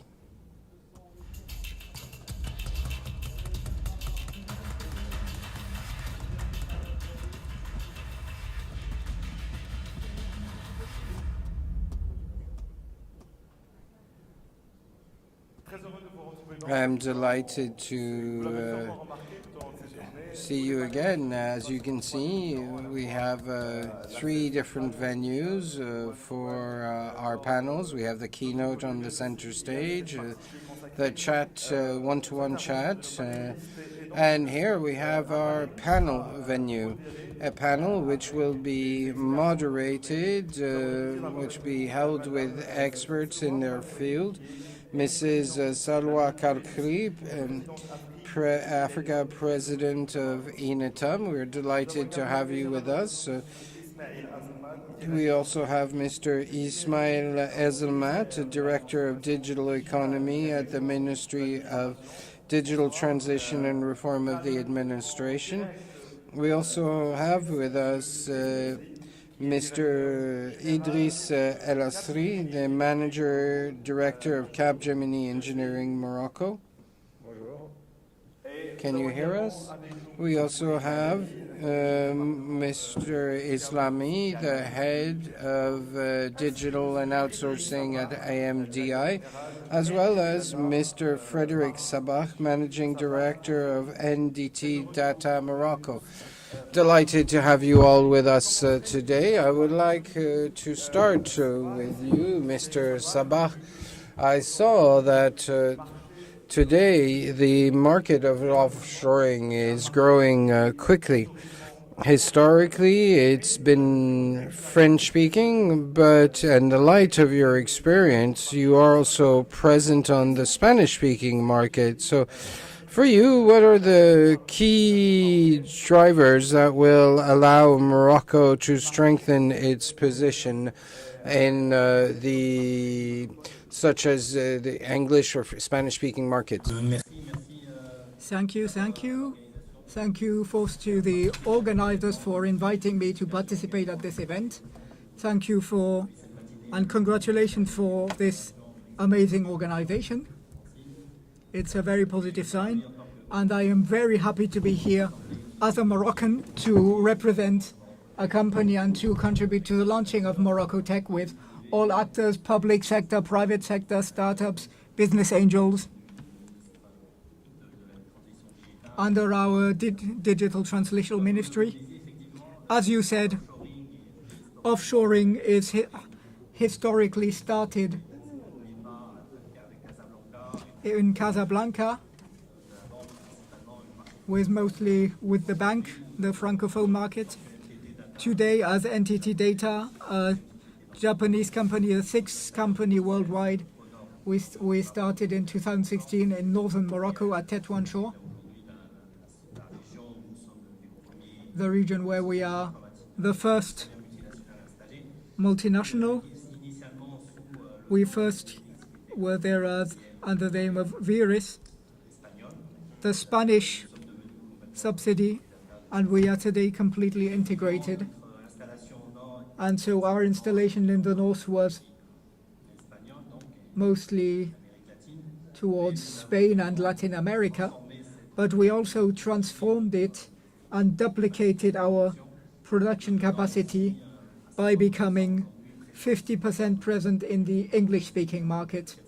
So today we have around 400 employees working 50% on the Spanish-speaking market and 50% on the English-speaking market. So we have this capacity to, as several participants mentioned, we have linguistic capacities. We have a destination 2 hours away from the main European capitals. We have an offer in which we can develop the French-speaking offer and also develop other offers like Spain or English-speaking countries. I don't know if as Morocco can give those success factors in various Moroccan regions is a factor to encourage foreign companies to get implanted in Morocco and continue developing their activity locally. Yes, of course. Morocco today is the only country to be able to offer all those conditions for infrastructures, sustainability, cost efficiency, with a good positioning in France. But I also believe we need to make an effort in other countries to go to the next stage for more ambition to transmit this knowledge, which we developed with France for several years and extended to other countries. We have a job to be done here to promote offshore in English-speaking countries. So to you, what are those ingredients or those levers to deploy at MoroccoTech in order to develop offshoring, a sector that is going through a new wave, the 2.0 wave? Well, today we have talent that is acknowledged at an international level. We know, as my colleague Younet said previously, we have resources all around the whole world and difficulties to recruit locally. All countries have difficulties to find computer technicians, so we need to attract the best talents and keep them and offer new career models, new interesting projects to keep the best. And in this sense, we also need to cooperate and use this diaspora for various exchanges to mutualize those competencies at the Moroccan competence, to develop cooperations with other countries. Mr. Khaïd Sabah, you are Director General of Entity Data Morocco. Thank you very much for your intervention. And now we are connecting to Mr. Idriss El Asri, Managing Director of CAP Engineering Morocco. Mr. Asri, good morning. Good afternoon, good evening. Thank you to have you here. Good to have you here. Experience of Capgemini offshoring in automotive engineering. Could you tell us about the key success factors? In what other perspective do you see in this Moroccan ecosystem? Yes, thank you very much. Thank you for this incredible day and for this incredible launch. So I'm very happy to be here with you. And let me just begin by introducing rapidly Capgemini. So Capgemini is a leading technology company in the world with 300,000 employees in the world. And here in Morocco, we are more than 4,000 consultants working for leading customers everywhere in the world in IT and technology. And thank you for asking me about automotive, because automotive, we are doing great job in automotive, especially in engineering, where we just began in engineering in 2014, and within a couple of years we were able to grow in engineering from zero just 7 years ago to now more than 2,000 people, out of which 1,500 just in engineering. So what we are doing in engineering, we are working for top customers for great brands like PSA, Peugeot, Citroën, but also Toyota, Porsche, Audi, Volvo, and the great customers everywhere in the world. We are able to design the car, to design doors, to do the different type of design, to design the wires, because when you have lots of new cars to be launched, there is lots of technology to be built in, and you have to have engineers to design them, and we do it for Morocco, for customers everywhere in the world, for sure in France, but also in Germany, in Austria, in Sweden, in the US also, in Canada. What are the success factors? So what are the customers? What are your assets? Yeah, what are the assets? So first of all, and my colleagues told about it, we have incredible talents. We have engineers that are able to speak different languages, that are young, that are recognized for their mastery of technology, and we have another asset, which is our location at the gate of Europe, being in the same time zone of Europe, and being agile. We are in competition with Eastern Europe. We are in competition with Southern Europe. We are in competition with India. And what is a real differentiation for us is our ability to have this agility, to have this mastery of languages, to be in the same time zone as Europe, and also in our case to have all these processes of our group, of the Capgemini group, that enable us to have this great performance. So all the customers that comes to Morocco, they are able to have 30 to 50% cost savings, so 30 to 50, compared to other legacy solutions. So tremendous savings, and we were able for our customers to be able to design them patents, so des brevets, so patents. So they were able to have patents on your project. And for example, last year we had a patent on electric vehicle for the engine on the electric vehicle. So this was something incredible, and this was a great locker there, and it was a great asset for our customer. Seriously, do you think that this model in automotive industry can be duplicated in other sector here in Morocco? Yes, for sure, and we have already begun. So in aerospace, we have already doubled our consultants in there from in 1 year. We have great ambitions also in train, where we have a great center, and we are working for leading customer in the world. And we have also because there is scarcity of talent in rail, we have launched in Casablanca the Capgemini Engineering Academy in railways, and we are able to grow 200 people every year in top engineering in railways. We are doing also activities in life science and duplicating the effect for leading customers like UCB, G&G, and Sanofi. And so I'm very positive about our outlook. We have already begun, and we have strong assets to do it here in Morocco. Thank you very much. Merci beaucoup, Monsieur Driss Lasri. Je rappelle que vous êtes directeur général de Thank you very much. You are Director General for Cape Gemini Engineering. Thank you for those informations you shared with us. One last question about MoroccoTech launched today. Do you believe it will open new horizons in your sector? Yes, thank you very much. We are very positive this sector.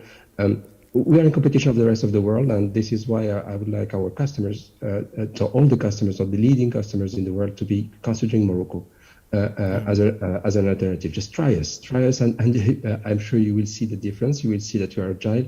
You will see that Moroccan technology and Moroccan assets can be a differentiating for you. In sustainability, just one customer last year with us was able to do more than 300k tons CO2 savings with our operations here in Morocco. So please help us, and no, not help us, but come try us and come to see Morocco, and you will see that you will do savings, that you will do CO2 savings, and that you will have an edge over competition. Merci beaucoup, Sidi Asli. Et maintenant, je vous tourne vers vous, Madame Selwa. Thank you very much, Sidi Asli. So now you, Mrs. Selwa, ex-president of APB, one of the first female company leaders to choose to invest in offshoring. Why did you choose offshoring? Good evening, to you all. I am very happy to participate at this launching of Morocco team. So since 2007, our group, Imitom, which was before GFI, is installed in Casa nearshore. 4 days before our friends from Cape Gemini. So this was a small word on our group. We're a group of 27,000 people, present in 26 different countries, with a turnover of 24 million euro. We have service centers all around Europe, and the first one was in Casa nearshore. Due to the Royal Vision and Strategy 2005, Morocco, this was launched. Casa nearshore didn't exist, it was a forest. The job didn't exist either. Nobody knew about this job, and this is amazing. It just shows when we have a royal vision and a political will of the government and the acceptance of the public sector, we can meet success in everything. So we were the first company to move in, to seize this opportunity that was presented by our friend, fiscal incentives, training, an environment in Casa nearshore that was innovative. So we were pioneers, so we believed, and we have no regrets. We did believe. And today we are about 150 people in Morocco, including 300 exclusively for offshoring. So I'm working for our group because we also do software editing, but they also work for clients of our groups in Europe. So major telecommunications, banking, and insurance actors, and all those service centers around the world are using the same tools, the same methodology. They are all certified the same way, and we have nothing to envy other centers because we are always very well placed we have the other quality of our group that testifies that our job done by our Moroccan talents is an excellent job, and our clients are happy with it. And I would say sometimes Casablanca service centers can win projects, and that's very important. While I remember when we started, we were saying, well, if companies do externalization towards Morocco or elsewhere, they will lose job in France. No! Externalization in more competitive countries makes the whole group more competitive and allows it to acquire new markets. So this is important. And from 2005 to 2015, we have this program contract, which I signed as APB president between 2016 and 2020. And so now we should start at a new program contract to see in the MoroccoTech framework. We need to seize this opportunity of launching MoroccoTech to better all the measures that already exist. We had an evolution, we can talk about it, an evolution of the things that are still to better to attract new clients towards offshoring. We have over 110 companies installed all around Morocco, with an important part between Casablanca, Rabat, and Tétouan. But the regional potential in Morocco is very important. We have excellent universities all around the country in the 12 Moroccan regions. So for regionalization, we need to do more to attract more companies in regions. So now we are offering jobs for our youth in those various regions. We had new jobs created, and in 2015, if with MoroccoTech, and I'm sure it will work, we can reach up to 200,000 employments in 2025. And it would be interesting to create them in the various regions, which will make the Casablanca Rabat regions more competitive with less pressure. So this is the first point we need to better. Another point for MoroccoTech is telecommunications costs. We have excellent infrastructure, which helped Morocco a lot during the COVID time, while other countries, like Philippines or other countries, had problems due to telecommunications infrastructure and lost markets, which wasn't the case for us in Morocco. But we still need to go even further in telecommunications costs to be even more, because there are two important things: human resources and telecommunication. So all this is accompanied by CGG. And this is the second point that's important for me, that we still need to better. Third, which we didn't mention, personal data protection. So this morning we mentioned the CNDP president. So yes, we have a law, we have a national commission, etc., but we still need to go even further on the European Union to have a complete adequation. Other countries got it, and we need to accelerate, because with this adequation and regulation, we can attract even more projects in BPO, because those are all the projects, the business projects, process projects with personal data of European citizens. This is something we need to solve, so we still have things to do. So if we include offshoring in MoroccoTech in a global framework, then I believe we can go even further. As I said, 200,000 employments, 1.4 billion exportations, we can reach 2 billion. Moroccan classification can be even better. We are 36, if I remember well. We can reach the goal of becoming 25th or even better. So many things have already been done, but there are still things to do. Yes, you mentioned BPO. A question for Mr. Ahmad on the achievements. According to you, what are the other opportunities that are not yet exploited by offshoring? We will talk about offshoring 2.0. I only heard about it today. So what are the other opportunities that Morocco and Moroccan actors did not seize or exploit? I am very happy to be here with you today. We can't hear the speaker properly. I just wish to remind what happened during the last 10 years. Offshoring started in 2004 with the first call centers. So then we had the implementation of Kazan Airshop, as Mrs. Selwa mentioned,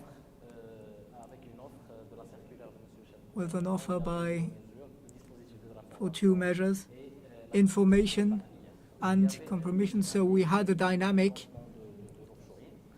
to launch offshoring, and then during the last 5 years we had offshoring really started well with important numbers. Over 130,000 employments. So the main employer, nearly 1.45 billion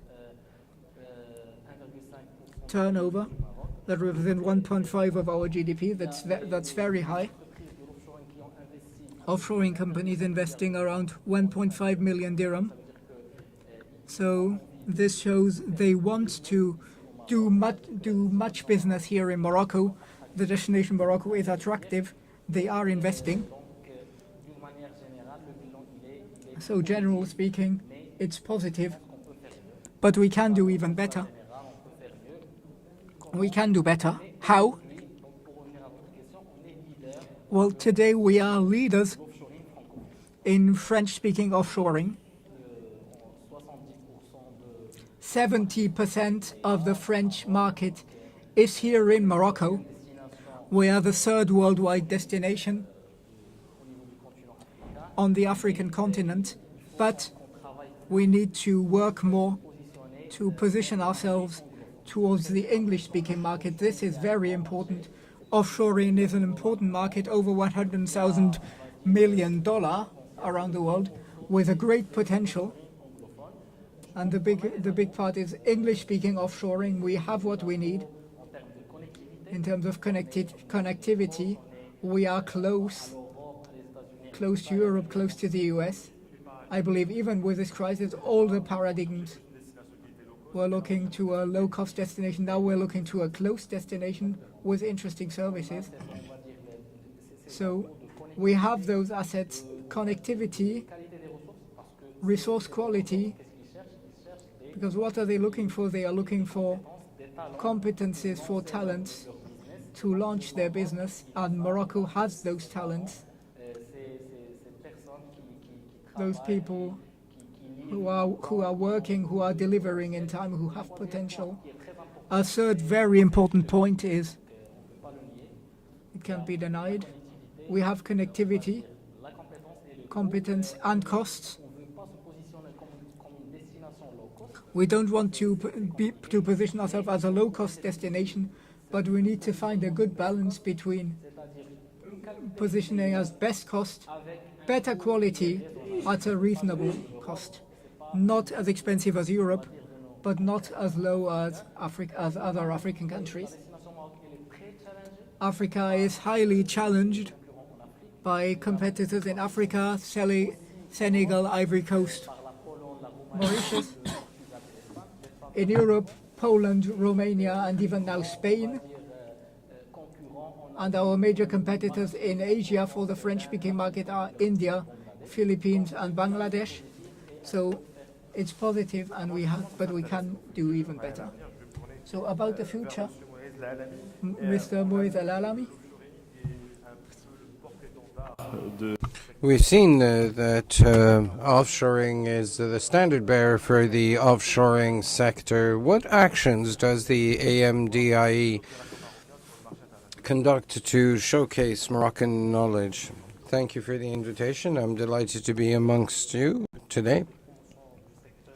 When it comes to our promotion activities, and performing and promotion of Morocco as a platform for offshoring, we always start from the government strategies. We are a state agency aiming to implement the government strategy when it comes to promoting FDI in Morocco or exports from Morocco. So these strategic orientations are the framework for all our activities.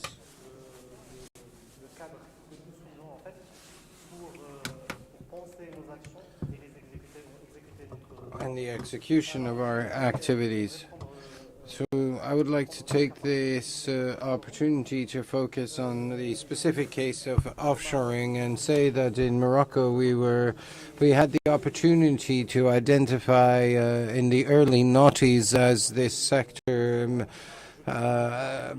being one offering many opportunities with the, for example, emergence plan of the kingdom, which focused on offshoring as an opportunity for Morocco to shine on the world stage, and has led to the development of the offshoring activity in Morocco, with the first call centers being open, investment in infrastructure led by the state, as well as strategic plans that followed to strengthen this crucial role of offshoring in the national economy, in particular the program contract in 2015, which highlighted the value offered by Morocco in the offshoring sector, as well as the numerous incentives that came with it. So just once again, I'd like to remind those who are following us that this has allowed us to implement an action plan for the sector, dedicated to the sector, which is aligned with the national objectives set forth by the government. We start by identifying highlighting our priorities, then the targets for investors that we want to reach out to, so that we can later on work on our pitch that we adapt and try to adapt to for each target, so that ultimately we choose the most appropriate channel. It could be direct, such as B2B actions that we conduct, meetings that we organize directly. We go find investors where they are, or we can also choose other channels, such as participation in a specialized event, for example, the JITEC in Dubai. Absolutely. We're in JITEC, where we organize the official participation in conjugation, in partnership with the ADP and the Ministry for Digital Transition. When we worked hand in glove with many partners, with teams who have allowed us to provide excellent targeting work. We worked on our pitch just to highlight how the type of actions that we conduct, to highlight all the sectors, but in particular that of offshoring. We have only 8 minutes. I think that the recommendations made today, on the basis of your long experience in the sector, how can MoroccoTech reinforce the technologies of tomorrow, such as RPA, cloud computing, artificial intelligence? You're absolutely right. The key topic is training and talent, and all the operators focus on this, as there is much competition on the world stage, and an awareness of all the countries of the interest on digital in the wake of the COVID crisis. In the wake of this crisis, there will be a strong competition for talent, so we must train further when we know how to do it, OCP has done it and trained very quickly.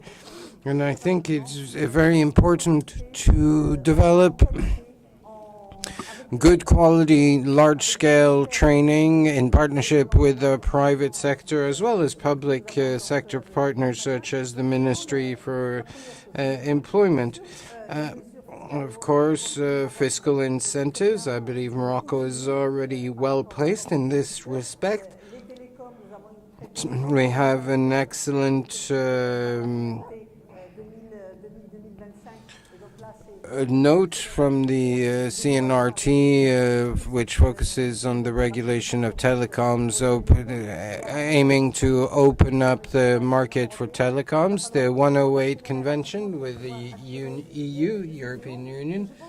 And I think that Morocco would have much to gain now that we have a ministry, a delegate ministry dedicated to the digital transition. We should implement a national observatory to follow the KPIs of Morocco as compared to other countries, and this is some things that we're lacking for the moment, and this will be crucial in a very competitive and volatile market so that we can monitor the different KPIs and modify what we offer as needed. What are in broad strokes, what is offshoring 2.0 and what can be done to support it? Thank you. I believe that if we take stock, things are quite positive, but we need 3-4 ingredients for the offshoring 2.0. The first is to have a standard, the talent. And I think the magic formula here is continuous training and requalification. We have young people who are well trained in multiple domains, but I think we need to focus on an agile requalification system to focus on the trades of offshoring and digital trades, and this is very important. The second crucial point is regionalization. I believe that offshoring is the ideal case study when it comes to devolution. We saw in the keynote that there was mentioned that 40% of projects supported are outside of Casa Rabat. So there are many projects that are developed in the less developed parts of Morocco. We don't need massive investments. It's mostly about renting an office space, some office space, and computers. The rest is the talent. So we need that resource to be able to work and retain it in Morocco. Yes, there is a globalization of remote working. Yes, absolutely. So when it comes to regions outside the industrial heart of Rabat and Casa, we would have very little turnover as companies tend to stay, as employees tend to stay in the companies, and it's easier to find the resources. So that is very important as well. Thirdly is to move up market. We need to focus not just on what we have done, but focus on the ITO ecosystem and other trades and engineering, the knowledge process outsourcing, which is still at the embryo stage in Morocco, and there's much to be won here. There's much progress to be made, and if we cover all these three challenges, I believe we will be able to build the offshoring 2.0 of Taro and realize our objectives. I think we have 2 minutes. The last word for the future. I will say that I would like that we meet again next year to take stock on what has progressed in MoroccoTech and what has been done. Mr. Alami? On our part, we would like at MDI, we have worked on an action plan, very ambitious for this year, this 2022.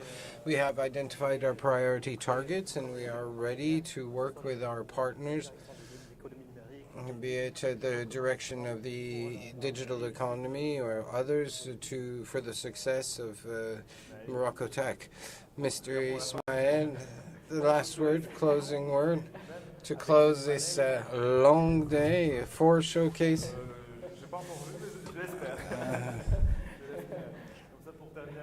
Just to finish, no pressure. I don't know what the score is. Yeah, the score is 2-0. I think 3 words. Offshoring and MoroccoTech will be a nice combination. Thank you very much, Mrs. Al-Karim, President for Inetum. Thank you, Mr. Izembat, Director for the Digital Economy at the Director for the Digital Translation and the Transformation of Administration. And thank you also to our online speakers, Mr. Idris El Asri, as well Mr. Frederick Sabah, Managing Director of NTD Data Morocco, and Mr. El Asri from Cape Gemini Engineering. Thank you very much for your commitment, your presence, your passion. We could see in your speech that this is an important sector for you, and I think we will have great results. And I'm sure that all those young people who have followed us today share your commitment to make Morocco into a digital society, a digital nation. Thank you very much. Thank you, Mehdi. Thank you to all the panelists and participants. Congratulations. Before we leave, I would like to take you to a beautiful region, the oriental region of Morocco, in Morocco's east, with the director of the Regional Investment Promotion Agency, Rashid Rami, who has a message for you all.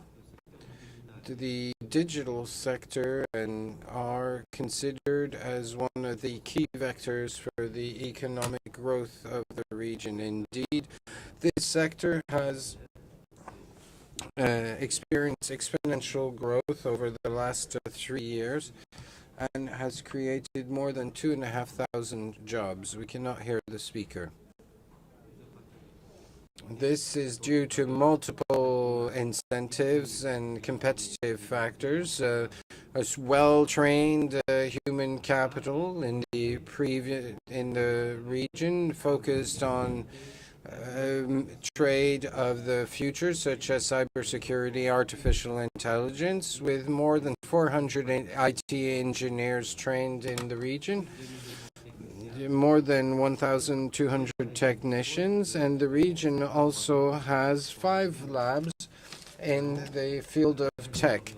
The Oriental region has also been provided with a high-quality infrastructure of technology and communication for more than 11,000 square meters and a campus for R&D, and in the next few days, the Oujda Technopark to promote innovation and digital innovation in particular. The third key factor for success in the region is the desire of local actors to provide a incentive framework to provide subsidies and support for all jobs created. All these actors, as I said, allow today to have gathered all these factors that made the sector an engine of growth for our region. So now, last but not least, I would like to invite Mehdi Alaoui, Vice President of APB, for a last message for a new start for Mehdi Alaoui. The floor is yours. Thank you. First, I would like to thank thank all the partners who have been working hand in glove with us in this wonderful initiative. In their name, I would like to say that this isn't just the start of a beautiful adventure, a roadmap that we will continue to build together and for which we will be accountable. And this MoroccoTech ultimately is crucial to the country, and just focus on three main aspects. The first is we do it to recognize our talents. We also do it to provide value to Moroccan products both at home and abroad. And this is a very inclusive initiative, and MoroccoTech belongs to all Moroccans. Thank you very much. The VP for APB, this is just the beginning of a beautiful adventure. Yes, this is it's quite a performance actually, with 10 hours of live performance. Much information, 7 panels, much very useful information which was expressed and shared. That's a bit the spirit of tech at the APBI, is to share and give back. Yes, it was indeed a very enlivening event that has provided an opportunity for those who followed us live to discover this ecosystem with 64 experts from Morocco and elsewhere, 4 showcases focusing on high potential areas, and we've also seen much following on the social tech to be witnesses to this launch of MoroccoTech. Thank you very much to everyone who has contributed.